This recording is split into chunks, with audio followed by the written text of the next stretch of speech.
The pain in the heart was a different feeling from pain in the body. Su Ming pressed the hand tighter against his own chest. The sharp stabs of pain that coursed through his heart after he gained a true physical body gave him a feeling as if his heart had twisted together. He ended up counting the stars in the sky in this silent night. You took away the pain of my physical body, but you did not take away the pain of my heart, Su Ming whispered softly.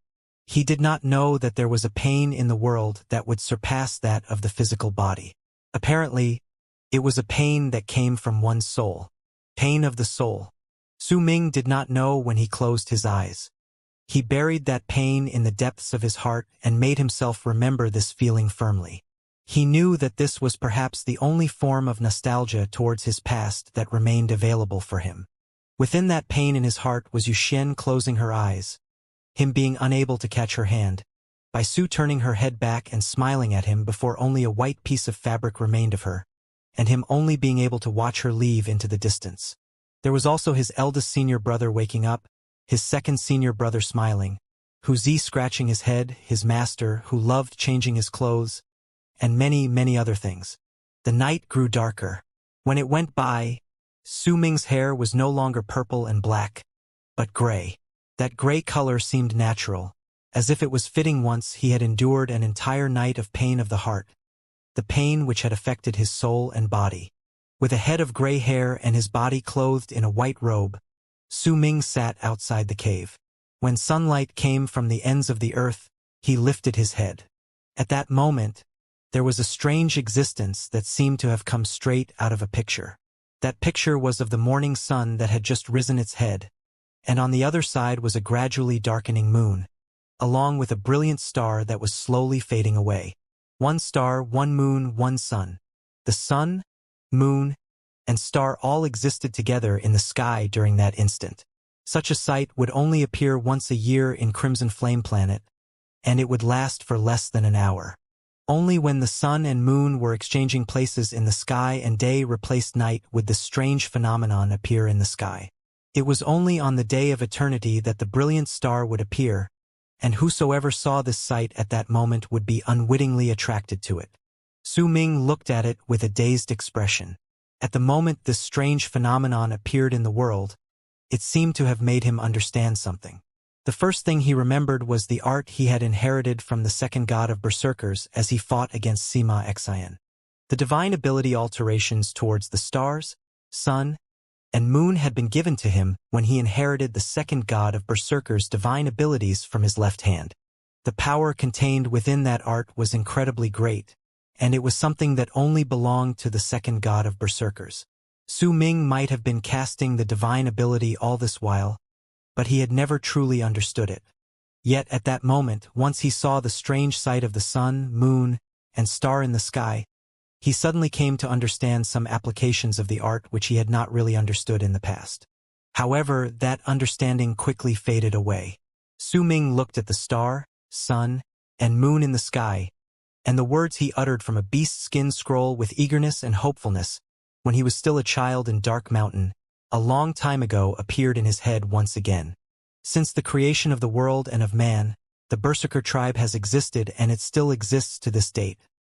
The people who hold the Berserker's power are known as Berserkers. They can fly in the skies, move mountains and turn the tides in the sea. Those who have the Berserker mark can read the future and obtain the power of the sun, moon, and stars. Obtain the power of the sun, moon, and stars. Su Ming mumbled and looked at the sky with a dazed expression. Time trickled by. The phenomenon in the world that would only exist for an hour once a year was slowly reaching the end of its existence. As only a faded shadow remained of the brilliant star in the sky, a shudder wrecked through Su Ming's body. Even the words from the beast skin scroll disappeared from his head. At that moment, his mind was blank, but he could sense the vague presence of an epiphany that would allow him to raise to an even greater level. It was slowly taking form within him, and that was the third epiphany he had gained while seeing the sun, moon, and star. However, this third epiphany was very faint, unclear. When only a shadow remained of the moon, as it too faded away, the indistinct epiphany in Su Ming's mind became stronger, but he still could not figure it out. He looked as the star disappeared, watched as the moon vanished, and stared as the sun in the distance gradually rose into the sky. When the phenomenon that only appeared once a year disappeared, Su Ming remained in an absent-minded state for a long, long time. He had a strong feeling that if this third epiphany would clearly appear in his head, then he would obtain an astonishing result. In fact, even when Yu Hongbang returned and knelt down on one knee before Su Ming did not notice his presence. He looked at the spot in the sky where the star and moon had been but no longer be until a year passed, and he knew that he had missed gaining a great epiphany. He did not know what sort of understanding he could have gained from that epiphany. He might have been able to gain a divine ability, or perhaps it would have been a new state of mind, or perhaps it would have even been an increase in his level of cultivation, but he had missed it. Perhaps it would not be accurate to say that he had missed it. That phenomenon in the sky had simply disappeared too quickly. Su Ming sighed and averted his gaze from the sky. Yu Hongbang had remained kneeling on one knee before Su Ming silently. He had his head bowed, and he did not say a single word. He had been able to tell that Su Ming had been trying to gain an epiphany from the phenomenon in the sky, and he knew that he absolutely must not interrupt this sort of thing. Only when he heard Su Ming's sigh did he lift his head. This phenomenon where the sun, moon, and star appear at the same time in the sky occurs once a year, and every time it appears, it lasts for less than an hour. Senior, if you're interested in it, you can see it every year at the exact same moment. Su Ming remained silent for a moment, then asked quietly, "What is that star?" Yu Hongbang was momentarily stunned. Then he understood that Su Ming was definitely asking about the bright star last night, the star that would shine with a light that could compare with the moon once a year. No one knows what star that is. Some of the powerful warriors in Crimson Flame Planet wanted to search for it in the past, but they never obtained any answer. As time went by, a legend formed. It said that the brilliant star that appears once a year and the moon were close lovers. Yu Hongbang said in a low tone. Su Ming looked back up at the sky. After a long time passed, he shook his head. He did not say a word and remained in the same position. Even if the star and moon were no longer in the sky, with only the sun remaining. Yu Hongbang stayed silent for a moment, then left. When he was far off, he looked back at Su Ming. After a moment of pensive silence, he chose to sit down on the ground and protect him silently, not allowing a single outsider to enter the place. Even the people from the northern region who had come to deliver blue stones would have their paths blocked off. Yu Hongbang had them place the blue stones by the side, not allowing them to get close to Su Ming. Su Ming continued looking at the sky. He watched the blue sky gradually turn dark and the moon slowly emerge from the darkness. One day passed, and another, and another. Su Ming did not know how long he had been staring at the sky. He had forgotten about the flow of time and even about absorbing the blue stones. He simply sat there and looked at the sky. The crimson python phoenix remained by his side. Time was irrelevant to this creature. It had also gotten used to this sort of peace. The bald crane would occasionally return, but it was an energetic bird, and most of the time, not long after it returned, it would once again leave the place and busy itself with something. Yu Hongbang continued protecting the place from the distance. He had been able to tell that Su Ming was immersed in a strange condition, and this sort of condition was something that would only come through luck. In fact, even Su Ming himself did not know that his cultivation base had almost stopped circulating while he was in this state. It had begun slowly shrinking into itself as if it was falling asleep. In this state where his cultivation base had fallen asleep, only his heart remained beating slowly. Only his soul remained looking at the sky after it fused with his eyes. He did not know that as his heart beat in his chest and his soul looked at the sky, his third change of heart had arrived without him noticing it. Time passed and 1 year gradually went by. Most of the people in the northern region knew that their leader was in isolation outside the cave abode that originally belonged to Qibei Shan. All people were forbidden entry to that place, told not to go any closer than a circular area of 100 lis. Not a single one of them were allowed to take even a single step into that area. On the night a year later, besides the bright moon in the sky, the star that had once appeared on the other side of the sky begun to shine brilliantly again. Once it appeared, Su Ming's body, which had not moved for an entire year, suddenly shuddered as he looked at the star. The year had gone by too quickly. He felt as if he had just spent a short moment thinking about that missed epiphany. At that moment, as he looked at the star, the epiphany he had a year ago begun forming once again, and it was continuously growing clearer and clearer. Gradually, the night faded away. When dim light appeared in the sky and the morning sun showed up, the strange phenomenon of the sun, moon, and star shining in the sky at the same time appeared before Su Ming's eyes once again. When he looked at it, a rumbling went off in his head. As his body shuddered, real tears fell from his eyes. He had suddenly understood. He understood why he was so absorbed by the star and why he would gain an epiphany when the sun, moon, and star appeared at the same time. The sun that appears every day is the harsh reality. It's reminding me that I'm in the barren lands of divine essence. It's a cruel world, and the sun is making me see unfamiliar sights wherever its light shines. The moon that appears every night is an illusory dream. It makes people forget the unfamiliar sights around them and helps them forget where they are. This darkness is a form of self-deception, and from it, desire and hope will be born. And that brilliant star that appears once a year in the sky is home, Su Ming whispered softly. The sun, which is reality, the moon, which is hope, and the star, which is home. They speak of a wanderer that has left his home, and they symbolize the persistence in his heart to go back. Su Ming looked at the star, moon, and sun in the sky. At that instant, he seemed to be able to see the three heavenly bodies shining with a brilliant light. That light gathered on his person, and a loud bang to resound in his head. A sharp, intense pain rose in his heart, and it was the pain of longing for his home. In the eyes of other people in Crimson Flame Planet, the sun, moon, and star in the sky did not shine with such a brilliant light as they did in Su Ming's sight. The star and moon were still gradually darkening as the sky brightened up, and everything seemed to just be an illusion, a figment of Su Ming's imagination. Yet the shadow of a sun gradually appeared in Su Ming's left eye at that instant, and the moon seemed to be reflected in his right eye. The star, then, was contained in his aching heart. This was Su Ming's epiphany. Due to it, even though the moon and star had faded away and the sun taken over the sky, all three of them were imprinted deep into Su Ming's mind in the form of memories on drawing boards and epiphany carved into his soul. The third change of heart, huh? Su Ming seized his chest. He could sense the change of his emotions, something that had occurred when he experienced his first change of heart all those years ago.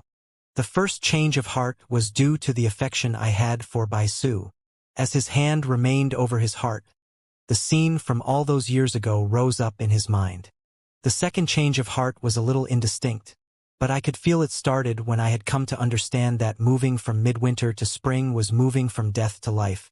And it ended when I came to realize that I needed to dye the sky with blood to reach autumn when I was in Eastern Wasteland's tower. This is the third change of heart, and this time, it is of home. The star and moon in the sky had already faded away and disappeared. Only the sun remained high above, and it was radiating heat and sending down bright light. A new day had arrived and chased away the dark. It lifted off the veil of self-deception, causing the people in Crimson Flame Planet to sense the cruelty of their reality. There are three ways to get through changes of heart. The first is to fight them, the second is to cut them off, and the third is to forget them. But I no longer have the ability to love and feel pain. I don't want to cut off my thoughts of longing for my home, much less forget them. As for fighting against them, what use is there to fight against them? Su Ming closed his eyes and hid away the sun and moon in his eyes. After a long time, when he opened his eyes once again, he stood up from the seated position he had remained in for a full year. Once he did so, Yu Hongbang immediately dashed towards him from the distance. Su Ming looked at Yu Hongbang, then at the large amount of blue stones that had been offered during the past year. He sucked in a huge breath of the heat in the land. I'm going to go out for a while. I'll let you handle everything in the northern region, Su Ming said softly before looking into the distance. The crimson python phoenix that had been asleep for the past year immediately moved. As its cries reverberated in the air, It flew up and went under Su Ming's feet, turning into a long arc and taking Su Ming with it. A black shadow also flapped its wings and caught up to them quickly. Naturally, that was the bald crane. Yu Hongbang wrapped his fist in his palm and looked at Su Ming moving into the distance. When he eventually disappeared into the horizon, Yu Hongbang had a vague feeling that the Su Ming just a moment ago seemed to be slightly different from his past self. Yet he could not describe just what part of him had become different. It was just a feeling, after all. Su Ming flew through Crimson Flame Planet. His expression was calm as he moved over mountains and deserts. He found a red type of grass on one of the mountains. That grass grew in volcanoes, and it possessed some heat. Eventually, Su Ming discovered another mountain, an extinct volcano. Its appearance was incredibly similar to that of the 9th summit. As Su Ming stood on that mountain, he looked at it quietly. After a long moment, he lifted his right hand, and the killing sword appeared on his palm. Then, like a gust of wind, he flew in circles around the mountain.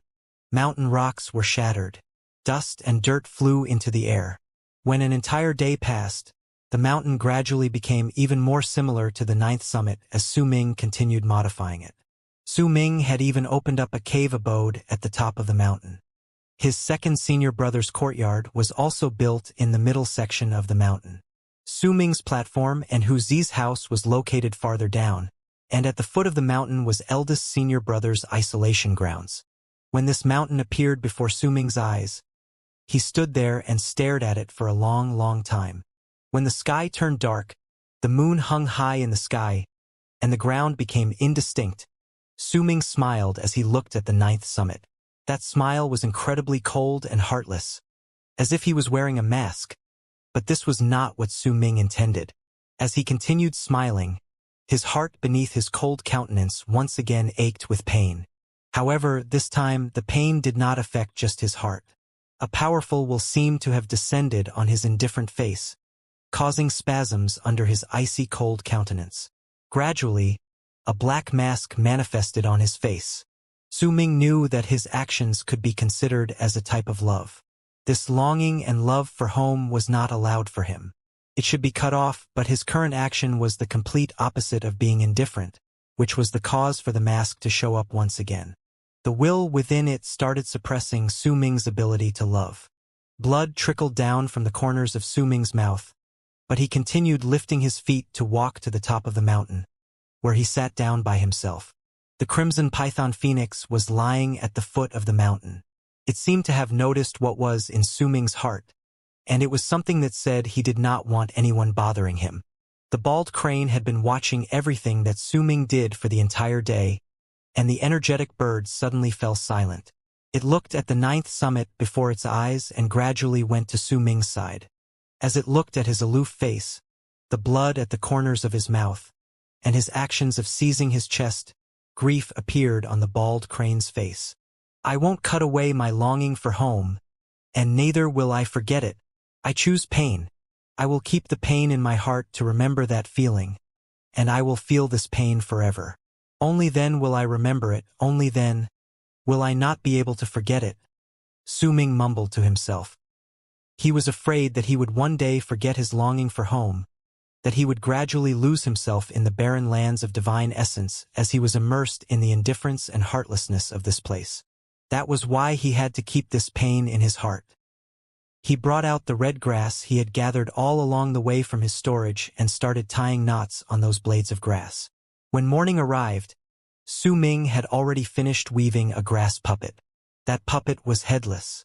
However, this puppet had drops of blood that had dripped down from Su Ming's tongue after he had bitten the tip of his tongue. Due to that blood, the puppet no longer looked lifeless. It seemed like it had come to life. The puppet did not resemble eldest senior brother. But in Su Ming's eyes, it was not a puppet but his eldest senior brother.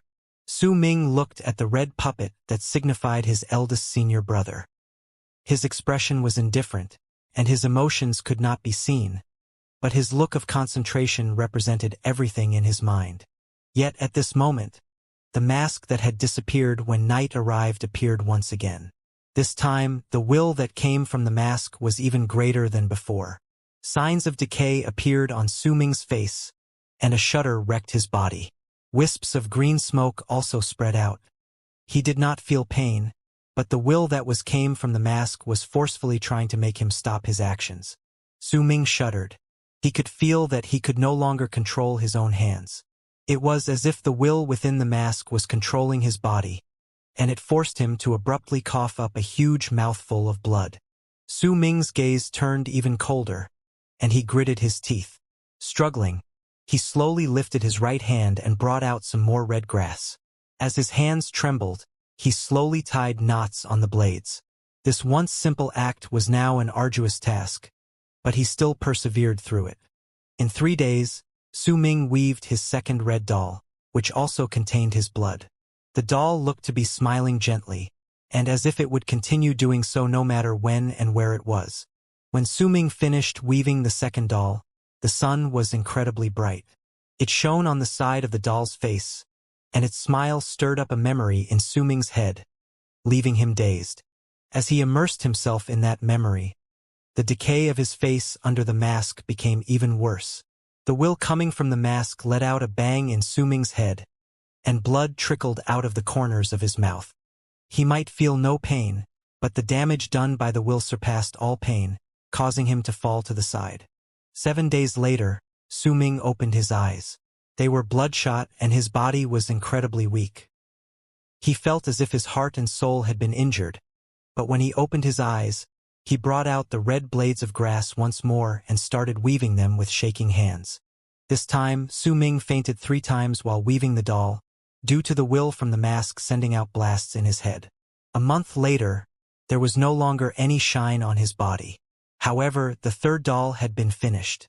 It was a doll with a silly expression and an honest look. As Su Ming looked at the doll, he chuckled.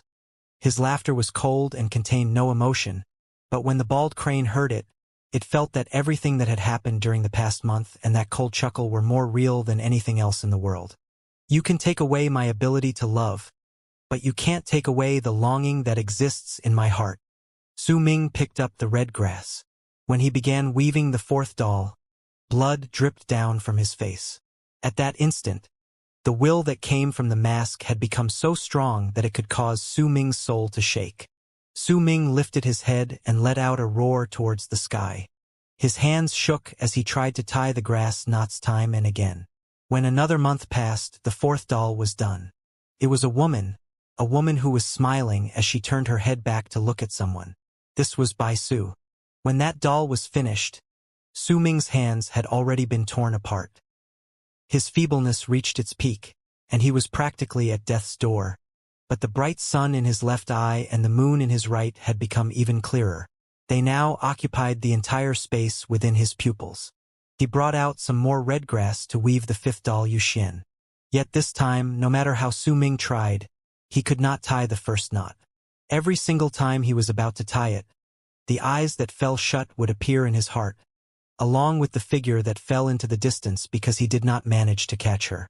He tried again and again, and he failed again and again. Dark light spread out from the mask on Su Ming's face. When it covered his face, his eyes grew even more aloof and heartless. Su Ming looked at the red blade of grass, on which he was still unable to tie the first knot. Without lifting his head, he asked languidly in a voice that contained a cold that could even chill bones. "Sir, you've been here for many days. How long do you intend to keep watching me?" A sigh came from the sky. Tianlin appeared in midair, and with a complicated expression, he looked at the black mask on Su Ming's face, then at the dolls before Su Ming, along with the red grass in his hand that was filled with creases. "Sir, why do you do this? I can see that there is a seal in the mask on your face, so why do you insist on fighting against it?" When Tianlin said these words, Su Ming lifted his head. At the instant he turned the sun in his left eye and the moon in his right towards Tianlin. Tianlin's words died away. His gaze met Su Ming's, and a bang immediately rang out in his heart. As that bang reverberated in his heart, Su Ming and the mountain disappeared from his eyes, to be replaced by a plain of withered grass. There were a few families on that plain, and at that moment those families were screaming shrilly. True Guard dressed in red were massacring those families. At the end of the fight, one burly True Guard that had a bloody presence stood before a trembling young man whose face was rife with terror. That young man repeatedly tried to fight against him, but every single time, he would be flung backwards by a swing of the True Guard's arm while coughing up blood. Then, with a voice filled with indifference and disdain, he said flatly, "You know well that you aren't my opponent, and yet you still dare to attack me. Oh well, I'll spare you, young child of the 5th generation of Tian Kuei's descendants. It'll be a show of my kindness." When the massacre was over and the True Guard left, the young man lifted his head and let out a shrill roar before he fell to his knees. Tears of blood trickled down his face. All of this might have only been an instant-long illusion, but Tian Lin started trembling. His eyes turned red as the pain that was hidden at the deepest parts of his heart resurfaced, reminding him of what had happened to his home in the barren lands of divine essence several thousands of years ago. His breathing quickened, and he looked towards Su Ming. What is this art? The sun represents reality, the moon represents hope, and the star represents home. This is what I have come to understand of the illusion of the star, sun, and moon. As for the question regarding why I am fighting against the seal, it is the same answer as to why you were fighting against that True Guard. Su Ming picked up the 4 dolls before him. Because they contained his blood, they slowly fused into his body, and from then on it was as if these people were with him in this place. Su Ming knew that his 3rd change of heart had just started. It had not ended.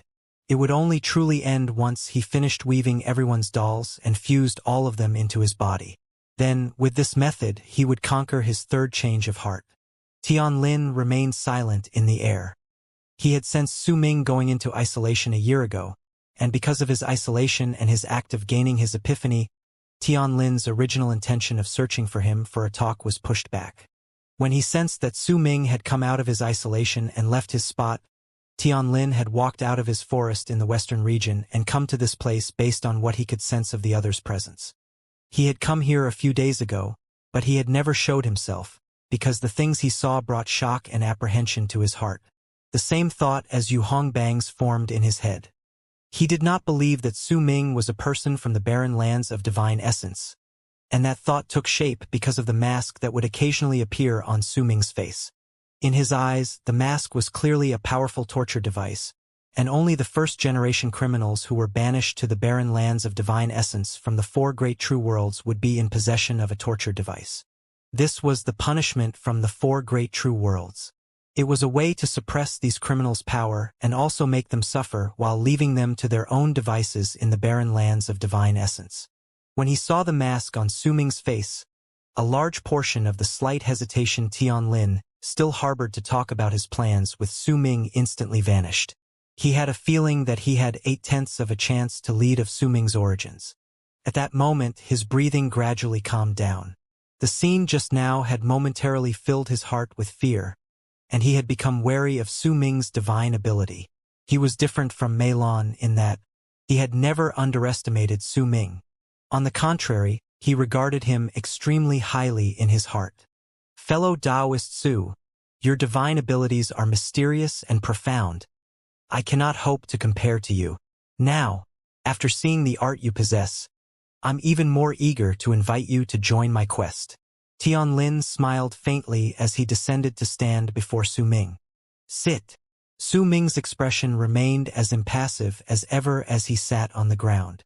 His body was slowly recovering from its weakness, and his expression grew colder as his body recovered. The light in his eyes shone with heartlessness. At that moment, Su Ming looked even colder than before he experienced his 3rd change of heart. With a smile on his lips, Tian Lin sat down and looked at Su Ming, then suddenly said, "Fellow Taoist Su, are you perhaps interested in the power of world planes?" "What do you mean?" Su Ming's expression remained the same, and his voice was flat. "I know of a place that can provide incredibly thick power of world planes, but that place is very dangerous." The smile remained on Tian Lin's face. "I have yet to reach the state of being a lord of a world plane. Hence I am not interested in the power of world planes." Su Ming shook his head. Tianlin was momentarily stunned. He did not expect that Su Ming would reject him so bluntly and thoroughly. He frowned and sized up this youth before he spoke once again. Fellow Taoist Su, you're being humble. You have plenty of mysteries surrounding your person, but there is no way I would believe that you have yet to reach the status of world paragon. Tianlin laughed, and a brilliant light shone in his eyes. But if you aren't interested in the power of world paragons, fellow Taoist Su, then would you perhaps be interested in the Crimson Flamestone, which possesses even greater physical power? Su Ming cast Tianlin a look. Fellow Taoist Su, don't be in such a hurry to reject my offer. Please spare some time to listen to my words. There might be plenty of these blue stones in Crimson Flame Planet, and they might exist in every region here. But the physical power contained within these blue stones is far inferior to the stone in the place which I spoke of. No one has been able to absorb the physical power contained within it, but I've been observing you, fellow Taoist Su, and I found that you are very interested in these stones. This is the first reason. Tianlin's eyes burned brightly as he looked at Su Ming. There was a slightly solemn expression on his face when he spoke again. The second reason is that true guards come patrolling Crimson Flame Planet once every 10 years. At that time, they will examine closely whether all the seals in Crimson Flame Planet are still in perfect condition. Any damage, no matter how small it is, will cause the true guards to descend to the planet to investigate it. Fellow Taoist Su, you've opened the seal around the region of the Crimson Python Phoenix. Even if the creature will be placed back within the seal, there will still be some hints of its escape, and there is a high possibility that it will be discovered by the true guards. Once they discover this, which to those in the four great true worlds is the most grievous matter in the barren lands of divine essence, then even if you leave and run far away, you will still be chased down by the true guards. They will issue an arrest warrant for you, and even offer a reward for your head. There is less than 8 years till then. Tianlin looked at Su Ming as he spoke. Once he finished saying these words, he did not say anything else. He knew that Su Ming was an intelligent man, and it was only natural that he would be able to discern the truth of his words, as well as the consequences of his actions. Please get straight to the point, fellow Taoist Tian. Tianlin was unable to find any clues from Su Ming's expression. Just as he contemplated his next move, Su Ming's aloof voice reached his ears. Once Tianlin heard Su Ming's words, a smile appeared on his face. All right, then I will voice my thoughts. Fellow Taoist Su, you must certainly know that there is a member of an alien race that has been sealed within each of the depleted cultivation planets for a countless number of years. Even the powerful warriors of the four great true worlds found it difficult to kill these members of the alien races. That's why they chose to seal them up. There might be other reasons for it, but I don't know about them. It's said that Crimson Flame Planet has a renowned mighty cultivator from the alien race sealed up within it. Back when the alien race fought against the four great true worlds, he was known as the Duke of Crimson Flame. This person has been sealed in Crimson Flame Planet from the very start. His power was forced to spread out, and it formed the various volcanoes in the planet. His life was forced to spread out, and the ferocious beasts from the alien races absorbed it so they would not die once the four great true worlds sealed them up and wiped away their intelligence. Fellow Taoist Su, your Crimson Python Phoenix is one of the ferocious beasts from the alien races. And as the seal continued corroding this mighty cultivator's flesh and blood, it formed the blue stones that filled the land over the countless years. This is also the origin of the Crimson Flame Stones I spoke about just now. Tianlin's words echoed in the air. Su Ming's expression might have seemed normal, but his heart was in shock. He might not know whether Tianlin's words were real, but this was not something that was difficult to verify. There was really no need for Tianlin to lie to him about this. Within the depths of the land, in the area where the Duke of Crimson Flame is sealed, there is a large amount of power that belongs to world planes, and even those in Plane Culpa.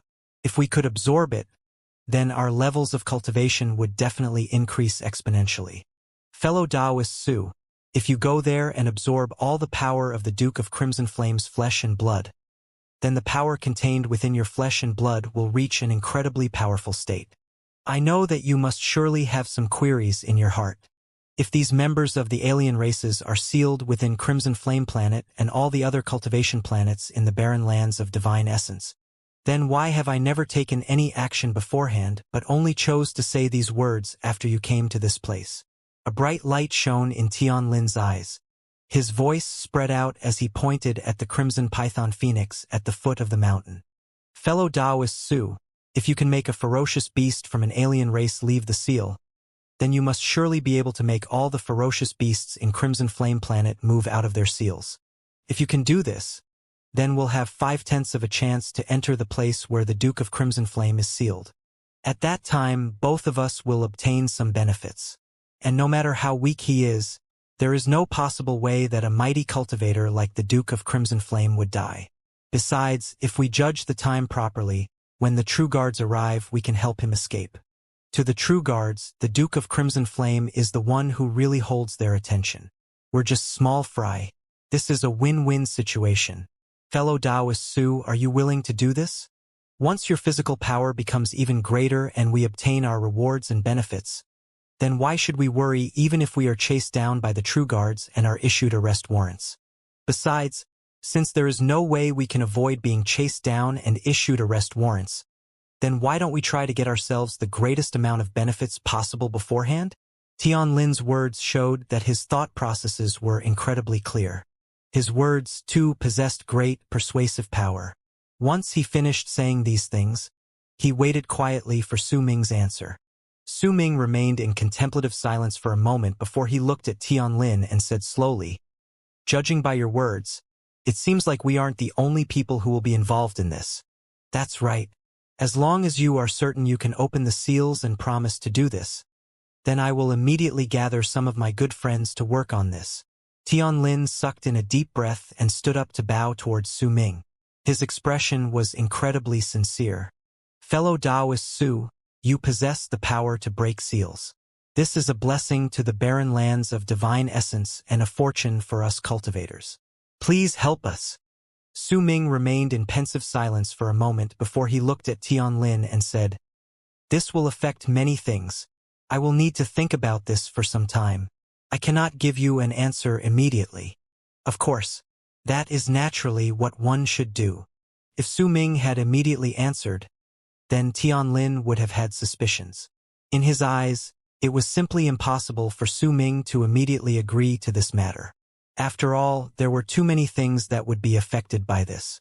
At that instant, when he heard Su Ming's words after that slight pause, he knew that Su Ming had already been moved by his offer, which was why he did not continue trying to persuade him. Instead, he lifted his right hand and seized the air.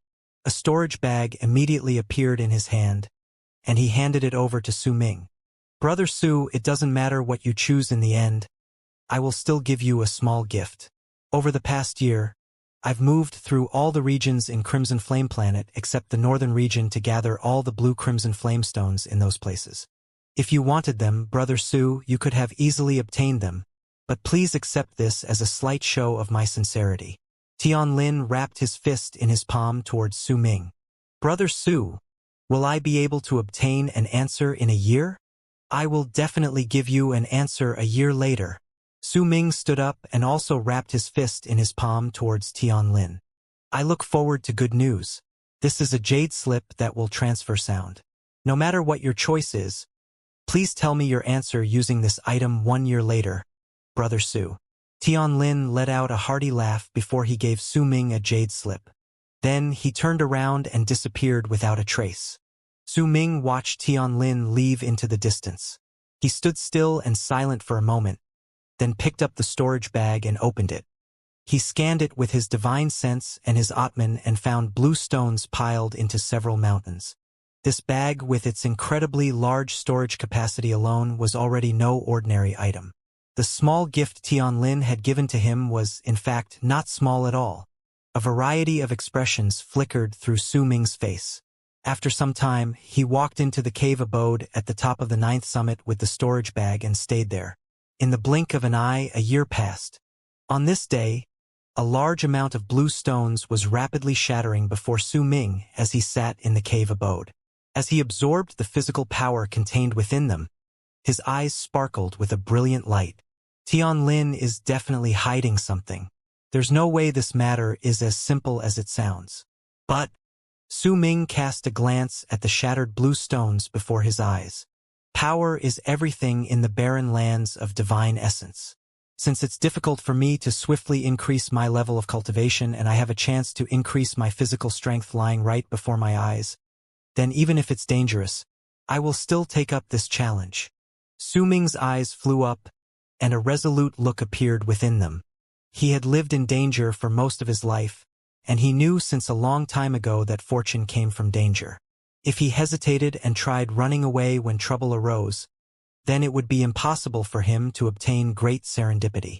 After some time, a jade slip turned into a long arc abruptly. It was engulfed in flames, and a ray of sunlight erupted from it.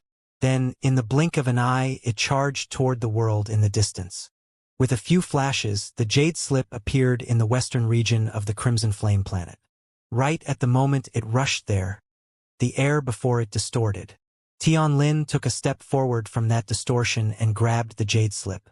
Once he scanned it with his divine sense, a smile appeared on his face. Excitement that he could not hide flashed through his eyes, and as he laughed, he turned into a shooting star and charged into the sky. Clearly, he was going to leave Crimson Flame Planet and visit his good friends in the worlds beyond this planet to involve them in this conspiracy. Another year passed. Su Ming had been in Crimson Flame Planet for 4 years by then. During the past 2 years, he hadn't taken a single step out of his cave abode. As he was in isolation, he would constantly absorb the physical power contained within the blue stones. On this day, Su Ming's eyes suddenly flew open. A large amount of blue stones before him were reduced to powder at the same time, and wisps of physical power surged into his body. At that moment, he noticed 4 long arcs charging towards him from beyond the cave abode. There was a person within each of the long arcs. One of the presences was familiar to Su Ming. It was naturally that of Tianlin. The other 3 might be alien to him, but all of them, without exception, were those of Lords of World Planes. Su Ming swung his arm, and all the dust that were the blue stones before him immediately scattered. He got up, and with one step he walked out of the cave abode. His gray hair danced in the wind, and his white robe, which was formed from the sacred constellation robe, fluttered in the wind. Su Ming could not control the sacred constellation robe completely, but its defensive powers were incredibly astonishing, and no matter how he tried to destroy it, it would recover completely after a moment. When he had fought against Old Meilon all those years ago, no one had been able to see any hints of this robe. Even Old Meilon had thought that the constellation robe's power was actually the strength of Su Ming's own physical power. The big dog that was the bald crane came running out of the cave abode along with Su Ming. As it stood beside him, it was also looking at the sky, and there was an expression full of disdain on its face. As for that crimson python phoenix, it was looking at the sky coldly from the foot of the mountain. Due to its huge body, even if it was just lying down on the ground, it looked like a small hill. The 4 long arcs charged over from the horizon, closing in the blink of an eye. The person in the lead was Tianlin. He had been able to see Su Ming right away, and a smile lit up on his face. "Brother Su, thank you for the trouble of waiting here. I'm honored that you would do so." As Tianlin smiled, he appeared before Su Ming in a flash. The 3 long arcs behind him closed in within an instant as well. Once they landed on the mountain at the same time, 3 waves of powerful divine senses scanned Su Ming without even bothering with politeness. There might not be any killing intent contained within these 3 waves of divine senses, but this act of scanning him without even bothering to hide their intentions showed just how overbearing they were. "This is the fellow Taoist Su which you've been telling us about? He's just a mere cultivator at Earth Cultivation Realm. I no longer harbor any hope for the plan you mentioned earlier." The group of 3 consisted of a middle-aged man, an old man, and a dwarf that was half an average man's height. The old man had brown hair and the face of a child. He was also hunched slightly. His eyes were dull, without any shine, but if anyone took a closer look into his eyes, they would find that his right pupil was actually positioned vertically. He stood there with an aloof expression, and no one could determine what sort of emotions were in his heart at that moment. Yet the divine sense that scanned Su Ming exuded a chilling air. The middle-aged man had an average appearance. His skin was slightly darker than normal, and there was a scar that ran from the left corner of his lips to the other side of his face, revealing his yellowing teeth when he spoke and giving him an incredibly hideous and terrifying presence. He was not as thin as the other people in the barren lands of divine essence, but incredibly burly. As he stood there, he gave Su Ming a feeling as if he was facing off a wall. He did not have any hair, not even eyebrows. His upper body was unclothed, and there was a chain that came out of his chest, as if it was growing within him. He was also the person who had said those words previously. The dwarf that was half the height of an average man had a smile on his face as he stood by the middle-aged man's side. He looked incredibly friendly, and his small hands and feet made him look as if he was completely harmless. He had his hair tied in a braid. At that moment, his hands were crossed in front of him, hidden in the sleeves. This gave him the appearance of a shopkeeper in a small town in the mortal world. Tianlin frowned at the words spoken by the well-built middle-aged man without eyebrows, then looked at Su Ming apologetically. He then turned around and stood between the man and Su Ming. With a wry smile, he looked at the middle-aged man. "Brother Yi, why must you do this? I've already told you everything in detail on the way, including the things about Brother Su. I've also told you that we want to gain something together that is of vital importance to us, so we must not start arguing." Humph! The middle-aged man let out a cold snort and no longer bothered himself with Su Ming, but he had agreed with Tianlin's point of view. "Brother Su, allow me to introduce my friends. This is fellow Taoist Long Li from Heaven Wheel Planet.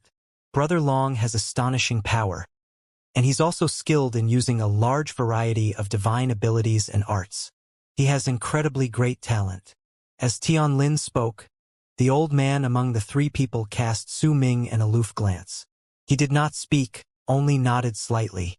Su Ming cast the old man a glance.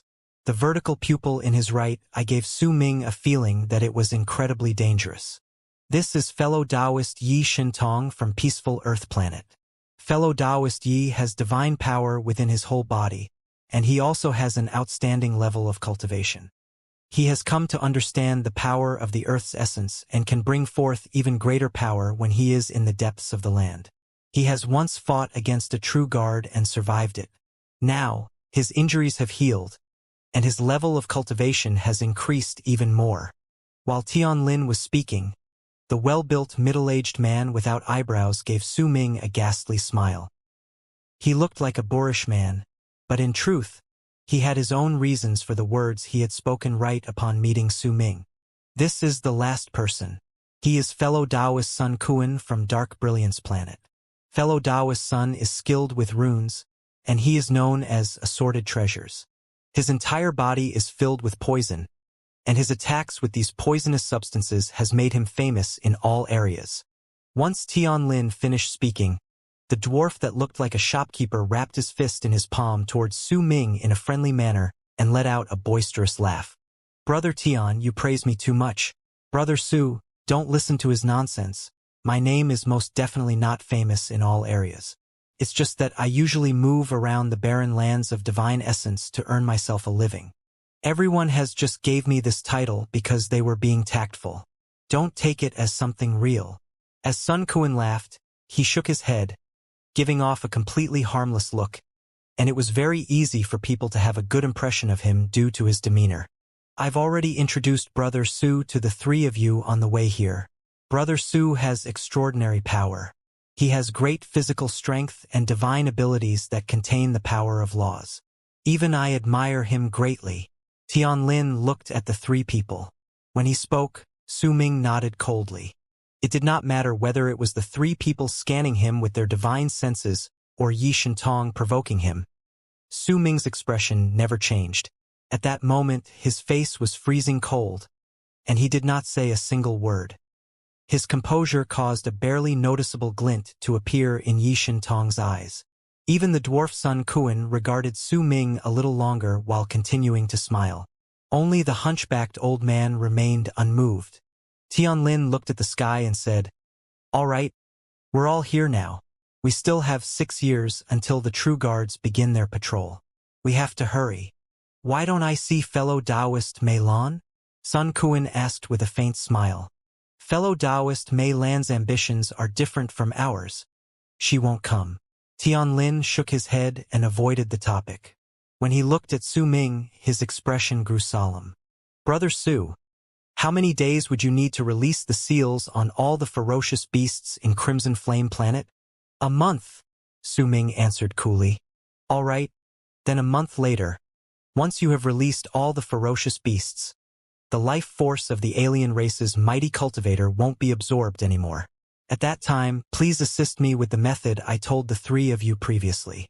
Once I open a gap in the seal, we'll move into the depths of the core. Fellow Taoist Su, fellow Taoist Sun, once we reach the depths, please use your talents with runes to allow us to move deeper into the core. At that time, fellow Taoist Yi can open the path for us with his mighty physical strength. Fellow Taoist Long, your divine abilities are astonishing, and your divine sense is also stronger than all of ours. Please point the way at that time. As for me, since I was the one who planned this, I will have my nascent divinity change places with my physical body. With my nascent divinity, I will help fellow Taoist Long scout the region and guide our path. I will also help fellow Taoist Yi open the path, as well as helping fellow Taoist Su and fellow Taoist Sun reduce the strength of the seal, Tianlin said resolutely. Once he finished speaking, the 3 people's expressions changed. Even the aloof old man, Long Li, was visibly affected by his words. Having your nascent divinity change places with your physical body means having your nascent divinity replace your physical body. Fellow Taoist Tian, do you know the repercussions of this forbidden art? Long Li asked in a hoarse voice, speaking up for the first time. Of course I do. If even the slightest thing goes wrong, my physical body will wither and my nascent divinity won't live long. I will definitely die then, but only this way can I increase our chances of success.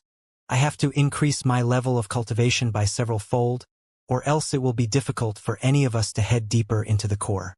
Everyone, I will be paying a large price for this, and that is only because I wish for our success. So please, don't fight among ourselves or else. Don't blame me for falling out with you. Tianlin's voice instantly turned cold and dark. He had always given others a feeling that he was a gentle person.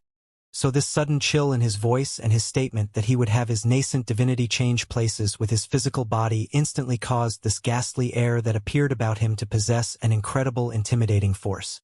Brother Su, I will leave everything to you.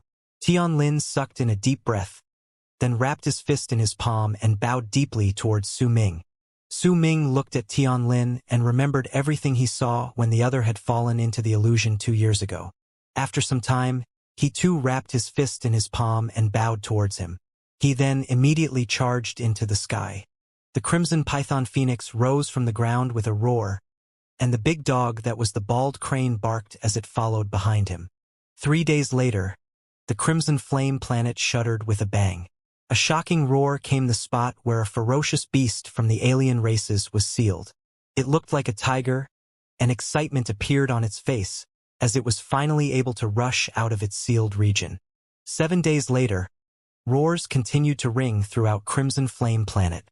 The ferocious beasts from the alien races who were known as the gods to the residents rushed out of their sealed regions, and their numbers did not dwindle. The beast roars shook the whole planet, leaving the cultivators in shock. Half a month later, there was an astonishing change to Crimson Flame Planet. More than half of the ferocious beasts had been released. The sky and earth were dark, and booming shook them repeatedly. Within the stone house in the mountain located in the eastern region was old Mei Lan. She was sitting quietly in her house as a variety of emotions flickered on her face. A month later, all the ferocious beasts from the alien races in Crimson Flame Planet let out a roar that surged into the sky. It was a sound that came from almost all the ferocious beasts that had rushed out of their sealed regions, regaining freedom. Since the change in Black Ink Planet 10,000 years ago, the barren lands of divine essence would now welcome its second drastic change, and it would be known as Crimson Flame Planet's change. The moment all the ferocious beasts in Crimson Flame Planet rushed out from the regions they had been sealed in, the screens of light of all sorts of colors in these sealed regions started flashing together. Once they flashed 9 times, they let out a loud boom that could cause the sky and earth to crumble. As that boom echoed in the air, all the seals on the surface of Crimson Flame Planet shattered. A tremor that could overturn the sky and earth wrecked the planet. As the loud bang reverberated in the air, Tianlin used some sort of unknown method, and a large crack tore through the land at the center of Crimson Flame Planet, which was located at the middle of all the regions. That crack formed a gigantic ravine. It was several hundreds of thousands of feet long and ran so deep that the end could not be seen. An incredibly thick earthen aura erupted from the depths of the ravine. It was so thick that it possessed color. The yellowish-brown fog instantly filled half of the sky, to the point that if a person stretched out their hand before, they would be unable to see their own fingers. Tianlin's voice was full of urgency as it passed through the hazy yellowish-brown fog. The seal has been broken. We must now leave immediately into the depths of the earth and gather together below. Piercing sounds rang within the fog right after. Those were the sounds of people charging into the crack at full speed. The yellowish-brown fog had dyed the sky with its color, causing the murky sky in Crimson Flame Planet to look like an old man's face that possessed a sallow hue. Su Ming sensed his surroundings with his Atman while his sight was blocked by the fog. Everything within his vision might be a blur, but he could sense that the others were already in the ravine. He was the only one still outside. The Crimson Python Phoenix was staring into the distance with a slight irritation. There was also a hint of unease within it. But its body was too big, and it was difficult for it to follow Su Ming into the depths of the earth. Su Ming patted the Crimson Python Phoenix's gigantic head. Then in a flash, he turned into a long arc that charged into the crack. The bald crane followed closely behind him. As for the Crimson Python Phoenix, it hesitated for a while before deciding to wait outside. The earthen aura in this place was thick, and it had a sticky sensation as it blew against Su Ming's body. He could not help but slow down slightly. It was as if he was moving in water. When they entered the ravine and charged downwards, the big dog that was the bald crane wrinkled its nose. As it sniffed the earthen aura, confusion appeared in its eyes. Well, damn me, why does this feel so familiar? It feels as if I've taken a bath before in a place that has an even thicker earthen aura. And I seem to remember that there were even a few women by my side when I was bathing. The bald crane shook its head. For some reason, ever since it came to the barren lands of divine essence, occasional bouts of absent-mindedness as well as waves of familiarity would rise in its mind. Su Ming was surrounded by darkness as he charged forward. The ravine was incredibly deep, and it had a force that limited the reach of divine senses and Atmans, preventing him from scouting the area of less than 1,000 feet. The farther down he went, the thicker the earthen aura became. It made it difficult for him to speed up, and the area of his Atman's perception also grew smaller. Su Ming's expression was aloof, but there was caution in his eyes. He might not be traveling quickly, but he was moving forward at a steady pace. In fact, he could vaguely sense Yi Shintong and Sun Kuan's presences before him.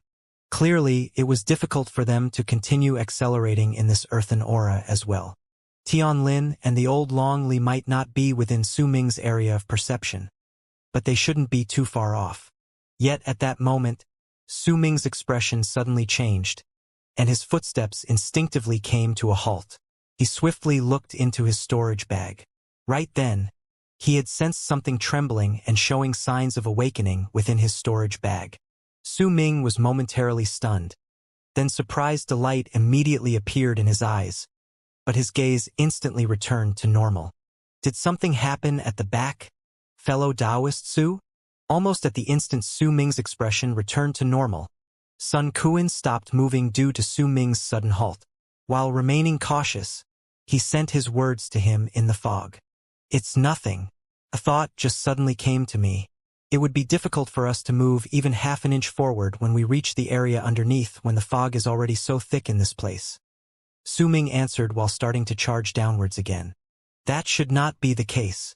The earthen aura in this place is gushing forward very quickly, But once it escapes, this area will become more suitable for us to move about. As Sun Kuan spoke, he slowed down slightly and waited for Su Ming so they could travel side by side. His body might be indistinct, but his voice was very clear. Let's hope that's the case. As Su Ming answered, he charged downwards with Sun Kuan. As they moved downwards, Sun Kuan's voice suddenly dropped to a much lower volume, and in a voice that only the two of them could hear, he whispered to Su Ming, "Fellow Taoist Su, be careful of Yi Shintong. That person regarded you with hostility when we met each other because he doesn't really need a lot of power of world planes. He came here because he was attracted by the physical strength possessed by the alien race's mighty cultivator. He should be the same as you, having found a way to absorb the alien race's physical power." Sun Kuan, whose face was like that of a shopkeeper, spoke with a whisper, and once his words reached Su Ming's ears like a feather, he did not say anything else. His face hidden in the fog was as friendly as ever, and the smile was still on his lips. "Oh, thank you for your kind warning, fellow Taoist son," Su Ming said calmly, his face remaining as impassive as it usually was. As the two of them spoke, a bang came from the area before them. It sounded like something had shattered. Su Ming's pupils constricted, but right then, Tian Lin's voice came from underneath. "This is the end of the ravine. My fellow Taoists, please slow down slightly." After a moment, Su Ming and Sun Kuan reached the place, and everything before their eyes immediately cleared up. The earthen aura might still be gushing forth fiercely from the depths of the crack, but their vision had become much clearer. This was the depths of a long crack that seemed like it was a canyon, which was a horizontal line. There were 7 spots on that line, and the seemingly endless earthen aura was gushing out of these 7 spots. This was why once they reached the bottom of the crack, their field of vision had become much clearer. They could see everything around them, besides the areas of the 7 spots from which the earthen aura was gushing out. Tian Lin's entire body had withered away, but there was a gentle layer of light covering his body. It made it seem as if he was an illusion, but at the same time, his aura had become much stronger than it had been a month ago. Clearly, he had already cast the forbidden art of having his nascent soul changing places with his physical body. The old Long Li was crouching down by the side, by some stones on the ground. There were a large number of cracks there, so clearly the booming and cracking had come from there. Yi Shintong was looking around. His gaze was mostly on the earthen aura, though no one knew what he was thinking about. Su Ming and Sun Kuan's arrival caught Yi Shintong and Tian Lin's attention. Yi Shintong let out a cold chuckle before he ignored them, while Tian Lin nodded at Su Ming and Sun Kuan. "It's much better than what I thought it would be. This place is the depths of the seal on the ground. You can also consider it as a doorway. Fellow Taoist Long has already tried breaking it just now. The stone walls in this place are brittle. They seem like they will shatter with just one strike. This means that we are in the right spot. This is the edge of where the alien race's mighty cultivator is sealed. It's like an eggshell. The earthen aura coming out of the 7 holes is the aura that had gathered within the seal over an endless amount of years. We can rest a while here. We'll maintain our cultivation bases at peak condition and wait for the earthen aura to disperse a little more. Then we'll have an even higher chance of success once we enter the mighty cultivator's sealed region." Once Tian Lin finished speaking, he sat down cross-legged and closed his eyes to begin meditating. The slightly hunched Long Li seemed to have finished his observations as well. He, who was usually quiet and reserved, also sat down in the distance with an aloof demeanor. Sun Kuan gave Su Ming a friendly smile. Once he swept his gaze around the place, he sat down in another corner. These 3 people were a certain distance away from each other. Clearly, the closer they were to the seal, the more estranged they would become with each other. Su Ming took a few steps forward and also chose to sit down at a corner near the stone wall with a calm expression on his face. Once he sat down, his expression did not change, but he sent a small thread of his Atman outwards and had it fuse with his storage bag to observe the item that had caused his heart to tremble and ecstasy appear within him. At that moment, there was a shattered jade box in his storage bag. That jade box had already been reduced to pieces, But there was a crimson-red poisonous wasp lying on one of the shattered pieces. The wasp's wings were fluttering lightly. At the instant Su Ming's Atman landed on its body, the wasp lifted its head swiftly. Then, in the blink of an eye, it disappeared into Su Ming's storage bag. Yet, after a moment, the poisonous wasp appeared again. It was still lying on the shattered piece, and it was as if its previous disappearance had just been an illusion. It let Su Ming's Atman land on its body as it buzzed lightly. There was a gentle tone to that sound, accepting Su Ming's Atman. It's finally awake.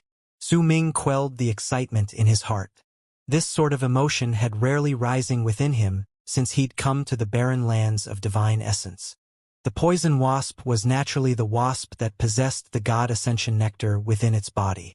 Su Ming had obtained it all those years ago in the world of 9 Su Ming had chosen to leave his brand on the wasp after some hesitation in the past to wait for it to wake up slowly on its own. The brand had been left on the wasp as a method for him to take in the wasp as his pet. By doing so, he would be able to gain the God Ascension nectar in its perfect form once the wasp woke up. After so many years, it had finally woken up on this day, and at the instant Su Ming touched it with his Atman, his heart began to race with anxiety. The wasp was powerful. It was definitely no ordinary creature to have been able to obtain the God Ascension nectar. The poisonous wasps of this kind were extinct in this world, so none of its kin could be found anymore. If this wasp had not gotten itself sealed inside the Crimson Stone, it would probably have not survived this long as well. With this poisonous wasp around, my chances of obtaining a serendipity in this place will increase slightly. Su Ming's expression did not change, but when he retrieved his Atman, a focused glint suddenly appeared in his eyes. He saw Yi Shintong taking large strides in the distance towards the closest hole from which the earthen aura was gushing out. The earthen aura in that place was moving more swiftly and intensely compared to all other areas. It swept past his body, forcing Yi Shintong to stop when he was 30 feet away from it. Once he sat down cross-legged. Sweat beaded on his forehead. He was actually using the earthen aura in this place as pressure to train. Tianlin's eyes lit up, and he remarked lightly, "Good idea, fellow Taoist Yi. If we use the earthen aura here as pressure against our bodies to train, then we'll be able to adapt to the environment in the seal even faster. I currently have my nascent divinity as my body, so I don't need to use the earthen aura to train my body to get used to the environment inside the seal, but if the three of you are interested in it, you can try it." Tianlin looked at Yi Shintong's method of training as he spoke to Long Li, Sun Kuan, and Su Ming. "It's fine. This small body of mine won't be able to handle that earthen aura spraying on me directly. I'll have to give this fortuitous encounter a pass." Sun Kuan let out a hearty laugh and shook his head. The slightly hunchbacked old Long Li stood up at that moment and walked towards another spot where the earthen aura was gushing out from a hole without a single word. When he was 50 feet away from the hole, he frowned and no longer continued onward, but instead sat down to quietly begin getting used to the pressure. Su Ming remained silent for a moment before he cast a look at Yi Shintong and the old Long Li. He did not choose to go over, but instead sat down in his original spot, unmoved by this offer to train. Time passed, and in the blink of an eye half a month went by. During that time, most of the people in the area remained seated as they meditated while waiting for the earthen aura to dwindle. 5 days ago, the earthen aura spreading out from the 7 holes was no longer as strong as it was half a month ago, and on this day the debilitation within the earthen aura could be felt clearly. In fact, Yi Shintong was already less than 10 feet away from the small hole where the earthen aura was coming out from. As for old Long Li, he chose to remain 70 to 80 feet away. When Tianlin saw that the strength of the earthen aura coming out of the holes had become weaker, his eyes shone brilliantly. Sun Kuan's expression had become slightly grave, for they were all only waiting for the earthen aura to no longer gush out. When that time came, they would break the outer layer of the seal and step inside. When old Long Li thought of the rewards he would gain inside the seal, even he spotted a faint glint in his eyes. Su Ming sucked in a deep breath in the distance and also focused his attention on the 7 holes. Time trickled by. 6 hours later, all of a sudden, Not a single bit of earthen aura could be seen coming out of the 7 holes. Yishintong opened his eyes. When he moved his body, he smiled and opened his mouth. But just as he looked as if he was about to say something, his expression changed drastically. When that happened, Long Li let out a shrill cry. Tianlin, too, immediately stood up. At the instant the earthen aura disappeared from the 7 holes, 7 red threads burst out. Each of them was as thick as a man's arm, and each of them was about 30 feet long. Once they flew out, Yishintong's right arm was immediately bound, because he was the closest to it. Signs of severe corrosion immediately appeared at the spot where his arm was bound. Long Li was the second closest. A red thread charged to the center of his brows at a rapid speed, and the moment Long Li saw it, he let out a shrill whistle. At the same time his sound turned into a layer of ripples that shook in the air. He retreated swiftly, but that thread shot through the waves of sound rapidly closed in on him. What is this thing? Once Tianlin had his nascent divinity change places with his physical body, he became the strongest person in the group. The area of perception of his divine sense was also the largest, but he had been unable to sense the existence of these red threads previously. It was as if they were unable to be perceived by his divine sense. A presence that was no weaker than that of a lord of a world plane came from the threads. The group's hearts began to shake, and 2 more threads found their targets. One of them charged towards Tianlin, while another joined the one chasing after Long Li. Clearly, in their senses, Tianlin and old Long Li were the most threatening in the group. Besides the one thread on Yishintong, the other 2 red threads charged towards Sun Kuan and Su Ming in a flash, one right after the other. The 4 people immediately scattered, dodging and charging about to run away from the threads in the crack that looked like a canyon. The bald crane had fallen to the side and turned into a stone, where it remained still and unmoving on the ground. Su Ming immediately retreated without any hesitation, turning into a long arc that swiftly left into the distance. However, the red thread behind him was persistent in its chase, as if the command had been embedded into the core of its very being. It was incredibly fast, and in the blink of an eye, it was already less than 30 feet away from Su Ming. As the group dispersed and the red threads continued chasing them down, most of them began fighting against on their own, not having the time to look at the others. The red thread was about to catch up to Su Ming, but his Armin could not detect it whatsoever. He was completely unable to lock onto it. At that moment, a piercing whistle reached his ears as the red thread sliced through the air at a rapid speed. At that moment of crisis, Su Ming turned around swiftly, and when he lifted his right hand, the killing sword appeared in his hand out of thin air. Once he held it, he cut down at the incoming red thread. With it, the red thread was instantly cut into 2. But Su Ming did not let his guard down. Instead, he became even more cautious, retreating once again. The thread that had been split into 2 became 2 independent entities that charged towards Su Ming. When he saw that the threads were getting closer still, a glint appeared in Su Ming's eyes. He still had other attacks he could use, but at that moment, a thought formed in his mind, and he swiftly patted his storage bag with his right hand. At the instant he did so, a flash of red flew out from there. The red light speed was incredibly shocking. Right at the moment it flew out, it disappeared, and when it reappeared, it was already beside one of the red threads. The red light was naturally the poisonous wasp that had just woken up. At the instant it appeared, it used its violet needle-like stinger. Then, with its unparalleled speed, it instantly pierced the red thread. A shudder wrecked through the red thread, and in the blink of an eye, it withered into ashes. Once the poison wasp disappeared again, in a blink of an eye, it appeared next to the second red thread before Su Ming, who had now stopped moving. The second red thread did not even manage to see the wasp's body clearly. It only saw a red flash, and it was poisoned to ashes. Everything could be said to have ended within an instant. The poisonous wasp then moved to Su Ming's shoulder. There was shock on Su Ming's face as he turned his head around to cast a glance at the wasp. He sucked in a deep breath and lifted his right hand slowly, moving it little by little towards that wasp. It immediately lifted its head and let out a gentle buzz before flying straight into his sleeve.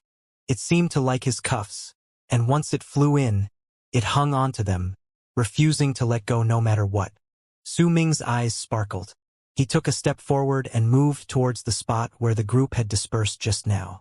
After a moment, when he returned to the place, he saw Tianlin's body being covered in a piercing red light. As he attacked, the illusion of a large tree manifested behind him. The branches swept through the area, and the 2 red threads that surrounded him were now a dozen-something threads, but their color had become much duller. Not too far away was Longli, at the center of whose brows 3 scales in the shape of diamonds had appeared.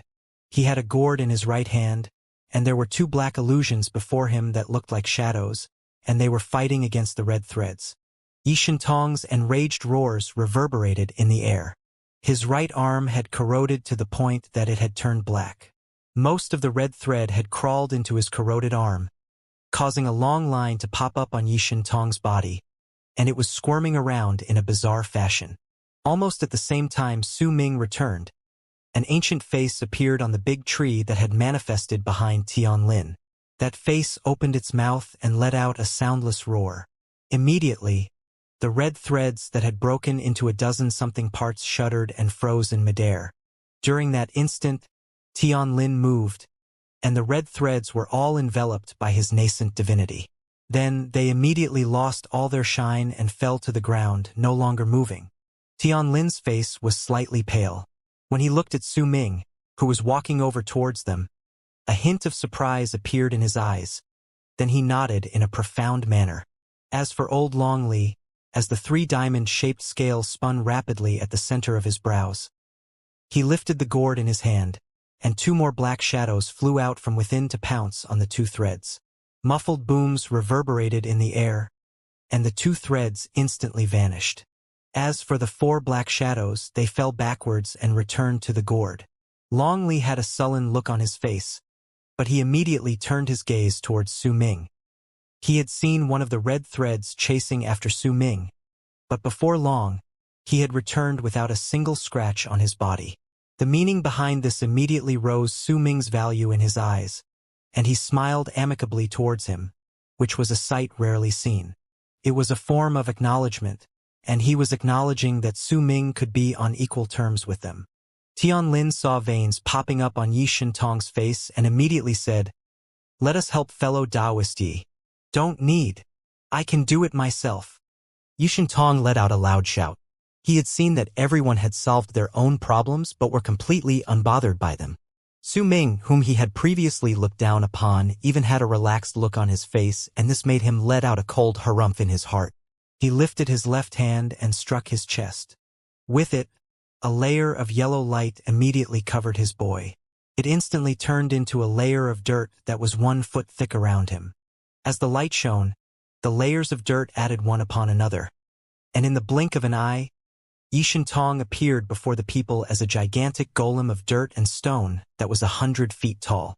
The golem lifted its left arm and struck its chest 7 times in succession. With each hit, cracks would appear on its body, and after a moment, once all 7 strikes landed, Yishintong's body of dirt and stone crumbled with a bang. When it did so, a dull but still squirming red thread was trapped within the dirt. Yishintong's face was slightly pale as he stared at the red thread that was trapped, and he let out a cold harumph. "If it wasn't because I wanted to catch one of them alive, I would have destroyed it a long time ago." The moment he finished speaking, the squirming red thread faltered and fell to the side, turning into dust. This made Yishintong's expression instantly turn as dark as thunderclouds. It was at that time that a whistling sound came from the distance. Right before everyone's eyes, Sun Kuan charged down with a slightly pale face. He held a transparent bottle in his hand, and within it was a red thread. Its color was bright, and it was continuously squirming inside, crashing against the walls in an attempt to break free and rush out. "I spent a lot of effort before I finally managed to catch one alive. Apologies for the long wait, everyone." Tianlin looked at the red thread in the bottle, then at the 7 holes that no longer had any earthen aura rushing out of them before asking in a whisper, "Just what is this thing?" "Threads of flesh." The person who answered Tianlin was Sun Kuan. "They are threads of flesh that contain life force, and since the alien race's mighty cultivator has been sealed for countless years. These threads of flesh absorbed some of his divine sense, which he had sent outwards during these years. They should be very delicious. Sun Quan smiled and put away the bottle. Tianlin and the others chose to remain silent in regards to Sun Quan's smile. Clearly, this matter was not funny to them. However, the bald crane, which had taken the form of a stone, immediately moved when it heard that there was something delicious and turned back into the big yellow dog before it stuck out its tongue to look at the small bottle which Sun Quan had put away with bright eyes. No one knew what sort of thought had appeared in its head, but it looked as if it was about to start drooling. Fellow Taoist Su, this dog of yours which is skilled in transformations is very interesting. Sun Quan turned his head around and cast a glance at the big yellow dog before smiling at it. Hey, you jerk! You're the dog here. I'm a dragon. The bald crane suddenly shouted and even bared its teeth at Sun Quan. This scene stunned Sun Quan momentarily, and even the people beside them looked over. Su Ming let out a dry cough, then glared at the bald crane. In an attempt to avoid the topic, he said, "If there are more of these threads of flesh in the sealed region, then the level of danger will increase by far too much." Su Ming's words caused Long Li and the others to fall into silence. The usually overbearing Yi Shentong also felt fear linger in his heart. All of them looked towards Tianlin. After all, he had been the one who had planned everything. Tianlin remained silent for a moment, then spoke in a firm and resolute tone. "I didn't think this through. I didn't expect that there would be such ferocious creatures in the sealed region. How about this? I'm willing to go down first and check. If there is no danger, then you can all go down after me. If there is danger, then since I'm the one who had initiated this and also dared to have my nascent divinity change places with my physical body, I will naturally not drag all of you down to die with me." Long Li and Sun Quan did not speak. A glint appeared in Yi Shentong's eyes, but he, too, did not speak. Su Ming remained silent by the side. Tianlin lifted his right leg and stomped on the ground without any hesitation. With that stomp, the big illusion of the tree manifested once again. As the branches squirmed, cracking came from beneath Tianlin's feet, and a large amount of cracks formed at that spot. As a loud boom echoed in the air, the ground sank down and turned into a deep pit. Tianlin flew in without any hesitation. His voice came from the deep pit after a moment. "My fellow Taoists, you can come down now. There isn't any living threads of flesh in this place." Long Li stepped into the sunken pit, followed by Sun Quan. Yi Shentong hesitated for a moment before he looked at Su Ming. He was clearly signaling to him that he wanted to be the last to enter the place. Su Ming did not say anything either. He simply took the bald crane with him and charged into the pit. Once he entered, a glint immediately appeared in his eyes, and soon, he heard Yi Shentong sucking in a breath as he was the last person to enter the place. This was a gigantic structure that looked like a bee's hive. Besides the uneven surface, there were an endless amount of densely packed circular holes. The surface of the ground was uneven and filled with bumps, because there was a layer of dark threads covering the ground. Their numbers seemed to be nothing less of several hundred thousands, and a rotten stench came from these threads. The people who stepped here couldn't help but spot grave expressions as they remained in the air. Yi Shentong sucked in a breath and asked in shock, Just how big is the body of the alien race's mighty cultivator?" Tianlin hesitated for a moment, then slowly said, "Something's off. We might have never seen a sealed member of the alien race, but we've seen members of alien races who occasionally appear in the depths of the barren lands of divine essence. They look the same as us, and I've never seen anyone who was big as the ferocious beasts." As everyone else was in shock and fear, Su Ming stared at the many holes before him. During that instant just now, he'd felt as if something was staring at him. This feeling disappeared within an instant, but there was no way Su Ming could be wrong about this, because it was not his Atman which had sensed it, and neither was it his body, but his soul. A ripple had appeared in his soul of an abyss builder at that instant just then. When he looked at the expressions on the other people's faces, it became clear to Su Ming that he was the only one who had sensed that strange gaze. "I know what this is." Long Li's voice attracted all the people's attention. Su Ming became more cautious, but not a single hint of his thoughts was revealed on his face. The body of the alien race's cultivator is not this big.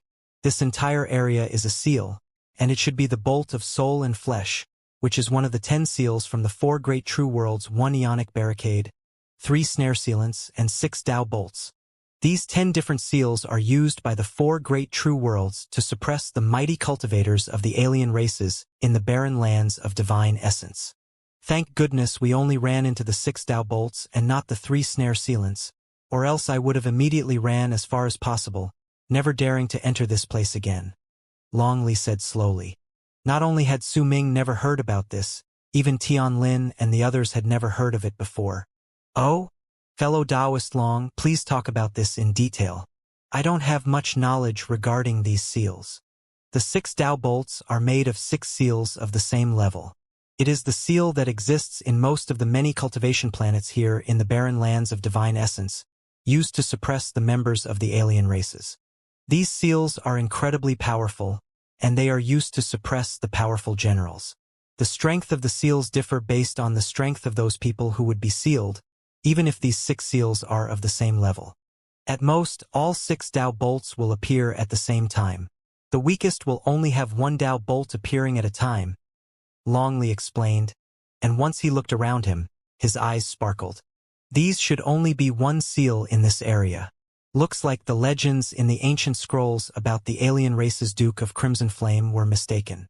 This person should be someone with a powerful physical body, not phenomenal spiritual power, or else the bolt of soul and flesh would not be missing. But perhaps the other 5 Tao bolts will appear in the deeper parts of this place. Whatever it is, the more seals that appear at the same time, the stronger the person would have been in the past. Long Li pointed at the many threads of flesh on the ground. It's actually easy to describe this so-called bolt of soul and flesh. Everyone, about the brutal execution method known as death by 1,000 cuts. The executioner will slice away the condemned person's flesh piece by piece, and if the condemned only dies after 1,000 pieces of his flesh were cut, it will be known as a perfect execution. This bolt of soul and flesh operates by the same principle. This seal will slowly cut away the flesh and blood of the alien race's mighty cultivator piece by piece, and while the mighty cultivator still has life force left in him, his flesh will slowly recover, and this execution will never end. This is the reason why all of us had the false conception that the mighty cultivator had a huge body when we saw this much flesh. Look at the signs of time on these threads of flesh. It's clear that they did not exist at the same time, but had instead accumulated slowly over a countless number of years. Long Li's words had a ghastly air to them. When his words fell into the group's ears, its members fell silent. Su Ming looked at the threads of flesh on the ground. Even if he had lost his sense of pain, he was still affected when he thought of the torture the mighty cultivator from the alien race had to go through, and he also fell silent at the brutality of the 4 great true realms. An expression of interest appeared on Sun Kuan's face, and he asked, "Fellow Taoist Long, you mentioned the 1 Ionic barricade, 3 snare sealants, and 6 Tao bolts just now. Besides the 6 Tao bolts, what sort of seal is the 3 snare sealants?" "That's right. Fellow Taoist Long, please tell us." Tianlin nodded, and Yi Shintong also looked towards him with concentration. Long Li remained silent for a moment, then started speaking slowly. The difference between the 3 snare sealants and the 6 Tao bolts is that the 6 Tao bolts are used to seal a single person, but the 3 snare sealants, they're used to suppress an entire race. However, the 3 snare sealants are incredibly rare in the barren lands of divine essence, and if we truly run into a seal that can suppress an entire race, then we would be better off relying on ourselves instead of luck to save us, Long Li stated flatly. When he saw that the others clearly still had questions, he decided not to hide anything any longer and began speaking once more. The 1 Ionic barricade is an even stronger seal than the 3 snare sealants. This seal isn't used to suppress powerful warriors or an entire race, but is used to suppress and seal the king of each alien race. This seal is also known as King's Seal. All the people who are suppressed by this seal are renowned personas. But don't worry, this King's Seal is even rarer compared to the others. Long Li smiled mirthlessly. Tianlin was silent for a moment, then suddenly asked, "Fellow Taoist Long, how can you be certain of whether what you have said is true? Where did you hear it from?" "I've lived in Black Ink Planet for a period of time, and I heard the people talk about this. I wouldn't dare to verify whether my words are true." Long Li looked as if he did not want to talk more about where he obtained the information and only went over it briefly. "Is there a spot where all 10 seals of the one Ionic barricade, 3 snare sealants, 6 Dao bolts exist at the same time to suppress a single place?" Su Ming asked calmly. Right at the moment he finished speaking, the entire area fell silent. After some time, Long Li nodded. "There should be, but this sort of place would probably not be suppressing a great cultivator in Solar Culpa. There's a high possibility that it'd be suppressing those who have truly moved into plain Culpa, the terrifying existences who are already halfway into the state of controlling fate, life, and death." Tianlin sucked in a deep breath and spoke to Su Ming and the others. "Fellow Taoist Long, thank you for telling us about the seals. Right now, it would be best for us to break open the seal in this area a step at a time. The sooner we obtain our serendipity, the sooner we will be able to leave this place. Let's go according to plan. Fellow Taoist Long, please spread your divine sense outwards. I will assist you in finding the nearest spot where the seal is the weakest. After that, fellow Taoist Yi, please help fellow Taoist Su and fellow Taoist Sun test and break the seal." Tianlin wrapped his fist in his palm and bowed to the group. Long Li nodded and spread his divine sense outwards. Tianlin did the same too. As the two worked together, they immediately scanned the entire area, then sent their divine sense into each of the circular holes. After about an hour, with slightly exhausted faces, they retrieved their divine senses, and Tianlin lifted his right hand to swing it in the air before him. Immediately, a gentle ray of light shone on one of the many circular holes. "We can't send our divine senses deep into the area, either, but we give 7/10 of a chance that if we break in through here, we'll be on the shortest path to the core." Once Tianlin finished speaking, Sun Kuan took a step forward and arrived beside the circular hole. Once he scrutinized it, he lifted his right hand and started forming hand seals while working out the method to break the seal. "Brother Su." Tianlin frowned and looked at Su Ming. Su Ming took a few steps forward to stand by the screen of light. After looking at it for some time, he shook his head. "I would be able to try if this were the seal in the world outside, but it's difficult for me to break the seal here." Tianlin was just about to speak when Sun Kuan turned his head back to look at Yi Shintong. "Fellow Taoist Yi, please strike this spot at full strength. Remember to split the force of your strike into 9 different charges. While you send the 3rd and 8th charge in, you have to stop for 3 breaths, and while you send the 6th and 9th charge in, you have to stop for 2 breaths. These are the variations that you should have in your punch." Sun Kuan pointed at a spot to the bottom right corner of the circular hole. Yi Shintong came up without another word, and once his punches accurately fell on the spot, the area shook with a bang, and the circular hole instantly collapsed to reveal a wide tunnel. Tianlin was the first to rush in, followed by Yi Shintong, Sun Kuan, and Long Li. Su Ming came last. At the instant he stepped into the tunnel, he turned his body around and looked behind him. A brilliant light shone in his eyes, but there was not a single person behind him, and his Atman remained quiet. Yet during the instant just now, Su Ming had once again sensed that someone had looked at him from behind. Su Ming looked as calm as he usually was, but his level of vigilance had already reached its highest state. In fact, if it was not because he would feel incredibly regretful if he suddenly gave up after reaching this point, then he would have immediately left.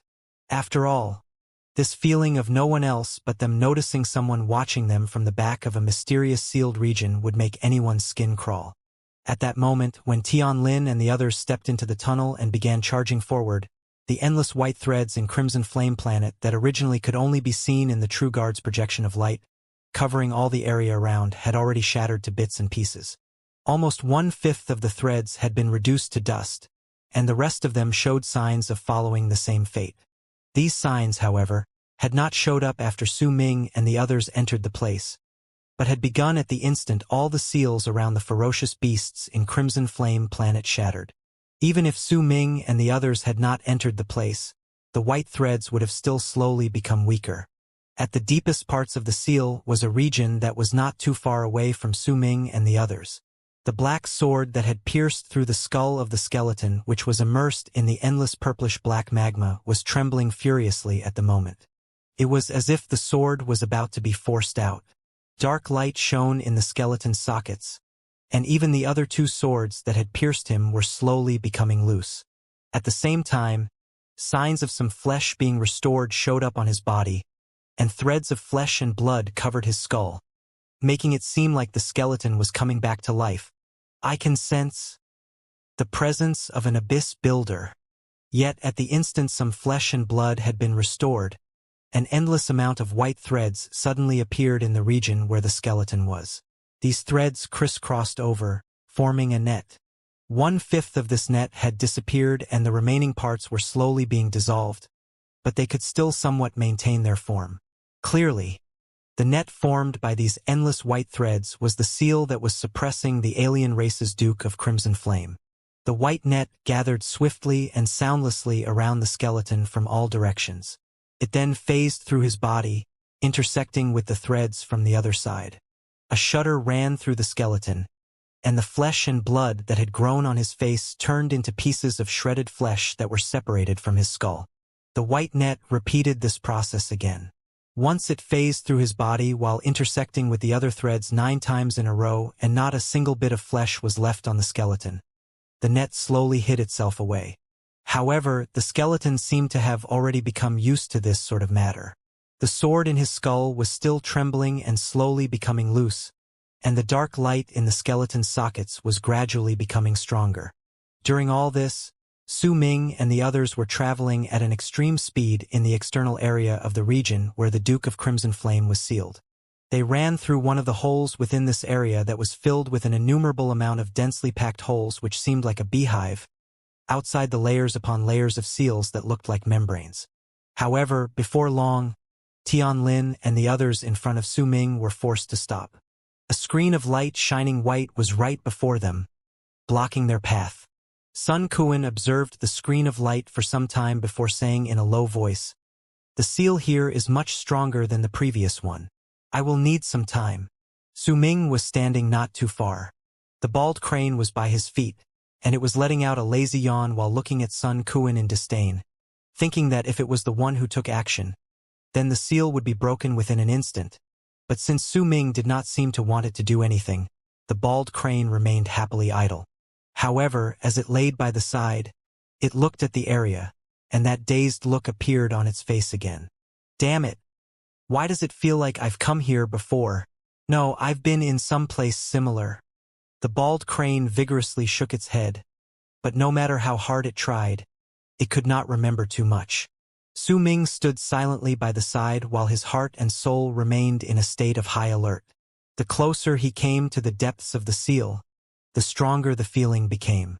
He cast his gaze around the area, with all his cultivation base circulating through his body. Su Ming also had his Atman gathered on the poisonous wasp at the cuff of his sleeve. Soon, Sun Kuan wiped off the sweat that had broken out on his forehead. As he formed a seal with his hands, he pointed at the screen of light, and a feng shui compass appeared on his right hand. The needle on the feng shui compass was spinning rapidly, but once every 10 breaths, it would stop for a brief instant. Every single time it stopped, Sun Kuan would swiftly lift his left hand and point at the screen of light, which was like the surface of water. Once Sun Kuan's finger landed on it, ripples would appear from the spot where his finger touched, then spread out. When Sun Kuan's finger touched the screen of light the 9th time, the number of ripples on the screen of light increased. When they intersected, it was as if billowing waves had stirred up on the screen of light. "Strike these 9 spots at the same time with all your strength," Sun Kuan immediately said, but before Yi Shintong managed to attack, a glint appeared in Tianlin's eyes. He lifted his right hand, and 9 branches appeared on his right palm, growing rapidly. Those tree branches instantly touched the 9 spots on the screen of light. As a muffled boom rang in the air, the screen of light shattered. Tianlin's face turned pale for an instant. As he moved a few steps back, his expression suddenly changed, and he looked swiftly towards the tunnel that appeared after the screen of light shattered. Sun Kuan, Yi Shintong, and the old hunchbacked Long Li's expressions also changed at the same time. Su Ming's pupils shrank as well. As the screen of light shattered, an incomparably pure presence of a world plane spread out from within. The presence of a world plane. Is really the power of a world plane. It's so dense. If I could just train here for several years, I'm confident that I'd be able to reach the middle stage of world plane realm. Long Li was visibly moved. As he took a step forward, the others also moved swiftly into the tunnel. Su Ming was still the last to enter, but at the moment he stepped into the tunnel behind the shattered screen of light, even his breathing quickened slightly. The first thing he saw was that the walls of the tunnel had been formed from a deep blue stone. The physical strength coming from them far surpassed that of what he obtained at the surface of the planet. In fact, there was simply no way to compare them. It was as if one was a faint, glimmering light, and the other was a bright moon. The power of the world plane in this place is just what has escaped to the peripheral of the seal. The deeper we go, the thicker it'll be. The 6 screens of light that form these seals aren't something that we can usually break open. Right now, since the seals on the surface have shattered, this place also fell into a state of collapse, weakening a lot. That's why we obtained this chance. That's why. If we stay here and not move forward, we will regret it, Tianlin stated flatly. As his voice reverberated against the stone walls, he was the first to move deeper into the tunnel. As his back was turned towards the group, no one saw the strange light flickering in his eyes at that moment. Besides excitement, there was both anticipation and madness in his expression. Long Li sucked in a deep breath of the power of the world plane in the place. A resolute expression appeared on his face, and he charged deeper into the tunnel. As for Sun Kuan and Yi Shintong, they exchanged glances with each other, then chased after the other two. Su Ming had been silent all along the way. At that moment, he had his right hand pressed against the stone wall, and only when the cycle of withering and becoming full repeated itself several times on his arm did he lift his hand. However, the increase in his physical strength during this short amount of time was already comparable to him absorbing the blue stones on the surface for several months. Fortune comes to those who take risks. It's worth it. A glint appeared in Su Ming's eyes, and he charged forward. However, he did not relax his guard in the slightest. He became only more alert as he followed the others. While the group charged through the tunnel, Su Ming felt goosebumps suddenly raise on his skin. A strong sense of danger swiftly filled his heart, and piercing sounds that were connected with each other came at them from behind. Su Ming grabbed the bald crane without any hesitation and turned into a long arc, then activated his full speed without holding anything back, catching up to the 4 people in front with one single loud whooshing sound. "There's an anomaly at the back," he immediately shouted. He did not stop, but instead went even faster. At that moment, the other people also sensed what had happened, and their expressions changed drastically. As the piercing whistles grew louder, numerous red threads showed up behind them. "Why are there so many?" Yi Shintong felt his skin crawl. With a roar, he took a step and charged madly forward. As the other people's expressions changed as well, they too swiftly activated their full speed. However, this was a tunnel. There were no paths to veer to the side. The only directions available for them was forward and backward. At that moment, there were too many red threads behind them, so once they caught up to any one of them, they would definitely die. They could only move forward. In this moment of crisis, the 5 people no longer bothered preserving their speed, and their levels could be immediately seen clearly. The fastest among them was not Tianlin, but Long Li. Only an afterimage could be seen of him. The second was Tianlin. Since his nascent divinity had changed places with his physical body, he was no longer held back by the limitations of his physical body, and he was only slightly slower than Long Li as he charged forward. The third was not Yi Shintong or Sun Kuan, but Su Ming. Su Ming's area of expertise had always been speed. As he blasted forward at full strength, Even Yishintong and Sun Kuan found it difficult to surpass him. However, he could only surpass them because this was a tunnel and this was a short-distance run. If they were in the world outside, then Su Ming would gradually slow down. He would not be able to maintain his speed for long, like those who had truly become world paragons. As the ground passed beneath them, they instantly widened the distance between them and the large amount of red threads. The piercing whistles by their ears became much fainter, but the sense of danger still lingered in their minds. After a moment, Longley suddenly let out a muffled groan from the front. His body tumbled backwards instantly, and he coughed up a mouthful of blood. Tian Lin's footsteps came to an abrupt halt, and his expression turned incredibly sour. Another screen of light appeared before them. There were ripples shining on it at that moment, a telling sign that Longley had tried to use his robust power to break through, but had been bounced back. This alone was a telling sign that the third screen of light was much stronger than the previous two. With a pale face, Sun Kuan cast a glance at the screen of light and immediately said in a sharp voice, "I'll need an hour." Tian Lin, a serious expression on his face, swept his gaze past Su Ming, then shouted fiercely, "There's no need to open the screen of light an hour later, because all of us would be dead. My fellow Taoists, let's all attack at the same time and hold nothing back. This is a matter of life and death." Tian Lin knew that Su Ming was definitely hiding the true extent of his power, but it would have been better if it was any other time to find this. After all, he knew other people hid their levels of cultivation or skills as well. Most people did it, and it was difficult for anyone to say anything about this.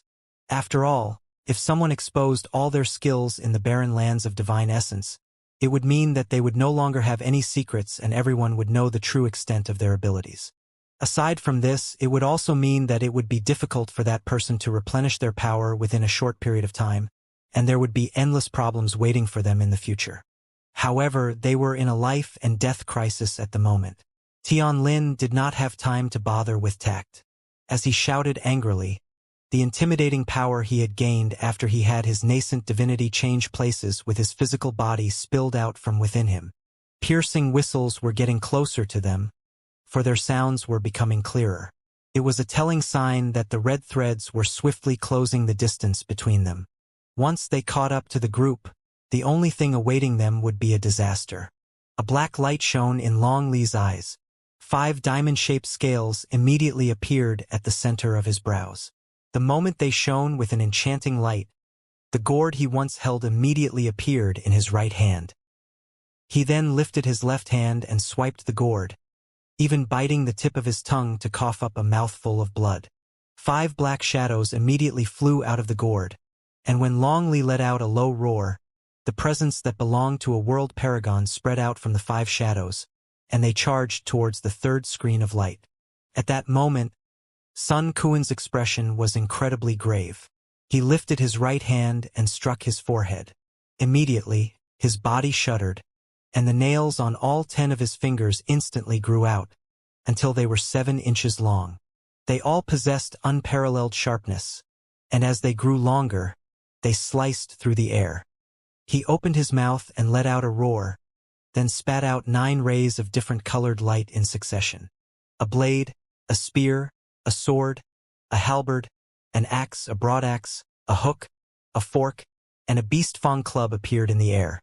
There were 9 different enchanted treasures contained within the 9 rays of light, and an extraordinary wave of power as well as an intimidating presence was spreading out from them. As Sun Kuan swung his arms, these 9 enchanted treasures turned into 9 long arcs that charged towards the third screen of light. As for Sun Kuan, he was positioning his hands into claws and flying over with a fierce whistle. Yishintong glared at the red threads, and golden light erupted from his eyes. That light seemed to possess corporeal form and covered his face. Once it spread out from his eyes. Once it covered his face, it spread to his neck, and in the span of a few breaths it eventually covered most of his upper body. All parts of his skin that were covered by this golden light exuded a powerful presence that would cause trepidation to rise in people's hearts. It was as if there was a physical strength that could overturn the world contained within him. Clearly, Xianxia had also chosen not to hold anything back at this moment of crisis and had brought out his true power. As half of his body turned gold, the earth beneath his feet squirmed before charging to him. Layers upon layers of dirt gathered on him, and Xianxia was once again enveloped in earth, turning into a stone golem that was nearly 100 feet tall. Strangely, even though he had turned into a golem, half of his body was still shining with that piercing golden light. As he roared, Xianxia took a huge stride forward and charged towards the third screen of light. When he saw that the three people had brought out their full strength, Tianlin naturally did not hold back any longer.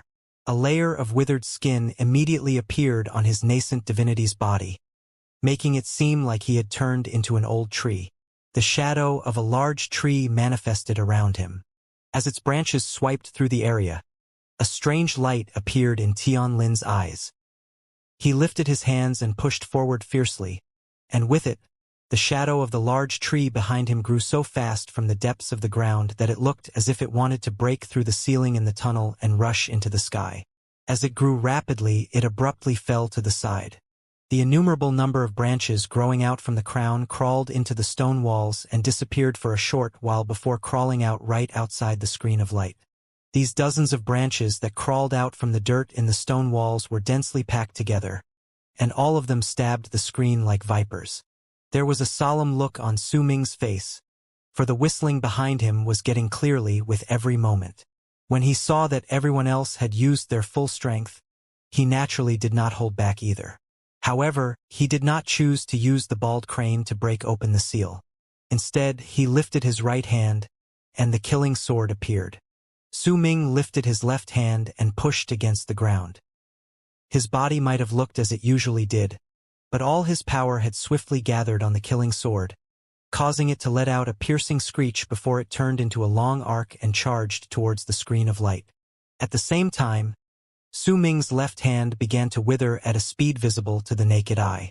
In an instant, the withered state of his arm spread to his shoulder, and as it continued spreading swiftly, his body, legs, head, and everything else in his body, besides his right index finger, swiftly withered away. However, a black light was shining about his right index finger. This was the peak of Su Ming's surging indulger's divine ability. That one finger did not just possess all of Su Ming's true physical strength. It also possessed an incredibly great suction force, as if it was a black hole that could devour everything. The Crimson Python Phoenix's inborn divine ability, which was part of his physical strength and which he had inherited once he took over the creature, was contained in Su Ming's finger as well.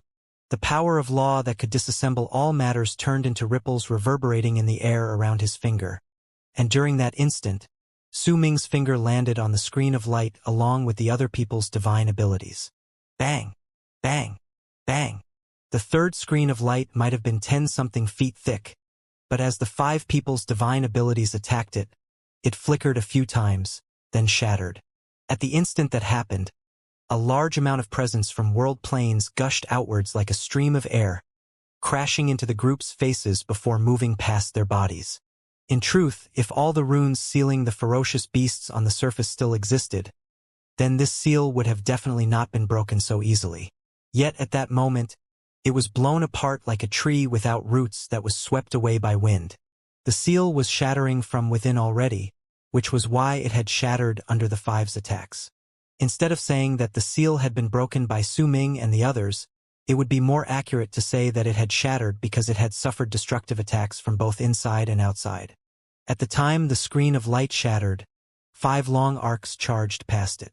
However, 7 breaths after they had fled past it, dense red threads charged past the spot, still chasing after them. Instead of ending, the danger had become even greater. The 5 people were not slow. After the time it takes for an incense stick to burn, another screen of light appeared before them. This time, the screen of light was several hundreds of feet thick. The 5 attacked at the same time once again, but this time, the screen of light only swayed a few times before a rebound spread out from it, bouncing back its attackers. The 5 were sent tumbling backwards, just like what had happened to Longli. As Tianlin looked at the screen of light that was 100-something feet thick, he sucked in a deep breath. Freezing light flickered in Long Li's eyes. As for Sun Kuan, he was breathing rapidly as he cried out in a sharp voice, "I don't know how many of these seals are left, but I'll need at least an hour for this screen of light." Tong glared at the screen of light and whipped his head around to look at the tunnel behind him before returning his gaze to the group. "We're in a hurry, so I'll speak up. I am confident I could break this seal within 30 breaths, but once I cast this art, I'll have to pay a huge price for it. It'll be difficult for me to recover for some time. Forget obtaining any sort of serendipity. At that moment, once I become weakened, there's a high chance that I will die here." When Tianlin heard Yi Shintong's words, he immediately said firmly, "Brother Yi, don't worry. As long as you break the seal, I swear that I will ensure your safety. Brother Yi, you just need to attack. I'll definitely ensure your safety." Long Li added in a low voice. Sun Kuan also nodded by the side. None of them showed what they truly thought on their faces. "Hehe. Do all of you think that I am still a child? I've made these sort of promises to others more than 10 times, and there was never a single one where even I believed in my own words. I can attack, but I will need to absorb most of the physical strength from among one of you by devouring his flesh. Only then will I not be affected once I break the screen of light. But don't worry, the person whose flesh I'll devour won't die. He will just have a large portion of his vitality sapped and take my place to be weakened." As Yi Shintong spoke, his gaze immediately fell on Su Ming. The ferociousness in that unflinching gaze was completely obvious. The whistling sounds in the tunnel were becoming clearer. The blood-red threads were already not too far away from them. When Yi Shintong looked towards Su Ming, Long Li also cast his gaze on him. Sun Kuan did the same. Even Tianlin looked towards Su Ming after a moment of hesitation. "Fellow Taoist Su, you have the lowest level of cultivation among us. Why don't you sacrifice yourself and help us achieve our aim? You might even have a chance to obtain a serendipity. Don't worry, I'll only take 1/9 of your flesh and blood. I won't endanger your life." Yi Shintong grinned. He had a scar on his face, so when he smiled, he became even more hideous and ghastly. Su Ming looked at Yi Shintong and said unhurriedly, "Oh? Looks like you're certain that I'm the weakest among you." Yi Shintong only smiled fiercely. He did not speak, but instead charged towards Su Ming. In silence, Long Li took one step back, refusing to take any part in this.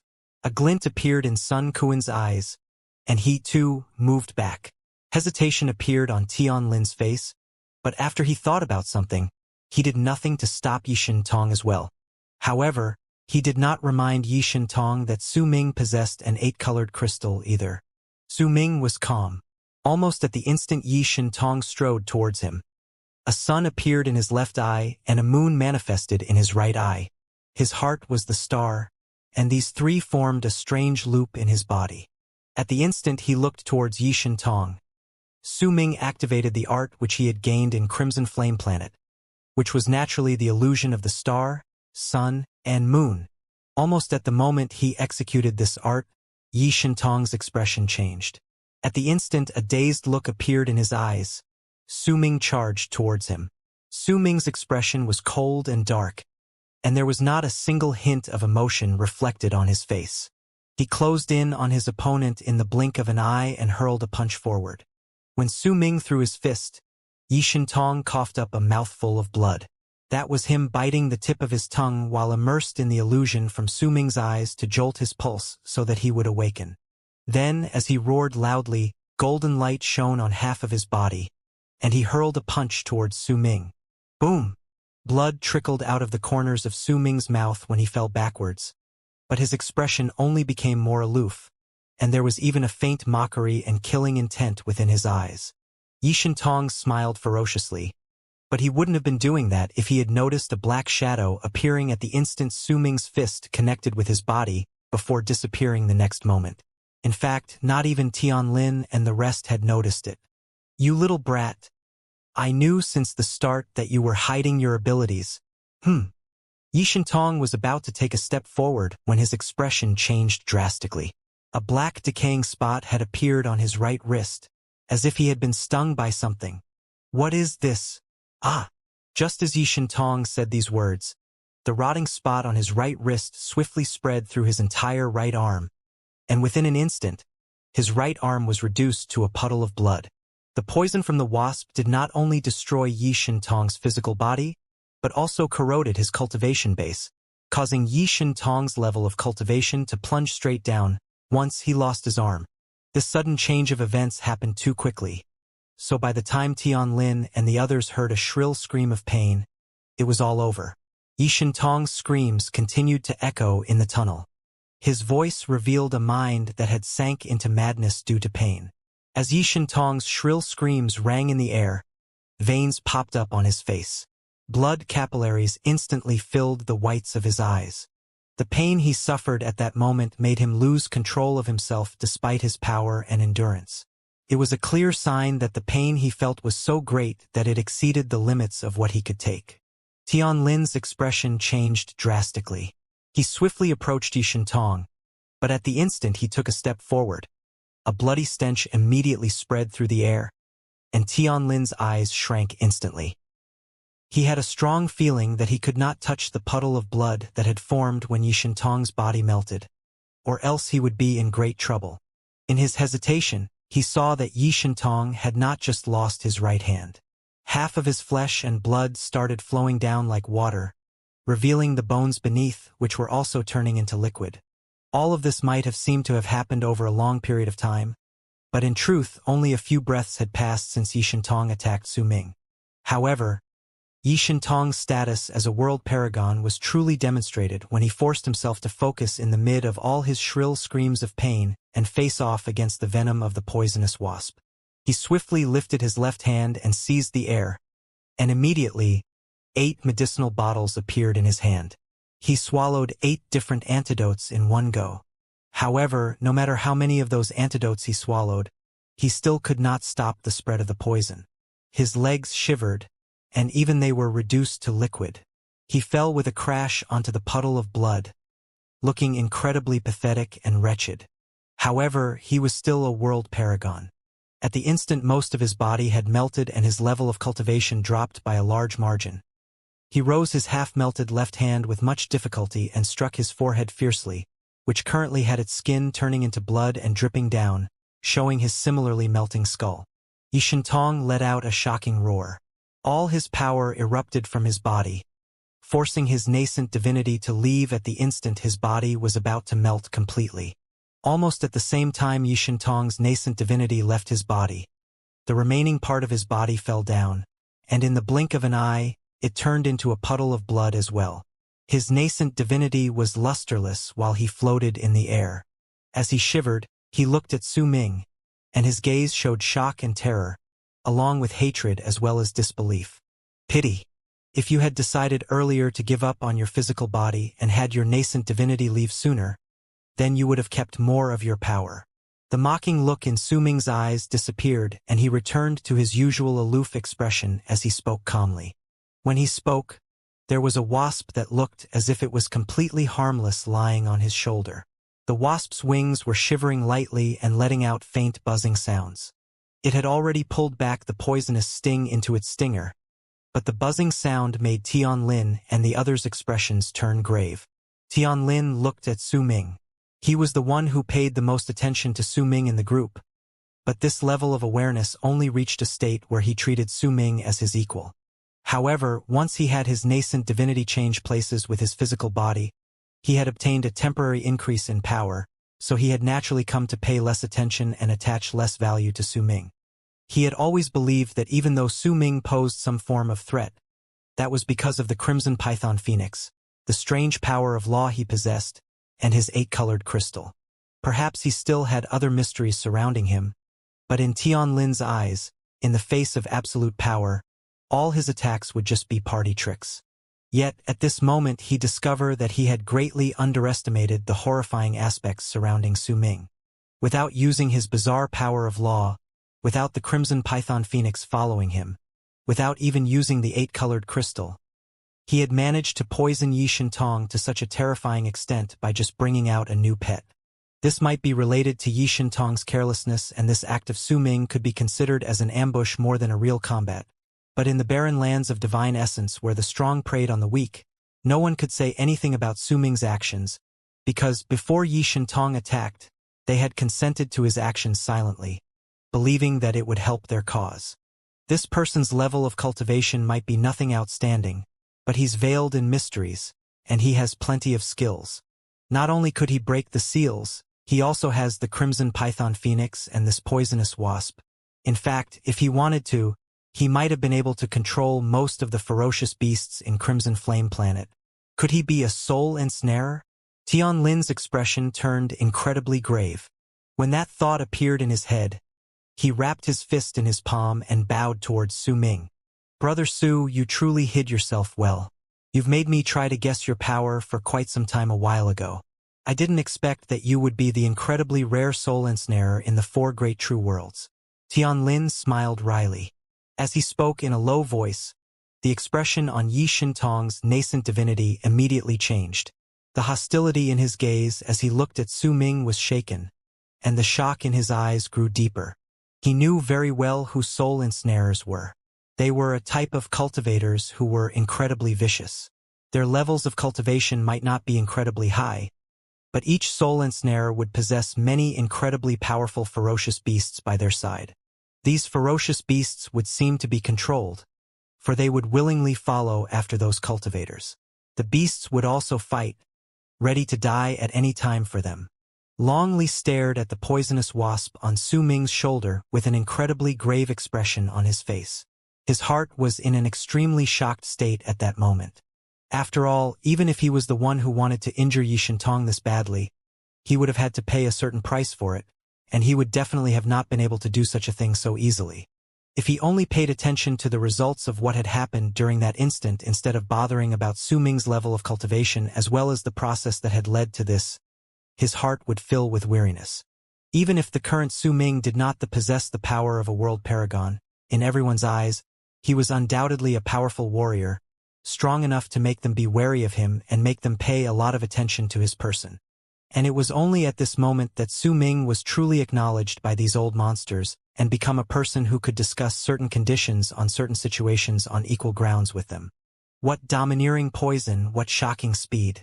Brother Su, even though I believe myself to know many ferocious beasts, I've never heard of such a poisonous wasp before. Even if it was the 10 great ferocious insects that existed during ancient times, only the dark shadow dragonfly, which is ranked second, and the poison ocean silkworm, which is ranked first, could compare to it. Brother Su, you have many attacks in your disposal. Even now, you might still have plenty that you have not shown us. Sun Ku narrowed his eyes to hide most of the light in his gaze, making it difficult for others to see his thoughts through his eyes. His words were also spoken in a cautious manner. I'm not the only one who has hidden their power, right? Su Ming swept his gaze across the group of people before he swung his right hand. The poisonous wasp on his shoulder immediately vanished. Sun Kuan opened his mouth, as if he wanted to say something else, but the buzzing of the red threads in the tunnel suddenly grew stronger, until they reached a piercing degree. As those sounds sliced through the air, an endless amount of red threads packed closely together appeared several hundreds of feet away. They were incredibly fast, and as they charged forward, they sealed off all paths of retreat. Sun Kuan's expression changed. By his side, Long Li and Tian Lin's eyes shrank as well. Only Yi Shentong's eyes alone were full of madness, even though he, too, was shivering at that moment. He knew that it would be difficult for him to escape this place with his current condition, but if he could have all of these people die with him, then at least he would not have to die in regret. At this moment of crisis, a glint appeared in Su Ming's eyes. He did not choose to use the bald crane's power to break the seal. In his eyes, this was something that he absolutely could not reveal to others, or else, even if he solved his current predicament, many other problems would be added to his life in the future. Besides, Su Ming did not believe for even a moment that these people before him truly did not have a way to break this seal. After all, even that cultivator in Heaven Cultivation Realm who had died in Su Ming's hands had prepared many trump cards to protect his life, so these world paragons would only have even more of these things at their disposal. The red threads might pose quite a threat, but the larger threat came from the group members. That was the reason why Su Ming had used such a brutal and ruthless attack to intimidate them. After all, his level of cultivation was the lowest among them. At this moment of crisis, Su Ming took a few swift steps back, pressing his back against the stone wall. The deep blue stone wall that exuded a vast amount of physical power started melting at rapid speed at that moment. By the looks of it, it was clear that he wanted to sink into the wall to avoid the red threads closing in on him. Sun Quan narrowed his eyes and immediately formed 7 seals with his hands. 7 shadows immediately appeared on his body, overlapping with each other. A sparkle appeared in Long Li's eyes, but no one knew what sort of thoughts were running through his head. The whistles were traveling so swiftly that they sounded as if the source was right beside their ears. The red threads from several hundreds of feet away closed in within an instant and submerged all the people's bodies. Almost at the instant, the red threads filled the entire area like the sea. The 5-direction seal shone with an intense light around Su Ming. With the sea of red threads, Sun Quan took 7 steps back, the shadows still overlapping his body. At the instant he moved back and touched the screen of light, his body phased through the screen. A slightly smug smile appeared at the corners of his lips, and in the blink of an eye, he moved back and vanished. At that moment, a low roar came from among the red threads. It was Long Li. His entire appearance had changed, and now he looked like a layer of black fog formed by an innumerable amount of shadows. He charged against the seal, turned into powder, and with some unknown method also went through. It was at this moment that a loud boom echoed violently in the tunnel. It was the sound of that boundless sea of red threads crashing into the screen of light. As Su Ming remained inside the stone wall, booming sounds continuously reached his ears. The light of his 5-direction seal continued shattering. The poisonous wasp shone before him as well to resist the red threads, though with much difficulty. A cold sneer appeared on his lips. He had seen Sun Quan and Long Li's actions and knew that his deduction had been correct. All of them had their own methods to pass through the seals. They had only chosen to not use them and drag down the progress to the deeper parts of the seal simply because they wanted to cause more deaths. With more deaths, there would be one less person to share the power of the world plane with. This is good as well. Let's all depend on our abilities to reach the bottom. A chilling glare shone in Su Ming's eyes. Each person in the group harbored their own thoughts, and since Su Ming was no greenhorn in this regard, he could naturally see all of this clearly. He had lived in danger his whole life and had ran into many incidents where he tried to deceive and outwit others while they did the same, which was why his wit and cunning were on equal terms as that of these people, even though he did not speak much and maintained a lower profile. When he saw Sun Quan and Long Li phase through the screen of light and disappear, while Tianlin was submerged by the dense red threads, Su Ming could not see clearly, and he did not know the details of what happened to Tianlin. However, he did notice Yi Shentong, who had lost his physical body, using some unknown method to make his nascent divinity scatter as the red threads closed in. Even when Su Ming used his Atman to check the area, he could not find his nascent divinity. I can't underestimate any of these people. Even if Yi Shentong lost his physical body, I still can't treat him lightly. After all, each one of them is a world paragon. Su Ming's body blended further into the stone wall. The bald crane was in front of him, and with its illusory art, it instantly hid Su Ming's body, making him look like part of the stone that was exactly the same the others in the wall. As Su Ming hid, his heart gradually calmed down. He no longer thought about the situation outside, for he was in a rather safe state in his current condition. The red threads could not see through the bald crane's transformation. At that moment, they were outside, continuously crashing against the screen of light. Time passed. After the time it takes for an incense stick to burn, a violent bang echoed through the tunnel, and the screen of light was torn to pieces by the red threads ramming themselves against it. As the screen of light shattered, the numerous red threads surged past, in a manner as if they had found a chute. Then they gradually left into the distance. Once they left, a green chute suddenly crawled out of the ground in the tunnel. Right at the moment the chute appeared, it immediately grew up, and in the blink of an eye, it turned into a big tree that could support the entire tunnel. There was a face on that tree trunk, and the face was the exact same as Tianlin's. As that tree appeared, a crack tore through the center of its trunk. Tianlin walked out from there. His face was slightly pale as he stood there, looking around himself for a while with an incredibly dark expression. Right at that moment, a ray of light from a nascent divinity appeared from the crack at the center of the tree trunk. This was naturally Yi Shintong's pale nascent divinity. He came out of the tree after Tianlin. A look of lingering fear appeared on Yi Shintong's face. He looked in the direction the red threads had left, then said in a low voice, "Thank you for your help, Brother Tian. Once I get out of this place safely, I will definitely offer you great gifts as thanks for saving my life." "Brother Yi, you don't have to be so polite. After all, I was the one who invited you here. It is only natural that I would ensure your safety. What are your plans now?" Tianlin shook his head. When he asked his question in a soft voice, he looked at Yi Shintong with a profound gaze. Fellow Taoist Long and fellow Taoist Sun each have their own methods to obtain their serendipity. Brother Tian, you had your nascent divinity change places with your physical body and had even fused together with this tree. I can feel that your life force is so great that you have practically reached an undying and imperishable state. Even that boy Su Ming won't die so easily. He might have gone off long ago to search for his serendipity. Yi Shintong's face was pale. As he spoke with a bitter smile, he swept his gaze past the area before he fixed his eyes on Tianlin. "I only have my nascent divinity left now. I feel disheartened, and I only want to leave this place as quickly as possible now. Brother Tian, please allow me to do so." Yi Shintong's words were completely logical. After all, if anyone else were in his position, they would first think about protecting their lives, not obtaining a serendipity. A glint appeared in Tianlin's eyes. He gave Yi Shintong a scrutinizing glance before smiling suddenly. When Yi Shintong saw the smile that abruptly appeared on Tianlin's lips, his heart let out a thump, and he instinctively moved a few steps back. He forced a smile on his face and wrapped his fist in his palm towards Tianlin.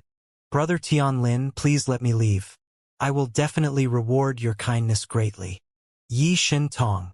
Tianlin's smile grew even more brilliant, but his gaze was cold. "We've known each other for years. Rumors have it that you once had a true guard after your life, and you did not die from that encounter.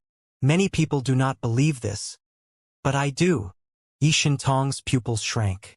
His expression immediately turned grave. At that moment, neither of them noticed that Su Ming was in the tunnel's wall not too far away from them. He might have his eyes closed, but he could hear their voices clearly. The stone wall that was the bald crane looked incredibly real, so real that even Tianlin and Yi Shintong did not notice it. "You provoked Su Ming right away because you wanted to determine our relationship, did you not? You also wanted to use the chance to tell the others that we aren't close friends. This would have created a chance for you to work together with others. Then, as you continued with your observations, you decided to attack, but you did not expect that you would suffer such grave injuries in fellow Taoist Su's hands.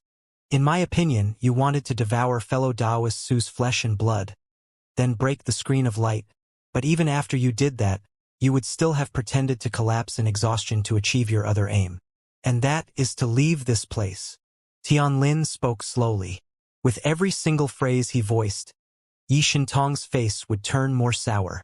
"Brother Tian, your analysis is completely groundless. I had promised to come to this place in order to obtain a serendipity. How could I choose to leave before I even obtained my serendipity? If it was not because I had no other choice, how would I have chosen to leave in resignation?"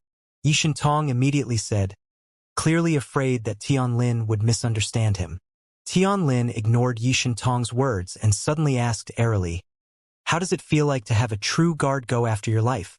Perhaps I should reword that. How does it feel to be one of the true guard's spies after he left his brand on you?" "Brother Tian, what do you mean? I don't understand what you're saying." A glint appeared in Yi Shintong's eyes. At that moment, his face was no longer pale. Instead, there was a strange, sinister look on his face, and a ghostly dark light appeared in his eyes. "You want to leave because you want to tell what happened here to your master, and there is only one way to report this matter to him, to burn one of your clones. What a coincidence! After I fused together with this precious tree, I obtained some of its innate abilities, and I can tell whether a person is his real self or his clone. With you, I saw a clone that is very similar to his real self. You have a physical body and a nascent divinity. There is practically no difference between the two of you, but a clone is still a clone. You want to leave this place and use 3 days to set up a rune to burn your clone to activate it. Then, you would let a certain true guard sense the memories before your clone's death and see everything in here. As for you, you will obtain a reward. Let me think, did your master promise you that if you discovered something important, he would communicate with the other true guards and let you be free from then on? Tianlin spoke calmly, but at the moment he mentioned the word free, his heart twisted and a shock of pain went through it. Yi Shintong's facial color had completely changed at that point. He instinctively took a few steps back, while the dark light in his eyes continued to shine intensely. That's right, fellow Taoist Tian, since you can tell, then there's no need for me to continue hiding this. But fellow Taoist Tian, how is it that you know about this in such detail? Are you also one of True Guard's spies? Yi Shintong fixed his stare on Tianlin. At that moment, his heart was in incredible shock. This was his greatest secret, and he had thought that no one knew about this. Hence he did not expect that Tianlin would speak of it so easily. His heart trembled from it. A memory that was buried in the depths of his heart emerged against his will. It was something that happened hundreds of years ago. As he was chased by a true guard, he experienced several life and death situations, and if that man had truly wanted to kill him, Yi Shintong might have died a long time ago. In the end, that man had left a section of a chain in his chest. That chain grew in his flesh like a brand. From then on, he became that True Guard spy. My hometown is far, far away from Crimson Flame Planet. Do you know why I came to this place? Tianlin looked at Yi Shintong and suddenly smiled. It's because of you. You have Jing Nanzi's presence on your body.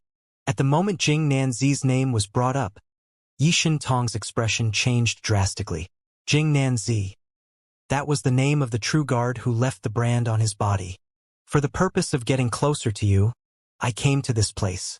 I was worried that I would cause you to be suspicious of me if I got closer in a too straightforward manner, so I decided to stay in Crimson Flame Planet. Then we'd be not too close but not too far away either.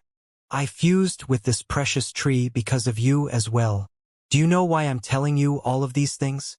When Tianlin curled his lips into a grin, an absent-minded look appeared in the eyes of Yi Shintong's nascent divinity before he slowly closed his eyes, then fell to the side as if he had fallen asleep. One after another, tree branches swiftly closed in on him and wrapped him up into a cocoon. Besides being able to discern whether a person is his real self or just a clone, my precious tree has a second inborn divine ability. It can make a clone fall into deep slumber, and his real self would not notice it either. Instead, this precious tree will fuse into the clone's nascent divinity and cast a dream art. Yi Shintong, I've waited for this day for a long time. When I saw that chain growing in your flesh all those years ago, I investigated your past. Then, I was able to discern that you were one of the spies chosen by Jing Nanzi, the man who massacred the Tian family. Jing Nanzi, my ancestor, was your spy, and for generations, he investigated and gathered all forms of news that you wanted. You promised freedom for the Tian family, but this freedom was a bloodbath aimed to destroy my family. This was the freedom you spoke of. It was your greatest mistake that you did not kill me in the past. I will make you pay the price with your death. Tianlin's expression twisted. Low laughter echoed in the tunnel, and he charged into the depths right away. Jing Nanzi, you would only need 10 days to reach this place from the 4 Great True Worlds region of suppression. I won't let you come right now, however, because your grave isn't ready yet. Once I finish arranging everything, I will let Yi Shintong's clone wake up and finish what he is required to do. He will tell you everything about this place. Tianlin's laughter gradually left into the distance, and the tunnel returned once more into silence. After about an hour, a few shoots crawled out from the ground of the now silent tunnel before turning into Tianlin's blurry figure, which was gathered together by a wisp of his divine sense. Looks like Su Ming has indeed left and is no longer here. Tianlin shook his head. The figure that was formed by his divine sense disappeared. For more hours passed. Tianlin's shadow appeared once again in this area. This time, he did not speak to himself, but chose to charge towards his real self. Su Ming, who was hidden in the stone wall, opened his eyes.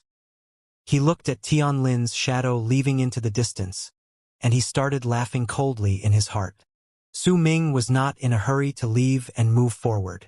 He was not really attracted to the power of the world plane in the deeper parts of the seal. Instead, he had mainly taken the risk to come to this place for the stones that possessed physical power. For example, the deep blue stone walls around him. These stones alone possessed power that caused Su Ming to feel his heart pound in excitement. To Su Ming, this place was where his best serendipity lay. That was why he had never even thought about going outside the stone wall and leaving the place. Instead, once he sent a divine thought to the bald crane. He closed his eyes in the stone wall. His flesh and blood instantly withered away, and in the blink of an eye, he was reduced to only skin and bones. However, almost at the same time Su Ming's entire body withered. A vast suction force that came from his body sucked away all the physical power contained in the stone wall around him. It surged into Su Ming's body, so he swiftly and visibly recovered from his emaciated state. In fact, he even looked slightly stronger. Yet soon, Su Ming's body withered once again. Just like that, he continued withering, then recovering, then withering again and recovering once more. As this process repeated, Su Ming's physical strength, which wasn't weak to begin with, continued increasing. It could be said that the training of physical bodies would never end based on the surging indulger's divine ability. As long as they had enough physical power which they could absorb at their disposal, they could continue training with this art endlessly. Su Ming could sense that his physical body was slowly getting stronger.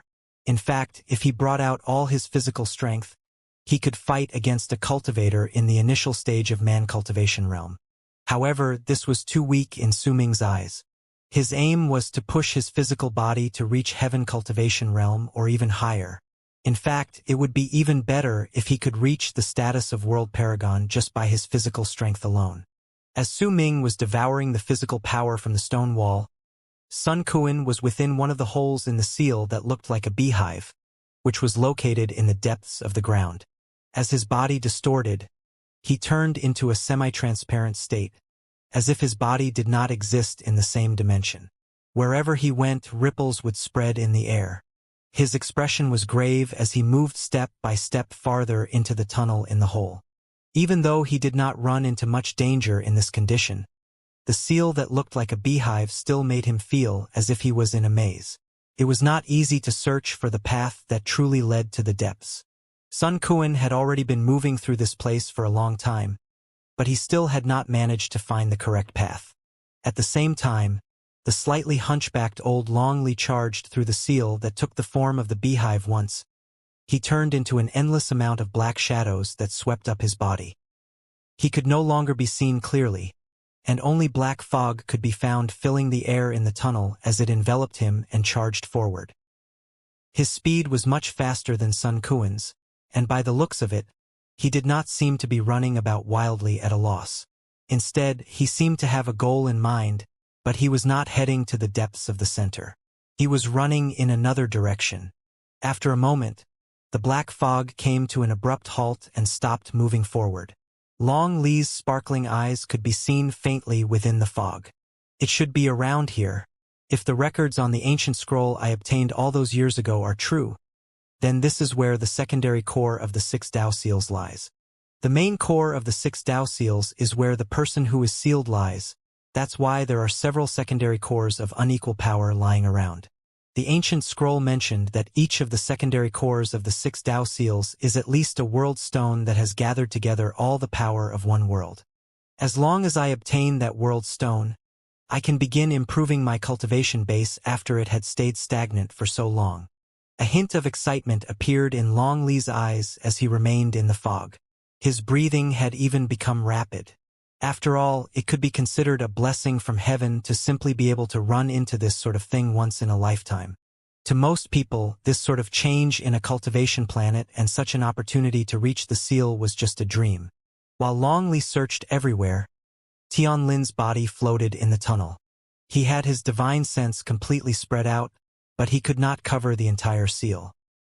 He had lost his sense of direction in this beehive seal, as if his mind had become disoriented. He frowned. This beehive was simply too big, and from 100 to 1,000 branches would appear in the beehive every set amount of distance. Entering a single wrong path would make it extremely difficult to reach where the Duke of Crimson Flame was truly sealed. Which was why Tianlin touched the ground in one of the forks with a dark expression on his face. He closed his eyes, and tree bark immediately manifested on his body. In the blink of an eye, his body turned into a gigantic tree. As that tree swayed, it grew hundreds of branches that numbered nearly 1,000. Then, they started squirming and worming their way into all the holes in the beehive in an incredibly bizarre fashion. Clearly, Tianlin wanted to use this method to search for the correct direction to the place he wanted to go.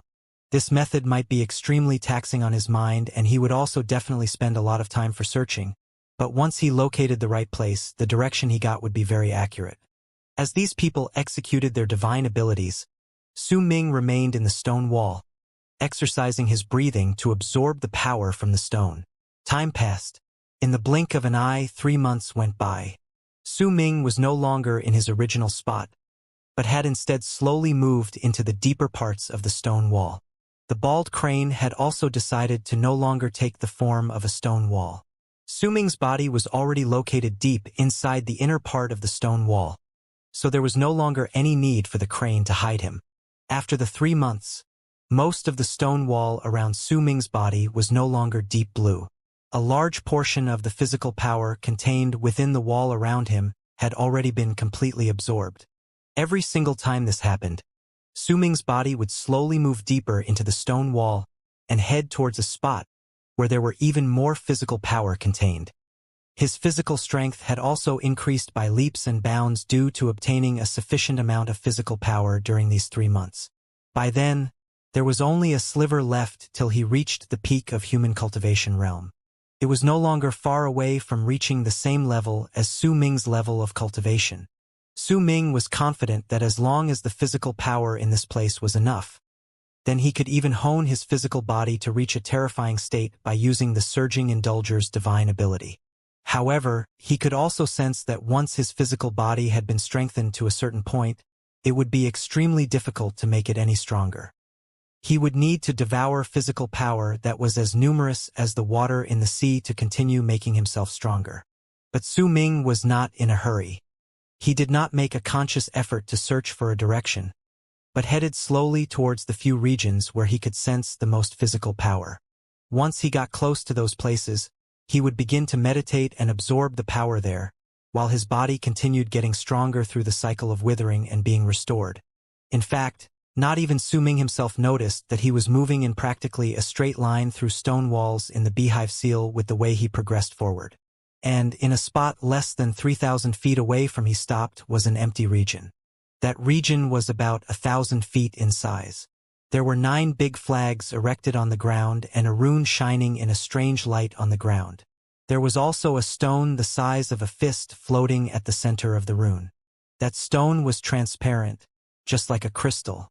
There seemed to be nothing strange about it, but if someone looked at it for a prolonged period of time, their minds and souls would be immediately sucked inside, and they would feel as if they had been placed in an unfamiliar world. They would even be able to see other people go through their course of life and everything that could possibly happen in a world. This item was a world stone that possessed the power of one world. In another direction that was about 3,000-something feet away from the world stone was Longli, whose eyes were shining with a dark light. There were about hundreds, close to 1,000, holes resembling a beehive around him. He knew that one of them led to the place where the secondary core of the seal, the world stone he desired, lay, but he did not know which hole it was that would lead him to it. He had been stuck here for half a year, trying again and again, but even after nearly 100 tries, he had yet to succeed. In fact, if he had not noticed that he had taken the wrong path early on and immediately retreated, he might have continued onwards, and who could know where he would have ended up. Damn it, according to the ancient scroll, the secondary core of the 6 Dao seals should be around here, but why can't I find it? And this beehive seal is seriously annoying. Even if I end up in the right path, I will still usually end up walking in circles. It makes people think that they're walking further and further away when they enter the hole, making it difficult for them to persevere. Long Li lifted his right hand and continued calculating with his fingers. He would occasionally bring out an ancient scroll that was made from some unknown skin. Upon taking it out, he would examine it carefully for a long time before cautiously selecting a tunnel to enter. Not long after he entered, however, he would exit it with a dark expression on his face. Fortunately for him, he never tried going through the tunnel himself. There was a gourd placed right before him, and black smoke was rising from within it before turning into 10 black shadows that were entering and exiting the tunnels slowly. In another few months' time, I'll be able to check through all of the tunnels. At that time, I'll be able to pinpoint the tunnels that have the highest possibility of being the right path. Strong desire appeared in Long Li's eyes as he continued prodding the gourd to continuously let out black shadows. He would also frequently enter some hole to investigate it. Su Ming's absorption and devouring of the blue stones was also slowly going on. As the color of the stone walls by his side became duller and fainter and the physical power within them disappeared, he continued onwards without stop. The bald crane was by Su Ming's side, having returned to its bald-headed self. There was a lazy, lackadaisical look on its face. Occasionally it would look around and mumble non-stop. Darn. I must have come here before, or else why would I find this place so familiar? Could it be that the brilliant, heroic, and intelligent me had truly walked out of the barren lands of divine essence? As the bald crane mumbled, it looked at Su Ming. It felt bored and decided to seep into the stone wall to head further into the distance to examine the area. The bald crane was not far away from where Long Li was. Almost at the instant it popped its head out of the stone wall behind Long Li. Its head immediately turned into a stone wall, and not a single hint of it could be seen. When Long Li personally flew out once again and rushed into the tunnel, he left behind a gourd on the ground. Wisps of black smoke would occasionally spread out from the gourd before turning into black shadows that rushed into the other tunnels in the beehive. It was also at this moment that the bald crane quickly crawled out from the stone wall. As it let out bouts of dry coughs, it looked around with shifty eyes while mumbling to itself. Why is there a gourd here? Someone must have forgotten about it here. The bald crane put on an incredibly shocked face, then pounced on it without any hesitation. Once it grabbed the gourd with its claws, excitement appeared in its eyes, and it swiftly crawled into the stone wall by its side. 2 to 3 breaths after the bald crane took away the gourd and disappeared into the stone wall by its side, the hunchbacked Long Li flew out of one of the hundreds of holes in the beehive in the form of a long arc. Once he flew out, he instinctively cast his gaze at the spot where he had placed the gourd. Long Li was stunned for a moment. Damn it, I didn't run into a fork just now, so how is it possible for an empty spot where I'm supposed to choose a tunnel in the beehive appear again? Could it be that the tunnels here change on their own? The first thing Long Li thought of at that moment was that he had taken the wrong path. He immediately turned around and was just about to walk back into the tunnel he had just left when he sensed the spot where the gourd was once again. He froze on the spot. His expression instantly turned incredibly sour. He turned around and stared hard at the spot where he had placed the gourd.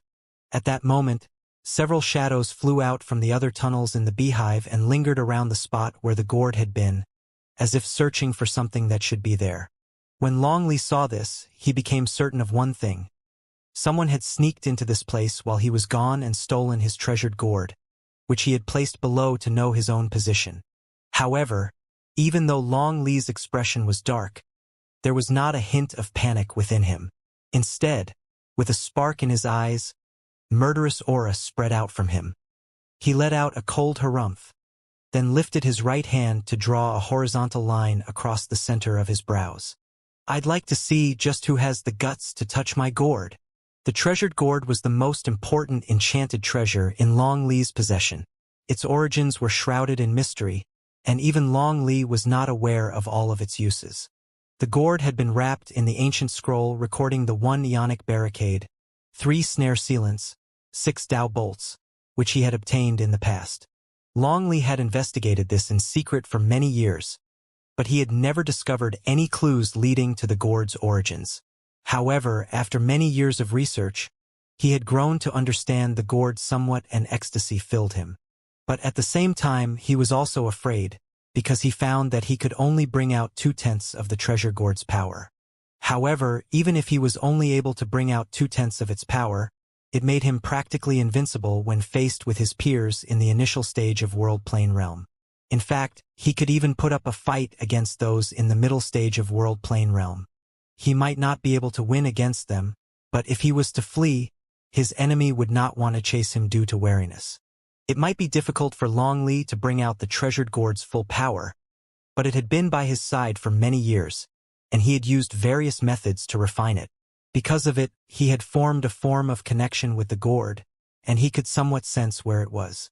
At that moment, as he wiped his right index finger across the center of his brows, a green light began to shine in his eyes. He looked swiftly around him, but once he looked through the entire area once, his expression turned even darker, and a barely noticeable hint of panic flashed in his eyes. Without any hesitation, he chose to open his mouth and break the skin on his right index finger. He then drew a horizontal line of blood across the center of his brows. Once Longley drew that line, his perception of the treasured gourd instantly expanded to its limit, but that resulted in his face becoming even paler. Panic and disbelief replaced the calmness in his eyes. He could not sense the gourd's location at all. It was as if his connection with the gourd had been concealed by someone. The connection might still be there, but there was not much difference compared to if that connection had been cut. What made anger shine through the paleness of Longley's face was that the 10 shadows that had been released from the gourd had returned, but they were all lingering in the area, continuously letting out shrill roars. There was an irritable tone to their roars, and there were wisps of black smoke spreading out from their bodies. The shadows were gradually growing fainter. Longley felt as if his heart was bleeding at this loss. Those 10 shadows were not things that were originally part of the treasured gourd, but something Longley had obtained after he had worked out a method.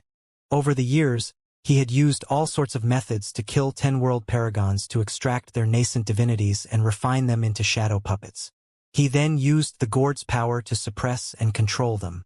These shadow puppets could even train on their own in the gourd. When he saw that the 10 shadows were showing signs of dispersing because they could not return to the treasured gourd, Longley instantly swung his arm, and the 10 shadows immediately charged into his sleeve so that he could temporarily use his own body to provide nourishment for them. There are only a few people who entered the sealed region, and the person who took away my gourd is definitely one of them. Sun Quan has always sought my gourd, so the possibility of him taking the gourd is the greatest. Tianlin has that strange tree of his, but it's not as if there's no possibility that it cannot fuse together with the gourd. He too has a motive. On the other hand, Yi Shintong has the lowest possibility of wanting my gourd. As for Su Ming, this person's arts are mysterious, but the possibility of him taking my gourd is below Sun Quan and Tianlin. Killing intent appeared in Longley's eyes, but he was somewhat uncertain in his heart. After all, he was in a spot that placed him the closest to the World Stone, so if he chose to search for his gourd, then it might be difficult for him to return in a short amount of time, and there was also a possibility that he would lose his opportunity to obtain the World Stone. However, if he did not immediately search for the treasured gourd, then his 10 shadow puppets would become weaker with time, and they would continue becoming weaker until they died. He gritted his teeth, and the killing intent in his eyes grew stronger. He leaped forward, then turned around to charge through the tunnel he had used to come to this place. He also spread his divine sense in an attempt to search for other people's tracks. As Longley was searching for the others' tracks with anger and killing intent burning in him, the bald crane was swiftly moving through the stone walls with a smug look on its face. It had Longley's treasured gourd in its right claw. There was a layer of black ripples spreading out from its body, surrounding the treasure gourd. The feeling of this particular action was the exact same as when the bald crane usually broke seals and runes. It was clear that the bald crane was worried that the owner of the gourd would come searching for it, and used the art that it was born with to hide all traces of the treasure. Because of that, it would be completely impossible for Long Li to find the gourd. Wow, I'm really lucky. I just went out on a stroll, and I managed to get myself a treasure. But what is this thing? Why does it look somewhat familiar? While the bald crane moved swiftly through the stone wall, it brought the gourd before itself and regarded it carefully. I can't quite recall. I should be missing a large portion of my memories. But this gourd is familiar. Isn't this gourd capable of killing others? It blinked, then brought the gourd closer. The bald crane's eyes went wide as it observed the treasure it had obtained. However, even after looking at it blankly for some time, the bald crane still had the same bemused expression on its face. When it unwittingly returned to the spot where Su Ming was absorbing the physical power from the stone wall, it squatted down by his side and continued trying to find a hint of its memories from the gourd with a frown on its face. Why is Long Li's gourd in your hands? An unknown amount of time passed before Su Ming's slightly surprised voice fell into the bald crane's ears, making it snap out of its ruminations. I don't know. I was just out on a stroll when I saw the gourd on the ground, so I picked it up and brought it back here. The bald crane replied instinctively with a slightly aching head and a dazed mind. Su Ming knew the bald crane's character, hence he did not provide any further comment regarding it. Instead, he lifted his right hand and seized the air in the direction of the gourd. It immediately flew out from the bald crane's claws and charged towards him.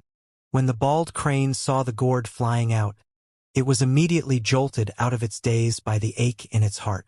Just as it was about to argue with Su Ming and let out a small outburst, it saw Su Ming calmly bringing out a large amount of crystals from his bosom and gifting them over. The bald crane's face immediately lighted up, and the bird quickly pounced on the crystals to receive them. It would even occasionally take out a few and bite them in its mouth to determine whether they were real. As for the treasured gourd, it had long since been forgotten about. Su Ming held Long Li's treasured gourd. The black ripples left behind by the bald crane were still there. This was not the first time Su Ming had seen this gourd. Long Li had brought it out a couple times while he was still in possession of it. The black shadows that came from the gourd had especially raised Su Ming's cautiousness. Su Ming did not look down on the gourd due to its average appearance as he sized it up carefully. He sent in a wisp of his Atman with a slightly solemn expression on his face. Once he did so, he immediately sensed a force of resistance so great that it could not be described with words spreading out from within, instantly crushing the Atman he had sent into the gourd. However, at the instant Su Ming's Atman was crushed, his eyes shone fiercely. His breathing quickened at that instant, and his eyes went wide. He scrutinized the gourd, and after a moment, he sent another wisp of his Atman into it. At the instant the Atman was crushed by that force again, Su Ming's calm face changed drastically. The aura of death in this thing is so thick, but it's quite strange. It can actually resonate with my soul. When the two wisps of Atman were crushed, a powerful tremor had rung through Su Ming's soul. It made him feel as if he had come from the same place as this thing. During the two times Su Ming's soul trembled, clear, cracking sounds came from the treasured gourd. Su Ming immediately saw the bald crane's black ripples around the gourd shattering. All the mixed, haphazard seals that Long Li had used to control the gourd during all the years also shattered at that instant. Once they shattered, a glossy green light spread out from the gourd, floating before Su Ming. A wide-opened eye appeared on the smooth surface. That eye was wide open and looking at Su Ming with a judgmental gaze. Su Ming stared at the gourd and the eye before him. At that moment, his train of thought became smooth, and he struck his forehead with his right hand without any hesitation. With it, his soul spread out from his body. Almost at the same instant, the eye on the gourd shone with a powerful light, and when it looked at Su Ming, the judgmental look gradually turned gentle. It was at that time that eyes of the skeleton with 3 swords pierced through his body in the depths of Crimson Flame Planet begun to shine even more brilliantly. There was even an intense wave of excitement there. An Abyss Builder's presence. There's no mistaking this. This is indeed an Abyss Builder's soul. There's actually Abyss Builders in this world. This is a blessing for us of the fifth true world. This is a blessing that will lead our races into power. Su Ming's soul spread out of his physical body, and during that instant, his soul resonated with the treasured gourd before him. This resonance caused the treasured gourd's eye to become even brighter as it looked at Su Ming. In the end, even a hint of respect appeared there. It was as if the soul within the treasured gourd had acknowledged Su Ming at that time. Soon after, 8 eyes appeared in succession on the gourd, and along with the previous one, there were now 9 sparkling eyes, and they were all looking at Su Ming. During the instant Su Ming's soul trembled. Long Li, who had his divine sense spread through the tunnel in the beehive as he was searching for the others, froze. His expression changed drastically, and he coughed up a mouthful of blood. His face instantly turned pale, and he staggered a few steps backwards before placing a hand on the stone wall by the side to support himself.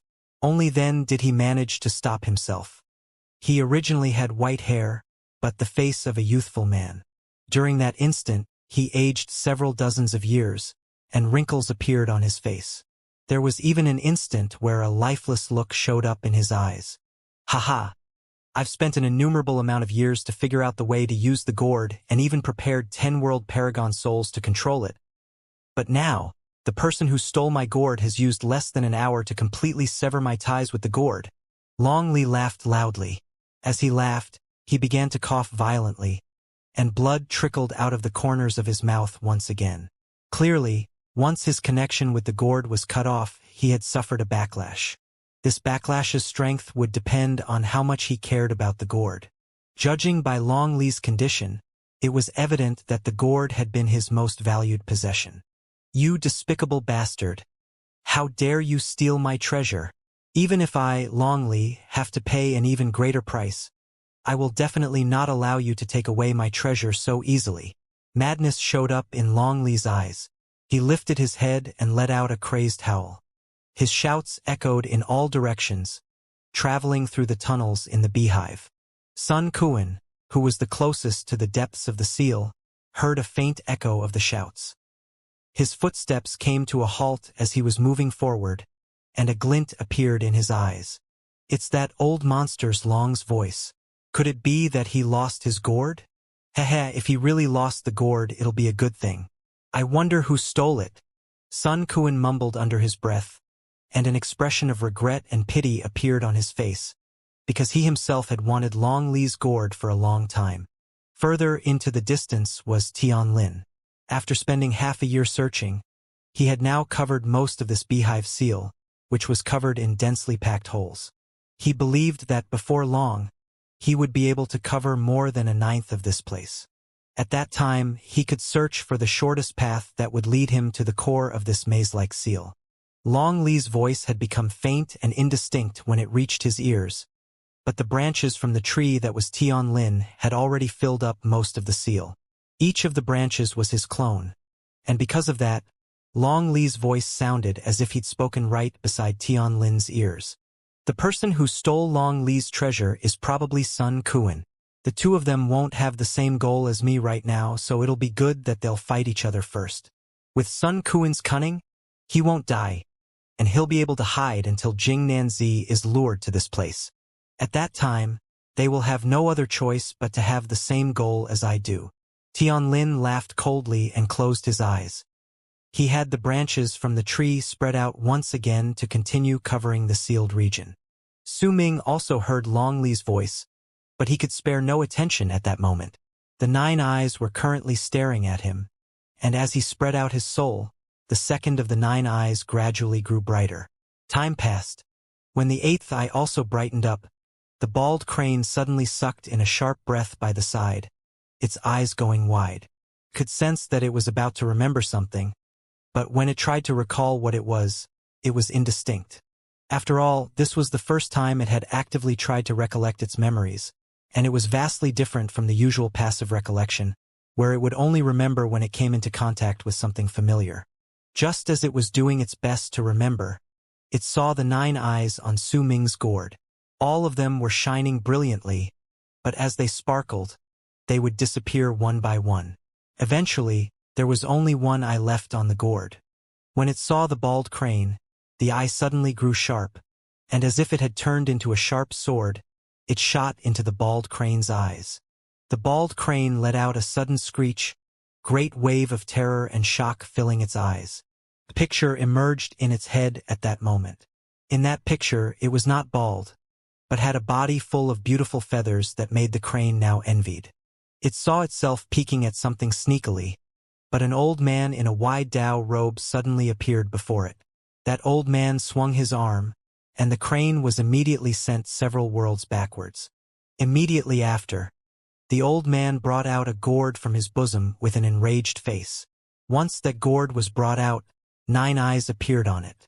Within an instant, 5 of those 9 eyes locked onto the crane, and a life-threatening sense of danger rose swiftly in its body. The bald crane saw itself quickly retreating with a screech. However, a sullen voice containing endless fury reached its ears. "Treasured gourd, please kill it. Old Taoist Luya, I just stole and ate some of your Dao cores and watched you create your cores personally. Boy, how could you ask the youngster gourd to come out here?" The bald crane saw all of its feathers growing in size as it screamed. However, once the old Taoist said those words, the 5 eyes on the gourd that had locked onto it immediately blinked together, and a wisp of green smoke flew out of the gourd. There was a small boy the size of a palm in that smoke, and it held an even smaller sword in his hand, but it was rushing towards the crane at an indefinable speed. Pain. Pain that could not be described with words. That was what the bald crane felt when that memory ended. I remember now. This is old Taoist Lu Ya's immortal slaying gourd. But I remember that this gourd should have been destroyed. When Lu Ya was fighting against Tai Xing Su, who was one of the 4 great true progenitors, Tai Xing Su destroyed it. As the bald crane screamed, it immediately retreated. A glint appeared in Su Ming's eyes. At that moment, he had only formed a connection with the gourd, but he did not obtain the method to control it. When he saw the bald crane's intense reaction, he, who had noticed many instances of something being off about the bald crane since they arrived in the barren lands of divine essence, suddenly asked, "How do you use this thing?" "I don't know how to use it either, but I do remember seeing Lu Ya saying these words to that damnable gourd, 'Treasured gourd, please kill it.'" He bald crane had no feathers on its body at that moment, else they would have definitely been standing on end. When it heard Su Ming's question, it instinctively answered, but once it finished answering, it immediately regretted its actions. Because once Su Ming heard the sentence, he echoed the bald crane's words. "Treasured gourd, please." When Su Ming begun speaking, a presence that made even his heart tremble in trepidation suddenly spread out from the gourd. As that happened, the eye on the gourd suddenly showed signs that it wanted to blink. By the looks of it, that gourd would kill as soon as Su Ming finished speaking the last word. At the same time, an apathetic and indifferent voice began speaking in Su Ming's mind. "There is not enough energy stored. 8/10 of the real body have been destroyed. It needs to be replenished as soon as possible." Locking down on enemy. Su Ming sucked in a deep breath. Since the bald crane was scared so terribly that its soul had almost left its body, he did not say the last word. Instead, he had his soul return to his physical body. He stood up then, lifted his right hand, and seized the gourd to put it away into his storage bag. Su Ming's eyes shone. Confidence filled him at that moment. This sort of confidence was what he possessed when he became the god of berserkers in the land of berserkers in the past. Now, in the barren lands of divine essence, that confidence rose once again within him. With this gourd and the poisonous wasp with me, as well as the large number of blue stones containing physical power in this place, along with the God Ascension nectar contained in the wasp's body, which I can extract at any time I want, it won't be impossible for me to be the strongest in this region of the barren lands of divine essence. It's a pity that the spirit body in the gourd has been damaged heavily. But this thing is rather peculiar. It actually reminded me to replenish its energy. Right now, an 8/10 of its body have been damaged, but it can still bring out such a shocking power. If I could replenish all of its power and make it whole, it would definitely be something that could overturn the world. Su Ming sucked in a deep breath. He did not have a suitable vessel to store the God Ascension nectar, and he did not know how long he would need to absorb that God Ascension nectar either, which was why he did not choose to absorb it even now. He wanted to search for a suitable place to quietly refine that nectar once he left this place. So that no accidents happened, he had left a divine thought for the wasp, forbidding it from absorbing the nectar in its body, only allowing it to store it. Su Ming put away the gourd. The bald crane had by then began to calm its heart, which had nearly gone still from fear. The bird watched Su Ming with anxious eyes. Su Ming casted a glance, then brought out another handful of crystals from his storage bag and gave them over. When the bald crane received its consolation, it became satisfied. Su Ming closed his eyes and forced down the restlessness in his mind to continue immersing himself in absorbing the physical power in this place. Time passed. 2 months went by in the blink of an eye. During that time, Su Ming's speed as he absorbed the stones became faster.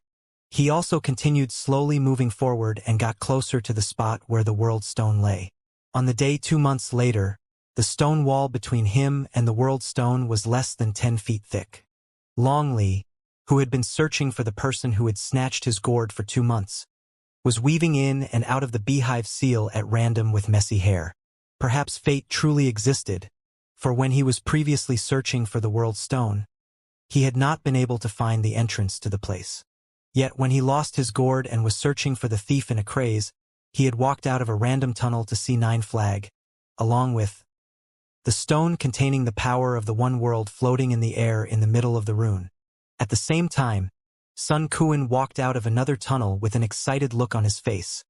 A vast mass of empty land before him. At the center of that empty land was a layer of purplish-black magma, and he also saw the Duke of Crimson Flame's white bones within that magma. The density of aura of a world plane in this place filled Sun Kuan with excitement that was close to ecstasy. His breathing quickened, but he did not immediately move forward. Instead, he chose to swiftly sit down cross-legged in a corner and exercise his breathing to absorb the aura. He had never thought about saving the member of the alien race and letting him out.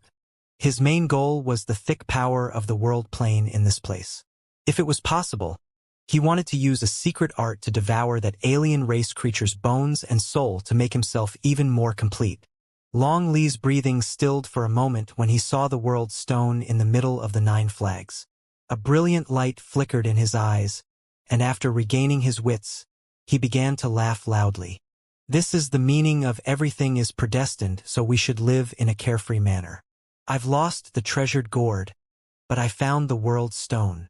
Long Li sighed deeply with emotion, but no matter what, he was a world paragon. Soon, he quelled his emotions and excitement. With a single move, he approached the rune. A faint glint appeared in his eyes. He stared at the world stone, and as he fell into a pensive silence, he brought out an ancient scroll from his bosom. Once he examined it closely, he formed a seal with his right hand and immediately struck the air in the direction of the entrance to the place, which was located behind him. A dark ray of light instantly shone at the spot where the entrance was. It was then covered by a gigantic diamond-shaped light. After it flashed several times, a screen of light sealed the entrance.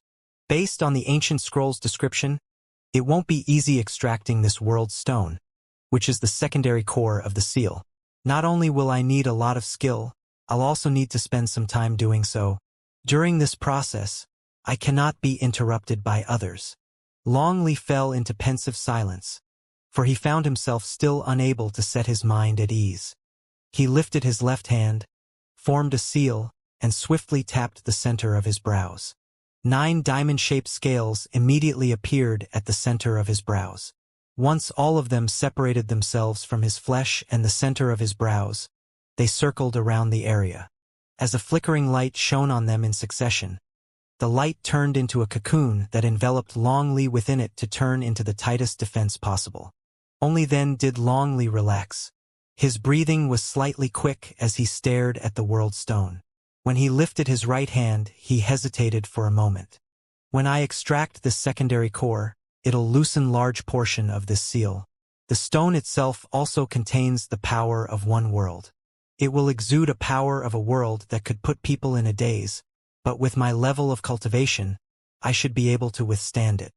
Long Li no longer hesitated. He lifted his right hand and formed a strange seal. Once he did so, he pointed towards the floating world stone. With it, the 9 flags on the ground immediately started fluttering in a bizarre manner. A 9-headed, green-faced Kirin manifested instantly in the air. As it swam in the area, it let out low roars in Long Li's direction. At the same time, a powerful ray of light suddenly erupted from the world stone. It was as if it had been stirred up by that strange act Long Li had done just now. Long rivers, huge streams, tall mountains, and flatlands immediately manifested on the surface of the world stone. Then the faces of all manner of life, joy, anger, sadness, happiness, being born, getting old, falling sick and dying, instantly also did the same. Immediately after, a ripple filled with the power of a world plane swiftly spread out from within the world stone. When the ripple touched the 9-headed, green-faced Kirin, it stopped roaring. Instead, it let its eyelids fall until they covered half of its eyes, making it seem as if it had fallen asleep. Long Li was not too far away, and his body was instantly enveloped by the ripple. However, he seemed to have been prepared for it since long time ago. He did not avoid the ripple, but at the instant they closed in on him, he bit the tip of his tongue and coughed up a mouthful of blood. He lifted his right arm and swung it in the area before him, and 10 dull black shadows flew out from his sleeve to crawl into his body through his eyes, ears, nose, and mouth. The ripple spreading out from the world stone phased through the defense Long Li had placed, but they did not cause any damage to it. Instead, once they phased through, they started sweeping through the area and reverberating in the air.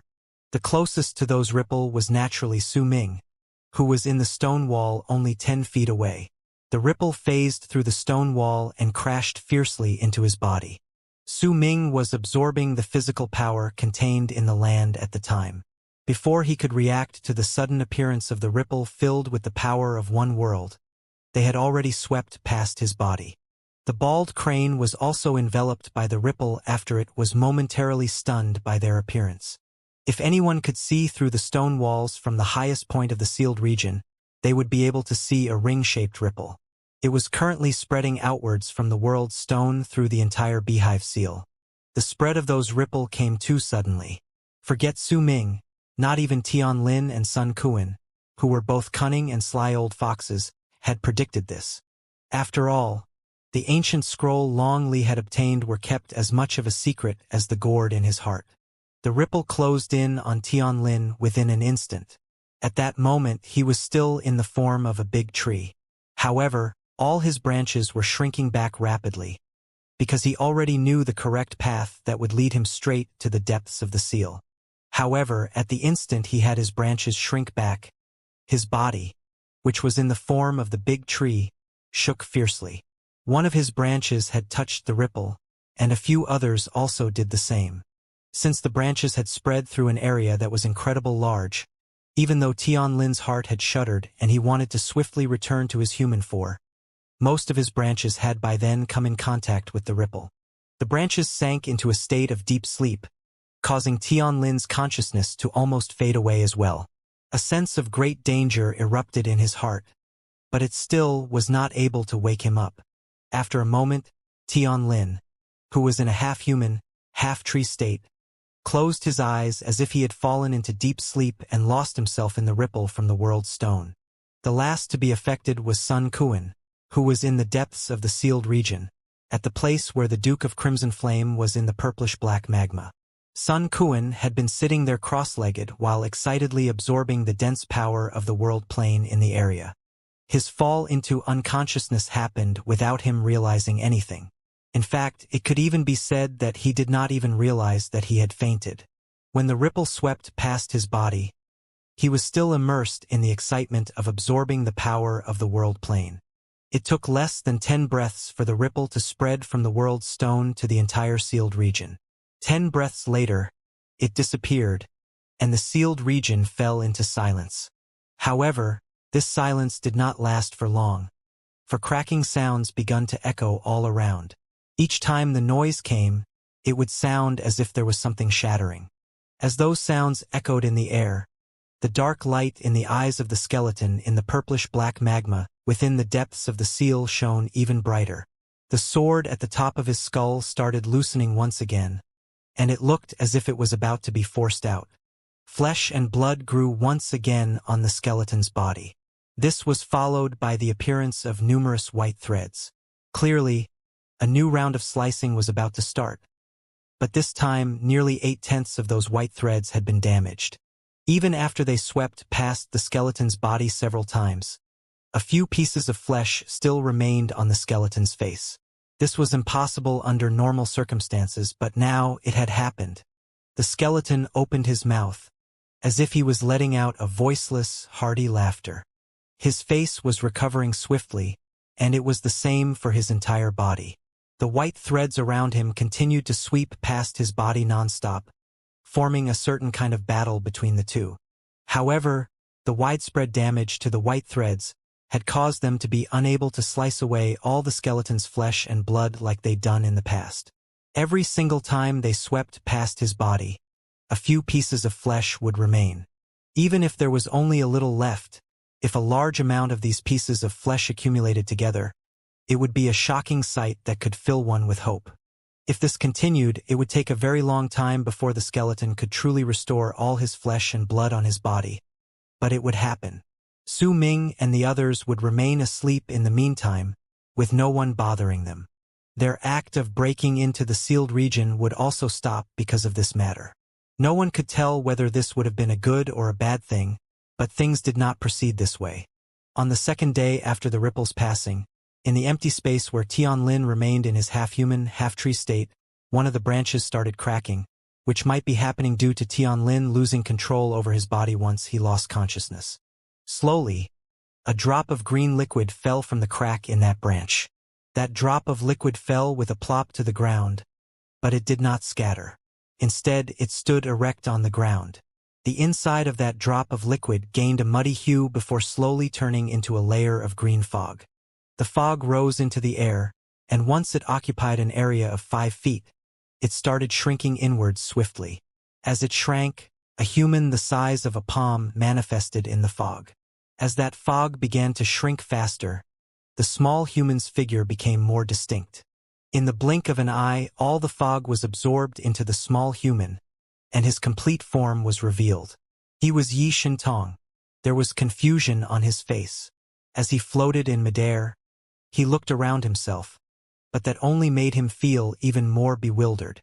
After some time, the small human that was Yi Shintong seemed to have remembered something. "Offer up the clone and tell Master everything about this place." As he mumbled this under his breath, he moved and charged towards the world outside. This was something Tianlin had not expected.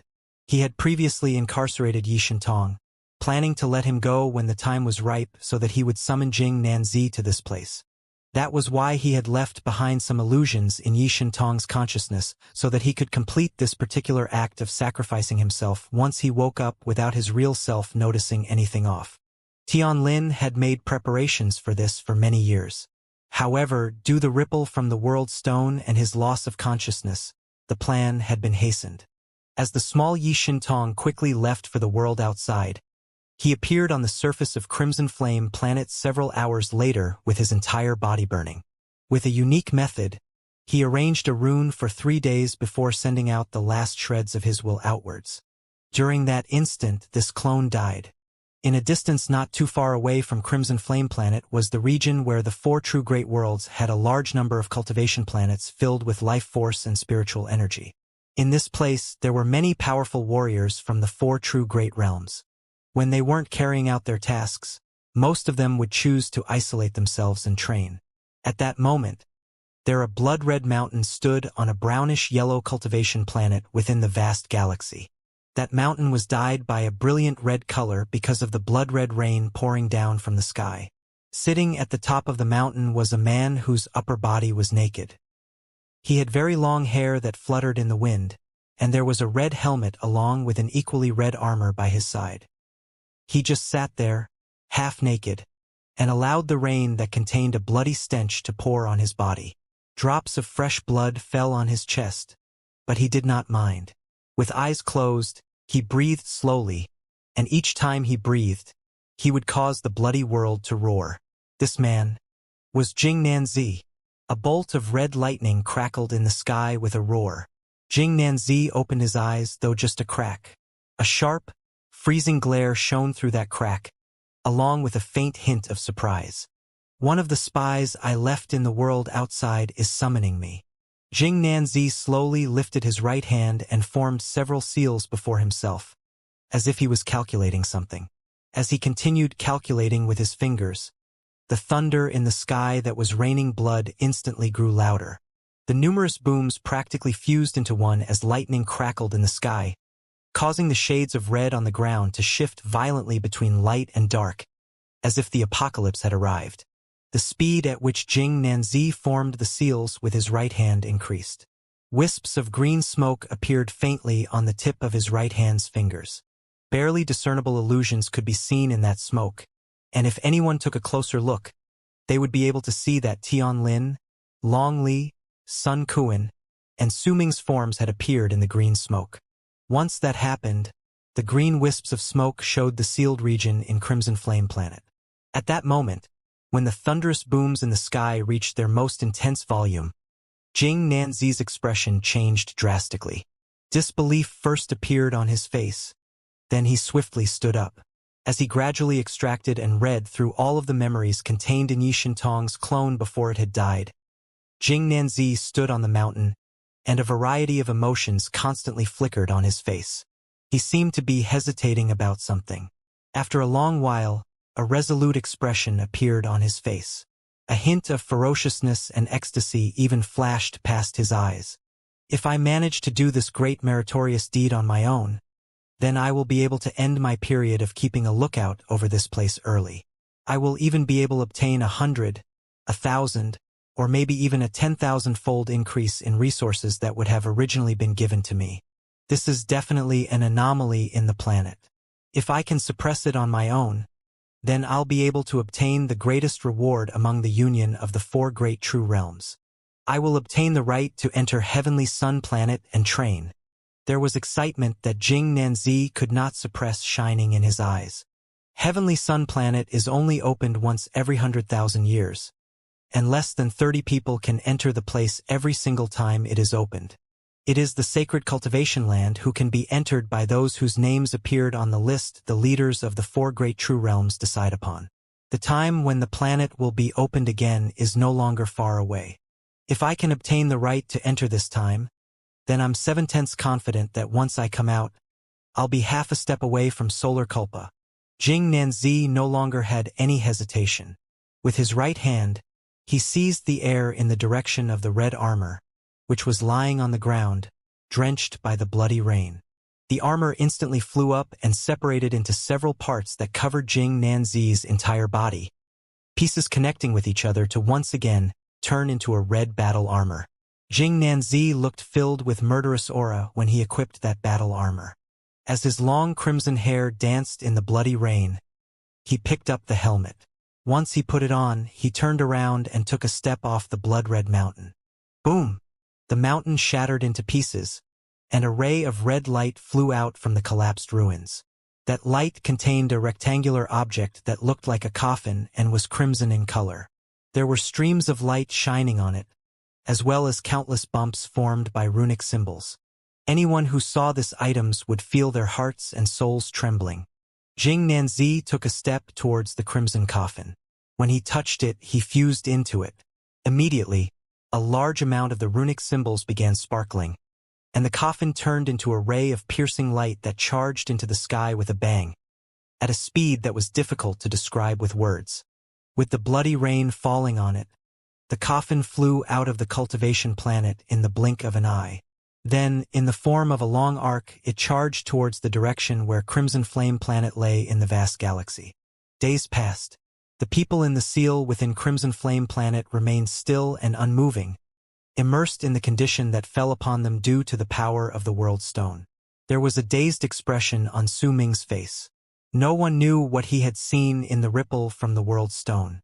The bald crane was drooling as it mumbled in its spot. muttering words that perhaps even the crane itself would not be able to hear clearly. At that moment, Crimson Flame Planet was dark. Most of the people would not venture out and do anything. After all, the ferocious beasts in Crimson Flame Planet had walked out of their sealed regions, and everything had become different from how it was in the past. For the cultivators in the place, the caution they had exercised during the past few years became the barrier that would ensure their safety. The night was not quiet, though. The ferocious beasts would roar out occasionally, their voices slicing through the night sky and traveling in all directions. The old woman in the house at the top of the mountain in the eastern region of Crimson Flame Planet was sitting inside with her legs crossed. She had seldom ventured out during the past few years, because her heart had been slightly uneasy all this while. But in the end, she could only turn her unease into sighs. On this night, as the old woman was sitting in her house and meditating, her eyes suddenly flew open, and a hint of shock appeared within them. The entire night sky of Crimson Flame Planet turned red at that instant. All the cultivators on the ground woke up and lifted their heads at the same time to look at the sky in shock. In fact, even the roaring, ferocious beasts abruptly stopped letting out any sort of sound. The thing that had caused the sky of Crimson Flame Planet to turn red was a piercing ray of red light. Its manifestation in the sky was a telling sign that something was approaching this place at an extreme speed. At that moment, it was moving through the layer of air at the highest point in the sky. The red light was too fast for anyone to see what was inside. In the blink of an eye, it was as if the sky had been put on fire. Moments later, the light crashed onto the ground, and with the collision spot as its center, a wave of impact that was like a violent gust swept through the entire area. Wherever this wave of impact went, the ground would be instantly eroded. There were even several volcanoes that turned instantaneously into dirt. All manner of living except for those who had reached the peak of Heaven Cultivation realm within a circular area of 10,000 lis died in an instant, without even being able to let out a single scream of pain. However, even those who had reached the peak of Heaven Cultivation realm coughed up a huge mouthful of blood due to the wave of impact and were all gravely wounded by it. Once the booming sound that came from the wave of impact faded away, a gigantic red coffin could be seen on the spot where the wave of impact had originated, which was also where the red light had crashed onto the ground. Nearly a third of it had penetrated into the ground in a diagonal manner. A human face popped up on the surface of the coffin's lid as the countless bumps that were runic symbols shone and streams of light flowed out from the coffin. More accurately speaking, the thing that showed up was not a face but a head wearing a helmet. Gradually, Jing Nanzi's head and body showed up on the coffin's lid before he eventually walked out, as if he had just phased through it. As he looked at the ground around him, he let out a cold harumph. The murderous aura about him surged into the sky, and he lifted his right hand to strike the coffin. The runic symbols immediately shone intensely, and the coffin turned into a long red spear, which Jing Nanzi picked up. At the instant he held the blood-red spear, a power that belonged to those in the peak of the middle stage of World Plane Realm was released from his body without him bothering to put even a single bit of disguise on it. At the instant it erupted from his body and swept through Crimson Flame Planet, it told all the people in the area that he had arrived. Jing Nanzi lifted his left hand, and a jade slip appeared on his palm. When he squeezed it, green light immediately spread out and covered the land beneath his feet. It traveled so quickly that in the span of 10 breaths, that green light had already covered all the land, all the cultivators, and all the ferocious beasts in Crimson Flame Planet. It even seeped into the depths of the ground and covered the sealed region. Once it did so, an illusory projection of several dozens of feet lit up on the jade slip. That projection showed a complete Crimson Flame Planet. This scene was almost identical to what the ancient bronze sword had manifested in the air when the True Guard were investigating the region. As the green light covered all the living beings in Crimson Flame Planet, it made all the cultivators in the land know clearly that a True Guard had descended. The old woman in the house on the mountain in the eastern region was shivering at that moment. Her face was stark pale as panic revealed itself in her features. The ripple of power she sent out also showed a submissive gesture. Jing Nanzi cast a look at the illusory projection before he disappeared without a trace. When he reappeared, He was already at the gigantic crack where Su Ming and the others had lingered for some time in the past. Jing Nanzi charged in along it. At this instant, the ripples of power and the mighty pressure of Jing Nanzi caused the bodies of the people in the seal to experience tremors of different degrees, as they were immersed in the strange state caused by the world stone. A violent shudder wrecked Su Ming's body as he remained seated. A hint of struggle appeared in his dazed and lifeless eyes. A brilliant glare shone within them, and he seemed to have snapped awake at that instant. Rarely seen shock appeared on his face. What is this power? It's comparable to the undying and imperishable world. It actually immersed me within itself that I almost couldn't free myself from it. Su Ming sucked in a deep breath. Sweat broke out on his forehead, and the stones around him loosened by a large margin. At the instant Su Ming stood up, the stones in the area turned into ashes.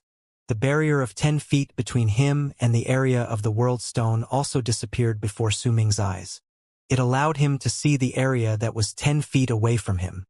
He saw Long Li shuddering in the diamond-shaped screen of light, along with the 9 flags and the 9-headed, green-faced Kirin, as well as a stone shining with a brilliant light as it remained inside a floating screen of light.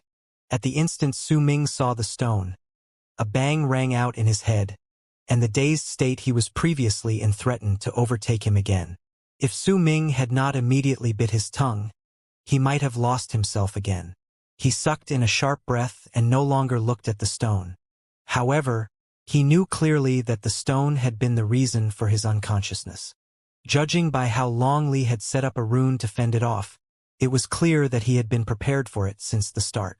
If Su Ming was to make a guess based on this, then there was a high chance that everything had happened by Long Li's deliberate actions.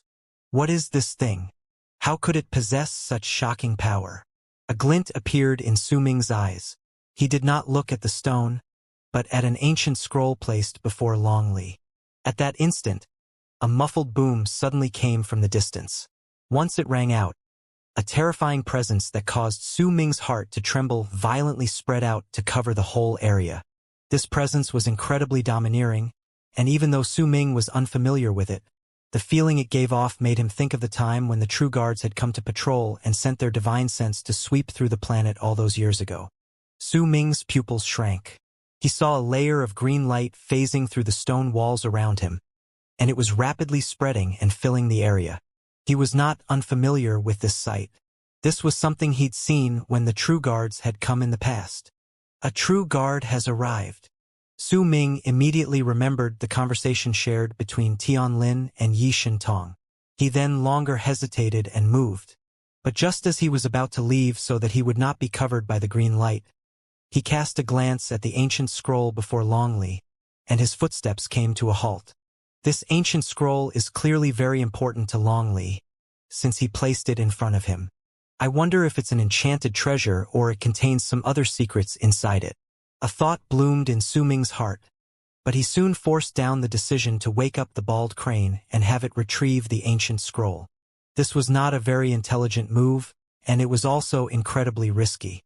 Besides, there were many strange changes in the sealed region at that moment, and time was short.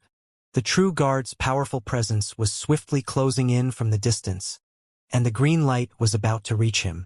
A glint appeared in Su Ming's eyes, and he turned around resolutely. With a single move, he arrived beside the unconscious bald crane. Once he grabbed it, he placed it in his storage bag and started charging through the stone wall. What happened here? How could a True Guard descend to this place? Could it be that it has been several years since I fell unconscious and the True Guards from the galaxy beyond Crimson Flame Planet have once again began their patrol? If that isn't the case, then Tianlin must have kicked his plan into motion. Su Ming was moving forward with his physical power through the stone wall, but before he could travel too far ahead, a violent bang came from behind him, the area where the world's stone was. In the mid of that bang, Su Ming heard Long Li's low roars.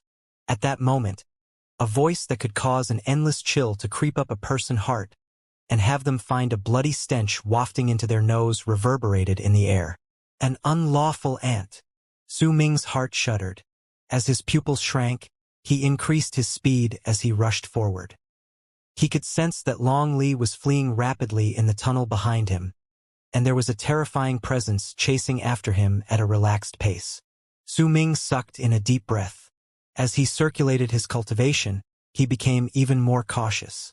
However, before even an hour went past, another muffled but just as violent boom came from the sealed region. The spot where the booming sound came from was not too far from Su Ming. Tianlin's word rang through the area. Sun Kuan, Su Ming, if the two of you are still hiding here, then you will surely die. Come out and fight with us to kill the true guard. There was a shrill, hoarse tone to Tianlin's voice. Clearly, the booming sound just then had caused grave injuries to him. Fellow Taoist Sun, fellow Taoist Su, this true guard is in the middle stage of World Plane Realm, so no matter how well the two of you hide, it'll still be difficult for you to escape death. Why don't you come out and work together with us to fight against him? There was a feebleness to Long Li's voice as it echoed through the tunnels. Oh? Sun Kuan, Su Ming, so there are 4 people alive? But I only detected 3 people's lights. Interesting. Could it be that there is someone who isn't recorded in the barren lands of Divine Essence's records besides those from the alien races? Jing Nanzi wondered, his cold voice echoing through the tunnels. Booming sounds continued reverberating in the air for the next couple moments.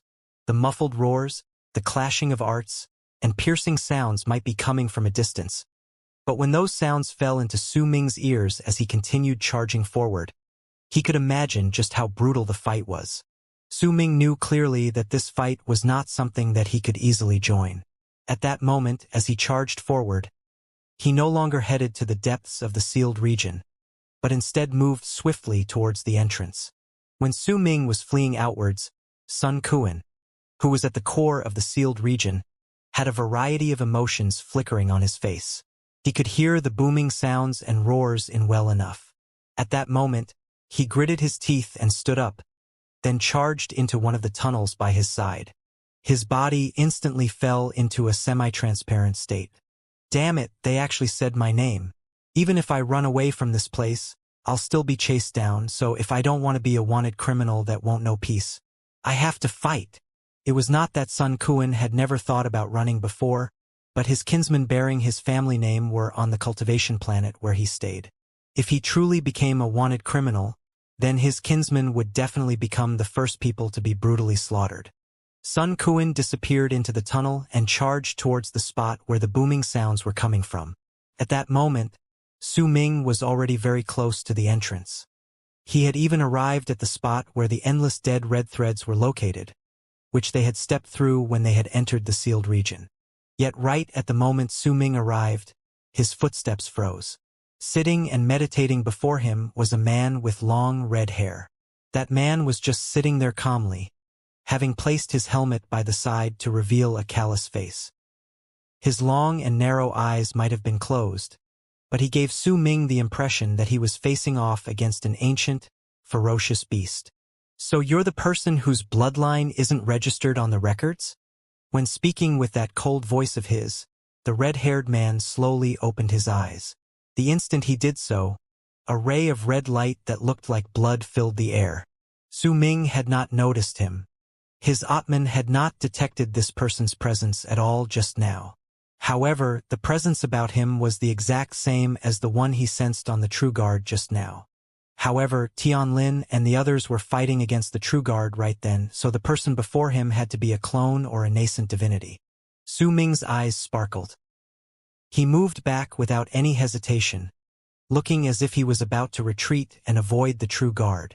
His actions matched what the red-haired man judged he would do. You're just a mere cultivator in Earth Cultivation realm. What a waste for me to leave my clone here. The red-haired man shook his head, then lifted his right hand to casually point towards Su Ming. Bang! Su Ming coughed up blood and his entire body immediately wilted. He looked as if he had suffered grave injuries. His right arm swept through the air before him, and he started falling backwards like a kite with a torn string. However, the red-haired man did not notice that when Su Ming swung his arm before him, a shadow had flown out of his sleeve and stung the air fiercely. The shadow was the poisonous wasp, but the spot it had stung was empty. There was only air there, weaker than an ant. The red-haired man stood up and picked up the helmet before he took a step towards Su Ming. When he was in midair, he lifted his left hand once again. This time, he had his fingers pressed together to form a straight line before striking the air in the direction of the retreating Su Ming. At that instant, however, a freezing glare began to shine in the eyes of Su Ming, who had blood trickling out of the corners of his mouth and whose body was falling backwards. He stared at the spot where the red-haired man was, and the wilted look on his face instantly disappeared, replaced by killing intent. He lifted his right hand with his palm facing upwards and the back of his hand facing downwards. He repeated this action several times, and destiny's power swiftly filled his body. His divine ability to change the flow of time was activated at that moment. However, he did not use it on the red-haired man. Instead, he used it on himself. Because of that, the red-haired man continued moving forward, but Su Ming's retreating body looked as if time had reversed for it. His act of moving backwards turned into him charging forward, and since the power of time was contained in that burst of speed, it momentarily stunned even the red-haired man. In the blink of an eye, Su Ming appeared before the red-haired man. This was not Su Ming himself charging forward, but the action of moving backwards being turned into a forward charge because time had been reversed. Perhaps more accurately speaking, he had returned to a spot he'd been at a certain point of time. At that time, Su Ming had forced himself to cough up blood. Using blood as a disguise, he had swung his arm, and the poisonous wasp had flown out from his sleeve to sting the empty space beside him. At that moment, as time had reversed on Su Ming, the same thing occurred to his wasp. Now, the wasp had appeared beside Su Ming, and also right next to the red-haired man who had moved forward just now to chase after Su Ming. A sharp needle appeared on the wasp's stinger. That needle shone with a strange light as it pierced forward. However, while the wasp had indeed stung air in the beginning, now the red-haired man was in that spot. It was as if both parties had calculated and planned for precisely this to happen. The poisonous wasp's needle swiftly stabbed into the red-haired man's right arm. The act of using Destiny's art to change his own time instead of another person's was a show that Su Ming's use of Destiny's power had become vastly different from before. He had become even more adept in using this art. In fact, he even gave off the feeling that he was using it with ease. "You're just a mere clone. How dare you even think about killing me?" Su Ming laughed coldly. Everything he had done previously was for the poisonous wasp to sting the red-haired man. He knew clearly just how frightening the wasp's poison was. But no matter how strong the poison was, if it did not enter his enemy's body, it would be useless. Su Ming did not have the confidence that the poisonous wasp would be able to outsmart this clone, whose real self was a true guard whose divine sense and level of cultivation far surpassed Tian Lin and the others. That was why, to ensure that everything would go according to plan, he spared no pains in faking his retreat and coughing up blood to arrange this setup within an incredibly short amount of time. At that moment, as the red-haired man shook violently, he let out a shrill roar. His right arm instantly melted, and the decay was rapidly spreading upwards. In the blink of an eye, his legs also began corroding. "What is this poison?" The red-haired man's expression changed drastically. He could not spare any attention to kill Su Ming. Instead, he tried to return to where his real self was at the fastest speed he could muster. Only then was there a possibility for him to keep his body of a clone around. Running away? A ruthless glare shone in Su Ming's eyes. However, he knew that even though his opponent was a clone, he was still a true guard with power that belonged to a lord of a world plane. Fear had only appeared in him because of the poison. If he used his power of the world plane, it would be difficult for Su Ming to put up a fight. It was especially so for that single attack he'd used just then. If Su Ming had not used his physical body and cultivation to simultaneously resist it while also having the 5-direction seal in his body acting as a cushion, it would have been incredibly difficult for him to resist it. Without any hesitation, Su Ming seized something in his bosom with his right hand. He brought out a gourd, and it instantly opened an eye to stare at the red-haired man that was charging into the distance. Almost at the instant the eye on the gourd locked onto Jing Nanzi's clone, the clone's heart shuddered, as if his soul had been marked. Su Ming's cold voice then reached his ears. Treasured gourd. Please kill him. Treasured gourd. Please kill him. At the instant Su Ming said these simple words, the eye on the gourd that was staring at the red-haired man blinked, and a wisp of green fog immediately drifted out of the gourd. A presence that made Su Ming's heart tremble instantly erupted. He saw an incredibly adorable doll appear in the fog as it erupted. That doll was the size of a palm, and there was an even smaller sword in its hand. The doll rose into the air as it rode on the green fog. Then, with a shocking speed that not even Su Ming could see clearly, it arrived beside the red-haired man in the distance in the blink of an eye. Once it circled around him once, the green fog became much duller and swiftly returned to the gourd. All of this happened at an incredibly fast pace. Only about 2 or 3 breaths passed in the time the doll appeared to the moment it disappeared. By then, the red-haired man's body in the distance had already shattered. His head was completely detached from his body, before he could even have the chance to retaliate. The poison in him reduced his body to a puddle of water, and his soul as well as his nascent divinity were destroyed by the gourd. Su Ming sucked in a sharp breath.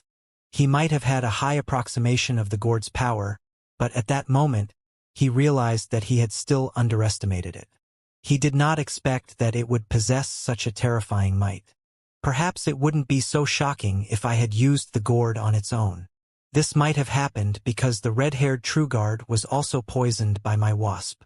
Su Ming calmed his heart and analyzed the situation rationally. At this moment, a furious roar came from the sealed region. As it reverberated in the air, Long Li, Tian Lin, and Sun Kuan's bitter, weakened harumphs could be heard mixed within it. Su Ming, you're Su Ming. How dare you kill my clone? No matter where you are, I, Jing Nanzi, will kill you. Su Ming remained as calm as ever. He turned around and ignored Jing Nanzi's roars. At that moment, the clone was no longer blocking his path. It would not be difficult for him to leave this place. Not only will I kill you, I will also slaughter all your people and all your kin. Jing Nanzi's voice was still echoing madly in the air. The rumbling was growing more intense, and it sounded as if the fight was getting closer to this place. Su Ming stopped moving. However, the reason for his pause was not the endless red threads that had gathered for an unknown reason at the exit before him. Judging by the looks, these red threads were the objects that had went after Su Ming and the others' lives previously. They had gathered in this place for some unknown reason. At the instant Su Ming was about to exit the place, he immediately sensed a boundless sea of red with his Atman. Yet this was not the reason behind Su Ming not taking that step forward but freezing up instead. What made Su Ming's feet stop was Jing Nanzi mentioning that he would slaughter his people. Slaughter my people. What familiar words. Someone had once said the same thing to me, but he died in the end. I do have a huge aversion towards people saying those words, Su Ming muttered softly. Not only will I kill your people, I will find your sect and destroy it. Only then will your crime of killing my clone be pardoned.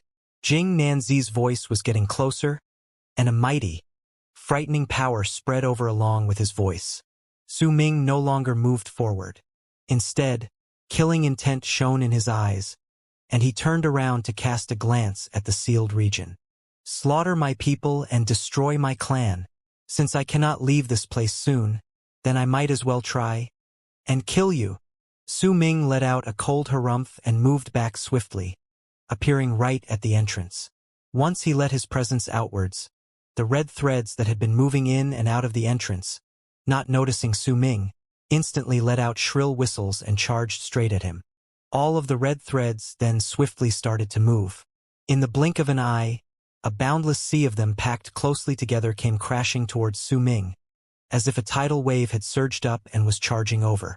Su Ming turned around and dashed back into the sealed region like a bolt of lightning. The vast sea of red threads surged behind him, giving a close chase.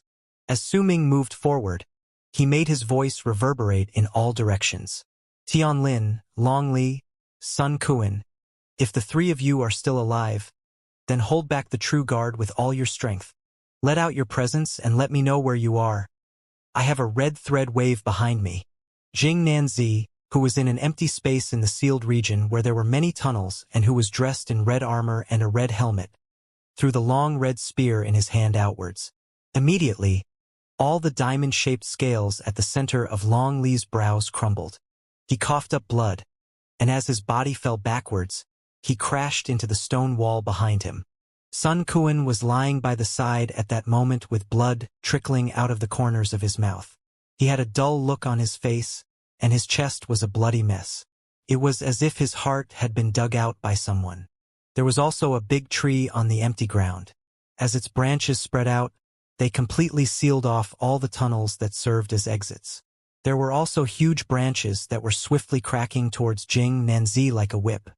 The three of you can be considered as outstanding people in the initial stage of World Plane Realm, especially you, descendant of the Tian family who I did not kill all those years ago. I didn't expect that you would be able to reach World Plane Realm as well. Looks like it was the correct choice to spare your life all those years ago. After all, your family has the rare constitution that can fuse together with plants. You've kept this sal tree in good shape, Jing Nanzi said flatly while looking coldly at the big tree that was Tianlin. Jing Nanzi, even if I die today, I will make you pay. Tianlin's face appeared on the tree. His heart was filled with frustration. This was not part of his plan. Everything should not have happened this way. Beside them, the alien race's Duke of Crimson Flame should also be fighting against Jing Nanzi. Only then could they kill Jing Nanzi, and only then would Tianlin be able to exact his revenge. However, this current state of affairs was completely different from his plans. This frustrated Tianlin and also brought out a sense of regret, since this whole thing had went into an absurd direction. I've made preparations for so many years while looking for a chance. After great difficulty, it finally came. But because I fell unconscious, Yi Shintong woke up, and he summoned Jing Nanzi based on the thought I planted in him. The timing wasn't right. Could it be that even the heavens are in favor of Jing Nanzi, so that he could avoid this disaster? Tianlin descended into a state of madness and had the whip before him crack in the air. Bang! Bang! Bang! Bang! Jing Nanzi swung the long spear in his hands before he thrust it forward. With a bang, the air around him distorted and fell apart. Numerous cracks appeared on the big tree that was Tianlin, and many parts of his tree body crumbled to pieces. It was when Tianlin had already returned to his human form and was staggering backwards that Su Ming's voice reached this area. When Tianlin heard the words, his eyes immediately turned bloodshot. As he let out his presence, he charged towards Jing Nanzi. Long Li struggled to his feet. As blood trickled out of the corners of his mouth, powerful hate appeared in his dull eyes. He was only one step away from obtaining the World Stone, but his actions had been cut off by the sudden appearance of this true guard, causing him to be one step short of success. He was also in a life-and-death crisis at the moment. The opponent's strength, the difference of an entire level between them, and the advantage of being able to use the power of world planes without having to worry about expenditure made it so that he was only able to fend death with much difficulty. And that was only because Long Li had already reached the pinnacle of the initial stage in World Plane Realm, was only half a step away from reaching the middle stage. Besides that, Tianlin had his nascent divinity change places with his physical body, so he could bring out power that was slightly greater than what Long Li could, though it still had yet to reach the middle stage. Sun Quan's various enchanted treasures had also extended this fight to his point in time. I'll fight to the bitter end.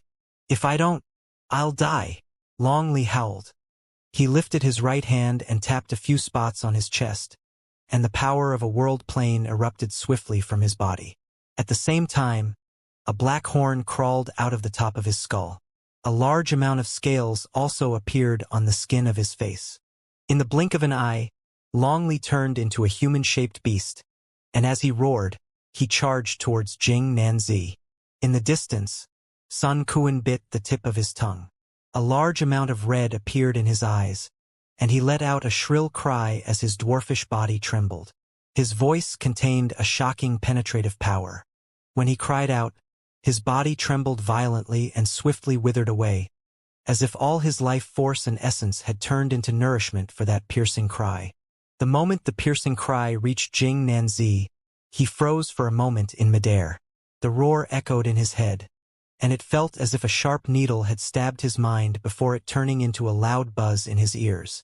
It was at this moment that Long Li swiped Jing Nanzi's chest with the claw of his half-human, half-beast body. Tianlin closed in with a hideous expression. Branches grew out of his fingertips and crawled into Jing Nanzi's body like drills. At that instant, a buzzing sound sliced through the air from one of the tunnels in the beehive. In the blink of an eye, Su Ming rushed out of the tunnel by the side. He had come to this place by rushing towards the familiar presences. This was the first time since they had parted ways that they had gathered together once more. However, they did not have time for a nice chit-chat. Right after Su Ming flew out, the tunnel behind him let out a bang, and the red thread wave burst out from the tunnel like the eruption from a volcano. "I know the way to the place sealing the Duke of Crimson Flame. Take me with you. I'll guide you there." Sun Quan was the first to speak up in a shrill voice. Almost at the instant he said these words, Su Ming closed in on him and grabbed his body before he charged towards the tunnel right before him. Tianlin and Long Li followed right after him without any hesitation or regard for their own injuries. As for Jing Nanzi, he was first stabbed in the mind by Sun Quan's strange voice, then struck by Long Li's desperate attack and Tianlin's crazed assault. But his level of cultivation was high, and he quickly recovered. Before the red threads could pounce on him, he charged after Su Ming and the others. However, the instant he was about to move, Su Ming turned around and stepped into the cave before throwing out an item from his right hand. 8 colors roamed about in the air. They naturally came from Su Ming's 8-colored crystal. The moment it appeared, it shattered with a bang and formed a power that could freeze souls, freezing Jing Nanzi's body for a moment. The price for that momentary pause was being submerged by the boundless wave of the red threads. However, it did not matter whether it was Su Ming or the others. All of them knew clearly that if even they had a way to dodge those red threads or escape from them, then the true guard who was stronger than they were and who had already reached the middle stage of World Plane Realm would definitely be able to escape. They would only be able to trap him for a moment. The true guard would definitely be able to rush out and chase after them soon enough. Time was precious for them at that moment. They could not afford to waste even a single instant. To protect his life, Sun Quan quickly told Su Ming everything about the path he had found as the other charged forward while holding him. With Sun Quan guiding the way because he had gone to the core of the seal before, Su Ming moved through the tunnels in the beehive at full speed. Long Li and Tianlin were heavily wounded, but they gritted their teeth and followed closely behind. After all, if they could not catch up and were left behind, they would end up dead once Jing Nanzi caught up to them. The span of time it takes for an incense stick to burn quickly passed. As Su Ming was quickly moving through the tunnels with Sun Quan in hand, a muffled boom reached. Jing Nanzi's domineering pressure spread out with a bang from a spot far away. Su Ming's expression changed slightly. He became even faster. Long Li and Tianlin's expressions turned even darker and paler. They knew that Jing Nanzi had already gotten out of being trapped by the red threads, and it was most likely that he was already closing in on them. The core is right before us. It's less than 5,000 feet to that place if we move along this tunnel. Sun Quan's face was void of blood. As he quickly spoke with a sharp voice, Su Ming traveled forward as if he had turned into a gust of wind. Whoosh! Su Ming looked as if he had closed that distance of 5,000 feet by warping, but in truth, he had simply used that extreme speed of his and shot through the air. Once he rushed over, he appeared in an incredibly large and spacious karst cave. This place was about several hundreds of thousands of feet in size. There was a pool of purplish-black magma at the center, and submerged in that magma was a skeleton with 3 swords pierced through its skeletal frame. The moment Su Ming arrived, a wave of suffocating heat crashed into his face. Once he breathed it in, he felt as if his entire body was about to burst into flames. Su Ming stood in midair and swept his gaze through the area. When his eyes fell on the skeleton in the purplish-black lava, Long Li and Tianlin also rushed out of the tunnel behind him in the form of long arcs. They stood beside Su Ming, and once they saw everything around them, they sucked in a sharp breath. Duke of Crimson Flame. That skeleton is definitely the Duke of Crimson Flame. the mighty cultivator from the alien race who has been sealed here for years. While Long Li and Tianlin were looking at the skeleton in the purplish-black magma, Su Ming's pupils constricted and his heart trembled. Ever since he had come to this sealed region, he had sensed a pair of eyes watching him. At the instant he looked towards the skeleton and met its gaze, that feeling as if he was being watched appeared once again. That feeling was incredibly strong. So strong, in fact, that Su Ming could tell that the pair of eyes that had been watching him outside belonged to this skeleton. This pair of eyes that met Su Ming's gaze seemed to possess a vast amount of life force, which caused his heart to shiver, and at the same time, it also made him feel as if he was seeing multiple illusions. Tianlin seized his chest. Blood trickled out of his mouth, then said urgently, "We have to break open all the seals in the mighty cultivator's body. This is the only way we can fight against Jing Nanzi." Su Ming released Sun Kuan from his grasp. At that moment, the power of the world plane here had restored some of his cultivation base, and he said anxiously, "But how do we open all the seals in the mighty cultivator's body?" "I know. We just need to take away the world stone, and the seal here will lose its balance. Then it'll completely shatter. It's a pity that before I could retrieve the world stone, I was heavily wounded by the True Guard, or else the seal would have shattered a long time ago. I remember where the world stone is, but I'll need time. If you can hold back Jing Nanzi for some time, then I'm 7/10 certain that I'll be able to shatter the seal." Long Li panted harshly as he spoke in a hoarse voice. "Do you mean it when you say that you are 7/10 certain?" Tianlin gritted his teeth and whipped his head around to look at Long Li. Even Sun Kuan and Su Ming looked towards him in silence. Long Li sucked in a deep breath and declared in a low voice, "Things have already progressed to this point. Why would I speak carelessly now? If we don't kill the true guard Jing Nanzi, then we will all die here. I meant what I said before. All right, Brother Su, Brother Sun, we are all people Jing Nanzi wants to kill. Not a single one of us will be able to escape alone, but I swear that if we do manage to kill Jing Nanzi, then everything on his person will belong to all of you. I will want none of it." While Tianlin spoke, Jing Nanzi's low roar came from a tunnel on the side. Judging by the location from where the voice came, he should not be too far away from them. Su Ming's expression was solemn. There was no longer any other method at that moment. This was the only way. He nodded. As Sun Kuan laughed bitterly, he quickly brought out some medicinal cores and placed them in his mouth, seizing every moment that he had to exercise his breathing. "Brother Long, when Jing Nanzi appears later, we will risk our lives to stop him, but you must hurry. We can only buy you the time it takes for 2 incense sticks to burn. This is our limit. If you don't succeed by then..." Tianlin stopped speaking. Long Li sucked in a deep breath and said in a somber voice, "This amount of time is enough. If I still don't manage to succeed, then it can only be that the heavens want us to die." Su Ming's heart trembled. He immediately took a few steps backwards, and a loud bang came from the tunnel in the distance. Countless shattered rocks shot out as that bang reverberated in the air.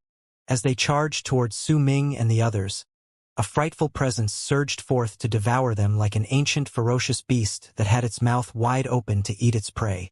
Tianlin's expression changed. He gritted his teeth and turned into a big tree. As its branches danced in the air wildly, an endless amount of shadows manifested to charge forward, filling the air and earth. By the side, Sun Kuan bit the tip of his tongue and spat out a blood arrow. At the same time, a part of his blood turned into a blood-colored runic symbol in midair. A thick, bloody stench spread out, and there was a layer of blood fog circling around the symbol. As it rushed forward, Sun Kuan let out a sharp whistle.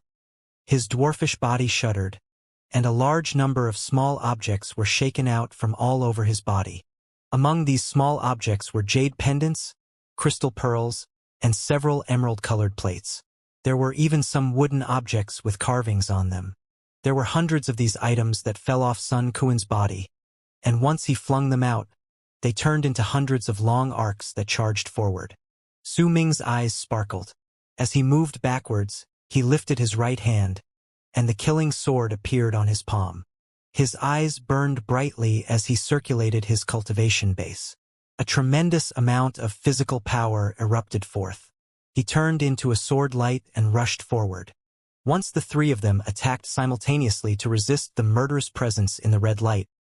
Longli moved back, then dove into one of the tunnels in the beehive to rush towards the spot where the secondary core was located. You managed to make me release the first of my self-imposed seals. You should be proud of yourselves, ants. A cold voice filled with a chilling tone reached the group as they attacked at the same time. Soon after, 3 bloody shadows charged towards Su Ming and the other 2 from the red light.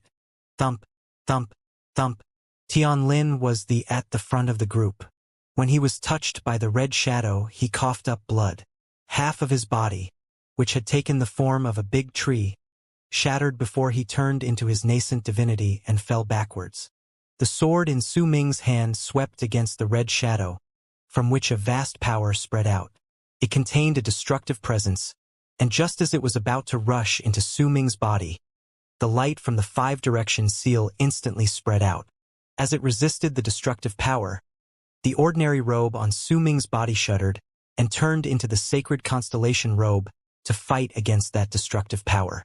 These 2 supreme treasures, as well as Su Ming's own physical power, allowed him to maintain his balance even as he coughed up blood and retreated.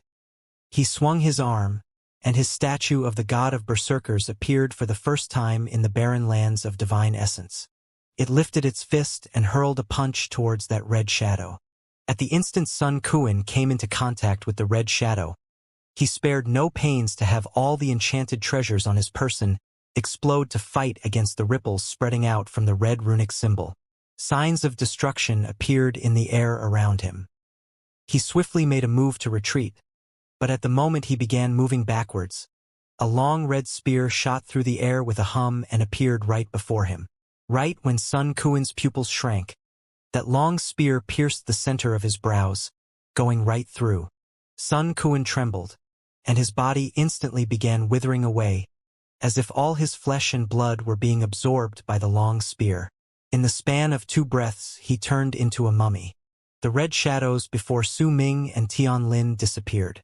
Jing Nanzi, who was dressed in red armor, walked out of the air before Sun Kuan and grabbed the long spear. He pulled it out slowly from others' head, then looked at Su Ming and Tianlin. One of you is a rat I didn't kill in the past because I was merciful, and one of you is an unforgivable person who dared to kill my clone. How do you want to die? I'll let the 2 of you choose yourselves, Jing Nanzi said in a ghastly voice while holding onto the long red spear. There were red threads spinning around his weapon, and they were crawling into his arm. Those red threads were bloodlines that had originally been Sun Kuan's flesh, blood, and essence. Once they entered Jing Nanzi's body, his presence increased at a shocking pace. The few injuries he had suffered just now recovered completely. When his gaze swept past Su Ming's statue of the god of berserkers, his pupils shrank, though it was barely noticeable. Clearly, this was something he had never seen before. However, there were far too many criminals in the barren lands of divine essence, and there were endless divine abilities, which was why he only looked at it for a short moment. Su Ming's expression was grim. He leaped up to stand on his statue's shoulder, staring down at Jing Nanzi. His grip on the killing sword tightened. Suddenly, a weak voice spoke up, its words reaching Su Ming's ears. Fellow ally from the Sacred Abyss Builders, do you remember the 5th Abyss Pact? I am the Duke of Crimson Flame of the Surging Indulgers. I am willing to comply to the 5th Abyss Pact. I just hope that you will resurrect the millions of my people who died in battle, leaving behind their Abyss soul flags. That voice reverberated in the air, but Tianlin and Jing Nanzi did not notice it, a telling sign that the words were spoken solely for Su Ming. Su Ming was momentarily stunned. That voice was faint, but it had managed to enter his mind. The voice claiming himself to be the Duke of Crimson Flame shocked Su Ming. Fellow ally from the Sacred Abyss Builders, don't panic. You are the only one who can hear my voice. We can talk about the 5th Abyss Pact later. Now, I will help you through this difficulty. The power of the seal still remains, and I don't have an ounce of power in my body. Neither can I move. Come to me. Come to my side. Only then will I be able to ensure your safety.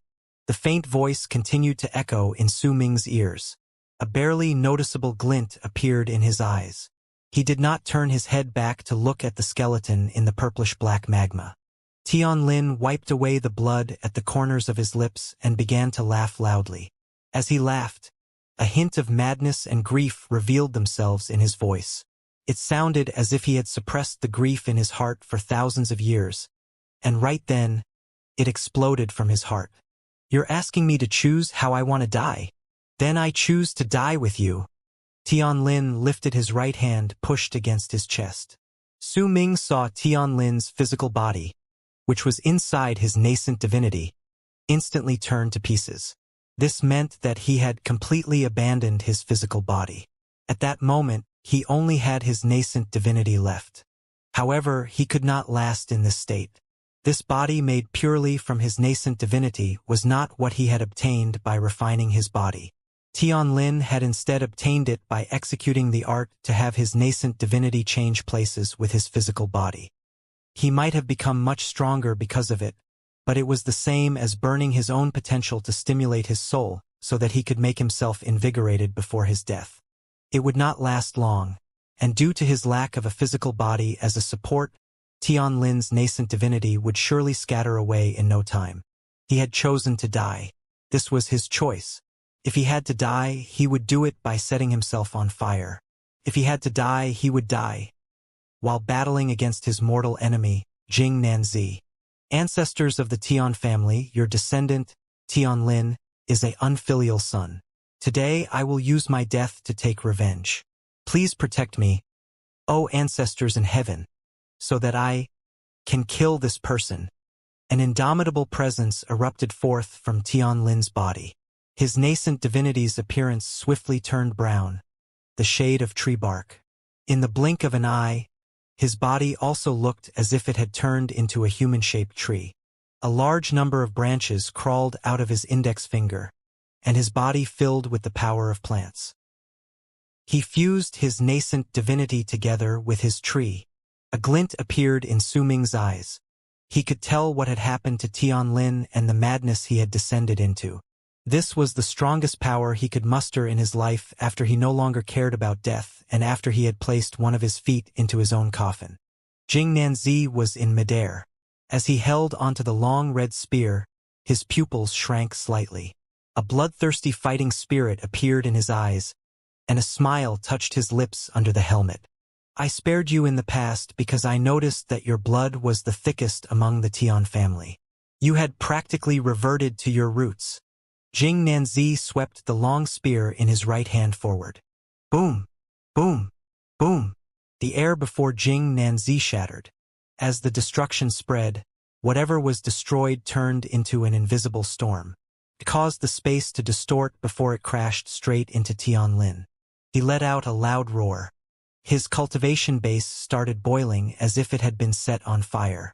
His speed increased by several fold, and the pressure he exuded could even rival Jing Nanzi's. Bang! Bang! Bang! These two people exchanged blows several times in midair. Every single time they attacked each other, Tianlin's body would shake so much that rumbling sounds would resonate in the air, and a number of places on his body would be torn to pieces. However, those spots quickly recovered. After all, his nascent divinity had already fused with the tree. A tree was usually incredibly tenacious, and its life force was also extremely great. Because of it, even if Tianlin was injured, he was able to instantly return to his peak condition. With his strength of someone who had attained great completion in the initial stage of World Plane Realm, he could bring forth a terrifying might that was equivalent to those in the middle stage of that realm once he fused with the tree, and he actually managed to fight on equal grounds against Jing Nanzi. At the instant another round of violent tremors spread through the area. Jing Nanzi held the long spear in his hand and laughed loudly with his head thrown back. "Very good, Tian family's child. Indeed, you didn't disappoint me. The Tian family has a great reputation in true sacred Yin world. If your ancestors had not rebelled and failed, this branch of the Tian family which you belong to wouldn't have been imprisoned in the barren lands of divine essence, either." Brilliant light shone in Jing Nanzi's eyes. As he spoke in a ghastly voice, He turned into a long arc and appeared right in front of Tianlin. Boom! The space between them shattered. A powerful wave of impact swept through the area and stirred up a loud rumble that spread through all directions. Tianlin's face was dark. He did not say a single word. Clearly, what Jing Nanzi had said was not a secret to him. He rushed forward and fought against the true guard again.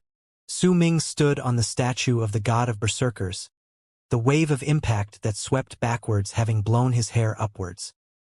He had tightened his grip around the killing sword before, but now he loosened it as his eyes shone brightly. He did not rush into the battlefield, but he did not retreat to the Duke of Crimson Flame's side, like the skeleton had asked him to do. Unless he absolutely had to, Su Ming would not choose to use the method the Duke of Crimson Flame had offered to him. After all, people were vicious and malicious. If he was careless, he would be doomed eternally. Su Ming stood on the statue calmly, holding the killing sword in his hand. The image of the sun gradually appeared in his left eye, and in his right was a bright crescent moon, making his eyes appear cloudy. At the same time, a star appeared in Su Ming's heart. Illusion of star, sun, and moon. Right then, Su Ming cast this illusory art against Jing Nanzi as he was fighting fiercely against Tianlin. This illusion was something that others could not fend against, and the slightest carelessness would cause them to immediately sink into the illusion. Jing Nanzi's heart suddenly shuddered as he was fighting against Tianlin, as if his heart was giving him a warning that an incredible danger was about to descend upon his head. His eyes began to shine, but before he could check the source of this danger, Jing Nanzi! Su Ming let out a loud shout and jumped off his statue of the god of berserkers. His voice was like thunder, and it had even fused with his god of berserkers' roar, causing an unceasing amount of echoes to stir up in this karst cave, where the space was limited. Jing Nanzi! Jing Nanzi! Jing Nanzi! These echoes filled the air, and in the blink of an eye, they fused together, turning into a roar that sounded like the might of heavens. Jing! Nan! Zi! That roar caused Tianlin's ears to ring and shook Jing Nanzi's heart so violently that his mind became empty for a split second due to his carelessness. It was as if his soul had been called, forcing him to instinctively look towards Su Ming, who had been the one to produce that sound. What he saw was not Su Ming's face, but the light from the sun and the moon. At the instant he saw them, he felt as if he had turned into a star. A bang immediately resounded in his head. When his vision cleared, he saw a brilliant smile, a gentle gaze, and a hand that was stretched towards him. The palm lines on that hand were coarse, but they gave the hand a feeling of warmth and solidness on which others could rely. Big brother! Jing Nanzi was stunned. He looked at the young man who seemed to be in his 20s and was strongly built. There was a great sword strapped to his back. At that moment, he had his right hand extended towards Jing Nanzi. Brother, why are you crying when your big brother is around? Train properly, and in the future, let's explore the galaxy together. Jing Nanzi saw himself as well. He was a boy of about 12 or 13 years of age. He had short hair and was thin. At that moment he was crying. He remembered it. This was something from many years ago, and it was the most precious memory in his mind, the memory related to his older brother. However, it was also the memory he did not want to recall the most. Yet now it had surfaced before his eyes, looking incredibly real. A man has to be straightforward and upstanding. Brother, you're very gloomy, and this is something I don't like. But I'm with you. One of these days, I'll have your personality fixed. Jing Nanzi's ears echoed with his older brother's voice. The scene before his eyes changed. He saw himself grown up, but the gloomy look on his face was even more prominent, and it was difficult for it to disappear. Only when he was before his brother would that gloomy expression turn into a bright smile. I'm his older brother. I will pay with my life for the mistake he made. When Jing Nanzi saw what event from his memory was, the smile on his face froze, then turned into grief and rage. This was the turning point in his life. It was the memory that had changed his life and was something he would never forget even if he died.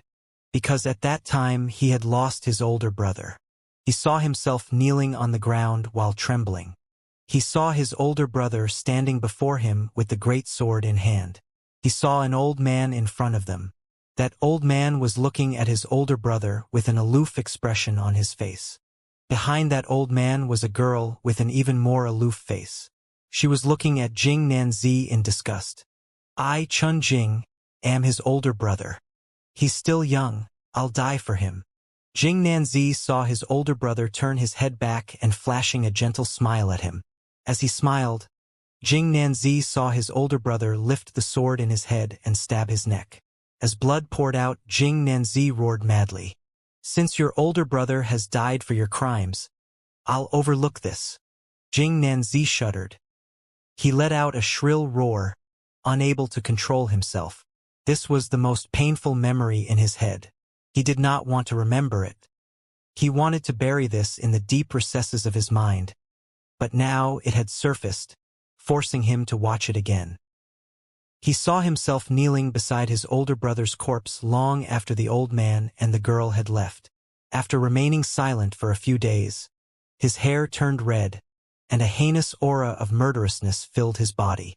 His eyes became void of emotions, the only thing remaining in them being bloodlust with a touch of madness to it. He saw himself holding his older brother's corpse and eating him.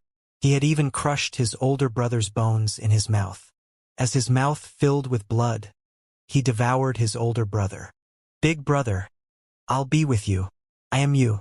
From now on, I am no longer Chun Nan. My name will be Jing Nan.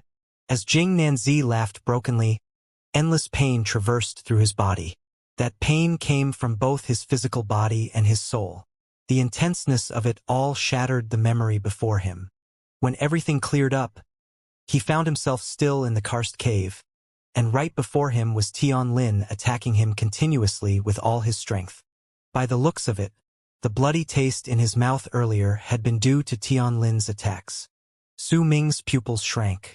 He had only cast the illusion of star, sun, and moon on 2 people in total. One of them was Tian Lin, and the other was Jing Nanzi, who was before him now. When these 2 people were under the illusion, they had the same reaction. Their most precious, no, perhaps it would be more accurate to say that it was the memory they did not want to recall the most that would be dug out and appear before them, forcing them to go through the pain it reminded them of once more. While they were in that illusion, they would lose the defense over their hearts, because the one who attacked their minds would not be anyone else but themselves. As the caster, Su Ming could see everything in the memory. The one who had fallen under the illusion did not want others to know. He would even feel as if he was experiencing it himself, like that scene just now. Su Ming's heart had shuddered as he saw Jing Nanzi devour his own brother's corpse.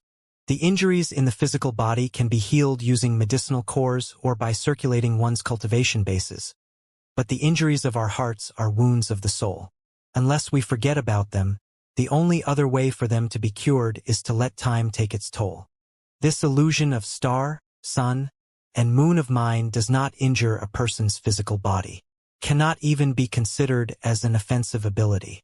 It only draws out the most tender memory in a person's heart and turns it into a traumatizing brand, making the person's soul ache as if a scar that had been sealed off for a long time had been torn apart again. As understanding appeared in Su Ming's eyes, he saw Jing Nanzi letting out a shrill roar with his head thrown back. He yanked off his helmet, revealing his long blood-red hair and that strangely enchanting face of his. However, his face was pale right then. Red filled his eyes, and he even coughed up a huge mouthful of blood. He staggered backwards. Tian Lin's crazed attacks were part of why he had coughed up blood. But the greater reason behind it was the memory he had just recalled. It seemed like it had only happened yesterday, and sharp pain stabbed his heart again and again. Big brother. Jing Nanzi continued moving backwards. Pain appeared in his eyes. His body trembled. Tian Lin's face was filled with crazed killing intent at that moment, and he was recklessly executing all his divine abilities, throwing all the most lethal arts and enchanted treasures he possessed against Jing Nanzi at the fastest speed he could muster. Boom! Boom! Boom! Boom! Jing Nanzi continued moving backwards. Blood trickled out of the corners of his mouth, and there was bemusement, pain, and confusion in his eyes. Tianlin brought forth all his power with a crazed look on his face, and as the booming sounds echoed in the air, he threw fist after fist against Jing Nanzi's body. Did you think I didn't know why you didn't kill me in the past? It's only because the Tian family's inborn divine ability is incredibly rare among cultivators. We can fuse perfectly with the plants, and there's even a chance a rare growth armor can be conglomerate. You didn't kill me because you lusted after the Tian family's growth armor. You sought after its might, but you could not obtain it from the Tian family residing in true sacredine world. That's why you placed your attention on my family, who was banished to the barren lands of divine essence. You didn't kill me because the thickness of my blood surpassed that of my ancestors, because I was the person who had the highest possibility of gathering together the growth armor in the Tian family here. This sal tree was the one you gifted to one of my ancestors of the first generation, and it has been passed down to the descendants of the Tian family since then. What you need is the growth armor from the sal tree. Even though I know of your plans, I still fused with it to kill you. Only by doing so would I be able to bring forth my strongest power. Tianlin roared. The branches before him danced madly, and booming sounds echoed in the air. They shot towards Jing Nanzi as he retreated, and in the blink of an eye, they crashed into the stone wall by the side. Boom! Shattered stones flew into the air. Su Ming sucked in a deep breath from the distance. The sun and moon disappeared from his eyes, and he tightened his grip around the killing sword in his hand. His eyes burned brilliantly. Just as he was about to attack, his pupils suddenly shrank. Are you done fighting? Jing Nanzi, who was half sunk into the stone wall, lifted his head at that moment. There was still blood at the corners of his mouth, but the bemusement and confusion in his eyes had already disappeared, replaced by a ghastly chill. Almost at the instant Jing Nanzi said those words, he lifted his right hand and seized Tianlin's arm, who had thrown his fist forward. He yanked it closer before flinging Tianling into the air, and with it, his body started shuddering, and a large amount of crystalline light erupted. That crystalline light was the essence of his nascent divinity. At that moment, half of it had scattered away. When Jing Nanzi had flung Tianlin, the other crashed to the ground with a bang. He struggled to his feet with a bitter, despairing look on his face. He had already activated all his power, but he was still not an opponent to Jing Nanzi. I've underestimated you again. Jing Nanzi cracked his neck as he walked out of the sunken wall. He did not look at Tianlin, but cast a gloomy gaze at Su Ming, looking like a poisonous snake fixating its stare on him. You have a poisonous wasp with a shocking poison, a mysterious gourd, and a divine ability that could make me sink into an illusion. You're very good. If you had become a lord of a world plane, then even if you were just at the initial stage of world plane realm, I wouldn't have been your opponent. But now you must die. Strong killing intent appeared in Jing Nanzi's eyes. It had been many years since he had wanted to kill a person as much as he did right then.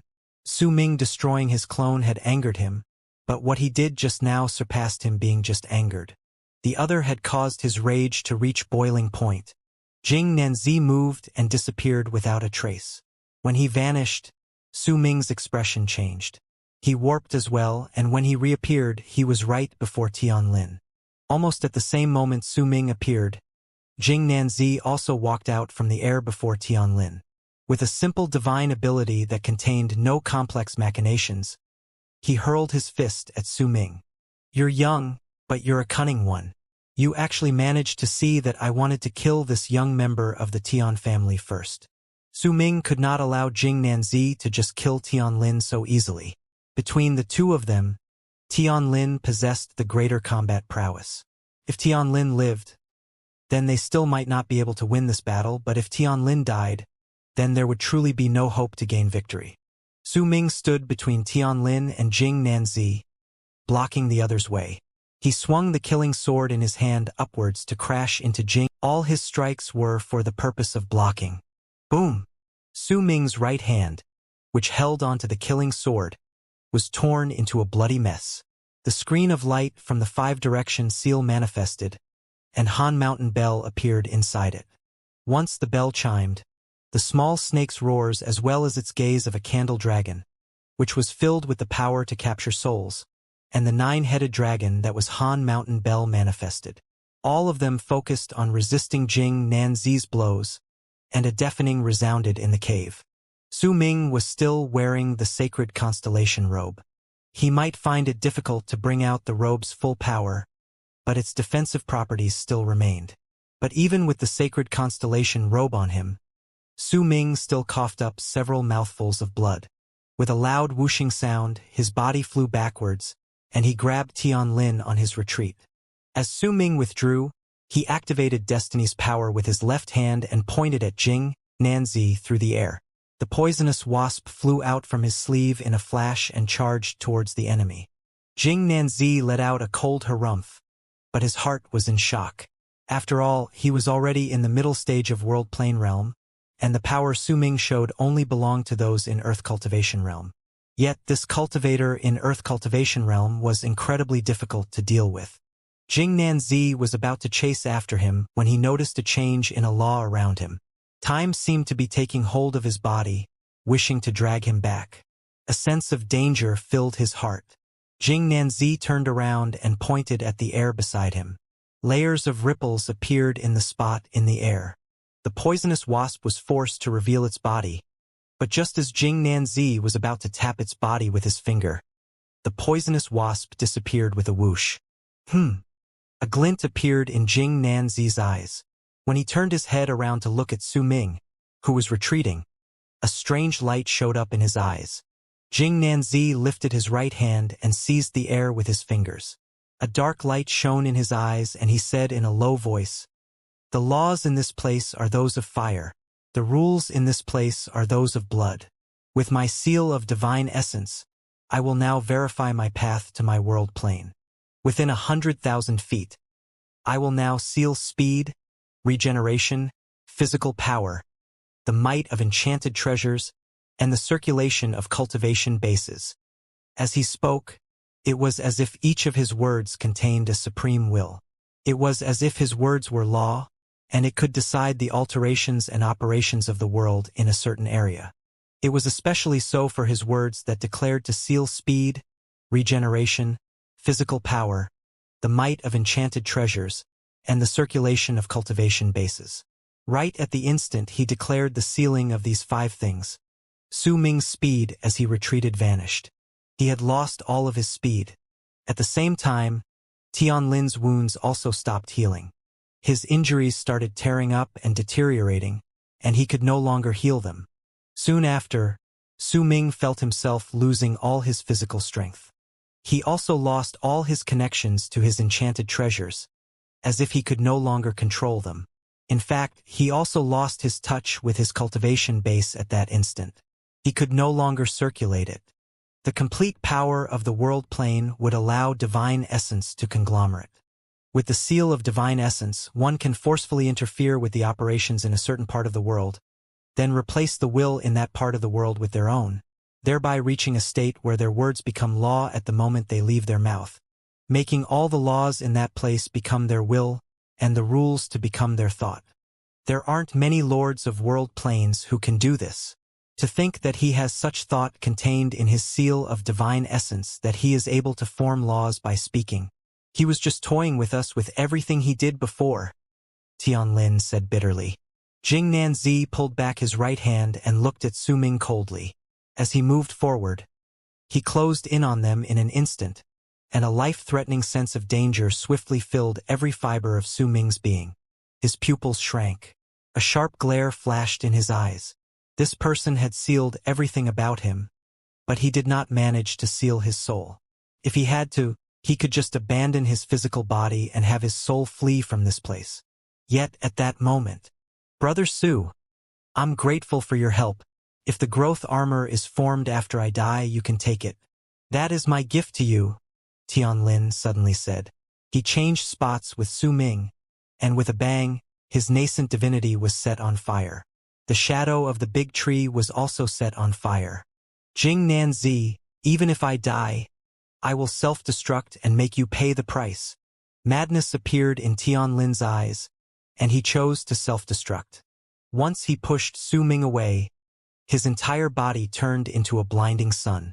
That light illuminated every part in the karst cave and submerged Jing Nanzi, whose gloomy expression had changed slightly, in its light. Boom! Deafening booms stirred up an endless amount of echoes in the air.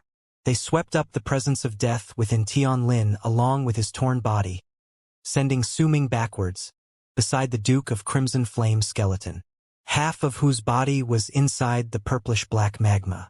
You're finally here, fellow ally from the Sacred Abyss Builders. I bear no ill will. We come from the same homeland, after all. Booming sounds echoed in the karst cave. Tianlin's body shattered into pieces, and the destructive power that was formed fused with the vast life force he had gained after he fused with the Sal tree. It sent a loud bang in all directions. Tianlin passed away. The karst cave trembled. Numerous stones fell off the walls. The entire area visibly shook. Half of Su Ming's body was within the purplish-black magma. His face was pale as he watched the entire thing unfold. Sun Quan died. Tianlin died. And since Jing Nanzi could come here, then it would only mean that Yi Shintong's clone had also died. Jing Nanzi's level of cultivation is high. Sun Quan and Tianlin both died in succession. Do I really have to give up on this physical body and flee with my soul? When a sparkle appeared in Su Ming's eyes because of that thought, the weak and feeble voice spoke to him once again. I bear no ill will.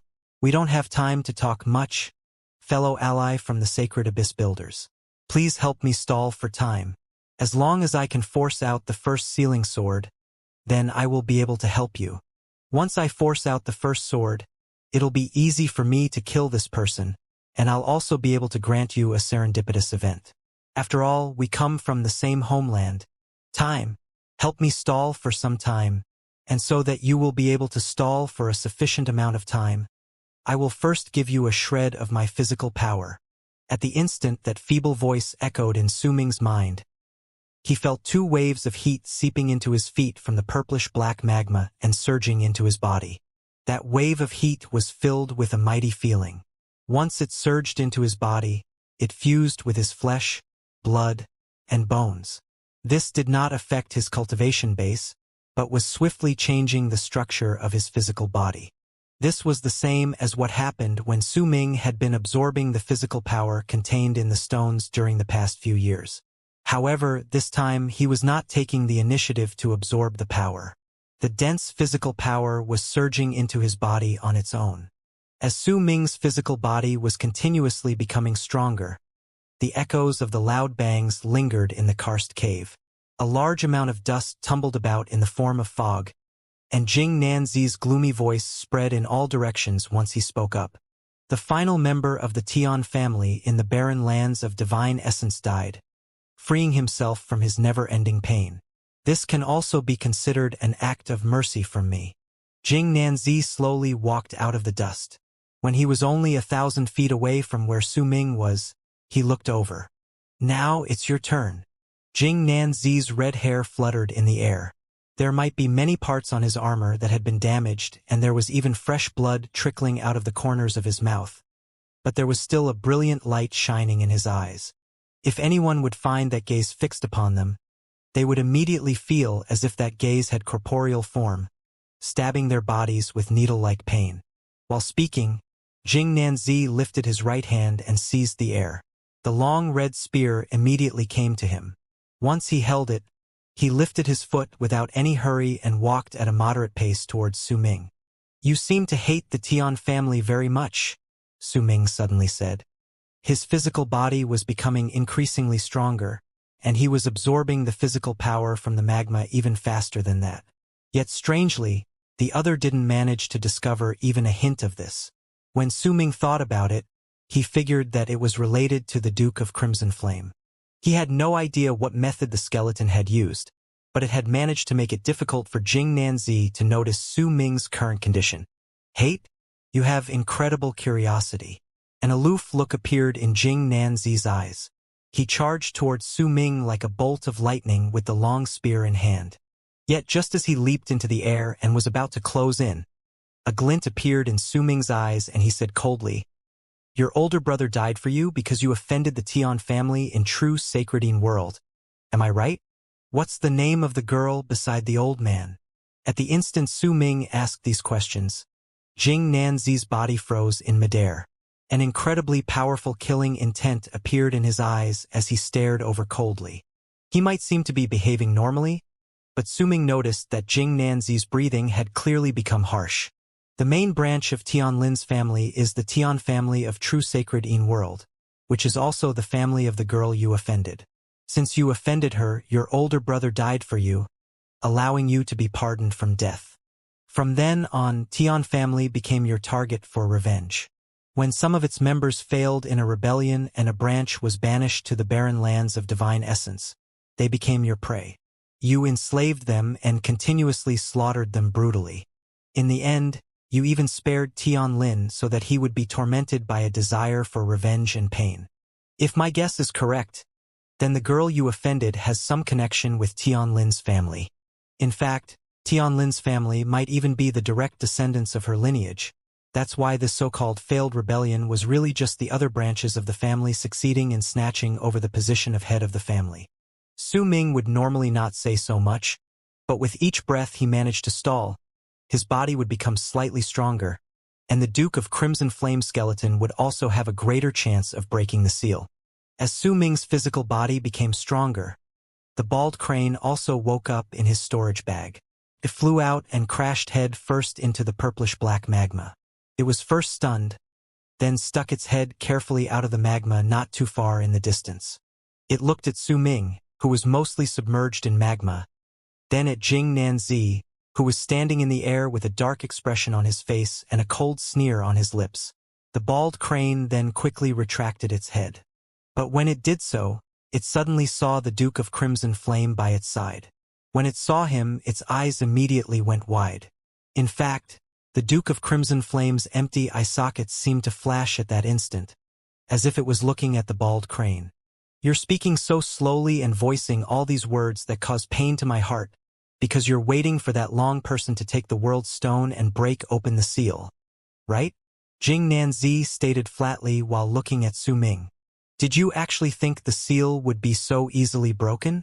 And even if it breaks, so what? Even if that companion of yours, Long Li, was it?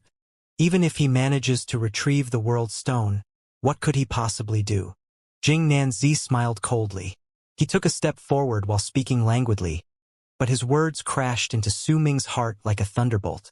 These seals are just a diversion to confuse other people's eyes.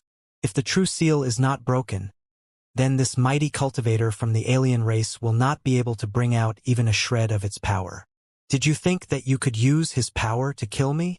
Derision appeared in Jing Nanzi's eyes. With one move, he appeared in the air 200 feet away from Su Ming, then swung his spear in his direction.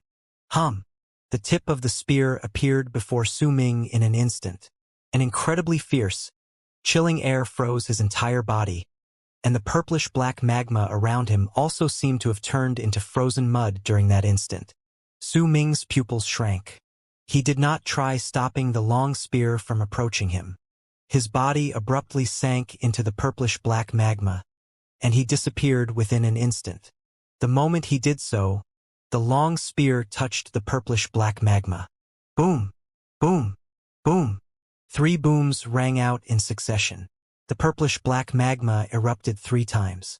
The destructive power from the long spear crawled into the magma in a frenzy, causing the thick liquid to be blown backwards before splattering all over the place. As the magma flew into the air, the Duke of Crimson Flame skeleton was drowned by it and could no longer be seen. Once the bald crane transformed, it was also difficult to be found. Su Ming, however, turned into a long arc and rushed out as the magma filled the air. Jing Nanzi let out a cold harumph. With the long spear in hand, he turned around, but the instant he looked at Su Ming, the karst cave in the sealed region started trembling violently. Muffled booms rang through the tunnels in the beehive. It was as if everything in the depths of the ground were about to collapse. Cracking sounds came from the walls. It was as if the entire rune had lost its support and was shattering. When Su Ming saw this, his pupils constricted. There was only one explanation to this: Long Li had succeeded. He succeeded in retrieving the World Stone, making the rune lose its balance. However, Long Li would definitely not return to help. At this moment, he was probably fleeing into the world outside, intending to leave the seal, which was about to collapse and be buried under debris. Very good. You've finally managed to break open all the outer seals. Only now will I be considered to have performed a real meritorious deed, once I kill all of you and prevent the mighty cultivator from the alien race from awakening. A smile appeared on Jing Nanzi's face, and a red shadow walked out of his body. Once it turned into his clone, it grinned and charged into the tunnel in the distance, clearly to chase down Long Li and kill him. In truth, I was also stalling for time, waiting for you to succeed. Now, the game has ended. As Jing Nanzi continued grinning, he took a step towards Su Ming. When he took that one step forward, a loud bang went off in Su Ming's head. The first reaction his mind sent to his body was not to retreat, but to lift his left hand and have destiny's power fuse with it. At the same time he changed the law, he pushed forward. With it, his hand immediately looked as if it had touched the surface of water. A palm manifested out of nowhere before his body. That palm drew out an arc that seemed to contain some sort of trajectory before it pressed against Su Ming's chest. Right then, Su Ming's power of destiny was activated, causing the palm to freeze for a moment when it touched it. It was also at this instant that allowed Su Ming to fully activate the sacred constellation robe. At the same time, Su Ming's arms, legs, and even a large portion of his body withered away.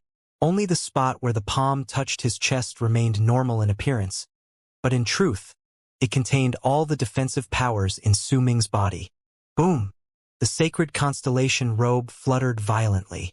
Once it neutralized part of the power from the palm, Su Ming's body fell backwards, and he coughed up blood non-stop. His body recovered swiftly and returned to normal from its previously withered state, but his face was ashen pale. If those in the middle stage of World Plane Realm attack at full force, it's difficult for me to stand up against them. Su Ming retreated swiftly.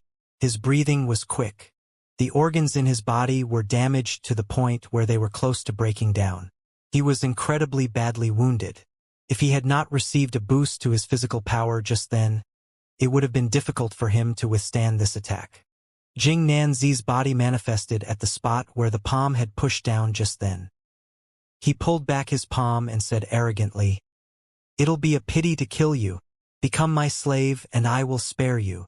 Your level of cultivation is Earth Cultivation Realm, and you have a physical body that is near Heaven Cultivation Realm.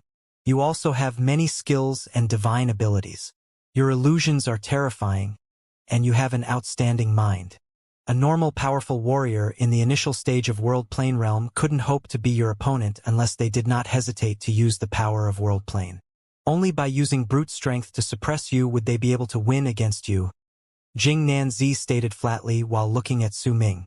"Become my slave for 10,000 years, and I will fight for you to have freedom. If you refuse, then you'll die." A cold glare flashed in Jing Nanzi's eyes. As he spoke, he took one step towards Su Ming. A great, mighty pressure spread out from Jing Nanzi's body. As it charged over to envelop Su Ming, he staggered a few steps back once again. Su Ming's expression was incredibly dark. He still had the poisonous wasp in his sleeve, but Jing Nanzi must surely be on guard against it. "Fellow ally from the Sacred Abyss Builders, come to my side.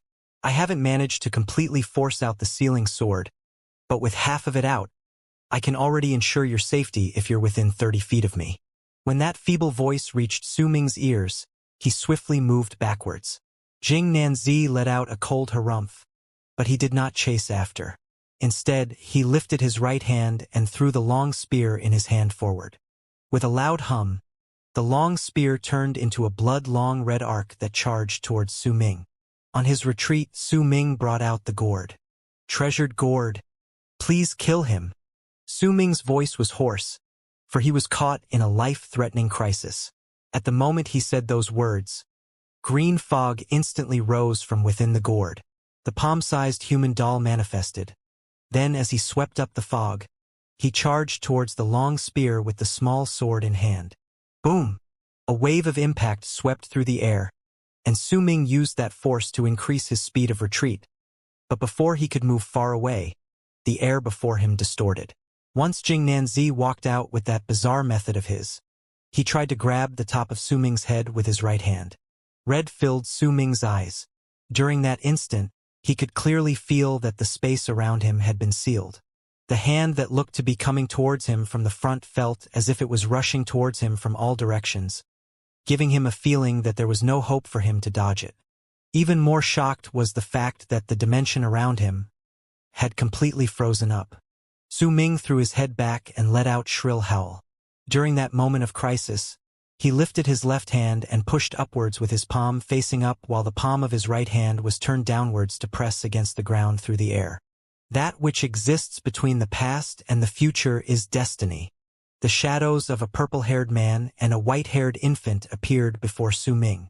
As they overlapped, they covered Su Ming's body. All of this might seem to have happened over a long period of time, but it only lasted for how long it takes for a person to blink. When Jing Nanzi's right hand was less than 5 feet away from the top of Su Ming's skull, Su Ming's body transformed, and what appeared before Jing Nanzi was a boy that seemed to be around 14-15 years old. The boy had a head full of gray hair, and it was so long that it reached his waist. This kid was naturally Su Ming after he had transformed into destiny. Once he changed, the space around him distorted. He moved. At the instant Jing Nanzi's palm almost seized Su Ming, he broke free of the seal in the dimension around him and moved 100 feet backwards. A glint appeared in Jing Nanzi's eyes as he looked at Su Ming after he had transformed. Su Ming's gray hair fluttered in the air. When he lifted his head, his eyes held a callous and emotionless look. Even now, Su Ming still had many cards that he had not yet revealed, such as the 7 Abyssal Death Seal and the almost shattered Welcoming of Deities. But he did not choose to attack again. He knew of the difference of power between the two of them. Even if he had turned into destiny, he could still not close the distance between them.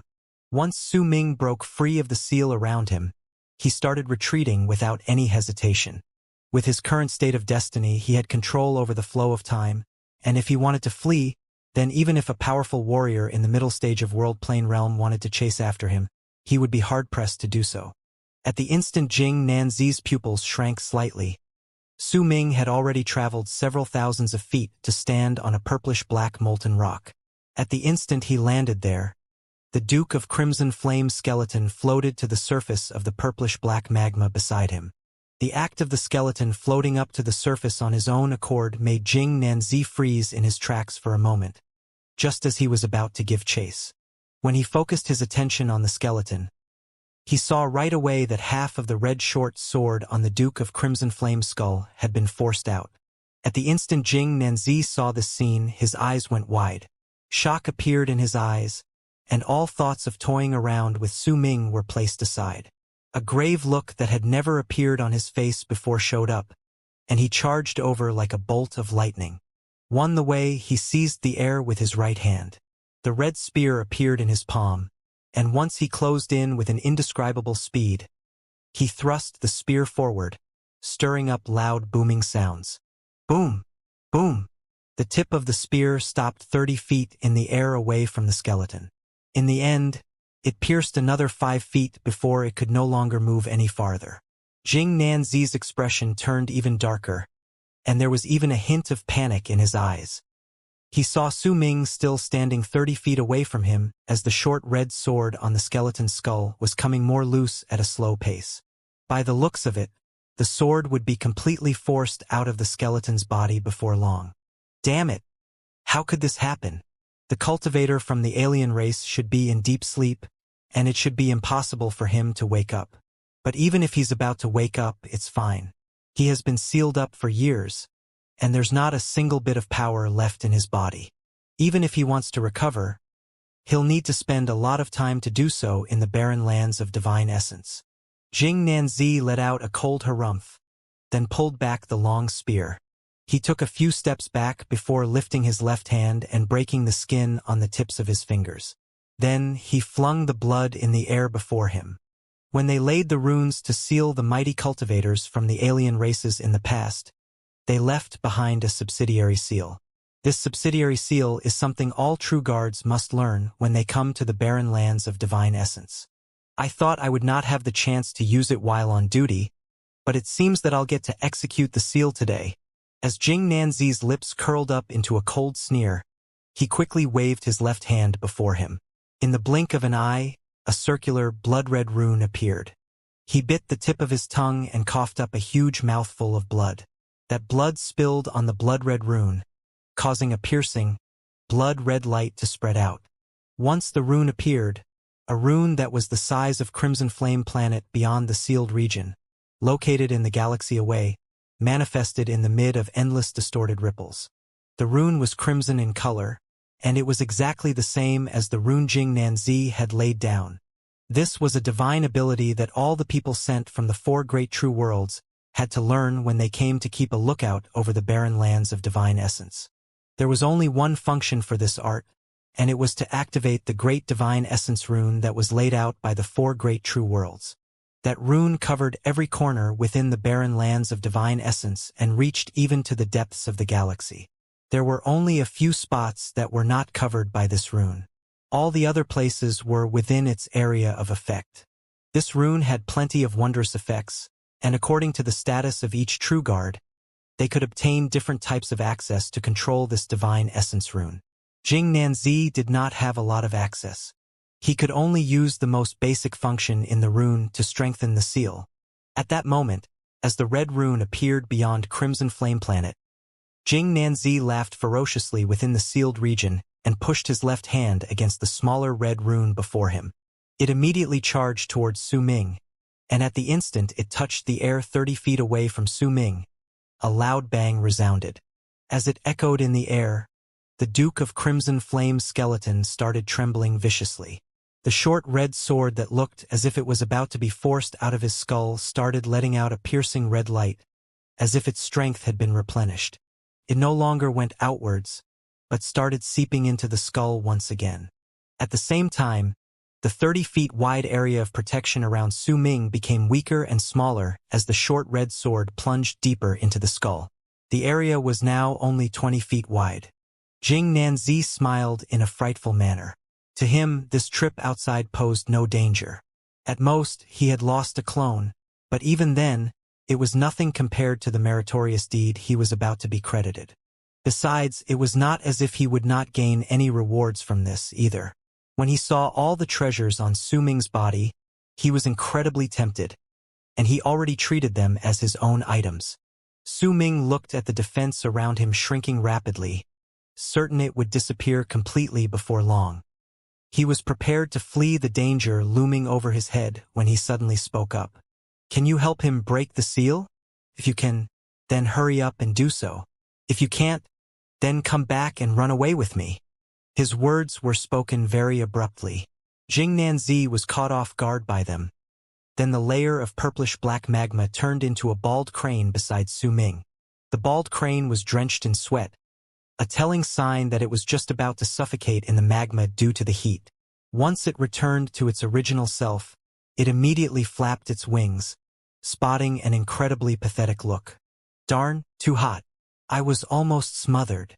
The bald crane's appearance made Jing Nanzi frown. He lifted his left hand and pointed at the red rune. It shone once again, and as it strengthened the seal, it caused the area of defense around Su Ming to shrink till there was only 10 feet left. The bald crane let out a shrill cry and swiftly moved back while glaring at the red rune. When a hate-filled expression appeared on its face, it whipped its head around. Then, as Jing Nanzi stared with his mouth hanging open and his expression changing drastically to reveal shock, the bald crane grabbed the short red sword on the Duke of Crimson Flame's skeleton. The bird was mumbling something that no one could hear clearly, while its wings turned into hands around the handle of the sword. The bald crane then transformed its feet into human-like ones and fiercely stomped on the Duke of Crimson Flame's head. A loud bang shot into the air, and the Duke of Crimson Flame's eye sockets were lit with a black light. The short sword in his skull had been yanked out.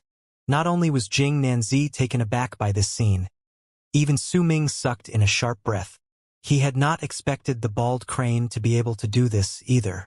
Even the Duke of Crimson Flame was momentarily stunned. Then the dark light in his eye sockets flashed, and a terrifying presence erupted from his body with a bang. As his presence burst forth, the Duke of Crimson Flame slowly lifted his skeletal right hand, stretched out his index finger, and pointed at Jing Nanzi. At the instant he did so, Jing Nanzi's expression changed. Fear and disbelief appeared on his face, and without any hesitation, he swiftly retreated. How can this be?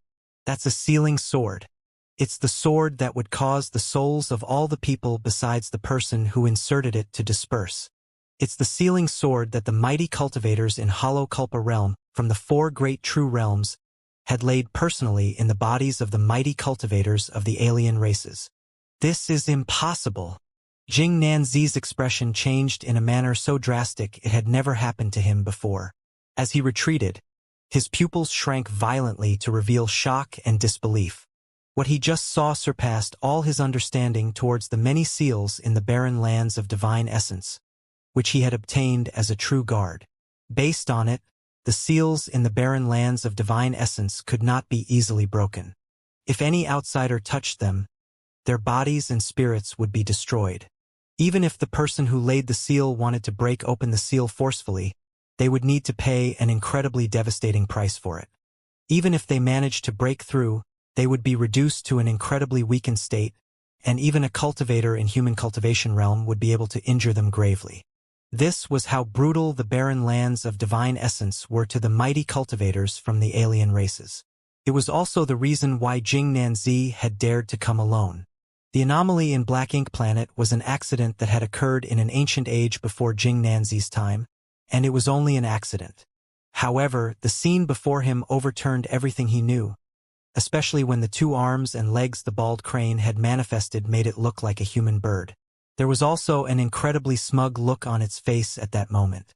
As it held onto the short sword in its hand, Jing Nanzi could only subconsciously look as if he had just seen the most terrifying ghost in the world.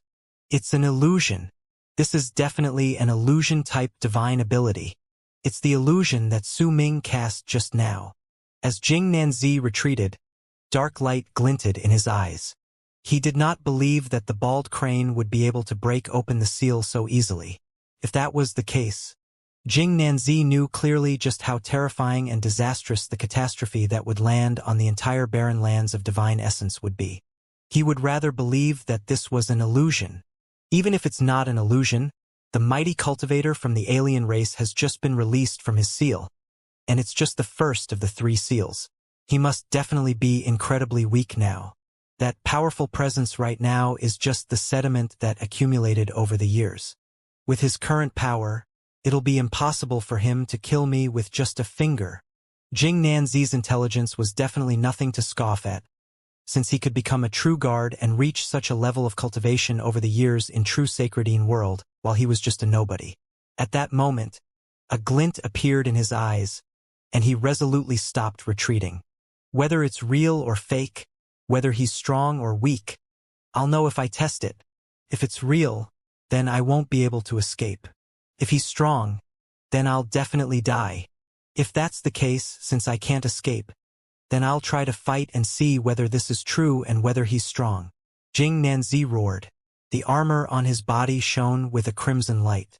Once he wrapped his fingers around the long spear in his hand, he stopped moving backwards and went forward instead, charging swiftly towards the finger the Duke of Crimson Flame's finger had pointed forward. Even Su Ming felt his heart sink during that instant. This Jing Nanzi might be arrogant, but the resolve within him was not common. If the same thing had happened to Tianlin, Longli, Sun Kuan, or Yishintong, they would have reacted differently, but when it came to Jing Nanzi, he had chosen to turn back after a short moment of hesitation. Almost at the instant Jing Nanzi turned around and came back, a hint of mockery appeared in the dark light within the Duke of Crimson Flame's eye sockets. The moment it happened, Su Ming immediately felt his pupils shrink. He could clearly see an invisible vortex forming in the air before the Duke of Crimson Flame's right index finger. That vortex could absorb all the light from around the area, could also absorb people's gazes and all the materials in the world. It was as if there was no power contained within that one point itself, but the power of the law contained in it seemed to be able to turn all matter that was rotting away into something amazing, causing that simple point to become the will of the world. At the moment this happened, the Duke of Crimson Flame's feeble but awe-inspiring voice suddenly reached Su Ming's ears. Fellow ally from the Sacred Abyss Builders, judging by the age of your soul, you should be a toddler among your people. Look closely at my finger. This is the ultimate secret art among the surging indulgers, indulgence. This art does not contain any law in it and only uses pure physical power to break open a black hole in space to devour all aura and material. Once it does that, break the black hole. At the instant it shatters, the power of the ultimate art will erupt forth. The Sacred Abyss Builders have many clones lying about. Since you chose to use my people's art to refine your clone, then I will let you know the true power of the surging indulgers. Look carefully. As the Duke of Crimson Flame spoke, Su Ming immediately felt a wave of impact from all directions around him rush into his body. At the same time, he felt his soul expanding out of his physical body, swiftly starting to move outwards. In the blink of an eye, Su Ming felt that his soul had filled every spot in the collapsing sealed region. It was as if a clear projection had appeared before his eyes. He saw every corner in the sealed region, saw all the shattered stones falling down along with the shattered places, and he also saw a shadow rushing forward swiftly through one of the tunnels. A dense aura of a divine sense was spreading out from that shadow. It was Jing Nanzi's clone. At the same time, Su Ming also saw Long Li, who was running before the clone, being chased by him. The slightly hunchbacked Long Li was pale as he fled desperately. By the looks of it, he was already at the borders of the sealed region, not far from the exit. Yet at that moment, just like an outsider, Su Ming saw the clone that was chasing after Long Li suddenly tremble violently at the instant the invisible black hole from the Duke of Crimson Flame's finger appeared. Then, his body started twisting about in an incredibly bizarre fashion, as if he was being sucked into something. In the blink of an eye, he disintegrated as he shivered. What disappeared along with him were the collapsing walls around the area. Some sort of aura seemed to have been sucked out of them, and once it was gone, the walls were reduced to dust. In the distance, Long Li's eyes went wide. As he let out a shrill roar, Su Ming saw the flesh and blood on his body squirming about before being torn away. First, it was his flesh and blood, then it was his bones, and finally his nascent divinity. This mighty warrior in the initial stage of World Plane Realm had his body and soul destroyed in the span of a breath. His storage bag also crumbled, and a large number of personal items scattered on the ground. Su Ming's breathing became rapid. This might have seemed to have happened over a long period of time, but in truth, this lasted only while the Duke of Crimson Flame lifted his right hand and pointed forward. Su Ming could see clearly that the space at the tip of the finger shattered. A black hole formed there, and it was this black hole that devoured everything around itself. It caused Long Li to crumble, shattered Jing Nanzi's clone, and turned all the people and items that it shattered into power that it could devour. They were all absorbed into the hole in an invisible manner. I don't have any power of my own. I had simply found a faint weakness that exists everywhere within space, and I opened it. That's how this absorbing and devouring act formed. Now I will crush it, which is how the collapse and explosion will come into being. When the Duke of Crimson Flame's voice reverberated in the air, Su Ming saw his finger piercing through the black hole before him. This action seemed to have been slowed down several-fold before Su Ming's eyes, allowing him to see the entire process clearly. It was as if a sharp needle had just stabbed a water sack filled with water. As the water sack burst open, everything in it exploded forth. Bang! The instant it exploded was also the instant Jing Nanzi turned around. However, what waited for him was not what he believed was false or what he guessed was real. It was not a scene that proved the Duke to be truly strong, or how weak Jing Nanzi thought of him to be. It was death, a fate he could not run away from. With a loud clang, the long spear in Jing Nanzi's hand fell to the ground. He stood there, stunned. Then he lowered his head. At the same time he looked over, Su Ming also saw a bloody hole at the center of his brows. There was blood gushing out of that hole. The armor on his chest shattered, revealing another bloody hole at the spot where his heart was. Blood flowed out from that place, which was also what remained of Jing Nanzi's life force. "Do you understand now?" At the instant the Duke of Crimson Flame's voice spoke up once again. Another bloody hole appeared on Jing Nanzi's nose, right under the center of his brows. At the same time, the fourth bloody hole appeared in his throat, and when Su Ming continued looking downwards, he found 9 bleeding holes from the line between the center of his brows to his heart. They went right through his body, and from the front, Su Ming could see what was behind Jing Nanzi. This is a way to use power.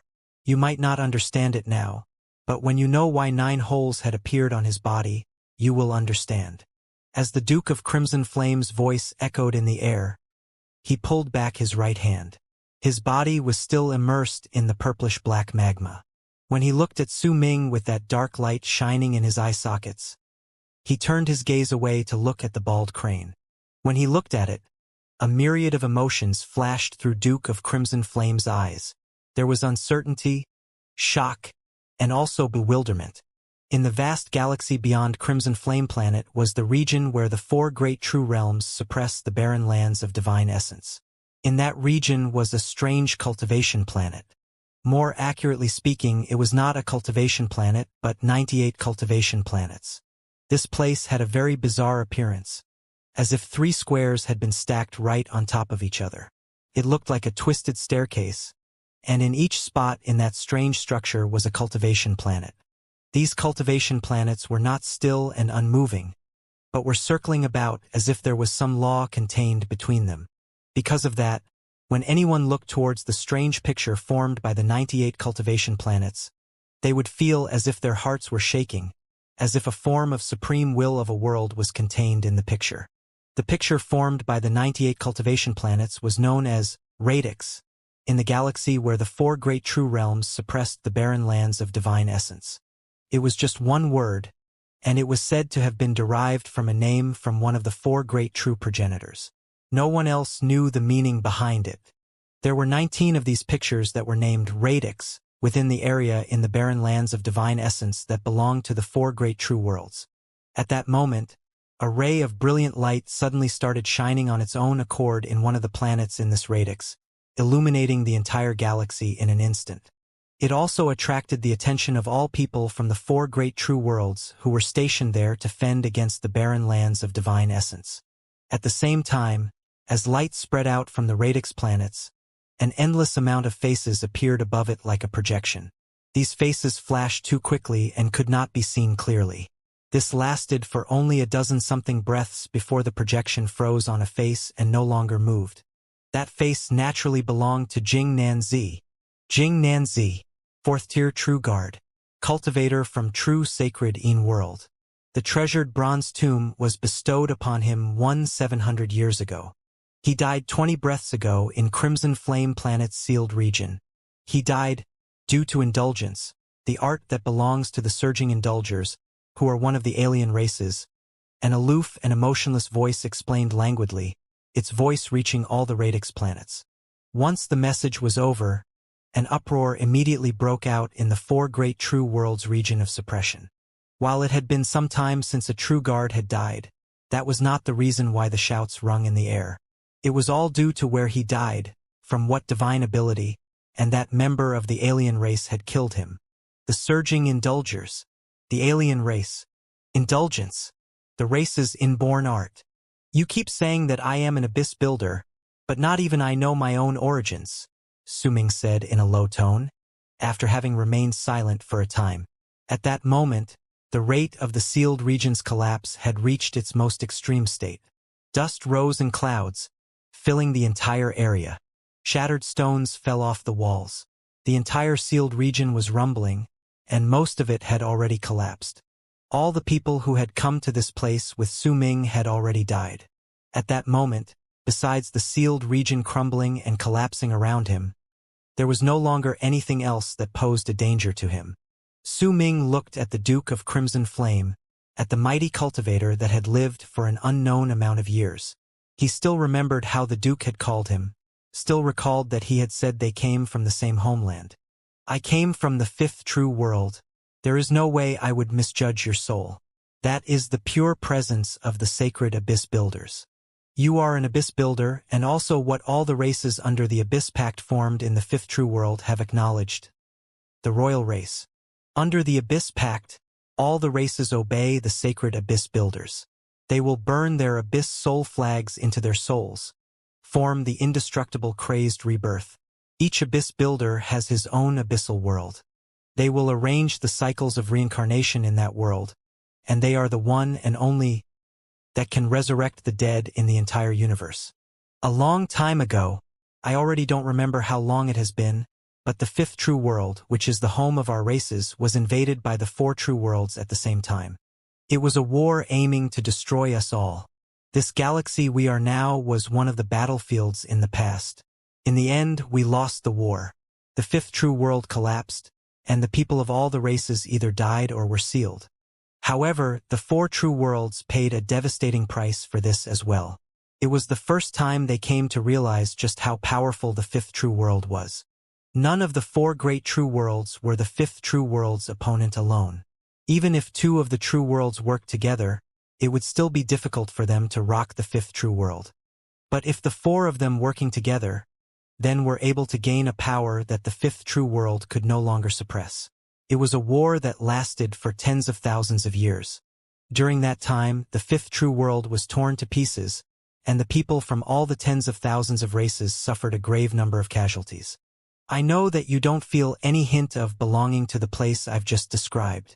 After all, you aren't an Abyss Builder that lived during that era, but I do know that Abyss Builders were the main targets of extermination for the four great true worlds during the war. I don't know where you came from, but I'm certain that your father, mother, and your ancestors died during the war. The Duke of Crimson Flame's voice reverberated in the air with an ancient air and a solemn tone. Su Ming remained silent. He did not speak. This was the first time he heard of these things. However, it was just as the Duke had spoken. Those words could not strike a chord within him.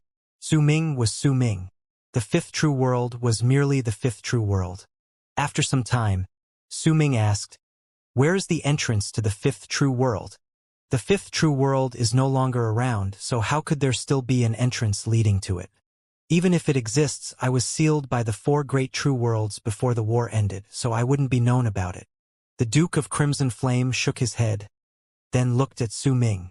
It had been just a while since the sealing sword had disappeared from the top of his skull, but a large amount of flesh had already gathered on his face. Let's not talk about the fifth true world anymore. It doesn't matter whether you are an Abyss Builder or not, and whether you acknowledge your status or not. Let's make a personal deal. The dark light in the Duke of Crimson Flame's eyes began to shine brighter. I want to restore my cultivation base. I want to gather together my lunar culpa once again, but it's impossible to do so in the barren lands of divine essence. There's practically no plain culpa aura here. But even so, with my control over laws, mastery over my physical body, and understanding over rules, it would not be difficult for me to kill all those who are not in the later stage of World Plane Realm or higher. You are just in Earth Cultivation Realm. Even if you are capable of killing a person in World Plane Realm using all your skills, you can only fight against those in the initial stage of it. If you run into those in the middle stage of World Plane Realm, you will surely die. I could provide you protection and even attack for you. The Duke of Crimson Flame's eyes shone as he spoke slowly. So, not only will I attack for you, I will also grant you a great serendipitous event. This sealed region might be collapsing, but it contains my physical power which has been stripped from me over the years. I have no use for this power, but it'll be incredibly useful to you. At the very least, it can make your physical body so strong that it'll reach the pinnacle of Heaven Cultivation Realm. In fact, it won't be impossible for your physical body to reach the state of a lord of a world plane. This will be a trade. I will give you all these, and what you'll need to do is something really simple. I just need a promise. When you form your abyssal world and lay out the cycles of reincarnation in it, please retrieve the abyss soul flags that belong to surging indulgers and resurrect the millions of my people who died during the war. As long as you promise me this, then I, the Duke of Crimson Flame, will willingly comply to the Abyss Pact and do my best to support you. The Duke of Crimson Flame's voice hummed in the air. As it echoed in all directions, Su Ming's heart shook. Don't tell me the answer just yet. After all, you are the first native I met after I woke up. It doesn't matter whether we end up sealing the deal, I will still give you the serendipity. This place is filled with my physical power, but it's useless to me. My lunar culpa is no longer around, and as long as I don't gather it together, I can train neither my physical body nor my cultivation base. I will give all of them to you. Absorb as much as you can. While speaking, the Duke of Crimson Flame lifted his right hand. A whirlpool immediately appeared on the purplish-black magma beneath him. As it rotated with loud rumbling sounds, the vast physical power in the place surged towards Su Ming. An endless amount of thin threads also charged over from all directions, filling the space around Su Ming. A focused glint appeared in Su Ming's eyes. He sucked in a breath, and all his pores opened up. A thick, boundless wave of physical power surged into his body and began to strengthen his blood, flesh, bones, and everything else that forms a powerful physical body. A strong sense of strength that Su Ming longed for gathered together as he sucked in that breath. He could clearly feel his physical body getting stronger, little by little, with each breath he took. This form of increase in physical power caused Su Ming to have a clear sense of his growing strength. His heart raced against his chest. Each beat was powerful, pushing his blood to circulate through his body and fuse with the incoming physical power. After one circulation, it was as if his cultivation base had completed a circuit in his body. He felt much stronger than before. Su Ming longed to get stronger. He desired the power to control his own fate, or else he would never have agreed to come to the sealed region with Tianlin. A bang went off in Su Ming's head. While he was covered entirely by that endless physical power, the Duke of Crimson Flame's voice reached his ears. The people sent by the 4 great true worlds to fend against this place might have already noticed that a true guard died. We can't stay here for long. Right then, the Duke of Crimson Flame formed a seal with his right hand and pushed against the purplish-black magma. With it, the collapsing sealed region started shaking, as layers upon layers of the land hardened. The ground and walls looked as if they had been sealed and no longer continued collapsing. Instead, they turned into a gigantic piece of rock. This rock was the entire sealed region. At that moment, under the influence of the Duke of Crimson Flame's divine ability, a shudder wrecked through the rock that was the sealed region. With it, 9 layers of ripples immediately appeared at the surrounding the place. The 9 layers of ripples turned into 9 layers of distortions. Those distortions moved together with the ripples, and in the blink of an eye, covered the entire rock. Once they filled up every single part on the rock, a loud rumble shook the entire Crimson Flame planet, reverberating through the night sky outside. The hearts of a countless number of cultivators shook, and the ferocious beasts begun to roar. At that moment, the rock that was the sealed region in Crimson Flame Planet vanished with a hum. It disappeared. The inner part of Crimson Flame Planet became empty. The disappearance was due to a warp. It was the Duke of Crimson Flame using the last shred of his power in Plane Culpa Realm to execute a large-scale warp so that he could shift the entire sealed region and leave Crimson Flame Planet. In the boundless galaxy there were many meteors rushing about. At that moment, 9 layers of ripples took shape within one of the meteors. In the blink of an eye, the rock that was the sealed region appeared inside. The Duke of Crimson Flame's eyes became dull, but he did not immediately enter rest to recover. Instead, he turned his head to stare at the bald crane not too far in the distance, which had been toying around with the sealed sword previously, but was now flapping its wings in a slight panic once the entire sealed region had been shifted. "Sir, just who are you? Darn it, why didn't you tell me beforehand that you were going to shift? Damn it all. You scared the crap out of me. My heart is still thumping hard here. You scared me. I hate being moved abruptly the most. I have a trauma about it. I definitely have some sort of trauma about it." The bald crane's face was stark pale. When it heard the Duke of Crimson Flame's words, it immediately glared at him. Not too far from the purplish-black magma where the man and crane were located was Su Ming, who had his eyes closed at the moment. He was continuously absorbing the physical power around him. His physical body was becoming increasingly stronger, and his heart was letting out loud thumps. He was immersed in this state of continuously getting more powerful, like a caterpillar that had turned into a cocoon and was in the process of forming its new life to become a butterfly. Not long after the sealed region shifted away and hid itself in the meteor, a mighty pressure that shook the sky and earth appeared with a bang beyond the galaxy in which Crimson Flame planet resided. A large amount of distortion spread out, and after a moment 1, 2, 3 ships, a total of 37 gigantic ships of several hundreds of thousands of feet shot through space and manifested in the area beyond Crimson Flame planet. Electrical arcs spread out from these ships, and the oppressive force coming from them made the entire Crimson Flame planet tremble. There were nearly 1,000 people standing on each ship. Numerous presences in world plane realm spread out from the bow of the ships.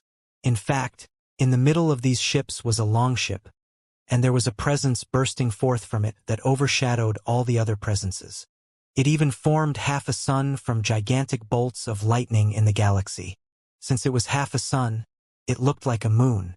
That was the power of those who had taken half a step into solar Kulpa realm, and that stage was known as lunar Kulpa realm.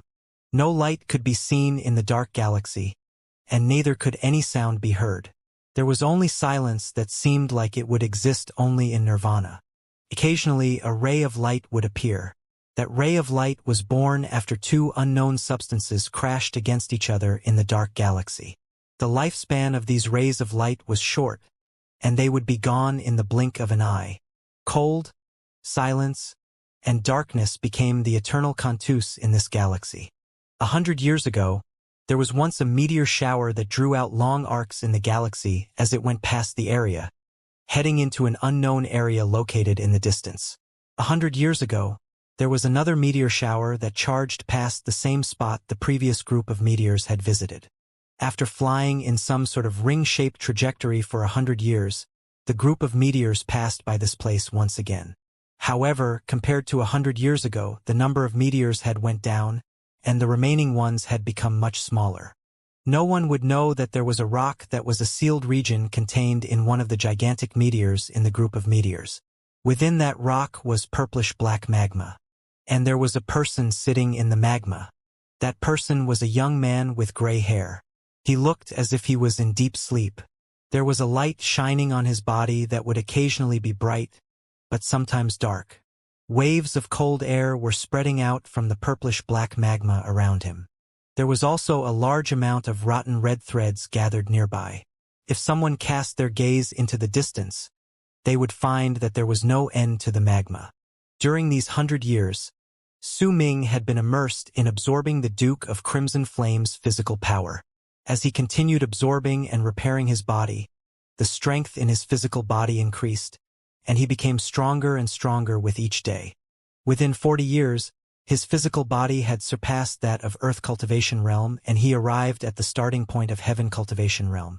Su Ming, who had refined his physical power to the point that he had reached this state, had arrived at a level where his body could resist those in Heaven Cultivation Realm. In fact, his punches could even cause the core of a Heaven Cultivation Realm cultivator's life force to shake. That effect would be from him just using the power in his physical body, not his cultivation base. If Su Ming added his cultivation base and all his divine abilities into the mix, then even if he ran into a powerful world paragon, he would definitely win as long as he or she did not use the power of world planes. After all, world planes was the strongest power to world paragons. If someone cast an ordinary divine ability with the power of world planes, they would be able to overturn the world just by raising their hand. Su Ming knew about this clearly. When he ran into those Dao slaves while he was in the land of berserkers, they had been incredibly powerful even though they had not even used the power of world planes. Now that he thought about it, it was not that they did not want to use it, but the laws in the land of berserkers had limited the Dao slaves' power. It might not have affected their levels of cultivation by much, but the suppression towards their use of the power of world planes had been incredibly deep. If the current Su Ming had been there in the land of berserkers at that time, then he would have been able to forcefully subdue those Dao slaves whose power of world planes had been suppressed, and he would not have needed to borrow anyone else's power to do so.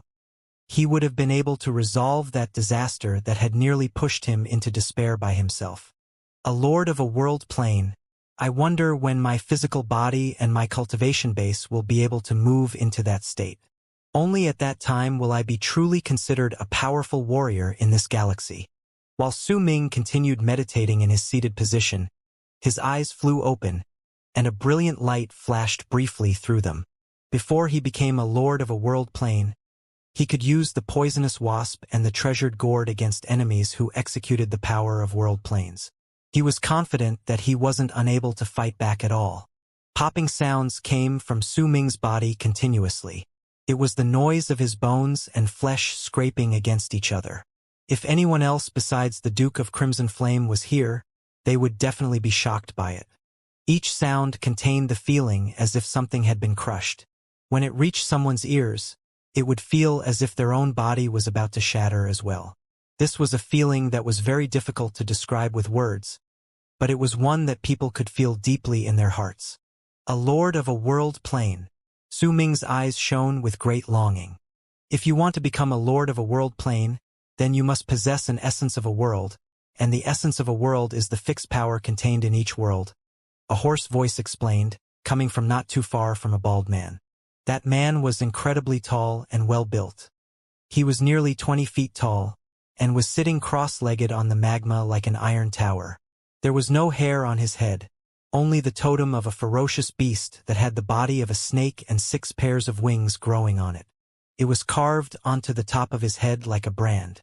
If anyone took a closer look, they would find faint marks of fire around the ferocious beast's totem, making it seem as if the beast was a ferocious creature of flames.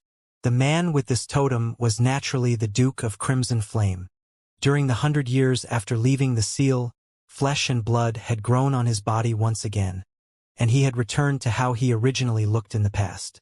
There was a wide robe covering his body, giving him a unique temperament.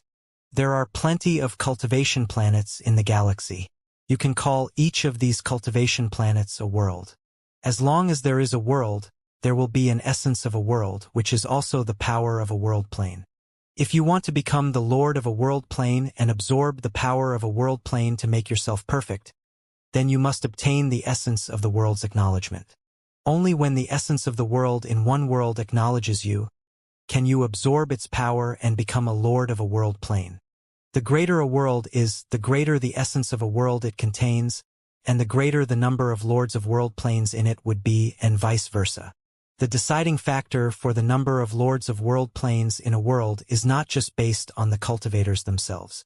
The essence of the world plays an even greater role in deciding how many people it can accommodate to absorb it. If the number the essence of the world in a world can accommodate has reached its full capacity, then no matter how great your potential is, you will still be unable to become a world paragon. After all, there are only that many spots. If you still want to become a world paragon, then unless you leave the place and search for another world, you will only obtain your chance if a world paragon dies and his spot becomes empty. The galaxy is huge, and there are plenty of cultivation planets. It also means that there are far too many worlds. However, from what I know, almost all the worlds that have been discovered have all their spots for world paragons filled. Su Ming lifted his head and looked at the Duke of Crimson Flame. He did not speak. Several lords of world planes have died on Crimson Flame Planet, but besides that true guard, the others cannot really be considered true world paragons. It's not that they lack potential, but the worlds from which they sought acknowledgement are damaged. The essence of the world contained within these worlds is practically dry, which is why their accomplishments stopped the moment they became world paragons. In fact, they cannot even continue understanding rules and laws, so how could they even be called world paragons? Only that true guard could be considered a real world paragon. After all, the world where he became a world paragon is not located in this galaxy, which had turned into a battlefield. It's in the galaxy beyond this place. After his death, a spot had been emptied in the world where he became a world paragon, but by now, someone might have already snatched it a long time ago. Su Ming remained silent for a moment, then said slowly, "If that's the case, then it's practically impossible to become a lord of a world plane in the barren lands of divine essence?" A glint appeared in the Duke of Crimson Flame's eyes before he spoke in a low voice. It's not up to me to say whether you have a chance or not. It depends on your choice. First, you must understand why those after Heaven Cultivation Realm are known as Lords of World Planes and World Paragons. One is a Lord and the other a Paragon. If you think about this, you will be able to obtain many answers with these two words. A true Lord of a world plane is the supreme paragon within his or her own world plane, just like a master. In fact, in his own world plane, he can even bring out power that exceeds his level of cultivation, and he can fight against those who have higher levels of cultivation but who are not lords of world planes in that world. That is why they are known as lords and paragons. Once they leave their world planes, they will be like fish out of water. They might still be able to survive and still be powerful, but once they use up too much of their energy, it'll be very difficult for them to restore their power of their world planes. That's why those who have become world paragons will rarely leave their world planes. Even if they leave, they will usually return soon. If they cannot return, then they will bring with them the world stones that belong to their world to maintain their strength, just like that true guard. His storage bag is just around. Ahem, I might not have opened it, but I'm certain that there's a world stone in there. When the Duke of Crimson Flame said those words, his expression became slightly strange. He remembered that the storage bag had not been too far from him before the last time he closed his eyes to recover, but it was gone now. There's also another method for a lord of a world plane to remain at his peak condition wherever he is. This method is simple and many people use it, and it is also the foundation of a lord of a world plane's training. They will continuously aim to gain the acknowledgement of different worlds, one after another, and snatch the spots of world paragons that belong to other people. Once they obtain 5,000 spots of world paragons, they will reach the middle stage of world plane realm. If they gain 10,000 spots, then they will reach the later stage of world plane realm. They will then merge the power of those 10,000 worlds together and fuse them into one. After that, all their defects will be completely mended, and they will be able to attain great completion in world plane realm. If they are to take a step further after attaining great completion, they will be able to give birth to a wisp of presence that belongs to Kulpa, which will then allow them to reach lunar Kulpa realm. If they take one more step further, they will reach the pinnacle, which is solar Kulpa realm. No matter how many worlds there will still be more cultivators. The spots are limited. Is that why there are wars and why the 4 great true worlds invaded the 5th true world? Su Ming suddenly asked. This is what I have come to understand as someone in lunar Kulpa realm, but since our positions are different, the answers we obtain will be different. Yet no matter what, if you want to become a world paragon, then you must kill, seize and snatch. The Duke of Crimson Flame spoke with a light tone, but the meaning behind his words gave off a hint of brutality that could not be concealed. What is cultivation? Cultivation is killing, seizing, snatching. If you can kill, if you can seize before others, if you can snatch what originally did not belong to you, then you will be able to head to the peak. If you can continue on with your path, then you will naturally be the peak. There are 4 great Kulpa lords in the 4 great true worlds. Dao Chun from True Morning Dao World and the Sacred Sovereign from True Sacred Een World are Kulpa lords. They are powerful because they have an entire true world's resources under their wing, providing them with power, allowing their power to reach a state where they can even create their own world. After the 4 great Kulpa lords are the 4 great true progenitors. They are old monsters who are even more terrifying than Kulpa lords, but even so, the galaxy is too big, and there are too many powerful warriors. Even if you've reached the state of the 4 great true progenitors, you might still have yet to reach the peak. So what if they can control fate, lives, and deaths? Your ancestor, who is an abyss builder and also the sovereign of the 5th true world, died because the madness that was the Ro Leonis disaster. His people were exterminated. I don't know how you managed to survive, but your abyss builder ancestors must have paid a huge price in exchange for a small handful of your people to continue living. Su Ming's breathing instantly became rapid.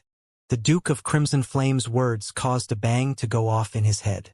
He remembered what his second senior brother had said. In an age long past, in True Morning Dao World, there had once been a couple attacked by the entire True Morning Dao World. Abyss Builder, Su Ming mumbled. If you ever have the chance to return to the 5th true world, head to your homeland. It's very easy to search for that place. There is a Milky Way formed by an array of stars in the galaxy there. In that Milky Way is a faint blue cultivation planet. If it's still around, not having been destroyed along with your people, then you should be able to find it. You said just now that an ancestor of my people reached a state where he could control fate, lives, and death? Su Ming closed his eyes. After some time, when he opened them, they were already calm. This sight fell into the Duke of Crimson Flame's eyes, and praise appeared on his face. One of the keys to becoming a powerful warrior was to be able to calm oneself down within a short amount of time. It wasn't that a person who could control his own emotions would definitely become a powerful warrior that could reach the peak, but almost every single powerful warrior at the peak could do this. The ancestor of your people, the sovereign of all races in the fifth true world, had indeed reached a state where he could control fate, lives, and deaths, and we believe that if this war had not occurred, the sovereign would have definitely surpassed that realm and reached a pinnacle that remains a mystery to all of us. When the Duke of Crimson Flame spoke about the sovereign of the fifth true world, fanaticism appeared in his eyes. Cultivation is killing, seizing, snatching. Su Ming remained silent for a short while. When he spoke, the banging sounds in his body became even louder. He also stood up slowly from his seated position. At the moment he straightened up, a powerful presence erupted from his body. That presence turned into a vortex that swept outwards from where Su Ming was. The bald crane, which was snoring by the side, shivered at that moment and opened its eyes. When it saw the vortex around Su Ming's body, it yawned, mumbled a few words under its breath, then returned to sleeping. Since you told me so much, you must have a way for me to absorb a sufficient amount of power of world planes in the barren lands of divine essence. Tell me, I'll agree to the trade. Su Ming sucked in a deep breath. He lifted his right hand and furled his fingers slowly into a fist, experiencing the might traveling through his palm. 40 years ago, his physical body had reached a state where he could resist those in the initial stage of heaven cultivation realm. On this day 40 years later, while he still had yet to reach the pinnacle of heaven cultivation realm, his physical body was so strong that he was no longer too far from that state. You are an abyss builder, but in my memories, the abyss builder's cultivation system is different from yours. You took the wrong path. First of all, this physical body isn't your true body. The abyss builder's true body is incredibly important. It is their foundation. Your true body is... The Duke of Crimson Flame hesitated for a moment before he looked at Su Ming. My true body has been sealed away. Right now, I don't have enough power to retrieve it, Su Ming stated flatly. Sealed away? Then we can also say that it is in a perfectly safe state. If it is sealed, then it means that someone either cannot or does not want to destroy it. If that is the case, it also means, then it is safe. We don't have to worry too much about it, the Duke of Crimson Flame said.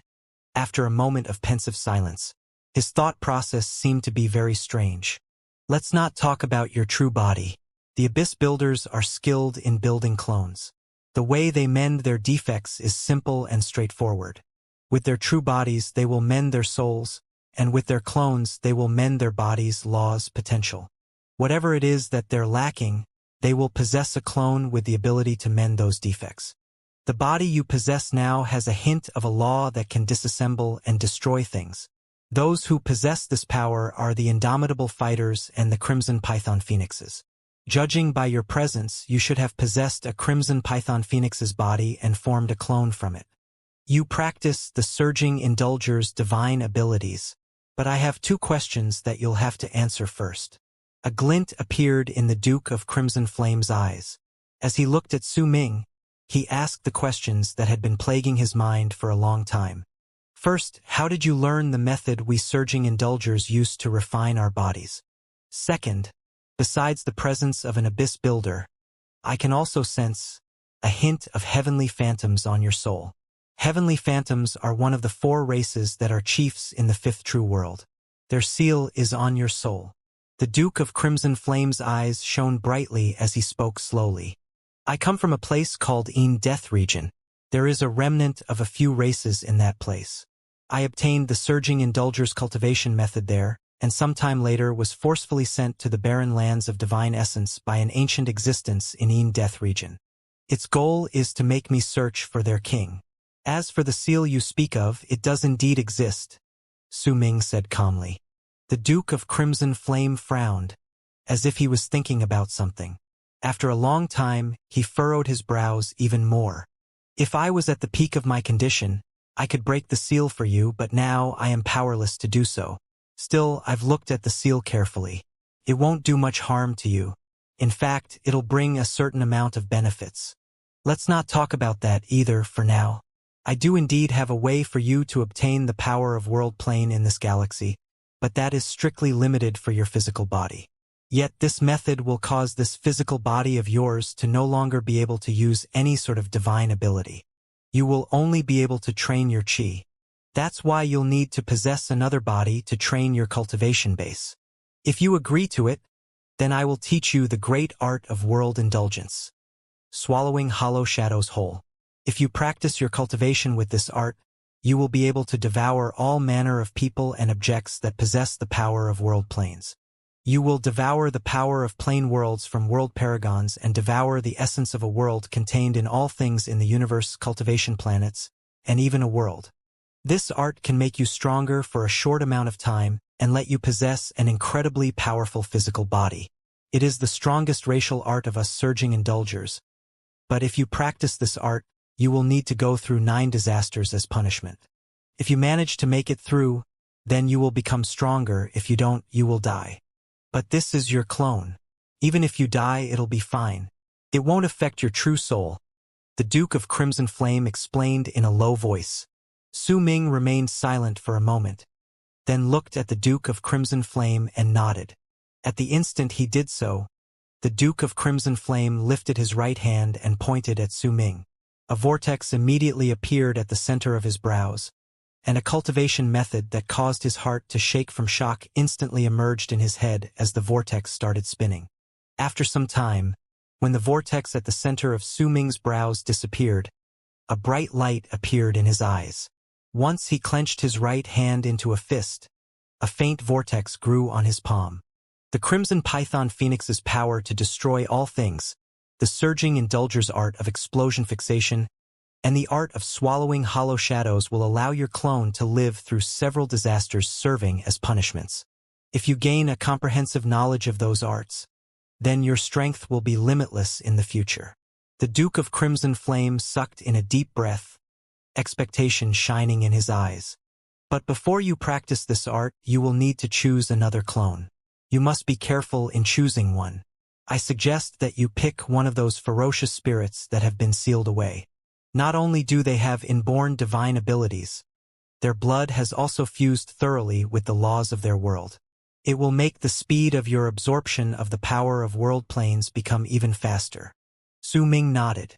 With a sparkle in his eyes, he spread his Atman outwards and covered the entire area. A crease suddenly appeared between his brows.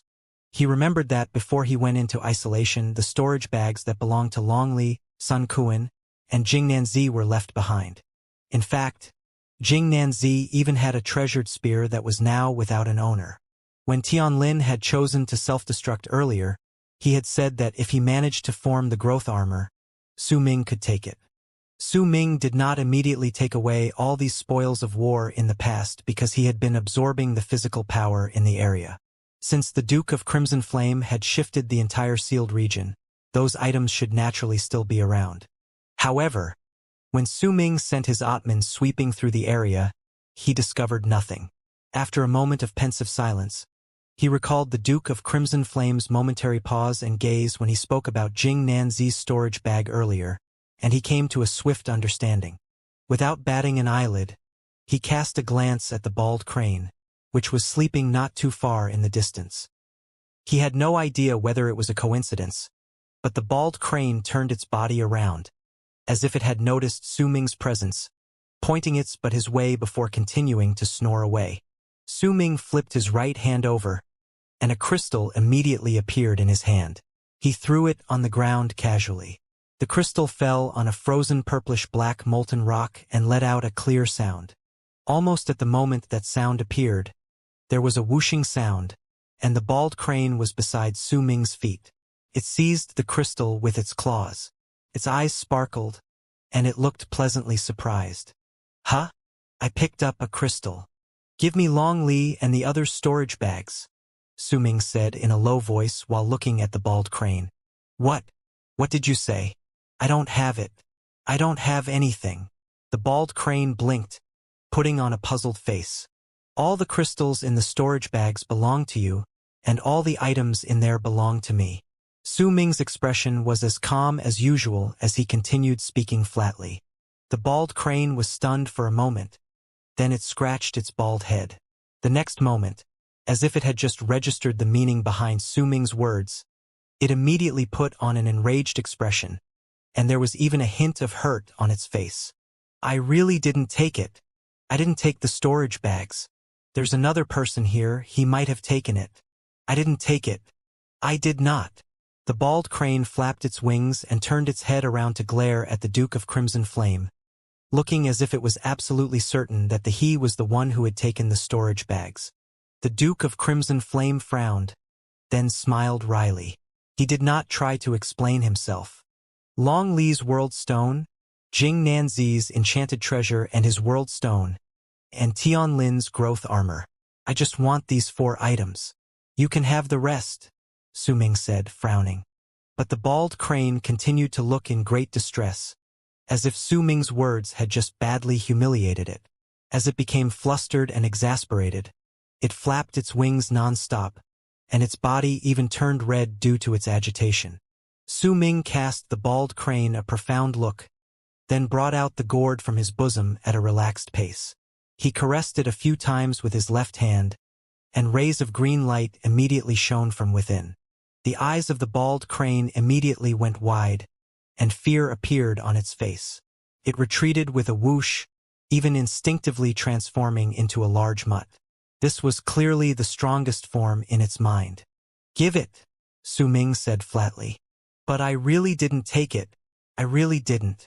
The bald crane looked as if it was about to cry. Su Ming cast the bald crane another look. This time, when he lifted his left hand, a few soft feathers appeared on his palm. Those feathers were very soft, and when they appeared on Su Ming's palm, the bald crane was taken aback. It found those feathers to be rather familiar, but before it could think of anything, it saw Su Ming tying a few knots on the feathers. When the bald crane saw this sight, it shuddered violently under the Duke of Crimson Flame's puzzled gaze. It understood very well just what Su Ming was doing at that moment, and it also remembered just who those feathers belonged to. When the bald crane thought of the consequences, it immediately forced out a smile and touched a few parts on its body while shivering. Then, it threw out a long crimson spear, 2 world stones with the power to capture souls spreading out from within them, and a green seed that was the size of a palm. Hey, Sir Su, don't be angry. Put down the feathers, please. Don't make the doll now. I was just joking with you, you know? I'll give it to you. I'll give it all to you. The green seed was the growth armor that was formed after Tian Lin had self-destructed, and it was one of the reasons why Jing Nanzi had spared Tian Lin in the past. The growth armor was the size of a palm, and there was a faint bloody stench spreading out from it. There were also some faint and indistinct Venus paths shining in either a bright or dark light. As Su Ming held the growth armor, he sent his Atman into it. After some time, the growth armor suddenly let out a brilliant ray of light. That light illuminated the entire area within an instant. A glint appeared in Su Ming's eyes. He took a step backwards and threw the growth armor on the ground. Bang! The sealed region started shaking in a manner as if an earthquake was happening. The meteor around the sealed region also started shivering because of it. A big tree that would require several people to encircle appeared before Su Ming. A large number of roots spread out and crawled swiftly into the ground, as if they were taking root here. At the same time, an endless number of branches grew densely on the tree. In the blink of an eye, it turned into a big tree that was 100-something feet tall. The Duke of Crimson Flame's eyes sparkled brightly as he stood by the side. He cast a few scrutinizing glances at the tree, but he did not speak. The bald crane's eyes went wide, and it suddenly began regretting in its heart, because it had not expected that this thing, which did not taste good when it bit down on it, could turn into a big tree. Su Ming lifted his right hand and pressed his palm flat on the tree trunk. At the instant his right hand touched it, his Atman increased exponentially, like he had fused together with the tree. It was as if the tree's divine sense had become Su Ming's perception. Su Ming saw the meteor, the black and boundless galaxy beyond, the occasional short bursts of light, and the silence that seemed to last for an eternity. After some time, when Su Ming pulled his mind back to his own body, he looked at the tree and exhaled deeply. It can allow my Atman to cover an incredibly large area for a short amount of time. If I can utilize this well, it would definitely have mysterious effects, and there should be plenty of other effects on this thing as well, since Jing Nanzi had placed such importance on it, and this growth armor could only appear after Tianlin offered up his life. When Su Ming lifted his right hand, the tree swiftly withered away. In the blink of an eye, it turned into a palm-sized seed once again, but its color was slightly duller now. Once Su Ming put away the growth armor, his gaze fell on the two world stones that were filled with the power to capture souls. As he looked at them, he could sense the power of world planes contained within them. Once I become a world paragon, I will need to absorb the essence of 10,000 worlds to slowly increase my power. If I am to go back and forth between worlds whose essence of the worlds has not acknowledged me, I'll need these sort of world stones created from my own world to replenish the used-up power of world planes. This means that such items aren't rare in the galaxy beyond, but in the barren lands of divine essence, they're a supreme treasure that will make all the unlawful world paragons go crazy over. Su Ming touched the surface of the world stone and sensed a prickling feel on his hand, but it did not hurt. It just felt as if the item he touched was filled with sharp needles. It'd be a pity to use it to activate the art of swallowing hollow shadows whole.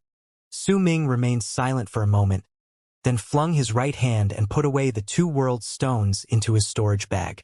These sort of items that were incredibly rare in the barren lands of divine sense would have greater uses later. Once he finished doing all these, a hint of nostalgia appeared in Su Ming's eyes. He lifted his right hand and seized the air. The long red spear Jing Nanzi had left behind after he died flew towards him, and Su Ming grabbed it. I once had a long spear just like this, Su Ming mumbled. He remembered the Undertaker of Evil's spear.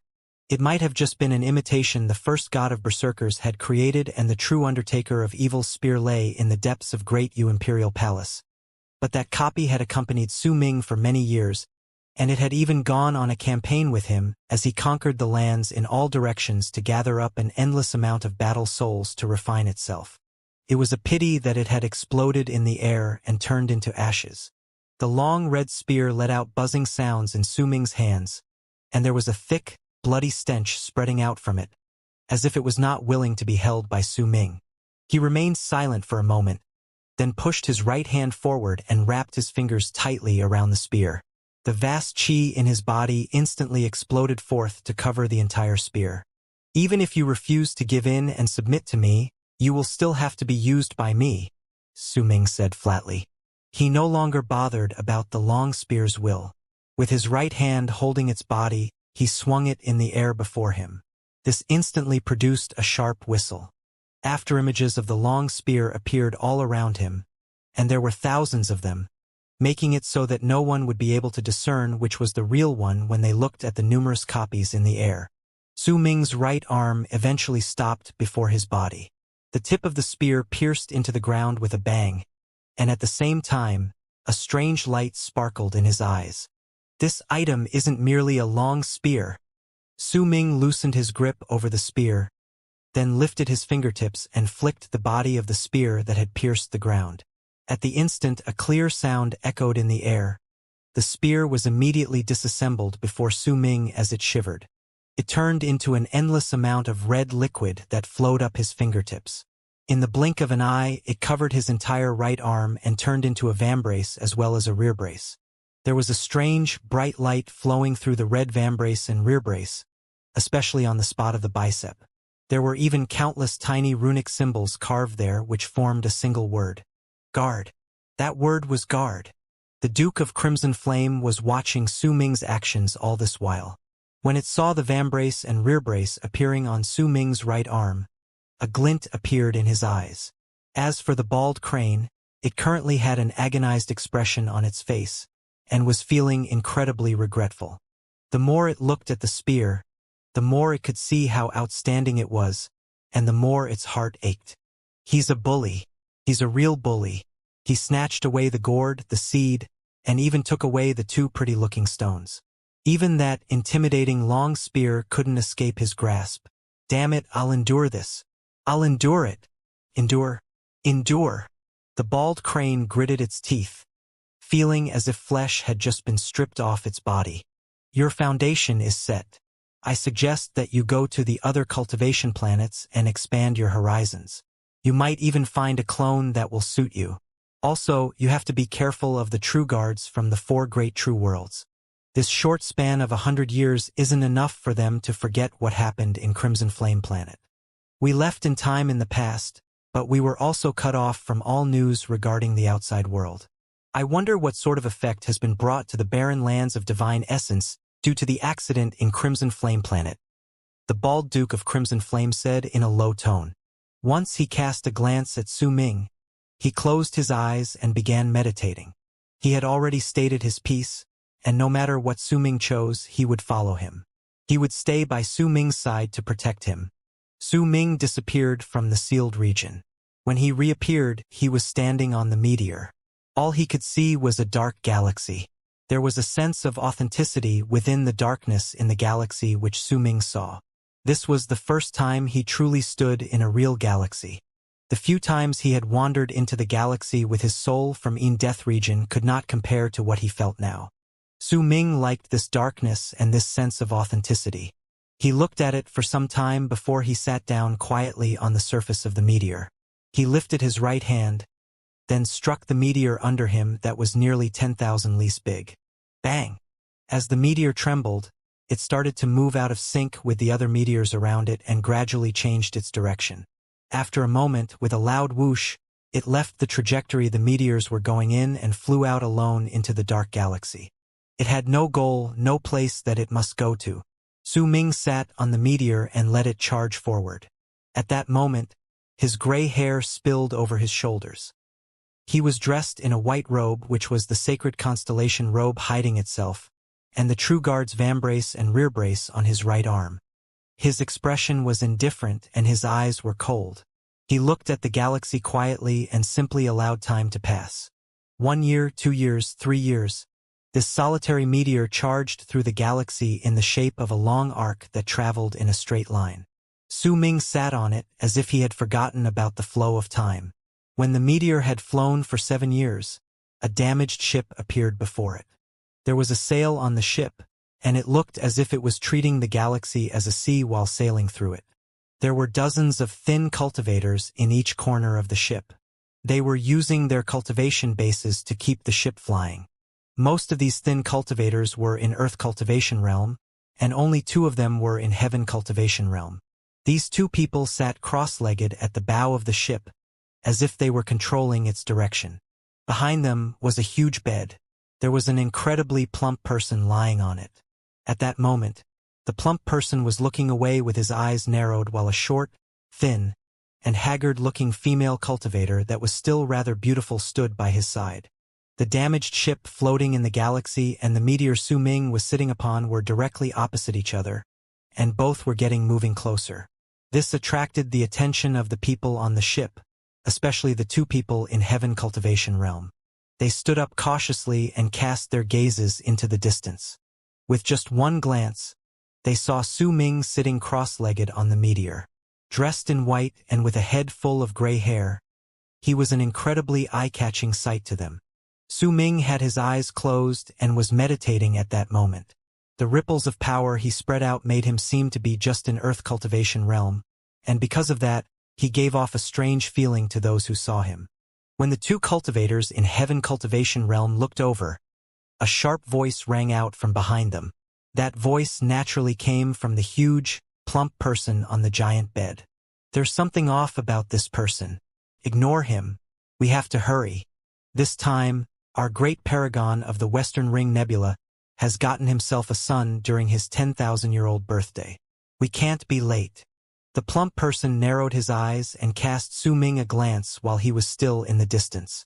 Soon, the meteor and the ship drew closer to each other, stirring waves of ripples that crashed into each other. They were about to pass one another, with Su Ming continuing to sit on the meteor with his eyes closed, ignoring everything around him. Yet at the instant the meteor beneath him was about to pass the ship, two piercing rays of red light suddenly spread out from the chests of the two cultivators from Heaven Cultivation realm on the ship. At the same time, red light also spread out from the plump person's clothes. The appearance of these three rays of light was incredibly abrupt, taking those people aback.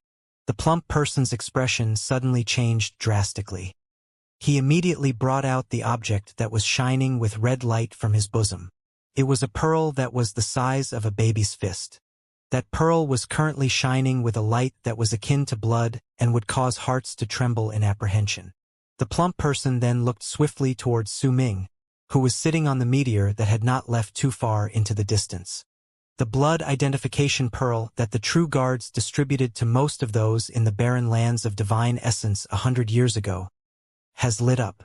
Could it be him? The plump person stood up swiftly, and an intense wave of excitement appeared in his eyes. He's indeed in Heaven Cultivation realm. Stop him. Do not let him escape. Haha, the barren lands of divine essence are big. But I, Xianxia, managed to meet this person. This is my fortune and also my chance. It is the serendipitous chance that will only arrive once in an eternity. The Four Great True Worlds has put a bounty on his head, promising a world stone containing the power of a world plane to the person who manages to kill the person who lit up the blood identification pearl and absorb his soul into the pearl. The plump person trembled in excitement as he kept shouting. The ship beneath him swiftly changed direction and charged towards the meteor Su Ming was sitting on. At the same time, the two cultivators in Heaven Cultivation realm sported excited looks on their faces. Even if it would be difficult for them to obtain the world stone since Xianxia was around, there would definitely be plenty of other rewards. They were especially excited since the person that the Four Great True Worlds had placed a bounty over was truly just in Earth Cultivation realm. There was no possible way for him to have sealed up his cultivation base to hide his level of cultivation, because the Four Great True Worlds had clearly stated when they offered the bounty that this person was just in Earth Cultivation realm. Whoosh! The two cultivators charged into the air. Their speed increased so quickly that, in the blink of an eye, they had already closed in on the meteor Su Ming was sitting on. They turned into two long arcs with one traveling on the left of the meteor and the other on the right. As the power that belonged to Heaven Cultivation realm exploded from within them, a powerful suppressive force was formed, and it charged towards Su Ming. Haha! Die! I'd like to see just how strong is the criminal wanted by the Four Great True Worlds. Su Ming opened his eyes slowly and cast a cold glance at the people who were charging towards him from his left and right. At the instant he looked over, he swung his arm. A shrill scream of pain rang out to his right. When the cultivator in Heaven Cultivation realm there was less than 300 feet away from Su Ming, a black dot immediately appeared at the center of his brows. It looked as if he'd been stung. He could not even see what had happened clearly before intense pain traveled through his entire body. His screams of pain were still echoing in space when his body melted, turning into a puddle of blood that spilled on the meteor. You're just asking for death. Su Ming stood up. The cultivator in Heaven Cultivation realm that was coming on his left immediately spotted a drastic change in expression. Disbelief and shock appeared in his eyes. Everything just now had happened too quickly. He had not even managed to see anything. He only heard his companion letting out a shrill scream of pain, and in the blink of an eye, he had turned into a puddle of blood, dead. This scene immediately made the cultivator in Heaven Cultivation realm shudder. He retreated without any hesitation, his heart swiftly filling with terror. He suddenly thought of a terrifying question. Why was this person wanted by the Four Great True Worlds? The Four Great True Worlds had not mentioned a reason when they offered the bounty. They just wanted him. Only now did this cultivator realize that there was no way that a person wanted by the four great true worlds would be a weakling.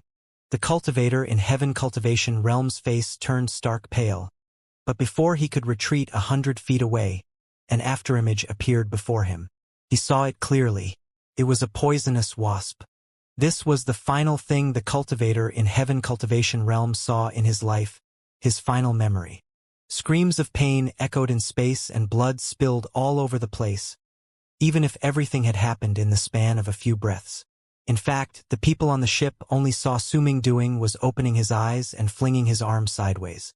With these simple actions, he had taken the lives of 2 cultivators in Heaven Cultivation Realm. "Sir, you blocked my path for no reason. Will you explain yourself?"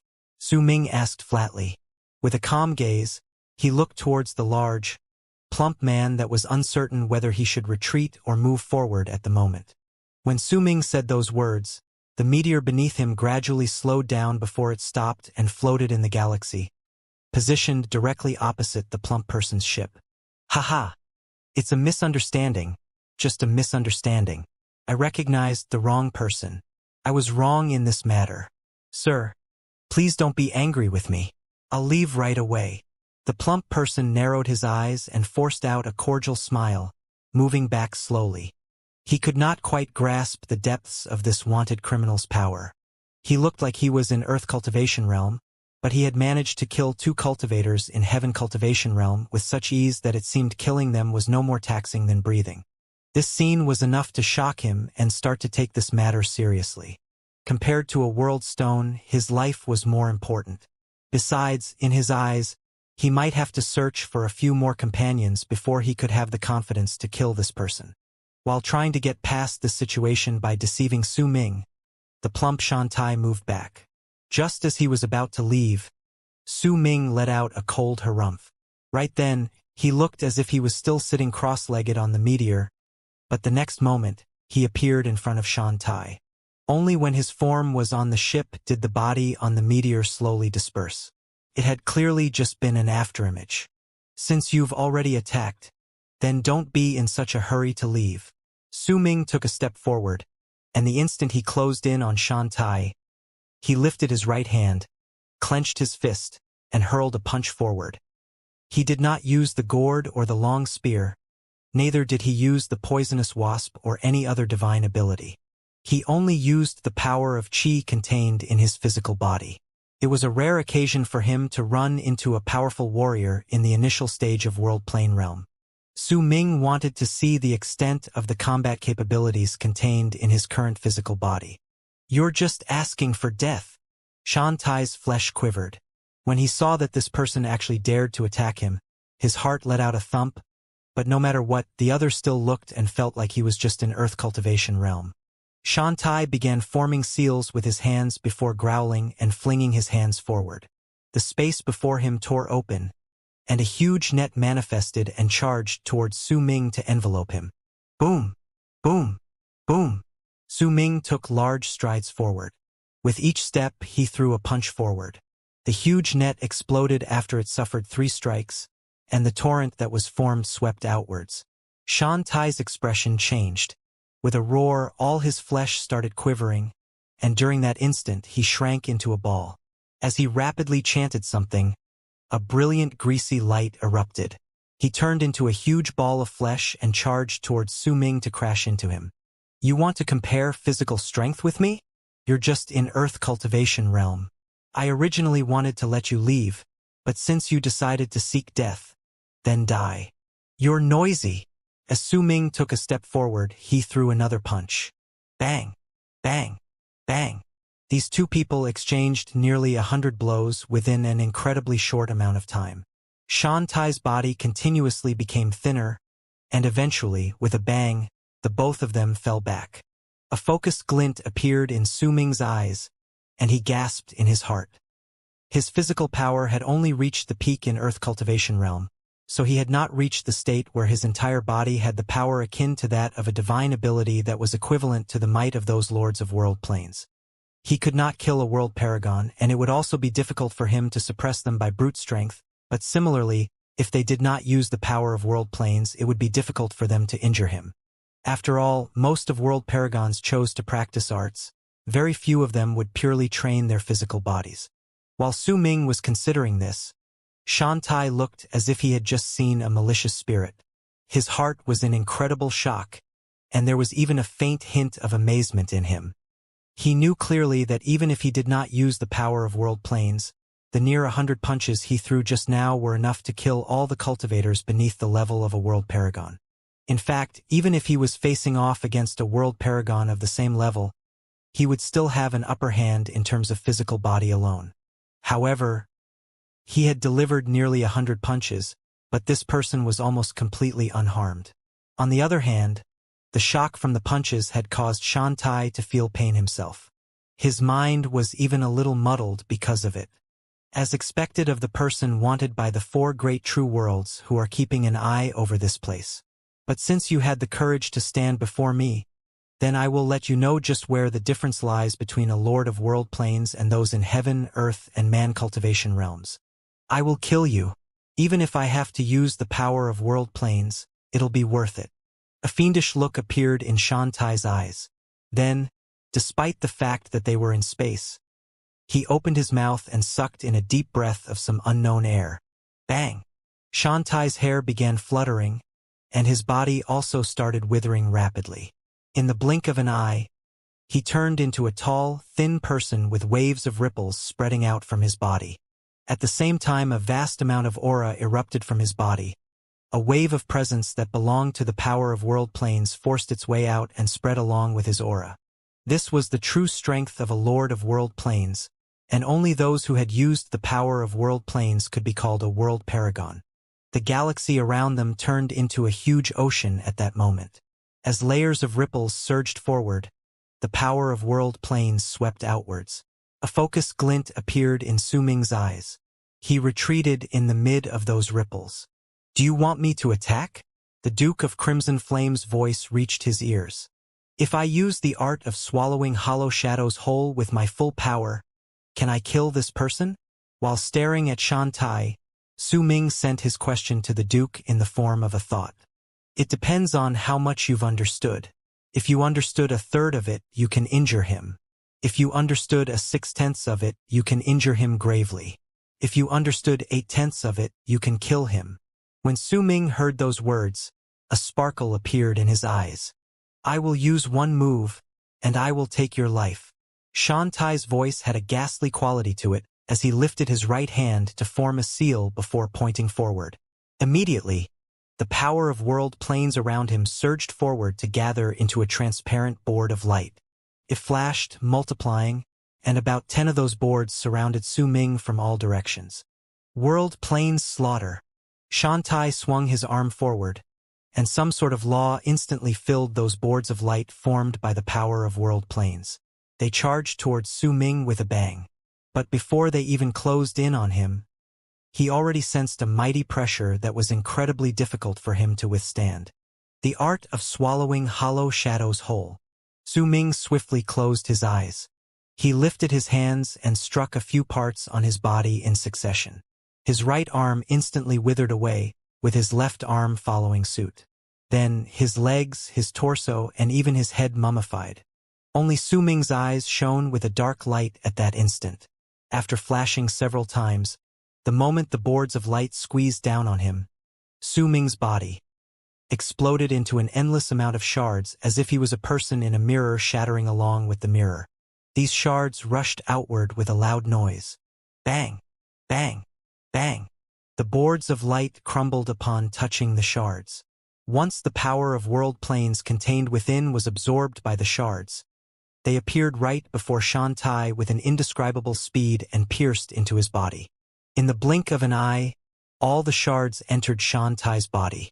They then melted, and an incredibly shrill scream of pain left Shantai's lips. His memory was being rapidly devoured.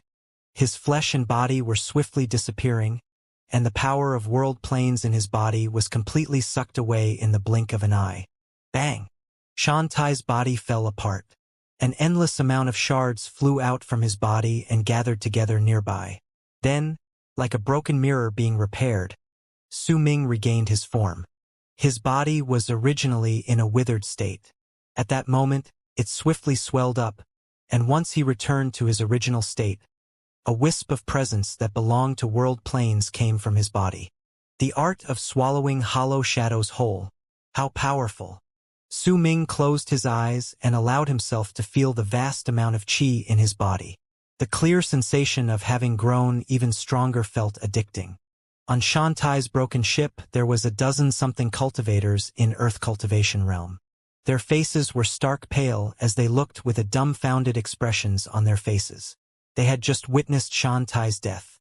That unusual manner of death, and Su Ming, who had his eyes closed at the moment, became the most terrifying existences in their eyes. They did not dare move, let alone attempt to escape. Fate had turned her back on them, and they could no longer control their own fates. After a long while, Su Ming opened his eyes, and a brilliant light shone briefly within them. I also obtained this person's memories. Shantai. Su Ming remained in pensive silence for a moment before he lifted his right hand and seized the air. Immediately, a storage bag flew out from the area beneath him. Once he held it, he swept his other hand across it and brought out a blood-red pearl which he held between two of his fingers. That pearl shone with a piercing red light between Su Ming's fingers, as if it wanted to tell all those who could see it that Su Ming was the person wanted by the four great true worlds. The four great true worlds placed a bounty on my head, but they did not mention the reason they wanted me dead. With a world stone as a reward, they want me either dead or alive. Su Ming frowned while looking at the meteor. Two rays of red light immediately flew out, coming to float before Su Ming. They were the two other red pearls from the two deceased cultivators in Heaven Cultivation realm. Blood Identification Pearl. In Shantai's memories, almost all the cultivators in Heaven Cultivation realm and world paragons in most of the barren lands of divine essence have been given these pearls 100 years ago. They can use them to find me. By the looks of it, the four great true worlds placed a gigantic net over the entire barren lands of divine essence just to find me. Once I show up, I will be immediately discovered, even if I change my appearance. Su Ming lowered his head to look at the pearls in his hand, and a freezing light as well as killing intent appeared in his eyes. How did the four great true worlds create these pearls? They can actually locate me, but it's within expectations that they placed a bounty over my head. After all, the anomaly in Crimson Flame Planet was enough to make them look at this seriously. A cold sneer appeared at the corners of Su Ming's lips. Perhaps I can let you know how they managed to locate you, the Duke of Crimson Flame said. He appeared on the meteor, then arrived next to him with a single step. The bald man was incredibly big and tall. The wide and loose long robe on his body made him look like he possessed an incredibly curious temperament, while the totem on his bald head made him look daunting. He stood beside Su Ming and lifted his right hand to take one blood-red pearl. A dark light shone in his eyes. With a gentle squeeze, the blood pearl shattered. A layer of blood fog appeared. Several indistinct pictures slowly formed within it. Those pictures appeared in a fleeting manner, reflected in Su Ming's eyes. The first picture was a gigantic pit in Crimson Flame Planet, which was filled with blood. The second picture was an old man dressed in long gray robes. The sign of a crescent moon could be seen at the center of his brows like a third eye. There were several dozens of people exuding the presence of World Plane Realm standing behind him. Further back was a huge army that numbered to tens of thousands, and their numbers were so great that they connected the sky and earth. There was an old woman kneeling before the old man. It was Mei Lan. In the third picture, the old man in gray stood on a mountain. That mountain was the 9th summit Su Ming had created. Wind, sand, and stones moved about, as if time was flowing in reverse there. An endless number of afterimages were fleeting about. In the end, a single one became clear, and it was of Su Ming who was sitting at the top of the mountain. In the fourth picture, the old man had his right palm pressed flat against the top of Mei Lan's head. The air behind her distorted, and Su Ming's body gradually took shape. The four pictures disappeared in the blink of an eye. The blood fog before Su Ming thinned out and scattered away. By searching through other people's memories about your appearance, determining your presence from the memories in the mountain, earth, and rivers, Then gathering these two together, they were able to locate you. Besides, they also used a unique method to gather blood before they fused your presence and appearance within it, thereby creating these pearls. As long as you are within their area of perception, then no matter what appearance you take, you will be discovered. This is a method used by a person in Lunar Culpa realm. The anomaly in Crimson Flame Planet actually managed to make a person in Lunar Culpa realm take action? This must have shocked the four great true worlds. Heh, they aren't shocked by me escaping the seal, but by how I escaped it. It's especially frightening to them since you managed to break the seals of all the ferocious beasts in Crimson Flame Planet. Because of that, it is only natural that they will take you seriously. They aren't afraid of me, but of you breaking another seal in another cultivation planet. I moved the sealed region and left the planet all those years ago, and you hid yourself for 100 years, never coming out. That's why they hadn't managed to find any clues about you. But since you're out now, then with my understanding towards Lunar Culpa realm, this pearl is definitely not as simple as it might seem, just being able to identify someone. If my guess is correct, at this moment, in the galaxy where the four great true worlds keep watch, your presence has already been taken note of, and all the cultivators with these pearls in the area nearby should now know your location, the Duke of Crimson Flame said in a low voice. Su Ming stared at the pearl in his hand. After remaining silent for a moment, he let out a cold snort as killing intent filled his eyes. Don't take any chances. The four great true worlds don't care whether they get you alive or dead. They only want one answer. Even with just your corpse alone, they'll be able to determine your origins, the Duke of Crimson Flame said slowly.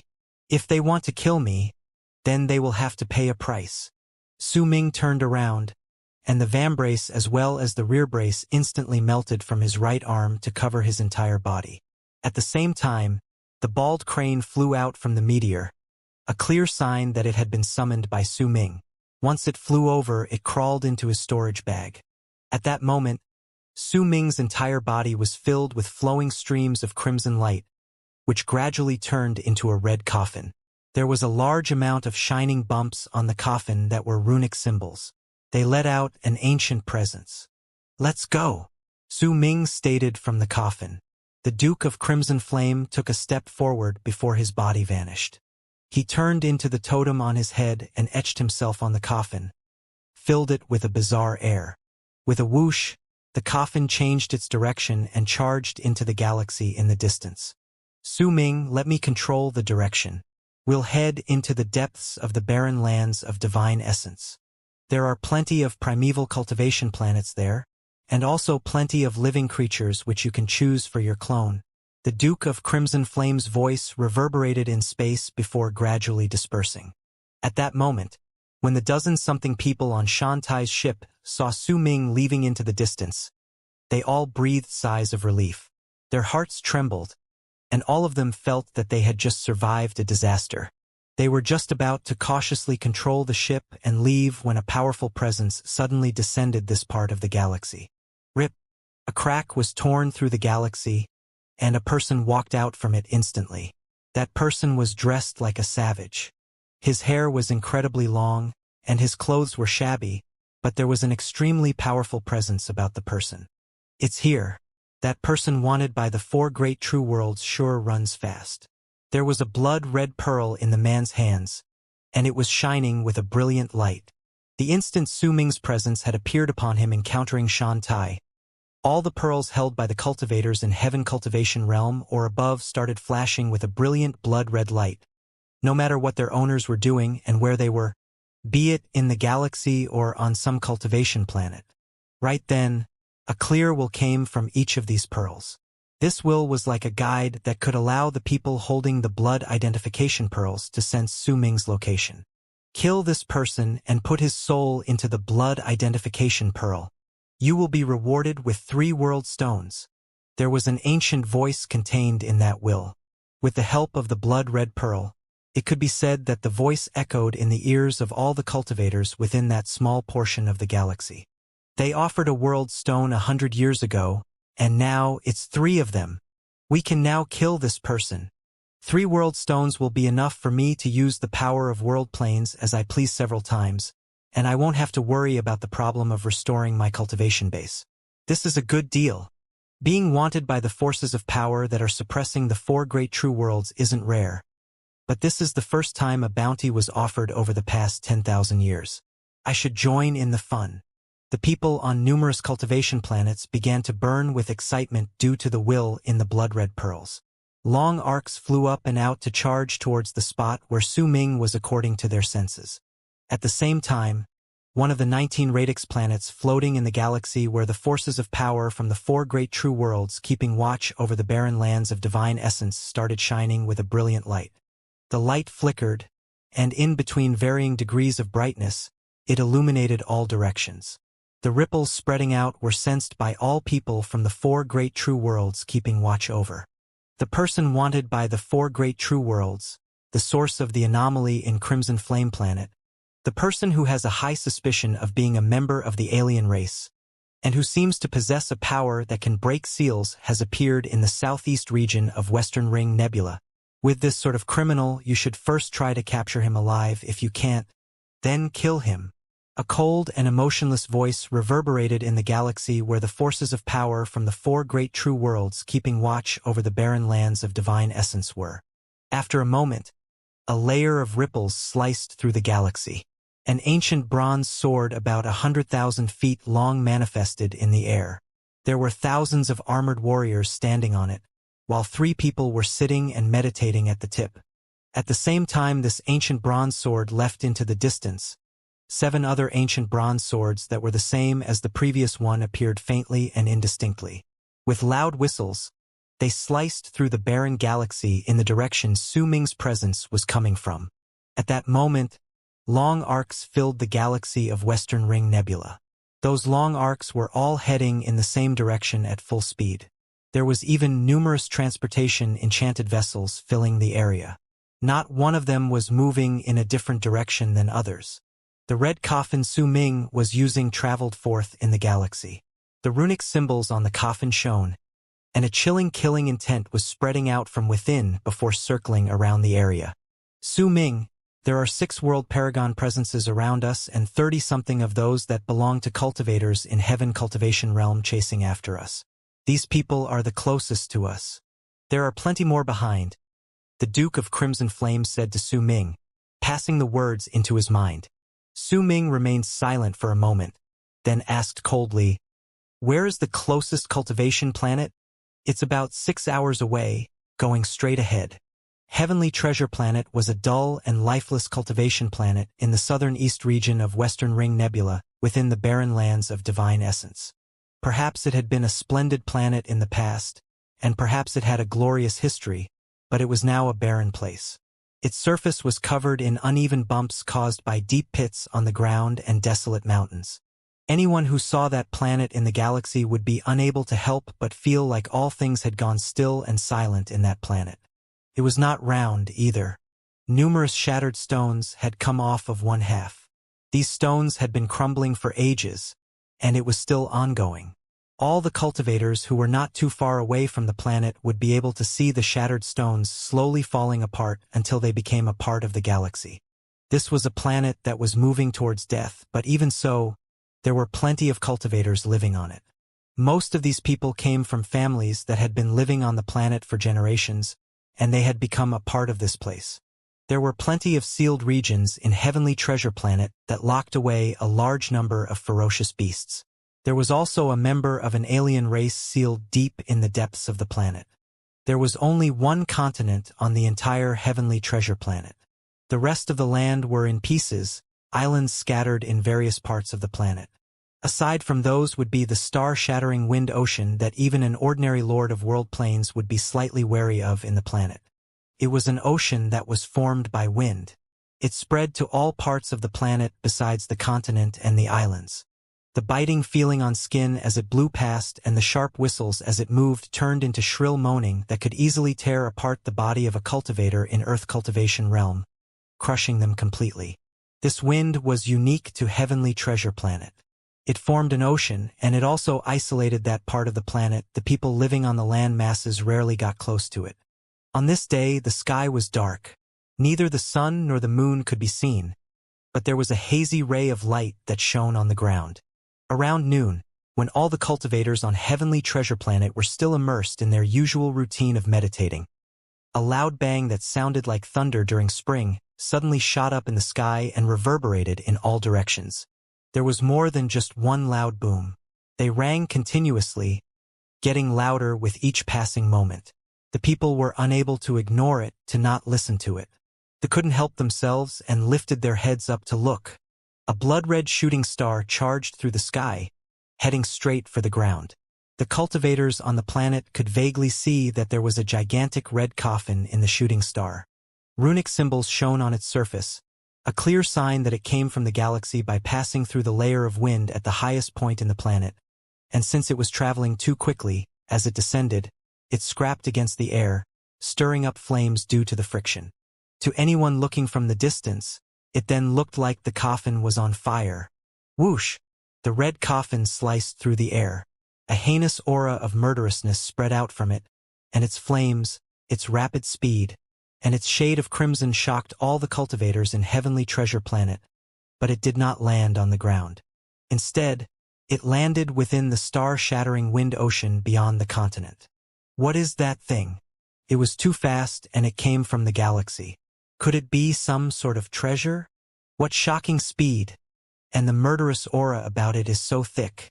Even being far from it, I feel apprehensive just by looking at it. That's definitely an incredibly strong warrior. That thing came with great force. It's a pity that it landed in star-shattering wind ocean, or else I'd definitely go and check it out. The cultivators within Heavenly Treasure Planet buzzed with discussion. Something like this was not something they normally saw, and their hearts filled with shock. Boom!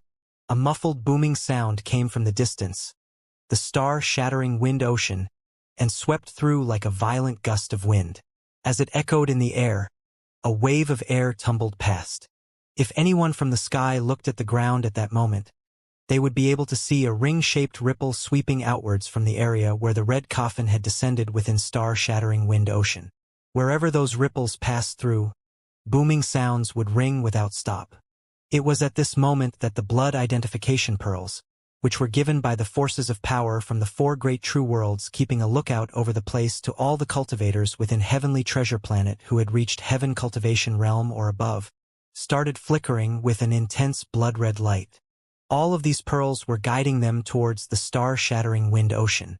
The Lords of World Planes staying in Heavenly Treasure Planet spotted changes in their expressions, and they looked simultaneously towards star-shattering wind ocean. The blood identification pearl has started shining. This is the sign that the person wanted by the four great true worlds has appeared. Superior grade world stones? With my power, perhaps it'll be difficult for me to succeed in killing this person. But if I take advantage of the confusion when everyone tries to kill him, I might have a chance. This is a chance that only appears once in a blue moon. As the blood identification pearls shone, all the cultivators who knew about this matter in Heavenly Treasure Planet became excited. Long arcs from all parts of the continent and islands rose from into the air and flew towards the spot where the booming sounds were coming from in star-shattering wind ocean. At the center of the ring-shaped ripple that was spreading in all directions was a red coffin, a small half of it buried in the ground at the bottom of the boundless wind ocean. There was a layer of cracks on the land, and they spanned the area of tens of thousands of feet. An endless amount of violent gusts blew in the area, like sharp blades that were continuously slicing the coffin. Felt like the booming would never end. There are 4 world paragons and 17 cultivators in Heaven Cultivation Realm in this planet. If we add together those who are rushing here from the galaxy, Su Ming, you will only have more opponents, and you will be swathed in quite the considerable amount of trouble. What are you planning? The Duke of Crimson Flames said, his voice sounding within the red coffin that was surrounded by an endless amount of wind blades. I'll kill them, Su Ming answered flatly. His voice was calm, but the murderous tone in that calm voice made the Duke secretly apprehensive. I'll kill until no one dares to chase after me. I'll kill until the sky and earth become dark with blood. I'll kill until rivers of blood flow. I will dye the sky in autumn. And this will be the beginning of me creating the color of autumn. While Su Ming spoke, the red coffin began visibly melting. After a moment, Su Ming walked out, dressed in his white robe. The wind blades surrounded him immediately. An endless amount of them crashed into his body, but they let out a sound as if they had rammed into steel. Su Ming took a few steps backwards, completely uninjured. This place is incredibly suited to refine my physical body. The wind is already so sharp at the periphery. If I get close to the center of this ocean of wind, then the wind blades will become even more swift and fierce. Su Ming lifted his right hand and pushed his palm flat against the red coffin by his side. It immediately melted and turned into red liquid that covered Su Ming's right arm and turned into the vambrace as well as the rear brace. The part where the word guard was carved upon on the rear brace was now covered by the Duke of Crimson Flame's totem. When Su Ming lifted his head to look at the sky, his white robe gradually changed color. When it turned red, the gray-haired Su Ming looked as if he was filled with a heinous aura of murderousness. It was at this moment that the long arcs from the continent arrived. They totaled to 9, and one of them was a world paragon. All the others were cultivators in Heaven Cultivation realm. Their cave abodes were nearby, which was why they had managed to get here before anyone else.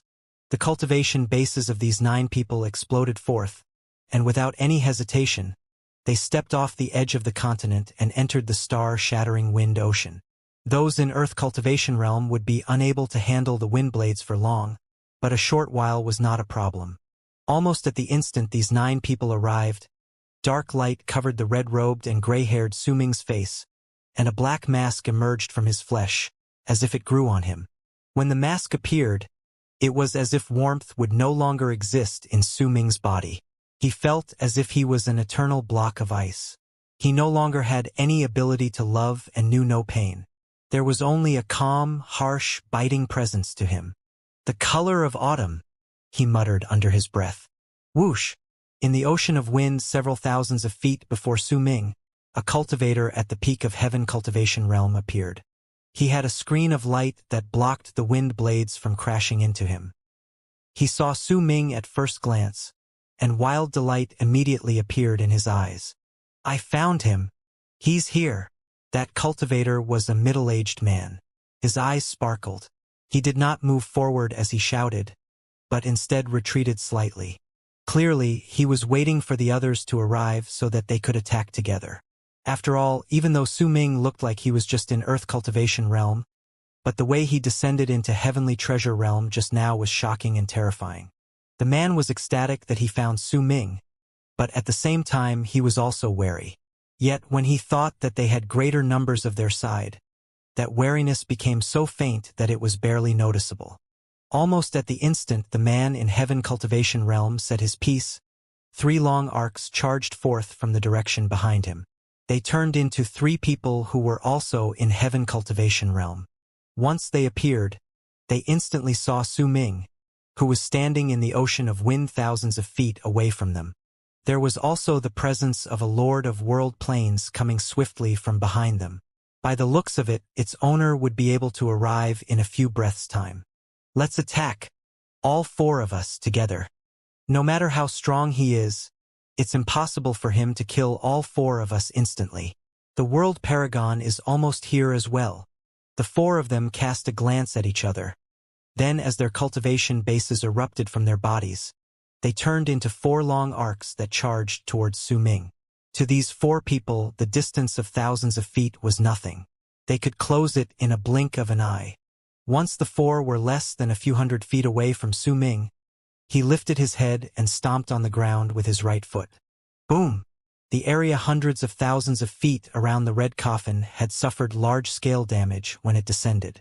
At that moment, when Su Ming stomped on the ground, the hundreds of thousands of feet of land instantly collapsed to turn into an endless amount of dirt and shattered stone that erupted in the sky. Su Ming vanished at that instant. "He's gone. What speed? No good."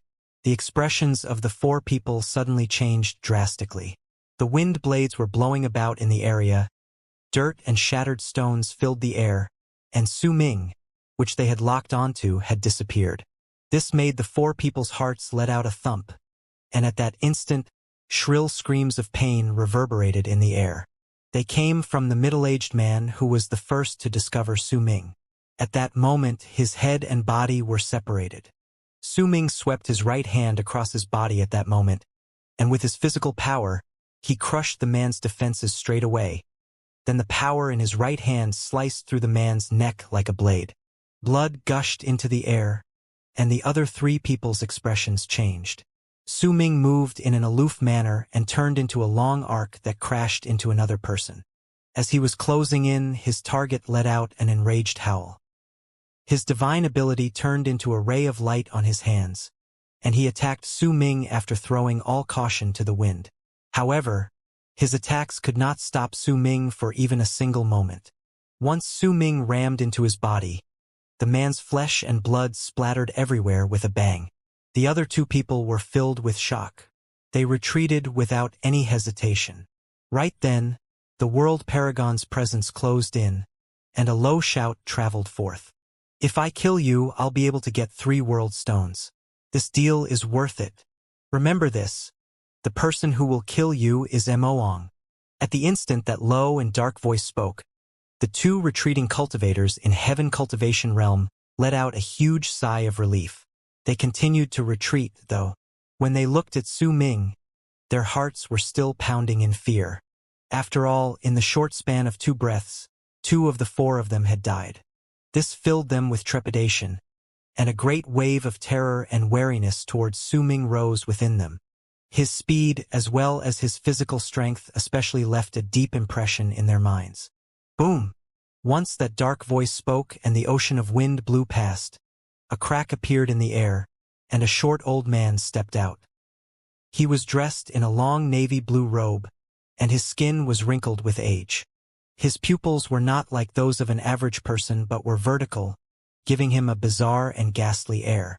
At the instant he walked out, he swung his arm forward, and a layer of green mist instantly spread out with a bang. When it charged towards Su Ming, it turned into a gigantic green arm that tried to seize him. At the same time, several figures swiftly appeared in the ocean of wind around them. There were 4 of them, and they were men and women in Heaven Cultivation realm. Including the previous 2 who had died and the old man, this group of people were the first batch of locals to arrive here. This person is wanted by the forces of the 4 great true worlds keeping a lookout over this place. He must have escaped all the way here and must have a lot of pursuers on his tail. Let's attack together and kill him swiftly. That's right, if we drag this out, there might be trouble. Once others arrive, the rewards that Sir Moong should get will be divided. Attack and kill him. When the 6 cultivators in Heaven Cultivation realm saw the world paragon taking action, they swiftly rushed towards Su Ming. The 2 who had retreated because they had been intimidated had regained their confidence during that moment as well and closed in on Su Ming. You're not worthy of the family name Mo. Su Ming's gaze was icy cold. The instant the huge green hand that was the fog approached him, he lifted his right hand, and the vambrace as well as the rear brace immediately melted. A red long spear manifested in his hand, and once Su Ming grabbed it, he threw it at the incoming hand. Boom! The huge green hand crumbled. As the long spear let out a buzzing sound, it seeped through the fog like a blood-red dragon, then swiftly dissolved on its own in front of the old man's face, turning into a blood rain that went charging at his face. The short old man's face darkened, and with a cold harumph, he took a few steps backwards, then spun twice on the balls of his feet. A whirlwind instantly swirled around him, turning into a typhoon that was thousands of feet big. It went swept outwards. Bang! Bang! Bang! The ocean of wind trembled, and the air shivered. The blood rain crashed into the typhoon, and it swirled around in the air, swept up by wind. From the distance, the typhoon looked as if it had been dyed in red. Then, a sudden shrill scream of pain came from close by. One of the 6 cultivators in Heaven Cultivation realm sported a hole at the center of his brows at that moment. Su Ming turned around in front of him, then pulled his finger back before he disappeared. Fourth, he only left behind an aloof voice that spread through the area. An enraged roar came from the typhoon, and the short old man shot out like a bolt of lightning. He might have blocked the blood-red spear's attack, But just that single moment of delay had been enough for one of the Heaven Cultivation realm cultivators who followed him to this place to die. This enraged the old man. Once he charged out, he sped towards Su Ming at full speed. However, Su Ming didn't want to fight against him. A lord of world planes that could execute the power of world planes at any time he liked was naturally much harder to kill compared to cultivators in Heaven Cultivation realm. The latter might be powerful, but for Su Ming, who could resist all divine abilities cast by those in Heaven Cultivation realm with his physical body, as long as he utilized his arts, they posed little trouble. Even though he was not unbeatable for those who were in Heaven Cultivation realm, there were very few of them who would be on equal footing with him. Fifth, booming sounds shook the sky. When Su Ming spoke flatly, another Heaven Cultivation realm cultivator collapsed, with confusion in his eyes. Before he died, he had thrown all his divine abilities at Su Ming's body, but that hadn't stopped this person in the slightest. Sixth, seventh, banging sounds continued ringing without stop, fusing with the old man's furious roars and the shrill cries of the Heaven Cultivation realm cultivators before they died. The two remaining cultivators in that realm were a man and a woman. At that moment, their faces were stark pale, and there was great terror in their eyes. They had just seen their companions die one after another, and that person, the wanted criminal in a long red robe and a black mask, was aloof and emotionless. All the divine abilities that had struck him had been unable to damage him even a single bit. It was as if he did not know pain, as if his body could withstand all forms of power trying to destroy him. They might not break down because of this, but they were in such a state of shock that they no longer had any will to fight. Instead, they dashed backwards, intending to leave, but before they could move far, a gust of wind filled with a bloody stench crashed into their faces. A bloody hole appeared at the center of each of their brows, as if something had stung them. Ninth.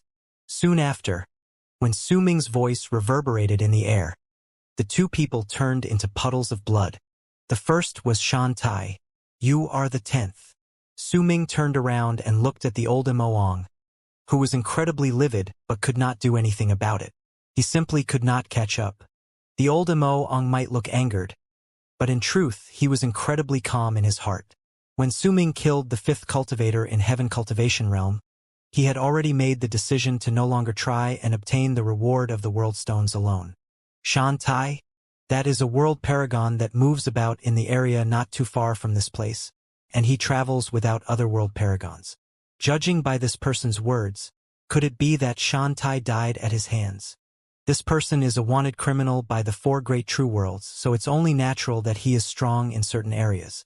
He has a physical body that can resist the power of those in Heaven Cultivation realm, and he's obviously still holding back. When he noticed me, he did not panic or try to flee. Clearly, in his mind, even a world paragon is not enough to pose much of a threat to him. If I want to kill this person, I'll have to wait for others to arrive before trying anything. It'll be much safer to kill him with the others. After all, even though world stones are priceless treasures, they're still not worth my life. The old Imoang's face was dark and livid. He stared at Su Ming, then lifted his right hand, and green fog slowly gathered, surrounding his right hand. During that instant, whistling sounds suddenly came from the distance. A dozen-something figures could be seen rushing over. The two people in the lead were clearly world paragons. When they sliced through the air, they stirred up a large amount of distorted ripples, causing the wind in the outer layer of the ocean of wind to tumble backwards. 3 world paragons and 10 cultivators in Heaven Cultivation realm. A glint appeared in Su Ming's eyes.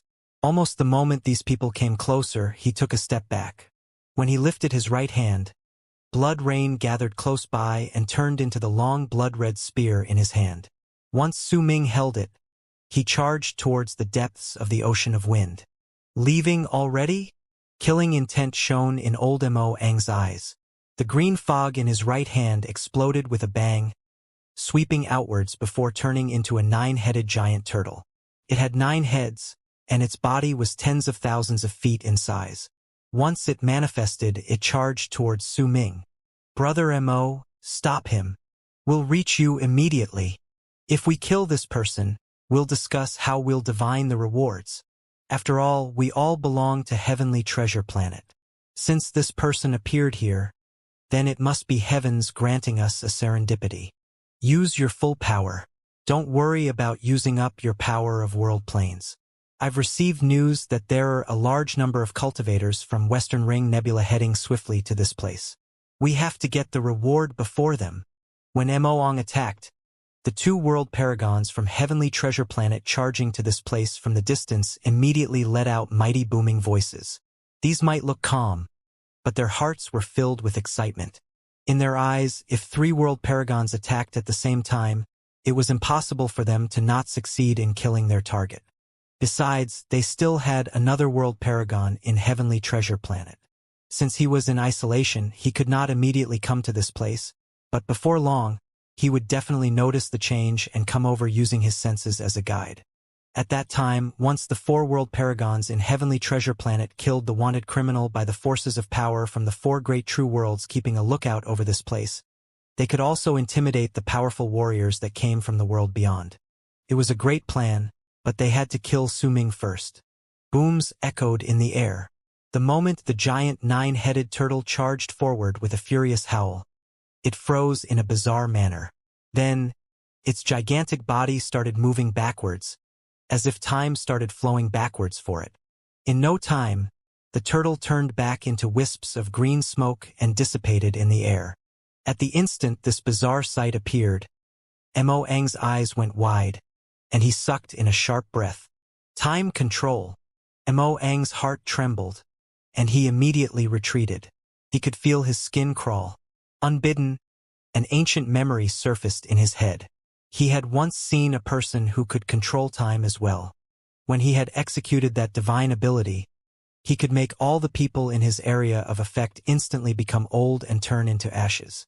Almost at the instant he moved back, Su Ming's right arm withered, along with his left arm, legs, and the rest of his body. All of them shriveled up, and his body shattered into a countless number of shards like a mirror. With a whooshing sound, those shards charged towards Moong.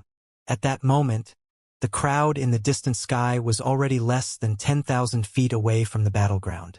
They would be able to reach it in the span of a breath, especially the two world paragons. With a single step, their bodies would charge towards this place so quickly that they would look as if they had just warped. If this place was not star-shattering wind ocean where they could not warp, then the two would have already arrived. Moong's pupils shrank as he saw Su Ming's body bizarrely turning into shards.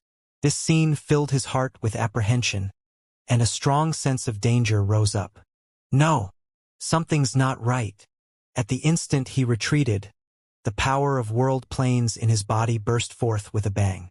The power of world planes was like a gelatinous substance. Once it spread outwards from his body, a large amount of runic symbols immediately formed in front of him. Shatter! Moong roared. The runic symbols around him spun in circles. A wave of power that belonged to a law descended on the world, and booming sounds spread out towards the shards that were Su Ming. The person who killed you is Mo Su, an aloof voice stated, reverberating in the air. At the instant the two world paragons from Heavenly Treasure Planet arrived and Moong roared.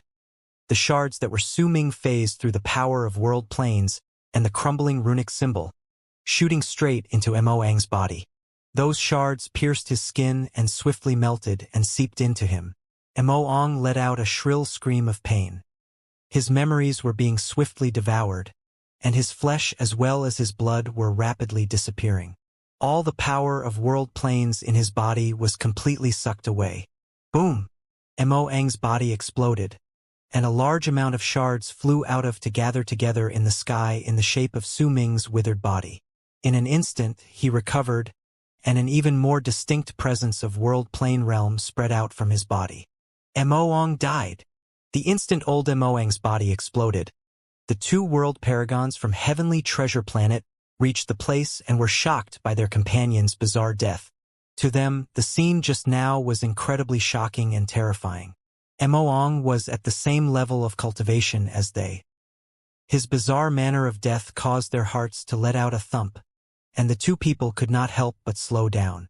Su Ming turned around and looked at the two world paragons. His black mask and cold gaze might not usually bring about too much intimidation to others, but if he killed a lord of world planes, then he would immediately give off a chilling and bloodthirsty feeling. Su Ming looked at the incoming world paragons, then waved his arm. He turned into a long arc and gradually faded away into the ocean of wind, disappearing. The two incoming world paragons from Heavenly Treasure Planet looked at each other, and they saw the grave look in the other's eyes. The two did not immediately stop Su Ming from leaving. His gaze before he left might have looked calm, but in truth, there was a cold killing intent contained within it, and the meaning behind that gaze was very clear: whoever comes after me, dies. This will was incredibly clear. Not only did the two sense it, the cultivators in Heaven Cultivation realm, who were rushing to the place at that moment, also sported changes in their expressions. Clearly, Mo Ang's death and Su Ming's gaze before he left brought an incredible amount of pressure to them. Mo Ang and 8 cultivators in Heaven Cultivation realm died. We might not have arrived in time, but even if it was me, while I might have been able to kill 8 cultivators in Heaven Cultivation realm during the span of time in a little more time than what it takes for an incense stick to burn, but I couldn't have killed Mo Ang in a short while. The ocean of wind around them blew fiercely, but it could not blow away the grave atmosphere.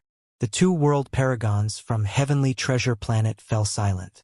This person has a lot of tricks up his sleeve, but there must be a limit to them, or else he would not have chosen to leave.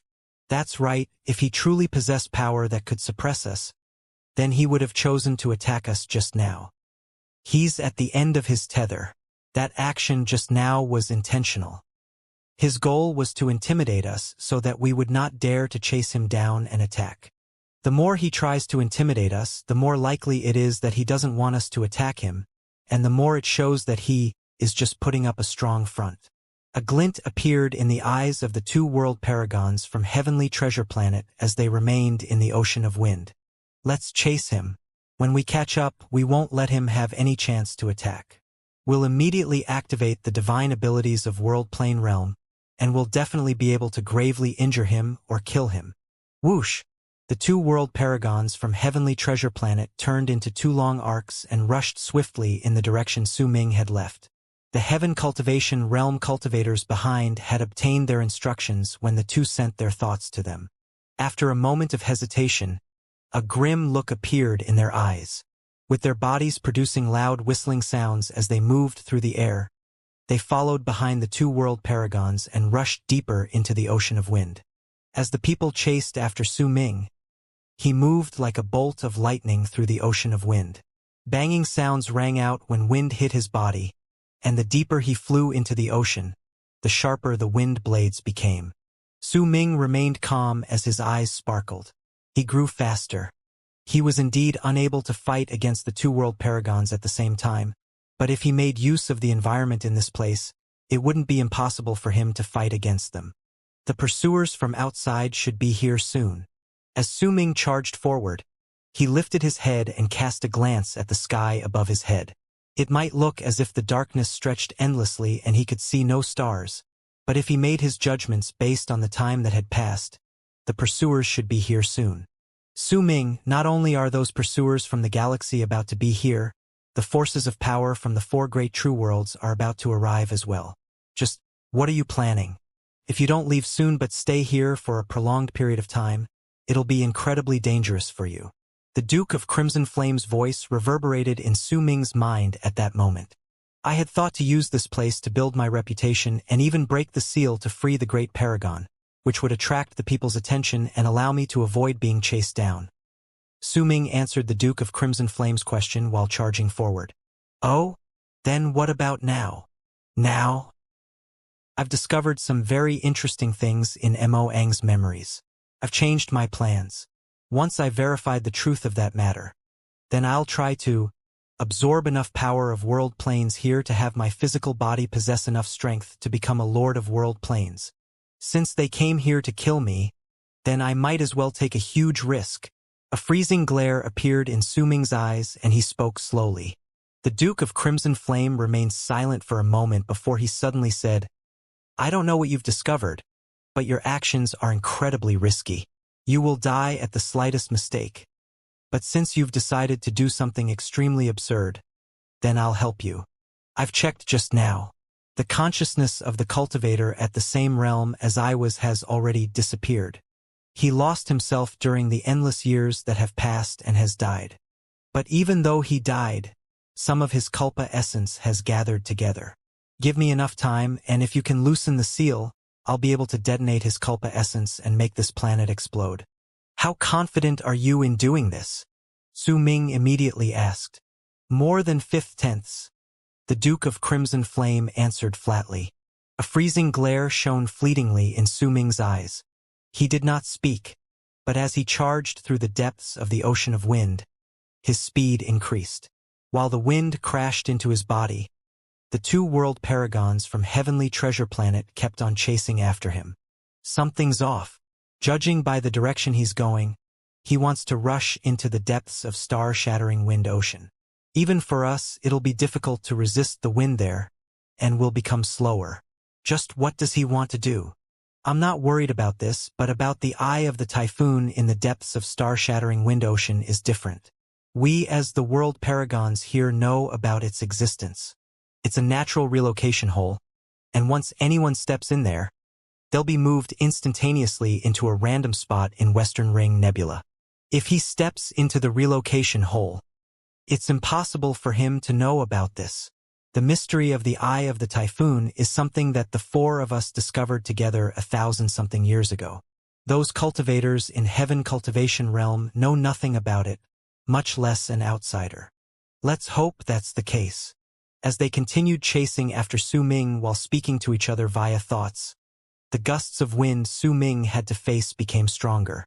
The wind blades cut through his body as they charged by, and sharp stabs of pain traveled down him. However, not only did Su Ming have a strong physical body, he also had the sacred constellation robe Han Mountain Bell, as well as the 5-direction seal protecting him. That was why, while the gusts of wind caused him pain, his speed did not reduce even in the slightest. Besides this, there was also an important reason as to why Su Ming could travel so freely. He was the Wind Berserker. I am the Wind Berserker. I obtained the Wind Berserker's legacy. I could not see through the Wind Berserker's level of cultivation in the past based on the virtual image he left behind. Now that I think back on it, he was clearly at the pinnacle of the Lord of World Planes, and what he had come to understand was wind. I obtained the wind's legacy and understood the change in wind, so it's much easier for me to move about in the ocean of wind compared to other people. It's a pity that I'm in a hurry, because if I could train for a long period of time here, then my understanding towards wind would definitely increase. A glint appeared in Su Ming's eyes. He looked into the depths of the ocean of wind, and Mo Ang's memories appeared in his mind. There is an eye of a typhoon in the depths, and that place is a natural relocation hole. As long as I can resist the power of the ocean of wind and step into the eye of the typhoon, then I would be sent into a random spot within Western Ring Nebula. If this is true, then I will be able to play big against all of the people here in Heavenly Treasure Planet. Su Ming laughed coldly. After charging forward for a little while longer, he headed into the core of the ocean of wind. The wind's howls were deafening here. He could only hear an endless amount of booming sounds reverberating ceaselessly.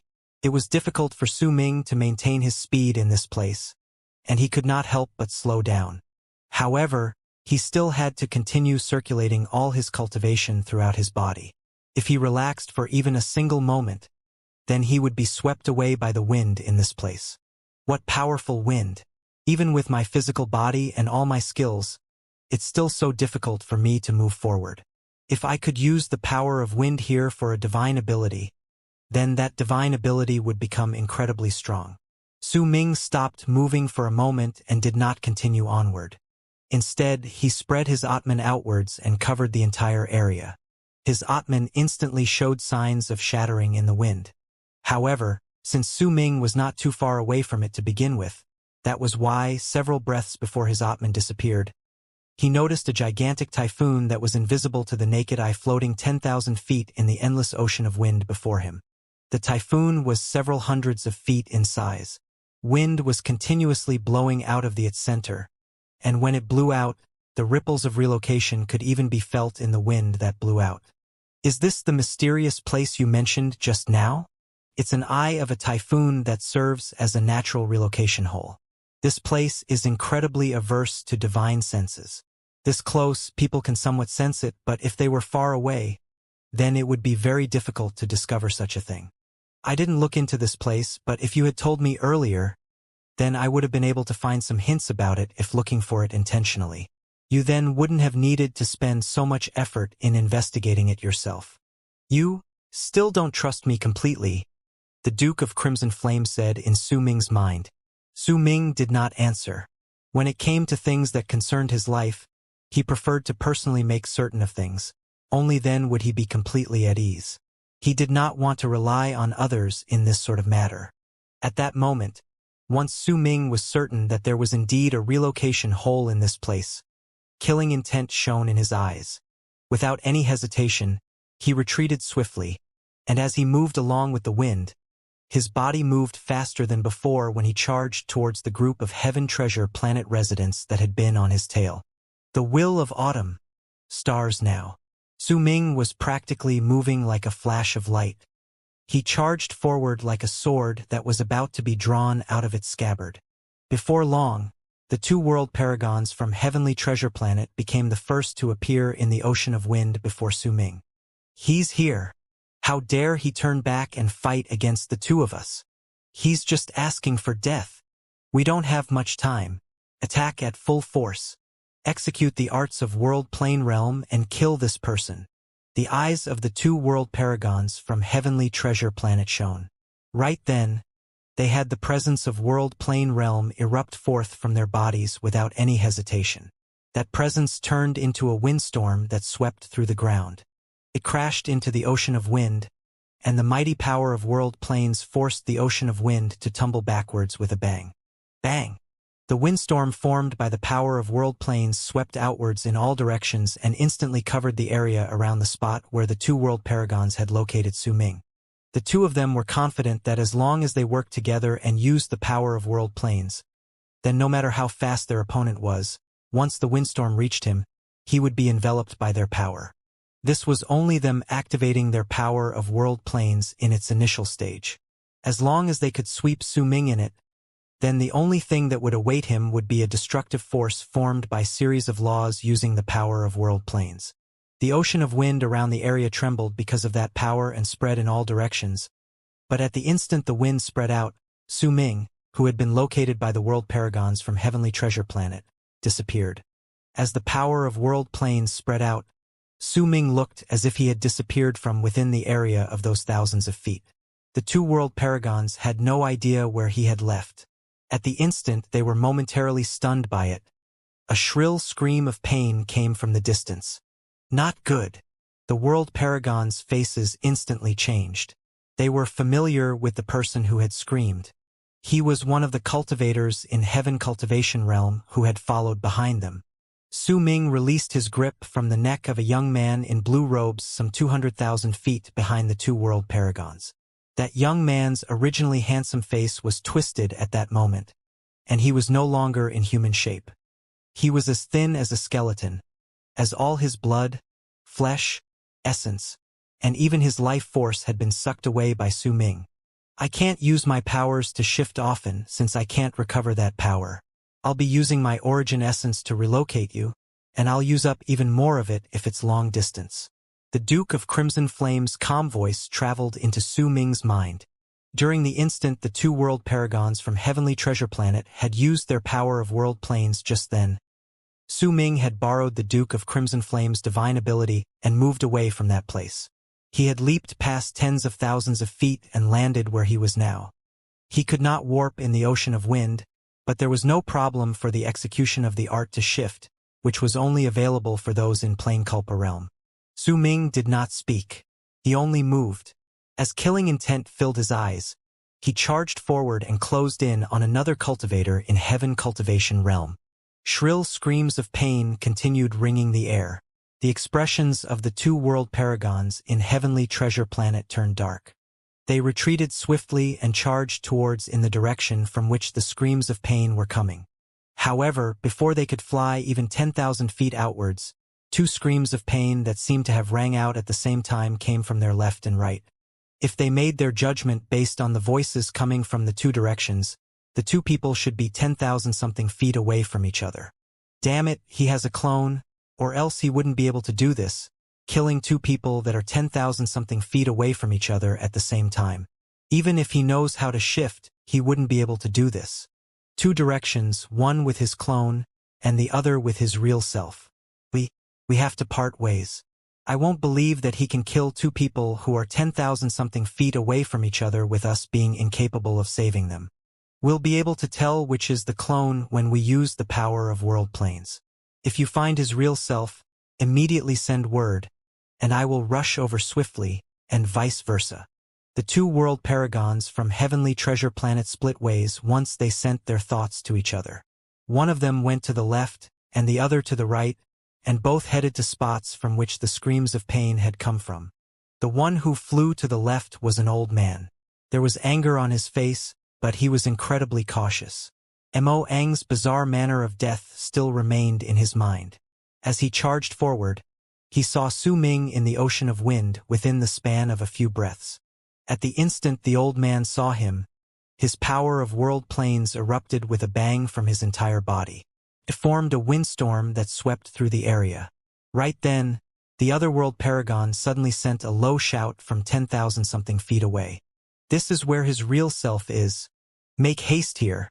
When the old man heard that shout, his pupils shrank, because when his power of world planes erupted from his body, it swiftly enveloped Su Ming, who was just about to leave.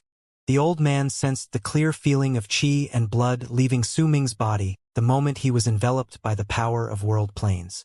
That feeling and presence meant that this person was definitely not a clone, but his real self. What a sly person. I don't know what method he used to make people think that the one 10,000-something feet away is the real self, but in truth, this is the one that is real. The ocean of wind filled the area and the old man's field of vision was blocked. Even his divine sense was weakened. However, with his power of world planes, he was certain that his senses would not be wrong. This is his real self, make haste here, the old man shouted out lightly. He charged forward, and killing intent shone in his eyes. At the instant he was about to chase after Su Ming, a shrill scream of pain suddenly came from 10,000-something feet away.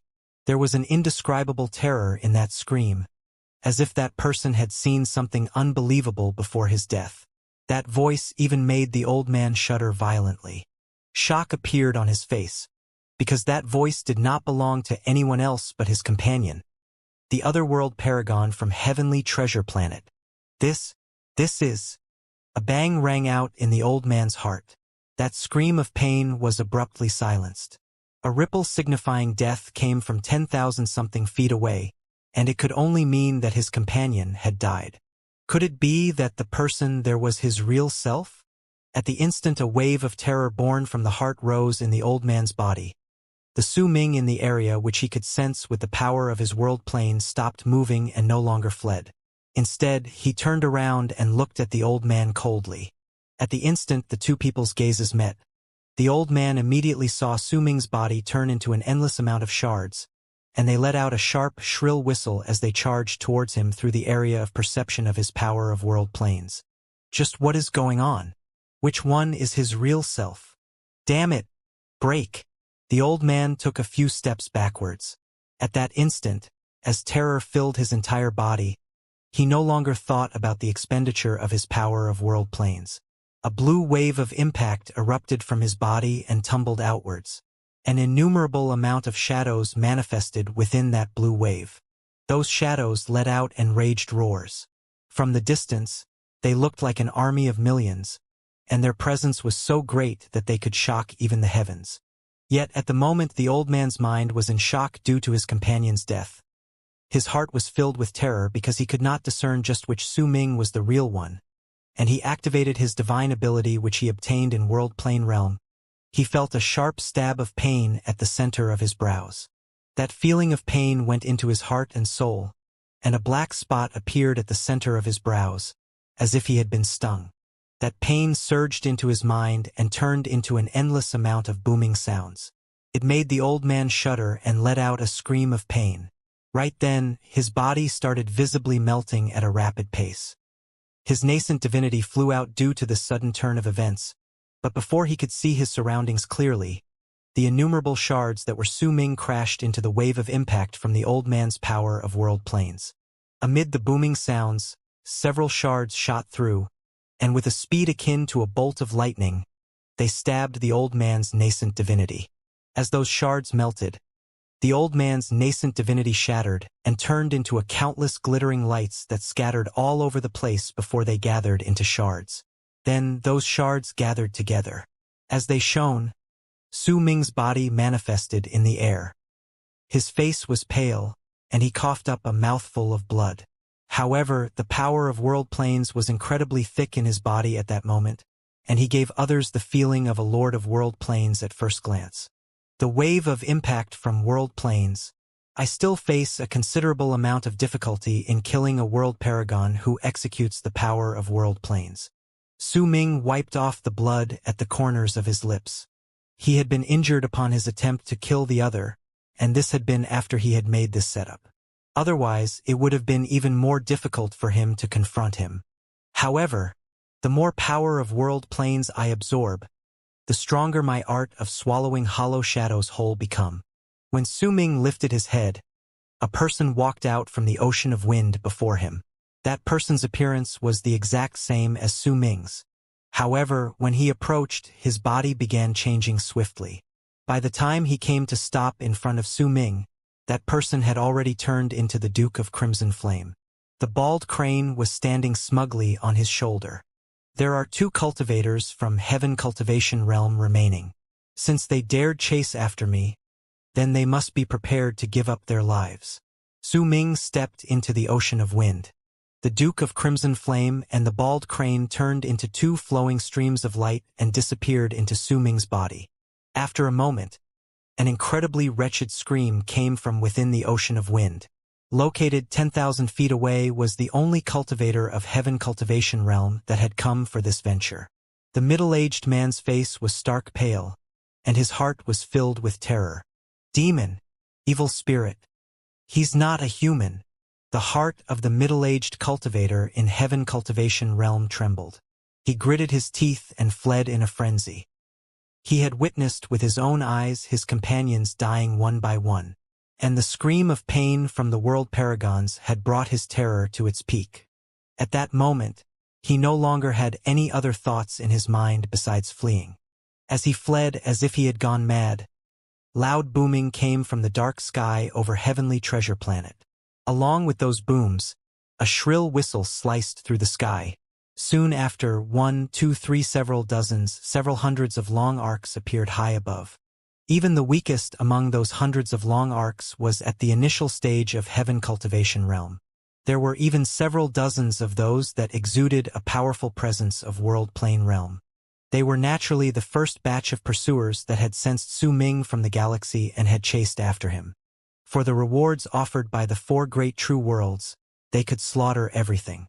As for the cultivators in Heaven Cultivation realm, in their eyes, even though their chances were slim because there were world paragons around, their numbers were many. Clearly, they were not in too much danger, and that wanted criminal would definitely die. There was no possible way that he could survive. If that was the case, they would be in no danger, which was why they had naturally chased after Su Ming. Perhaps one of them would be lucky enough to have a sliver of a chance to run into the enemy, and from that, they would be able to obtain a serendipity. The reaction from the pearl is incredibly powerful. He's in the ocean of wind. He's in that place filled with wind. He's right there. I can sense the wanted criminal's existence. Haha. Don't any of you try to snatch him from my hands. His life is mine. Humph. There's no certainty as to who will obtain that reward. Hundreds of long arcs charged into star-shattering wind ocean. Slicing through the air, they swiftly reached the place. The middle-aged Heaven Cultivation realm cultivator that was rapidly fleeing through the ocean of wind was immediately filled with ecstatic joy once he saw this scene. However, right when this joy rose within him, he felt his speed suddenly increasingly by a fold, and as he became faster, he felt as if he was floating. Then came the intense pain. When he turned his head around, he saw a headless corpse falling to the ground while blood gushed out from that corpse's neck. He saw a figure by his own side that had appeared at some unknown point of time, and he was flying with that figure, as if he was being carried. That corpse was his, and his head was flying through the air because it was being carried by Su Ming.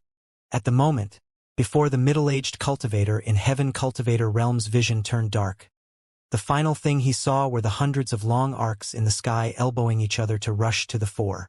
Come. All of you will also feel my terror. I will wait for you. Among the people coming to this place, you will have to pay special attention to one person. The Duke of Crimson Flames said. If you coordinate your combat abilities with the art of swallowing hollow shadows whole I taught you, you will be able to kill world paragons, but only those in the initial stage of World Plane Realm. If you meet those in the middle stage of World Plane Realm, like Jingnan Zi, you will be able to put a fight against them with your divine abilities, albeit with much difficulty. Even so, it'll be difficult for you to win.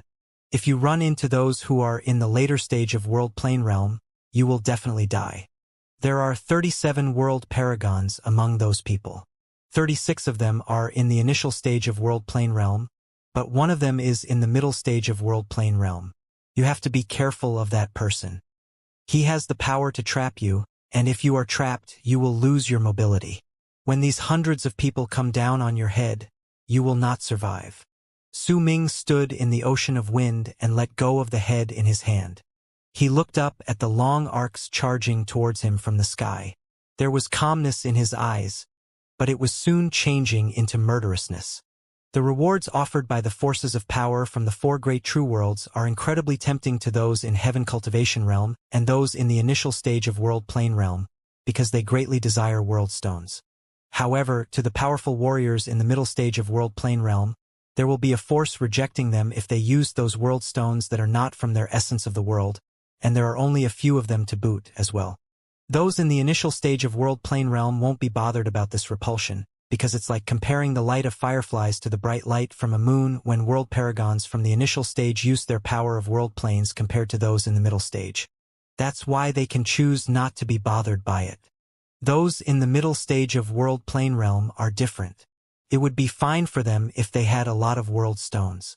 However, the number of the world stones in the reward is too few for them and it would bring no effect to them. That is why there is only one person in the middle stage of World Plane Realm. He must have his own reasons to come to this place. The Duke of Crimson Flame explained calmly. Are you saying that as time passes, there is a possibility that the four great true worlds will increase the rewards? Su Ming retreated to the ocean of wind and sent those words to the Duke in his heart. The possibility is great. Su Ming did not continue speaking. His body disappeared into the ocean of wind. After a moment, long arcs stirred up endless ripples as they sliced through the air and rushed in. Since too many people came to this place, the ocean of wind began to tremble. The numerous people could sense where Su Ming was. At that moment, once they rushed into the ocean of wind, they dashed to the region where Su Ming was from all directions while booming sounds echoed in the air. Su Ming stood in the ocean of wind. He lifted his right hand and seized the air. The blood-red long spear immediately took shape. Once he grabbed it, a biting cold presence immediately spread out from his body. He lifted his left hand and seized the air once again. A blood-red sword manifested in his hand. Once Su Ming held it in his hand, the biting cold presence from his body became even thicker. With the sword in his left hand and the spear in his right, the crimson red of his robes and his long gray hair fluttering in the wind, Su Ming sneered coldly. When the hundreds of long arcs rushed into the ocean of wind, he did not move. As he looked at the incoming hundreds of long arcs, he felt wisps of presences locking down on his person. He's over there. He's standing there and not moving. Could he be scared silly? He wants to borrow the power from the ocean of wind here, but he should not have thought about how that ocean of wind would weaken him at the same time it weakens us. There's no difference compared to the world outside. Whoosh! Whoosh! Whoosh! The long arcs charged forward and got closer, but right at the moment they locked down on Su Ming, ripples suddenly spread out from his body. That was due to the Duke of Crimson Flame shifting once again under Su Ming's request. With a loud whoosh, Su Ming vanished into the ripples. Once he disappeared, the hundreds of people who had locked down on him lost all trace of his presence. He's gone. We can't warp in the ocean of wind, but his action just now clearly indicated a warp. Could it be that he has some treasure on him that allows him to warp? That's definitely the case. It's a bit troublesome, but he's alone here while there are hundreds of us chasing after him. Even if he warps, he can't escape. Besides, the sky has already been locked down. He can't escape. That's right. It all depends on who's the lucky one to meet him in the ocean of wind. Haha, this is also a good thing. At least it means that we cultivators in Heaven Cultivation Realm have a possibility of running into him and killing him. Once the hundreds of pursuers sent their thoughts to each other, they rapidly spread out and began a strict and careful search throughout the ocean of wind. To them, this was a hunt that held no possibility of failure and whose level of danger was not high, and the rewards of which were very tempting. Right then, Su Ming appeared in the ocean of wind. There were invisible flames burning around him. Those flames came from the Duke of Crimson Flame. I've enveloped your body with my divine sense. It can allow your presence to disappear from the blood identification pearl's perception for 6 hours. Are you sure you won't use these 6 hours to flee but to kill in this place? The Duke of Crimson Flame's voice asked, his voice echoing in Su Ming's head. Su Ming did not speak. The ocean of wind obstructed vision and blocked all divine senses trying to cover the area, turning this place into a dark world. In this dark ocean of wind, Su Ming was like a hunter, and the hundreds of cultivators were his prey. There will be more pursuers. The only method for me to intimidate all those who will come after my life in the future is to use this battle and deliver a huge blow to all who come after me. I will kill until I become famous, kill until the world turns red. I must win this battle, and I must win spectacularly. This battle will be the battle that will make me rise into power and fame in the barren lands of divine essence. I will become famous through this battle. Su Ming's eyes shone. Since the blood identification pearls were unable to locate his presence during this short period of time, he appeared in the distance like a ghost. There was a long arc charging through the air and closing in on the area. Within that long arc was a middle-aged woman. She was thin, and her strength was at the peak of Heaven Cultivation Realm. When she came forward, black fog tumbled around her body. As it surrounded her, she looked incredibly ferocious. She saw Su Ming rapidly approaching her from the dark ocean of wind right away, and ecstatic joy instantly appeared in her eyes. It is him. The blood identification pearl in her bosom instantly shone with a red light. The Duke of Crimson Flame's divine ability might be able to make it so that it would be difficult for those blood-red pearls to locate Su Ming, but if he came close to them, it would be impossible for the divine ability to completely hide his presence. He's not running away. I can't believe I'm able to run into such a chance. If I kill him, I'll be able to obtain the rewards. Pleasantly surprised, the middle-aged woman lifted her right hand. Black fog tumbled about around her and turned into a tiger made of that same black fog. With a roar, it charged towards Su Ming. Die! You're the one who's dying. Su Ming let out a cold harumph. His speed increased by several fold, and he crashed into the tiger of black fog. Bang! Impossible! A cultivator in mere Earth Cultivation Realm can't possibly have this sort of speed. The middle-aged woman's pupils shrank.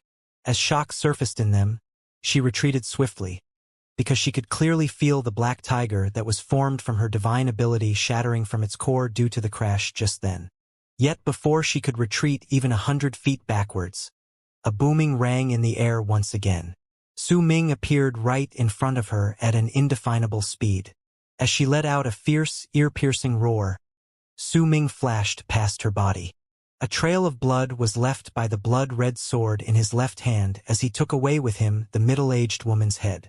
She didn't scream before she died. It's not enough to intimidate the others in the area. Su Ming's expression was cold. He did not turn his head back, and neither did he stop. He charged into the distance. After a moment, a shrill scream of pain reverberated in the air. That sound traveled in all directions, and there was a wretched and disbelieving tone to that voice. Two died. It's just two people. They should be in the initial stage of heaven cultivation realm. That wanted criminal has a treasure that will allow him to warp. He must have run into two weaklings while fleeing. It's normal for people to die, but if I run into him, then the one who dies will be him. The hundreds of people in the ocean of wind were completely unbothered. Instead, they charged towards the direction from which the screams of pain had come. It was especially so for the 37 world paragons. Their expressions remained as calm as ever. They traveled the fastest, and at that moment, they were closing in rapidly from all directions. After a moment, another shrill scream of pain rang in the air. Soon after, another 3 screams shot up in succession, echoing ceaselessly in the air. In fact, after the time it takes for an incense stick to burn, more than 30 screams of pain had rung out in the ocean of wind. Those shrill screams of pain contained terror and shock before their owners' deaths, along with a deep wave of regret. It finally shocked all the pursuers in the ocean of wind. 31. Over 30 people actually died. Only a little more than the time it takes for an incense stick to burn has passed. How could over 30 people have already been killed? And every single time we reached the spot, we only saw corpses. We could never find that wanted criminal. That person isn't in Earth cultivation realm, but all those he killed are in the initial stage of heaven cultivation realm. It's clear that his level of cultivation isn't really that high. After an hour, as shrill screams of pain continued ringing without stop, Su Ming took a spin in the ocean of wind, and the long red spear rushed into the chest of a cultivator at the peak of heaven cultivation realm while roaring like a crimson-red, crazed dragon. Bang! The old cultivator in heaven cultivation realm was ripped into pieces as his face filled with disbelief. His nascent divinity was also completely destroyed. The long blood-red spear flew out from his shattered body and traveled several thousands of feet farther through the air. Once Su Ming appeared in a flash and grabbed it, he disappeared into the ocean of wind along with the spear. Soon after he left, there were whooshing sounds, and several dozens of people arrived. They saw the mangled corpse on the ground, and their expressions grew dark. Their hearts were also filled with apprehension. 83 people. He managed to kill 83 people within 2 hours. He didn't run because he's treating himself as a hunter while looking at all of us as prey. After remaining silent for a moment, the dozens of people swiftly spread out and left. At the same time, amid the slaughter that lasted for 2 hours and the screams of pain echoing in the air, a heavy and bloody atmosphere pressed down on the ocean of wind. No one said anything anymore towards the people who died. Once 80-something people had died within 2 hours, the derision and confidence of those still alive was shaken. 90th. Su Ming's robes were drenched in blood. A cold glare shone in his eyes as he moved around in the ocean of wind. He might seem calm, but in truth, he had already descended into a murderous frenzy. In this battle, I will make all my pursuers know that they must pay a price if they want to kill me. Bang! There was a spot in the ocean of wind with incredibly powerful wind blades.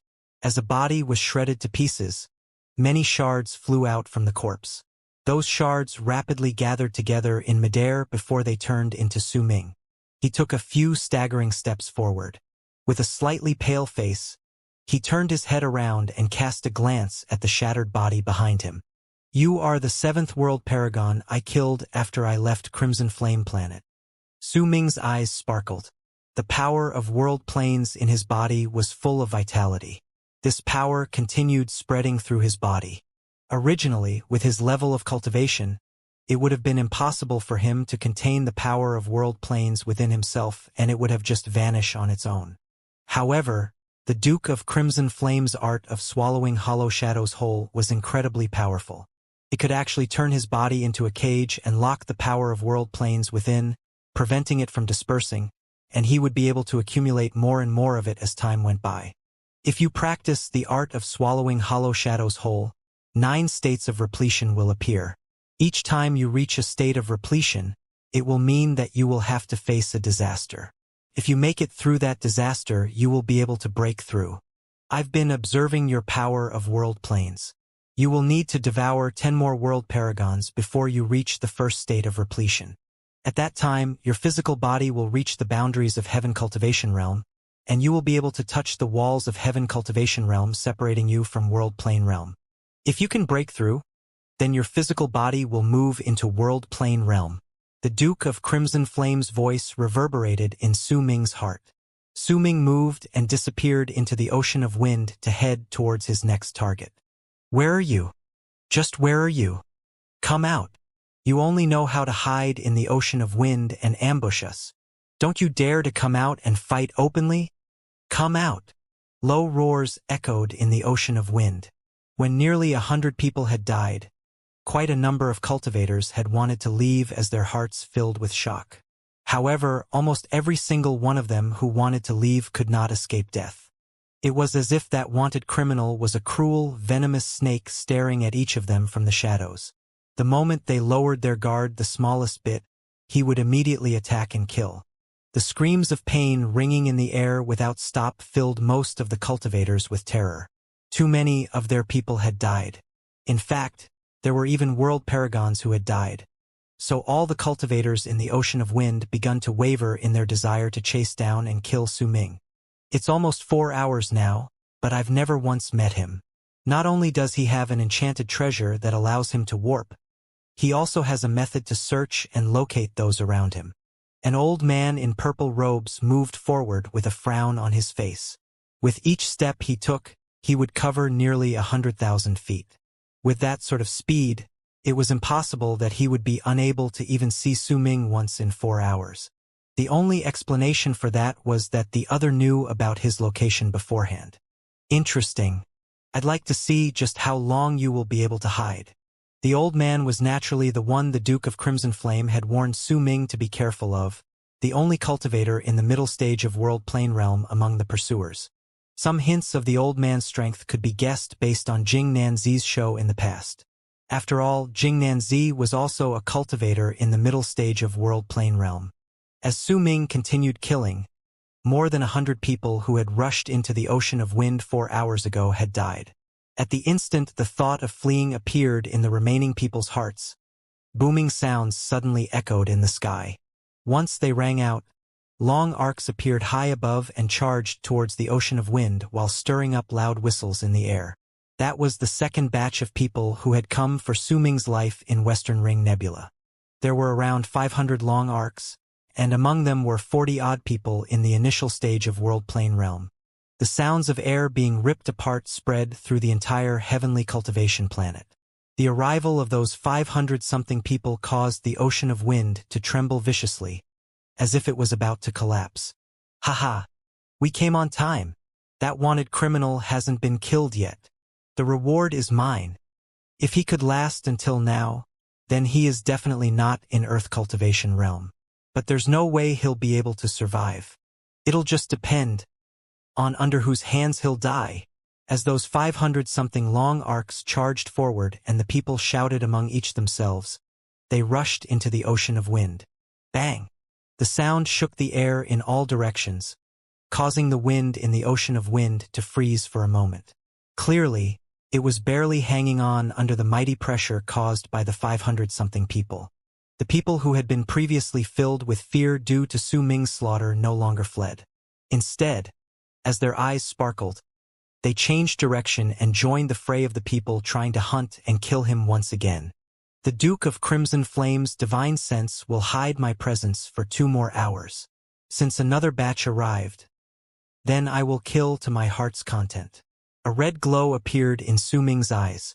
He disappeared once again into the ocean of wind. Soon after, screams of pain began to echo once again. Those screams rose and fell, and all the cultivators who ran into Su Ming could not escape death. He did not even bother about those world paragons. His targets were mostly those in Heaven Cultivation Realm. 113th, 114th, 115th. Bang, bang, bang. The wind in the ocean of wind tumbled back, and a part of the ocean started showing signs of falling apart. Su Ming fell back. Blood trickled out of the corners of his mouth. Not far from him were 3 people swiftly rushing over. The presence of world plane realm erupted from their entire bodies, for all of these people were world paragons. Yet the moment their divine abilities closed in and they locked down the area to attack Su Ming together, he laughed coldly. Ripples spread out from his body, and he disappeared in the blink of an eye. The 3 world paragons' faces were incredibly dark. Without exchanging a single word, they swiftly parted ways and started searching for Su Ming once again. About 10,000 feet away from that spot, Su Ming appeared in a flash. Killing intent shone in his eyes, and he headed off into another direction. 152nd, 157th, 163rd. Heads flew into the air, and it did not matter whether it was men or women. All of the people Su Ming killed shared 2 traits. 1, before they died, they would scream in an incredibly shrill manner. 2, even if their heads were torn into shreds, they would remain in the air, and they were scattered in various parts of the ocean of wind. The wind could sweep up their corpses but could not move the heads. Su Ming had left his power in those heads to keep them in place. He had already descended into a killing frenzy. His killing sword hummed, and other people's blood was dripping off his long spear. His robes were dyed completely in crimson red. Su Ming lifted his head and shouted out, "I will let you know the price of chasing after me in this battle. I will definitely win this." Once his voice spread through the entire ocean of wind, they delivered his declaration of war to all the cultivators in the land. His roar was heard by all the 600-700 cultivators in the ocean of wind at that moment. They also sensed the will to fight in his cries. That will to fight shook the sky and earth, and it made the howling of the wind seem as if it was echoing him and roaring alongside. The sky was dark, but in the mid of that darkness, as Su Ming shouted, the 163 heads of the people he had killed flew higher up. All the faces were different, but they all had expressions of shock. At that moment, waves of thick aura of death erupted violently from within them. Those human heads danced in midair. Under the control of Su Ming's power, they were swept together in the air above the ocean of wind and turned into a whirlwind of human heads. The whirlwind rotated as it howled. There was no shocking impetus coming from it, and neither was there any awe-inspiring presence that could cause the weather to change.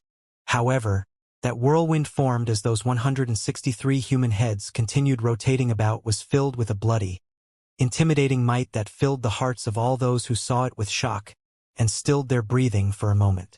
That was intimidation, pure, plain intimidation.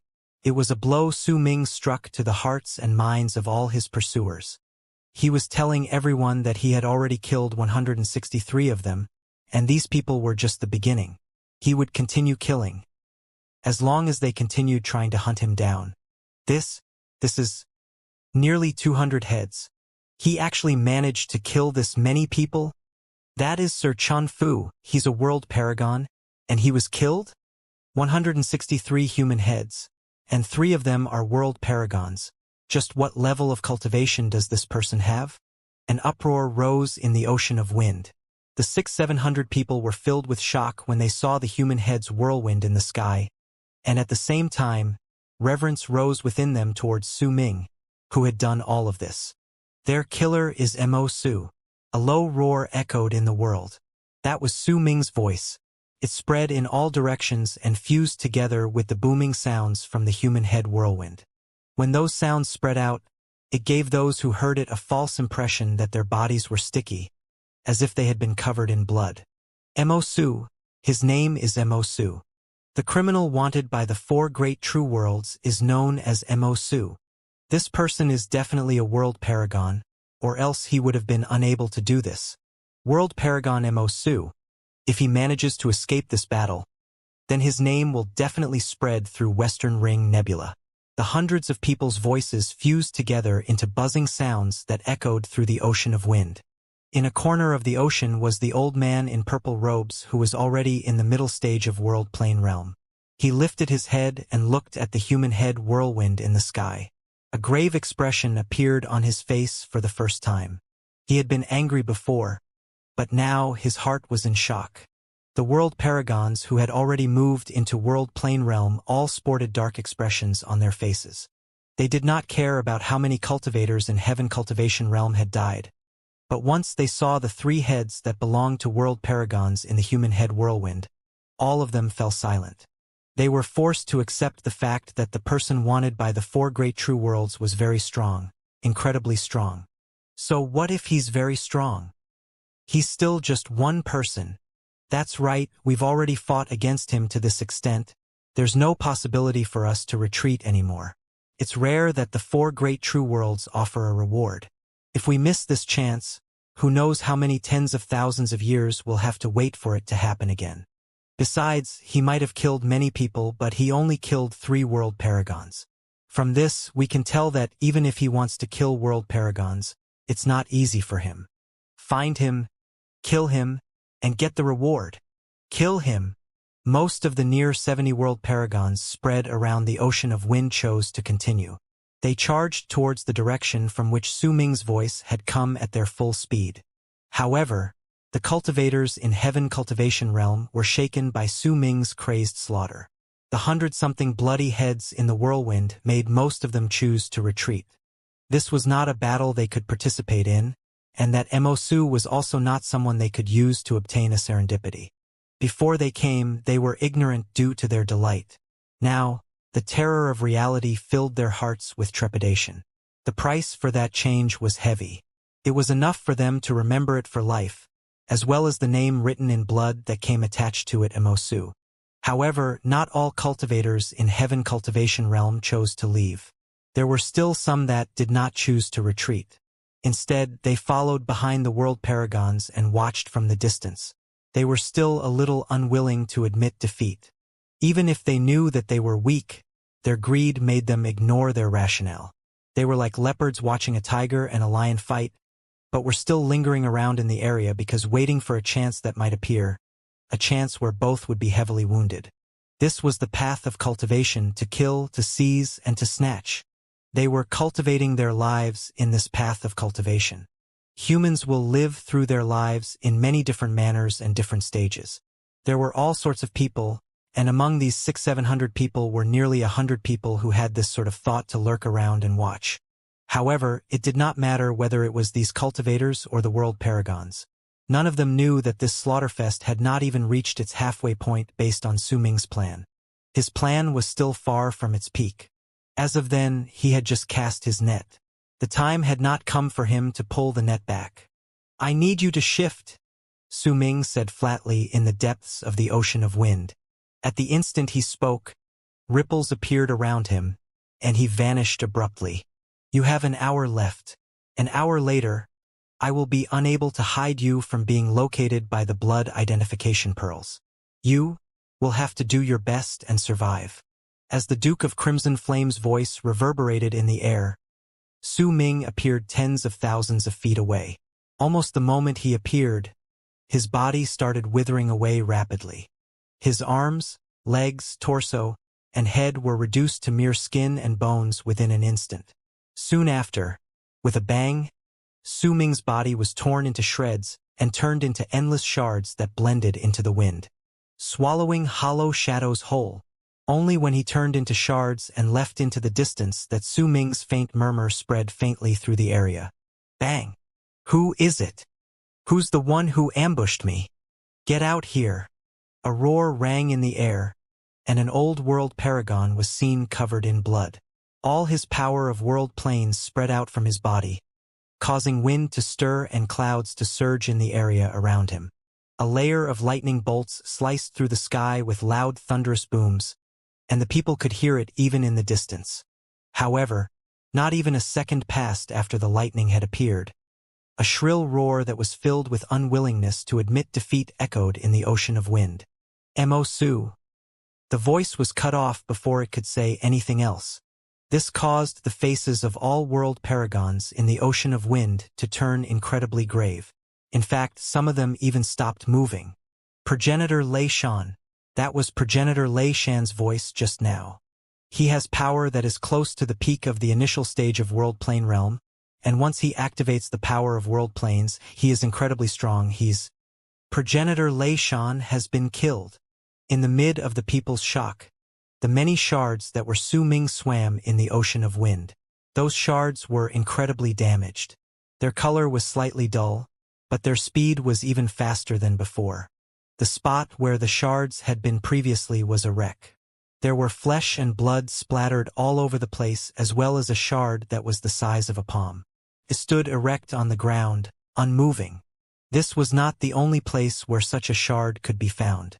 In truth, whenever Su Ming killed a world paragon, he would leave behind a shard like this. That shard was formed by his art of swallowing hollow shadows whole. That last hour was rapidly flowing away. The world paragons charged forward and continuously searched for Su Ming in the ocean of wind. In fact, there were even a few world paragons that were not searching alone but were hunting in groups. Their speed as they tried searching for Su Ming might be much slower, but if they ran into him, their chances of winning would be much greater.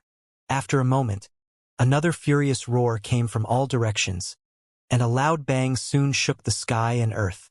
That loud bang surpassed all sounds from before, even causing the sky to tremble before it. The ocean of wind on the ground tumbled backwards to reveal a vast and spacious region. In that spacious region was a man's body in the mid of exploding. The resulting destructive power swept out in all directions, and fear creeped into the hearts of all who saw it. Self-destruction. He was actually forced to self-destruct. Just what skills does this Mo-Su have? Damn it. I can't sense his presence at all. How can we search for him? How can we even kill him? Self-destruction. Thousands of feet away from that area where the explosion occurred was a large amount of invisible shards tumbling backwards, blown nearly 1,000 feet away. Only after traveling this far did they slow down. Those shards immediately gathered together to turn into Su Ming. He coughed up a large amount of blood, then lifted his head and wiped away the blood from the corners of his mouth while looking at the region where the explosion had occurred. He would rather self-destruct than be devoured. This person's reaction time was the fastest among all that I've seen. Su Ming narrowed his eyes. Then, with one move, he withered away once again and turned into numerous shards that charged into the ocean of wind. Another and yet another. In a short span of a few moments, 3 roars echoed in the air, and 3 heads rushed into the human head whirlwind in midair. This meant that 3 world paragons had died in this short amount of time.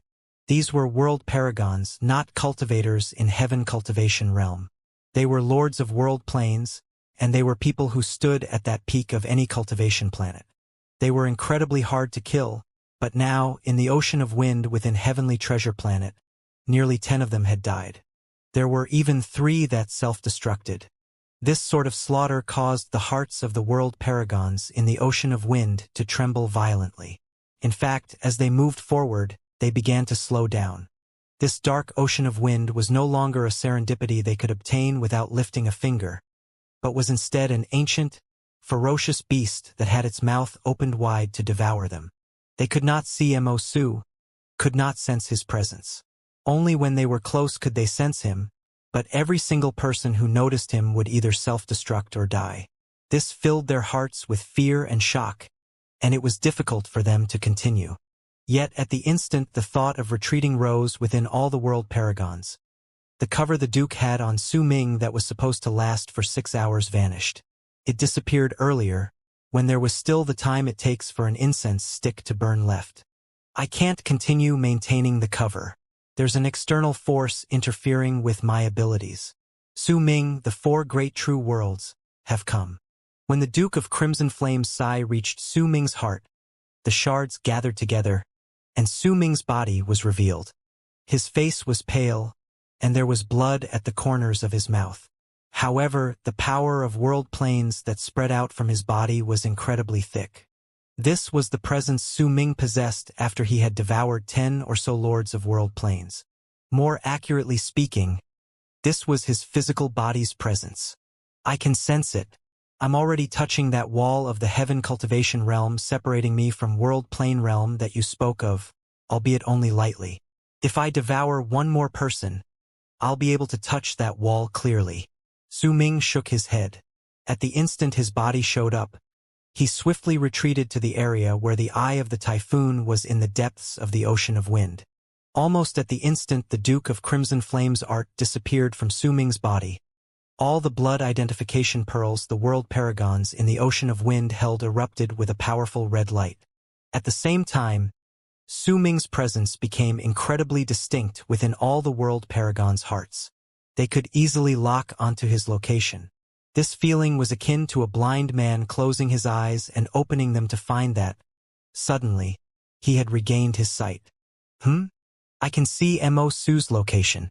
This is the heavens helping me. Mo Su, I'd like to see how you'll counterattack now. That Mo Su used some sort of art to hide his presence just then. Now that the art has clearly lost its effect, his presence is incredibly clear. This time, he has nowhere to hide. Revealing himself is the same as him having both his legs broken. As long as I'm careful of that strange art of his and not get close to him, that Mo Su will not be dangerous. When the others fight against him, I will have my chance. The reveal of Su Ming's presence caused all the world paragons who had wanted to retreat to instantly become pleasantly surprised. They started charging towards the spot where Su Ming was at full speed from all directions with incredible precision. They had been oppressed for too long. That previous feeling of being blind caused almost all of them to use their full strength once they were able to locate him. However, no one noticed that there were 13 dull, negligible shards on the ground in 13 regions within the ocean of wind, each of which had been left behind by Su Ming. Each of the spots where Su Ming had left behind a shard was a spot where he had killed a world paragon. Within each of the shards was a hint of Su Ming's presence of life. Almost at the same time the world paragons in the area started charging towards the spot where Su Ming was. Shocking booms rang out from high above. Those sounds continued without stop, making it look like huge waves had been stirred up in the dark sky. This strange sight immediately caught many people's attention. At that moment, a mighty pressure descended from the sky. As ripples spread out in the galaxy beyond Heavenly Treasure Planet, large bronze ancient swords manifested from them, as if the swords had torn through the galaxy itself. The first to appear were the tips of the ancient swords. Black bolts of lightning were swimming by their edges. In the span of a few breaths, sword after sword appeared in their complete form, and a vast, mighty pressure instantly covered the entire Heavenly Treasure Planet. There were 9 gigantic ancient bronze swords in total. They floated in the galaxy and surrounded Heavenly Treasure Planet. On each of those swords were thousands of people who came to suppress the barren lands of divine essence from the forces of power within the 4 great true worlds. Many of those who stood at the tip of the swords revealed themselves to be in the middle stage of world plane realm once their power spread out. The 4 great true worlds had arrived. At the instant the 9 ancient swords appeared, one person flew out from the tip of each of the ancient swords. There were 9 people in total. As they stood in midair, golden light shone about their bodies, and there was an endless amount of golden hoops surrounding them before turning into 9 miniature versions of the ancient swords that were several hundreds of feet long. Just like how Jing Nanzi possessed the blood-red coffin as a true guard, the true guards that flew out of the ancient bronze sword also possessed similar enchanted treasures. The 9 swords sliced through the galaxy, stirring up piercing howls. With a whoosh, they charged towards Heavenly Treasure Planet. In the span of a breath, they shot through the layer of wind at the highest point of the planet before reaching the sky and causing Heavenly Treasure Planet to tremble violently. As the planet shook, the 9 long arcs that were the swords closed in on the ocean of wind. This might have seemed to have occurred slowly, but in truth it happened in the blink of an eye. At the same time the people in the ocean of wind noticed the mighty pressure spreading out in the sky. They saw the 9 long arcs arriving. Boom! Boom! Boom! 9 consecutive booms shook the ground. The 9 ancient swords shot into the ocean of wind, embedding themselves into the ground. Those who practice the art of swallowing hollow shadows whole will go through 9 states of repletion and 9 disasters before they can ascend to the state of hollow and enter sainthood. You will also gain 9 divine abilities that you will be able to execute with this art.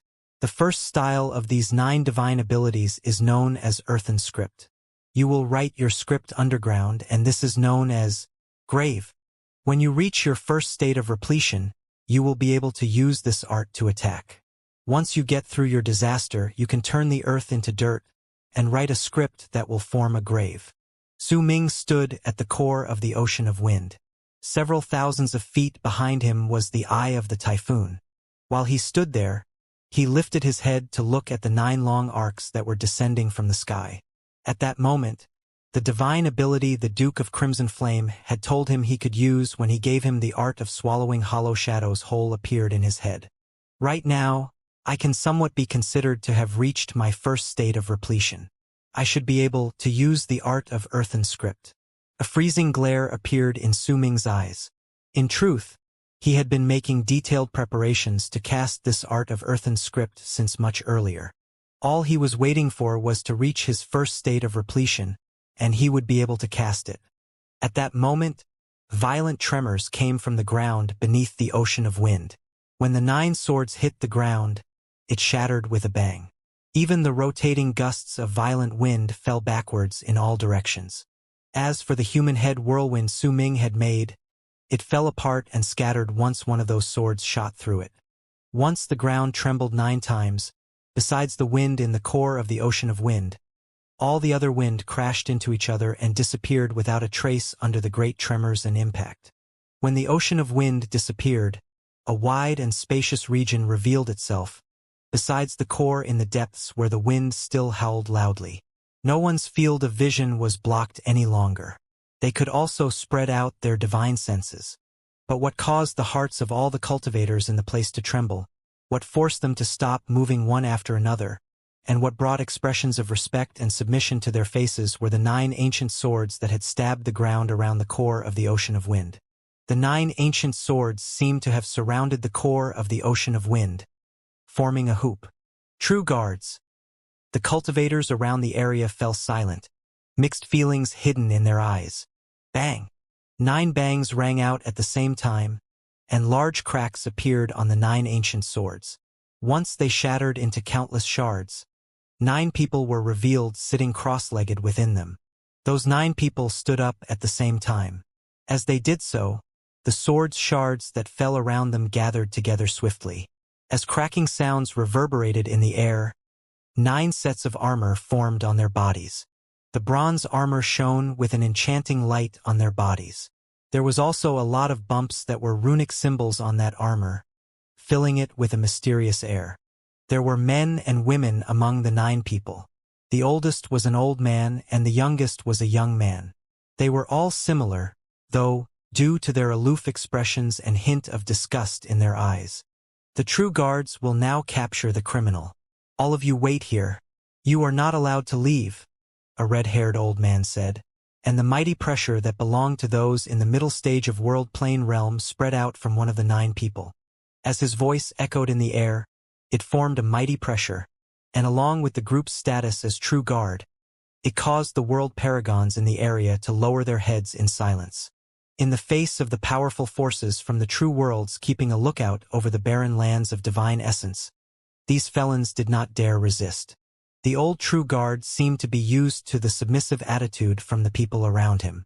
He turned around and instantly rushed into the core of the ocean of wind. The other 8 people also took a step forward and disappeared into the ocean of wind. Based on Reverend Xianxia's will, we can ignore the Radix planet's orders since this person appeared first in Western Ring Nebula and since Crimson Flame Planet belongs to Western Ring Nebula, which is coincidentally where the true guards from True Sacredine World are on the lookout. If we can catch this person alive, it will be the best. He has secrets that the Reverend needs to obtain. However, if we can't capture him alive, then since the Reverend won't be able to obtain his secrets, then we are not to let the other people from the other 3 true worlds obtain it, either. We will have to kill him. If the Reverend had not put a chokehold on the rewards, then perhaps the lure would have been more than a few world stones and someone stronger from the criminals than those in the initial stage of world plane realm would have been tempted. All of this is because the Reverend is worried that the person will be killed beforehand, and as a result, this chance has been created for us. We will prioritize catching him alive in this fight. At the instant the 9 moved into the ocean of wind, they immediately sent word to each other. They might be true guards, but they were residents of true sacred world before they were guards.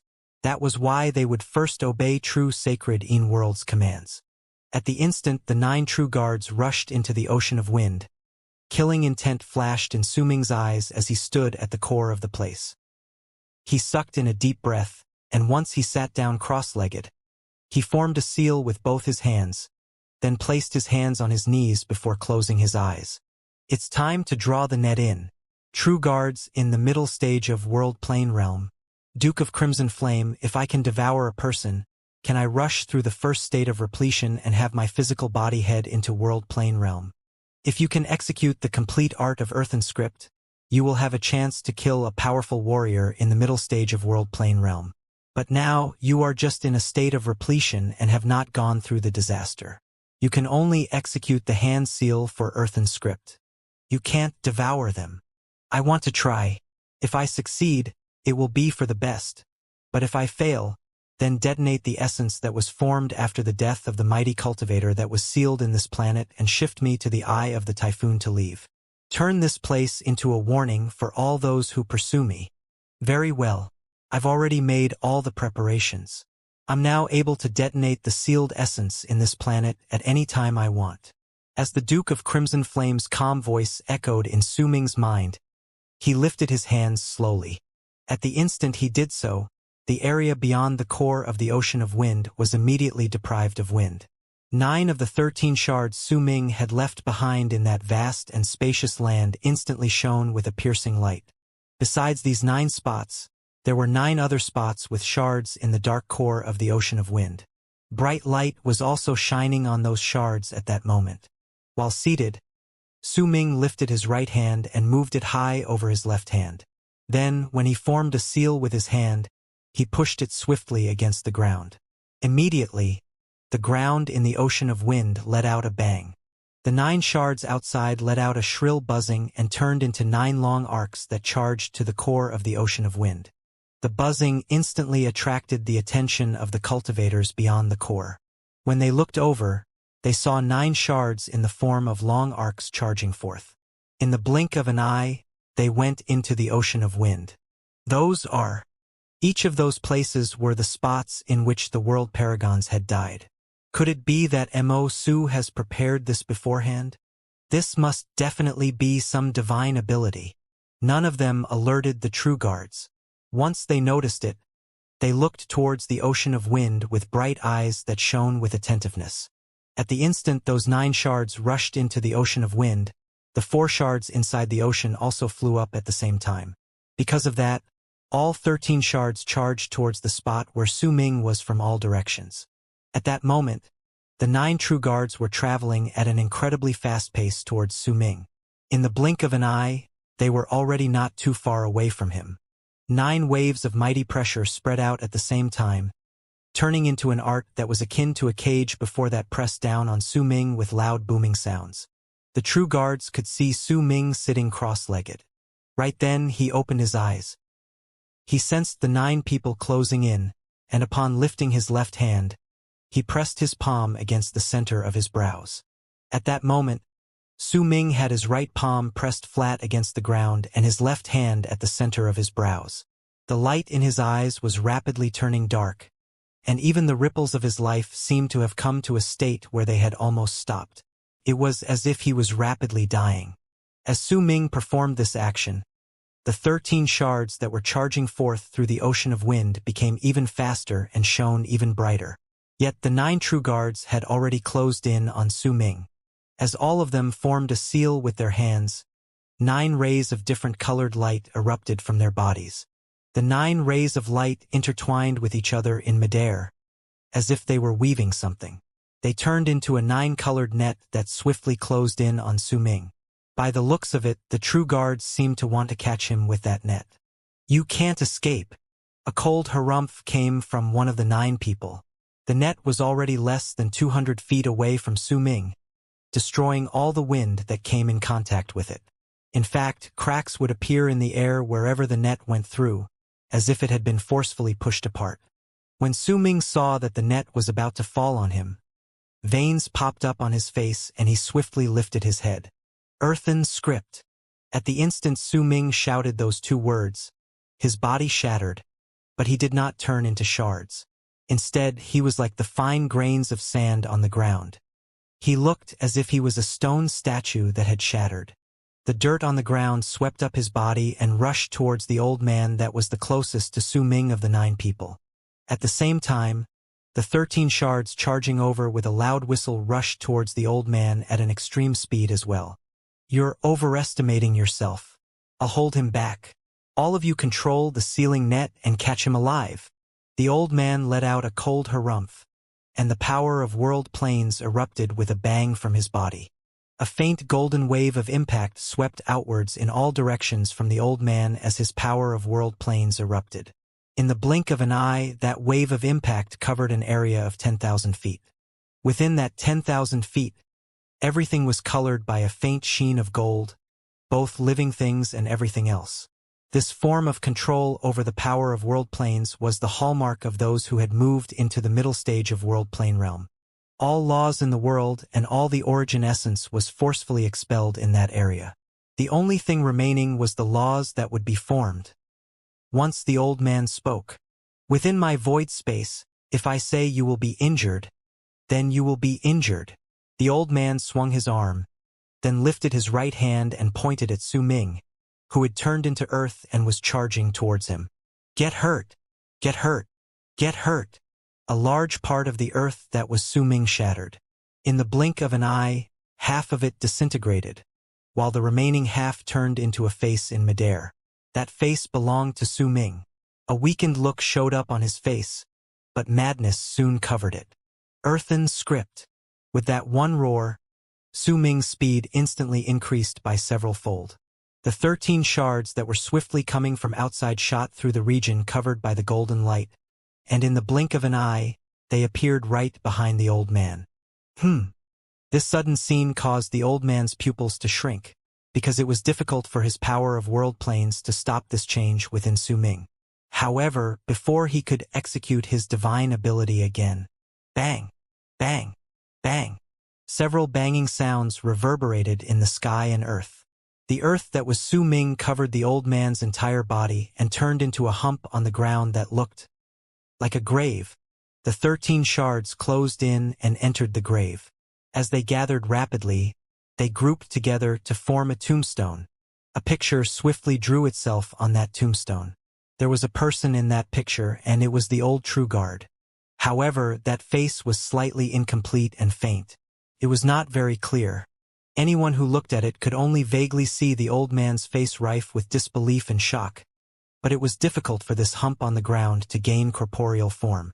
It remained in a state where it continued shifting between illusion and reality. Bang! The tombstone shattered, and the hump crumbled. Once Su Ming's body gathered together, he coughed up a huge mouthful of blood with a pale face. An expression of pity that the art did not work appeared on his face. As the hump fell apart, the body of the old True Guard inside was revealed. In just those short few breaths, the old man had become much thinner, and his eyes had sank into his face deeply. In fact, even his power of world planes had been reduced by a third. At the same time shock appeared in his eyes, there was also anger and lingering fear. What is this divine ability? It's clearly incomplete. If this art was completed, then its might would have been incredibly terrifying. This person cannot be captured alive. He must be killed. The sight of Su Ming executing earthen script where he covered the old man and turned himself into a grave not only shocked the old man, but also made the pupils of the other 8 people shrink. To them, this strange art definitely did not belong to any of the divine abilities from the 4 great true worlds. The alien race's art. This is the alien race's art. Just as someone from among the 8 said these words, the 9-colored net expanded endlessly before shrinking swiftly towards Su Ming so that it could trap him within. At that moment, ripples immediately spread out from Su Ming's retreating body. Those ripples instantly covered him, so he disappeared from the 9 people's eyes with a hum, right at the instant he was to be trapped by the net. Shifting. As the 9 people's expressions changed, They immediately noticed that Su Ming had appeared right at the core of the Ocean of Wind, which was thousands of feet away from them, and also where the eye of the typhoon was. After him, the 9 people moved and turned into 9 long arcs that charged towards Su Ming, who was at the eye of the typhoon thousands of feet away. These people could close the distance of several thousands of feet within a single breath. Yet almost at the instant they begun to charge over, Su Ming, who had appeared beside the eye of the typhoon, took a step in while withstanding the powerful gusts of wind in the area. Once he walked in, he turned his head around and cast a glance at the 9 incoming people. There was still blood at the corners of his lips, which he had not wiped off because he did not have time. When he turned his head around to look, a freezing glare shone in his eyes. Relocation hole? Damn it! Why is there a relocation hole here? Absolutely do not let him escape. We can't capture him alive. We must kill him. The 9 people were true guards and also powerful warriors in the middle stage of World Plane Realm. Their knowledge of the world was naturally extraordinary. At that moment, once they saw Su Ming's action, they immediately saw the strange properties of the eye of the typhoon. I've prepared a huge gift for all of you. As Su Ming laughed coldly, he moved his body completely into the eye of the typhoon. As his body became obscure, the ground of the entire heavenly treasure planet suddenly started trembling violently. Bang! A pillar of air about tens of thousands of feet thick shot up from a spot in the ground. When the entire heavenly treasure planet trembled once more, the second pillar of air that was tens of thousands of feet thick rose up from the ground. The wave of impact and the destructive presence that was formed by these pillars of air swept through all the world, causing the 9 true guards' expressions to change abruptly. The ground collapsed beyond the spot where Su Ming was rapidly disappearing into the eye of the typhoon, and a pillar of light that brought with it a destructive presence erupted swiftly. At the instant the pillar of light shot into the air, the 9 true guards retreated without any hesitation. One of them had slowed down a little, and he was enveloped by that pillar of light. He did not even have a chance to struggle before his entire body and armor were reduced to ashes. His body and soul were destroyed, the essence of the member of the alien race. This is the essence left behind after the member of the alien race sealed in Heavenly Treasure Planet disappeared. He's indeed the source of the change in Crimson Flame Planet. He actually released the seal in Heavenly Treasure Planet as well. As the 8 people retreated in shock, booming sounds rang continuously from various locations in Heavenly Treasure Planet. Pillars that shook the sky and earth rushed into the air. The ripples they formed destroyed the earth and sky wherever they went. Thankfully, there were no mortals in Heavenly Treasure Planet. There were only cultivators there, or else their lives would have definitely been destroyed if such a change happened in a cultivation planet that was filled with spiritual aura. As for the cultivators, they would always either survive or be weeded out by the universe itself. From the moment they stepped into the path of cultivation, they had to be ready to either kill or be killed. The booming continued without stop. Su Ming was within the pillar of air at that moment. Due to the existence of the Eye of the Typhoon and the Duke of Crimson Flame's control over the pillar of air, he did not suffer any impact. His body was swiftly fading out, and at the moment he was about to be relocated, the tips of 9 ancient bronze swords that stopped beyond Heavenly Treasure Planet suddenly shone with a brilliant light. The flowing streams of light swimming at the edges of the swords shone especially brilliantly. This was the true guards on the ancient bronze swords receiving the divine thoughts from the 8 true guards in Heavenly Treasure Planet. They were to no longer thinking about catching Su Ming alive, but were to changing the plan to executing him. If they destroyed the entire Heavenly Treasure Planet, then it would be the same as them destroying all the lives in the planet, and naturally they would also be able to kill Su Ming. Boom! Boom! Boom! 9 swords. 9 waves of sword aura that were several hundreds, thousands, or tens of thousands of leagues long shot out from the ancient bronze swords at the same time and charged into Heavenly Treasure Planet. Their target was the Eye of the Typhoon where Su Ming was in the Ocean of Wind. As a wave of sword aura shot through Heavenly Treasure Planet, it crashed into the essence the Duke of Crimson Flame had stirred up. A loud bang that could destroy the world erupted forth. And then, a part of Heavenly Treasure Planet shattered right before everyone's eyes. Booming sounds continued echoing in the galaxy without end, while Heavenly Treasure Planet continued crumbling. Waves of sword aura rammed into the eye of the typhoon. They crushed the pillars of air, crushed the eye of the typhoon, and instantly blasted a huge hole in the region where the eye of the typhoon was. That hole went through the entire Heavenly Treasure Planet. After the time it takes for an incense stick to burn, when a loud bang that shook a small part of Western Ring reverberated in the galaxy, numerous ripples spread out without stopping, and an endless amount of shattered stones tumbled backwards. Heavenly Treasure Planet collapsed. The waves of impact that were stirred up could destroy all lives. Besides that one true guard who had been caught and died, the other 8 had their own methods to survive. They turned into 8 long arcs and returned to the ancient bronze sword. From all the people who had went after Su Ming's life, only the purple-robed old man in the middle stage of World Plane Realm managed to flee while sustaining grievous injuries. None of the others survived. It could not be said clearly as to whether Su Ming or the True Guards were the ones who destroyed the planet. In truth, the essence Su Ming had asked the Duke of Crimson Flame to detonate might have looked vast, but 9/10 of its explosion were gathered within the ocean of wind. This would not have affected the land too much, and would not have caused Heavenly Treasure Planet to experience such complete destruction. The true reason behind its downfall were those 9 incredibly terrifying waves of sword aura. This was the first time Su Ming had had a direct confrontation against the forces of power from the 4 great true worlds.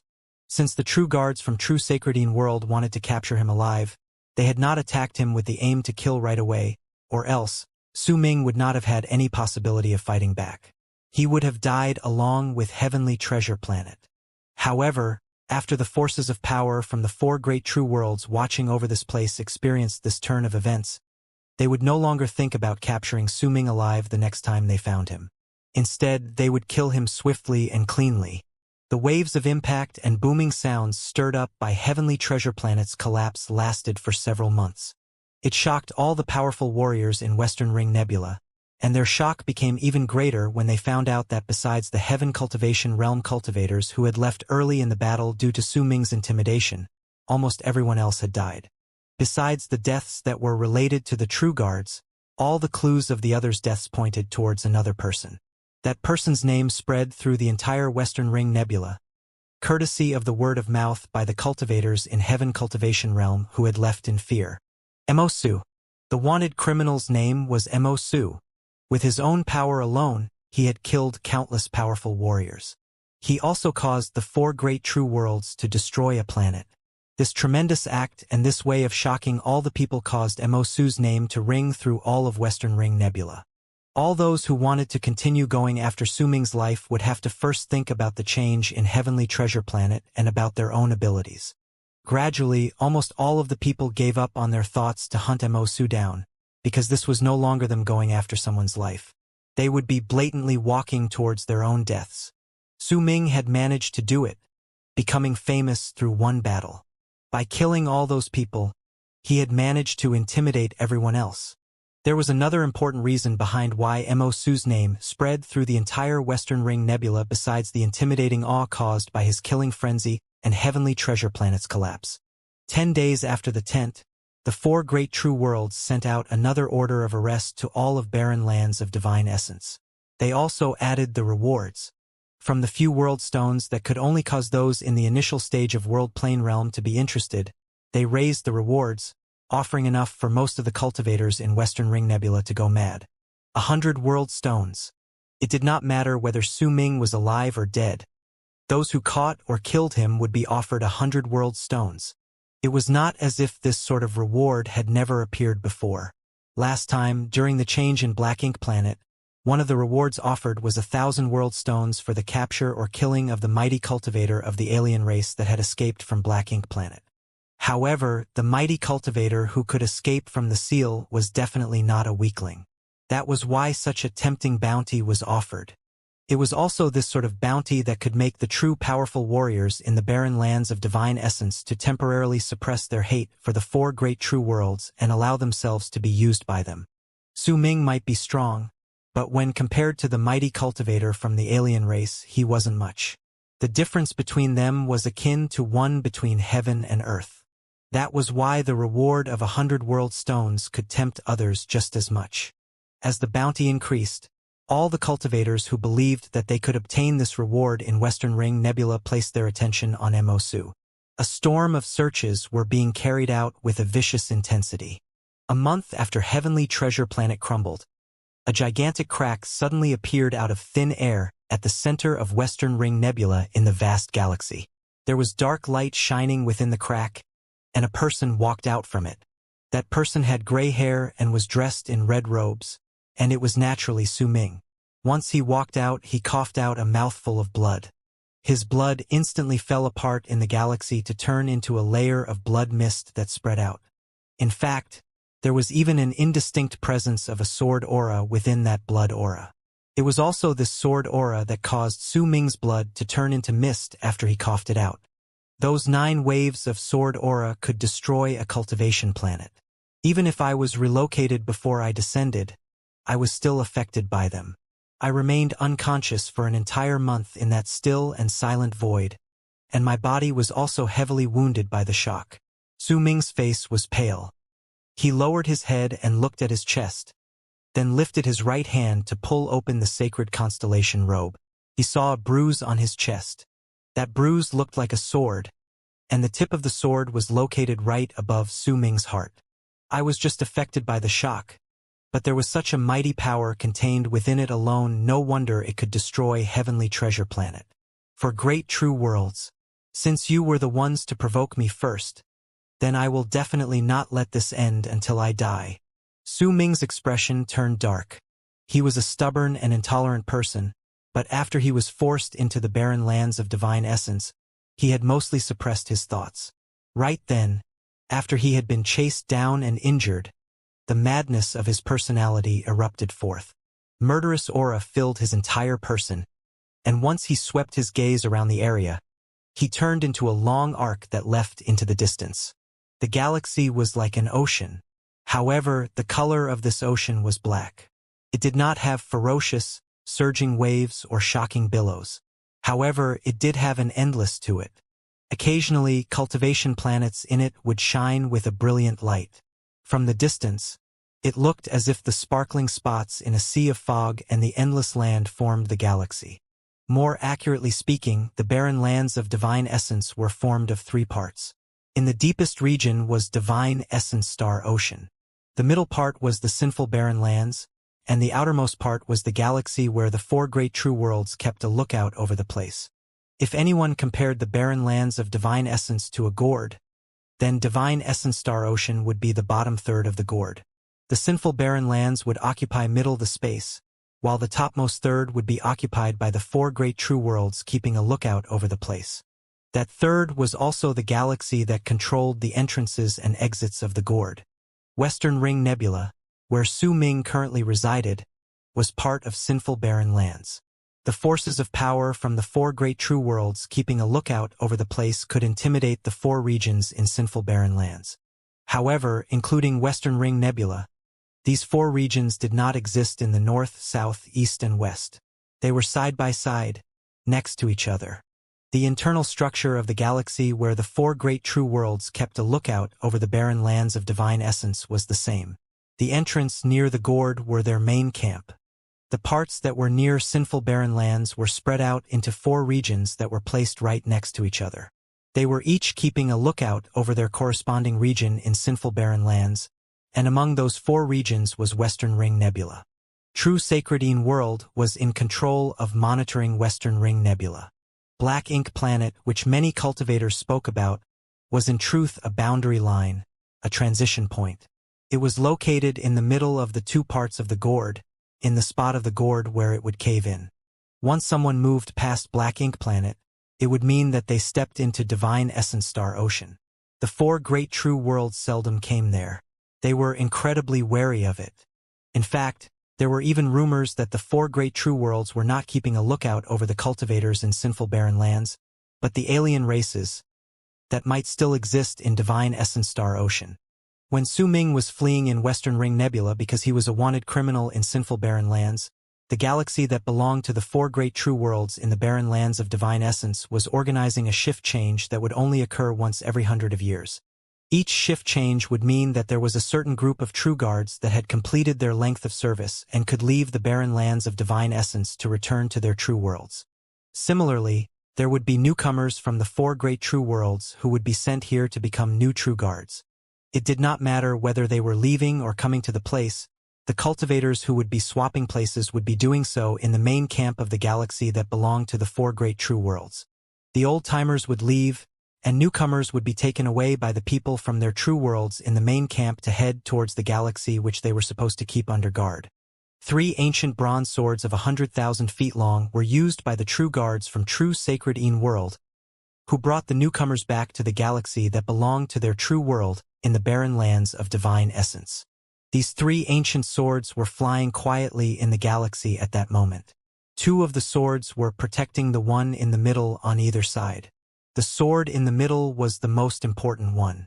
All of them were heading back to the region where they were stationed from the direction of the main camp. This time, true sacred world sent nearly 100 people over. Each of these people were already lords of world planes. On that 100,000 feet sword in the middle were 100 people sitting down cross-legged in meditation. Standing in front of them was a middle-aged man in armor. That middle-aged man had white hair and an awe-inspiring expression. Once he swept his gaze past the 100 people, he focused his attention on 3. The first person he paid attention to was an ancient man. He was incredibly tall and built. As he sat there, he towered over the others. In fact, the area around him was empty. Besides his 2 companions, no one else dared to get close to him. When the middle-aged man in armor looked towards him, the old man lifted his head and met his gaze coldly. "I've heard of the progenitor of the spirits of 9 returning to the true world many years ago, and he was regarded with high importance by Lord Shang. He even personally recovered all the forces of power that belonged to that race in the past from the galaxy, and after he modified those forces of power, he returned them to the spirits of 9. In fact, he even used the treasure of the true world to create physical bodies for the spirits of 9, so their souls could gather up within them, which would result in a state similar to being reborn. They became living beings that are half-dead. A barely noticeable glint appeared in the eyes of the middle-aged man in armor. He looked at the old man and suddenly asked, "Sir, you have extraordinary power. How may I address you?" "Spirit of 9 Xianxia," the old man replied flatly. "Xianxia, what about you too?" The middle-aged man narrowed his eyes and looked at the only 2 people by the old man's side. One of them was a big, sturdy man whose physique was only second to the old man's. His expression was calm, but there was a freezing glare that occasionally shone in his eyes. It was as if there was an endless amount of murderous aura contained within him. He looked at the middle-aged man and grinned. "Spirit of 9 Lihua." The final person was dressed in a wide black robe. There were black patterns covering the skin that was exposed in the air, and they were even on his face. He did not have hair. In fact, his eyes were dull and lifeless. However, the hint of murderous aura hidden in his lifeless eyes made the pupils of the middle-aged man shrink once he saw them. "Ji Yun Hai." The man in black robes spoke hoarsely. His voice was incredibly piercing to the ears. It sounded as if bones were grating against each other. And there was also a thick wave of aura of death within his body, causing people to be apprehensive when they saw him. "All right, I didn't expect that 3 spirits of 9 would come here. Your people had disappeared from the true world for a long time. After your return, this should be the first time you came to the barren lands of divine essence. True sacred world monitors and keeps a lookout over Western Ring Nebula, one of the 4 great regions of sinful barren lands. There are some powerful warriors in that region, but they aren't our main cause for concern. True sacred world's true cause and enemies are the alien races from divine essence Star Ocean. We are to prevent them from rushing out and just keep them intimidated." The middle-aged man swung his arm, and the 3 ancient bronze swords charged forward through the galaxy. As they gradually left into the distance, the man's voice could be heard faintly traveling through space. "Recently, something quite interesting happened in Western Ring Nebula. A person called Mosu became a wanted criminal for the 4 great true worlds. You've just become true guards. If any of you manage to kill this person, then you will be considered to have committed a great meritorious deed. As the people from true Sacredine world headed off to their stations, 2 huge dragons of 100,000 feet long roared and came forward into the area that belonged to the forces of power from true Morning Dao world. These 2 dragons had monstrous appearances.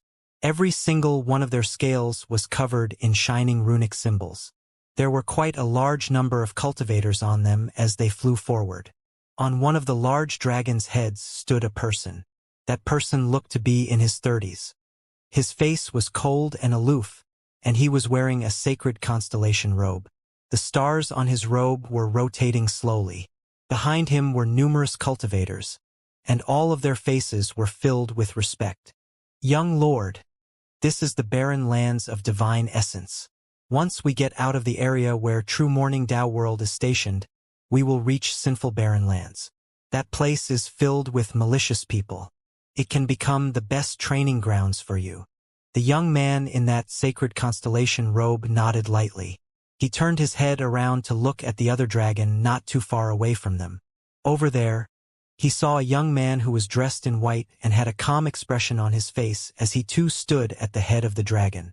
That young man had a handsome face, along with an air of a loner. He was like a sharp sword that was about to be drawn out from its scabbard. So all the people who saw him were unable to help themselves and fixed their eyes on him. It was as if that person had an indescribable temperament that could make him to instantly become the most eye-catching person no matter where he was. He did not wear a constellation robe, but that calm presence of his that showed the pride within his heart dominated all manner of status. There were plenty of cultivators behind him, all of whom were dressed in different clothing. Clearly, they were from different factions. Yi Wang, the young man in the sacred constellation robe, mumbled under his breath as a freezing glare shone in his eyes. The person who has the greatest amount of potential among all the immortals in true Morning Dao world in the latest years. He even managed to catch the attention of those old monsters in Morning Dao sect. He's said to be the person who has the highest chance of heading into Plain Culpa realm among the cultivators of his generation. He is also the successor disciple of Hong Kong Zi, one of the 3 grand sect elders in Morning Dao sect. Yi Wang, if I can make you my servant, then my power will become greater than anyone else's in my family, and I will reach the top 5 of those in ascendance. The young man in that sacred constellation robe narrowed his eyes.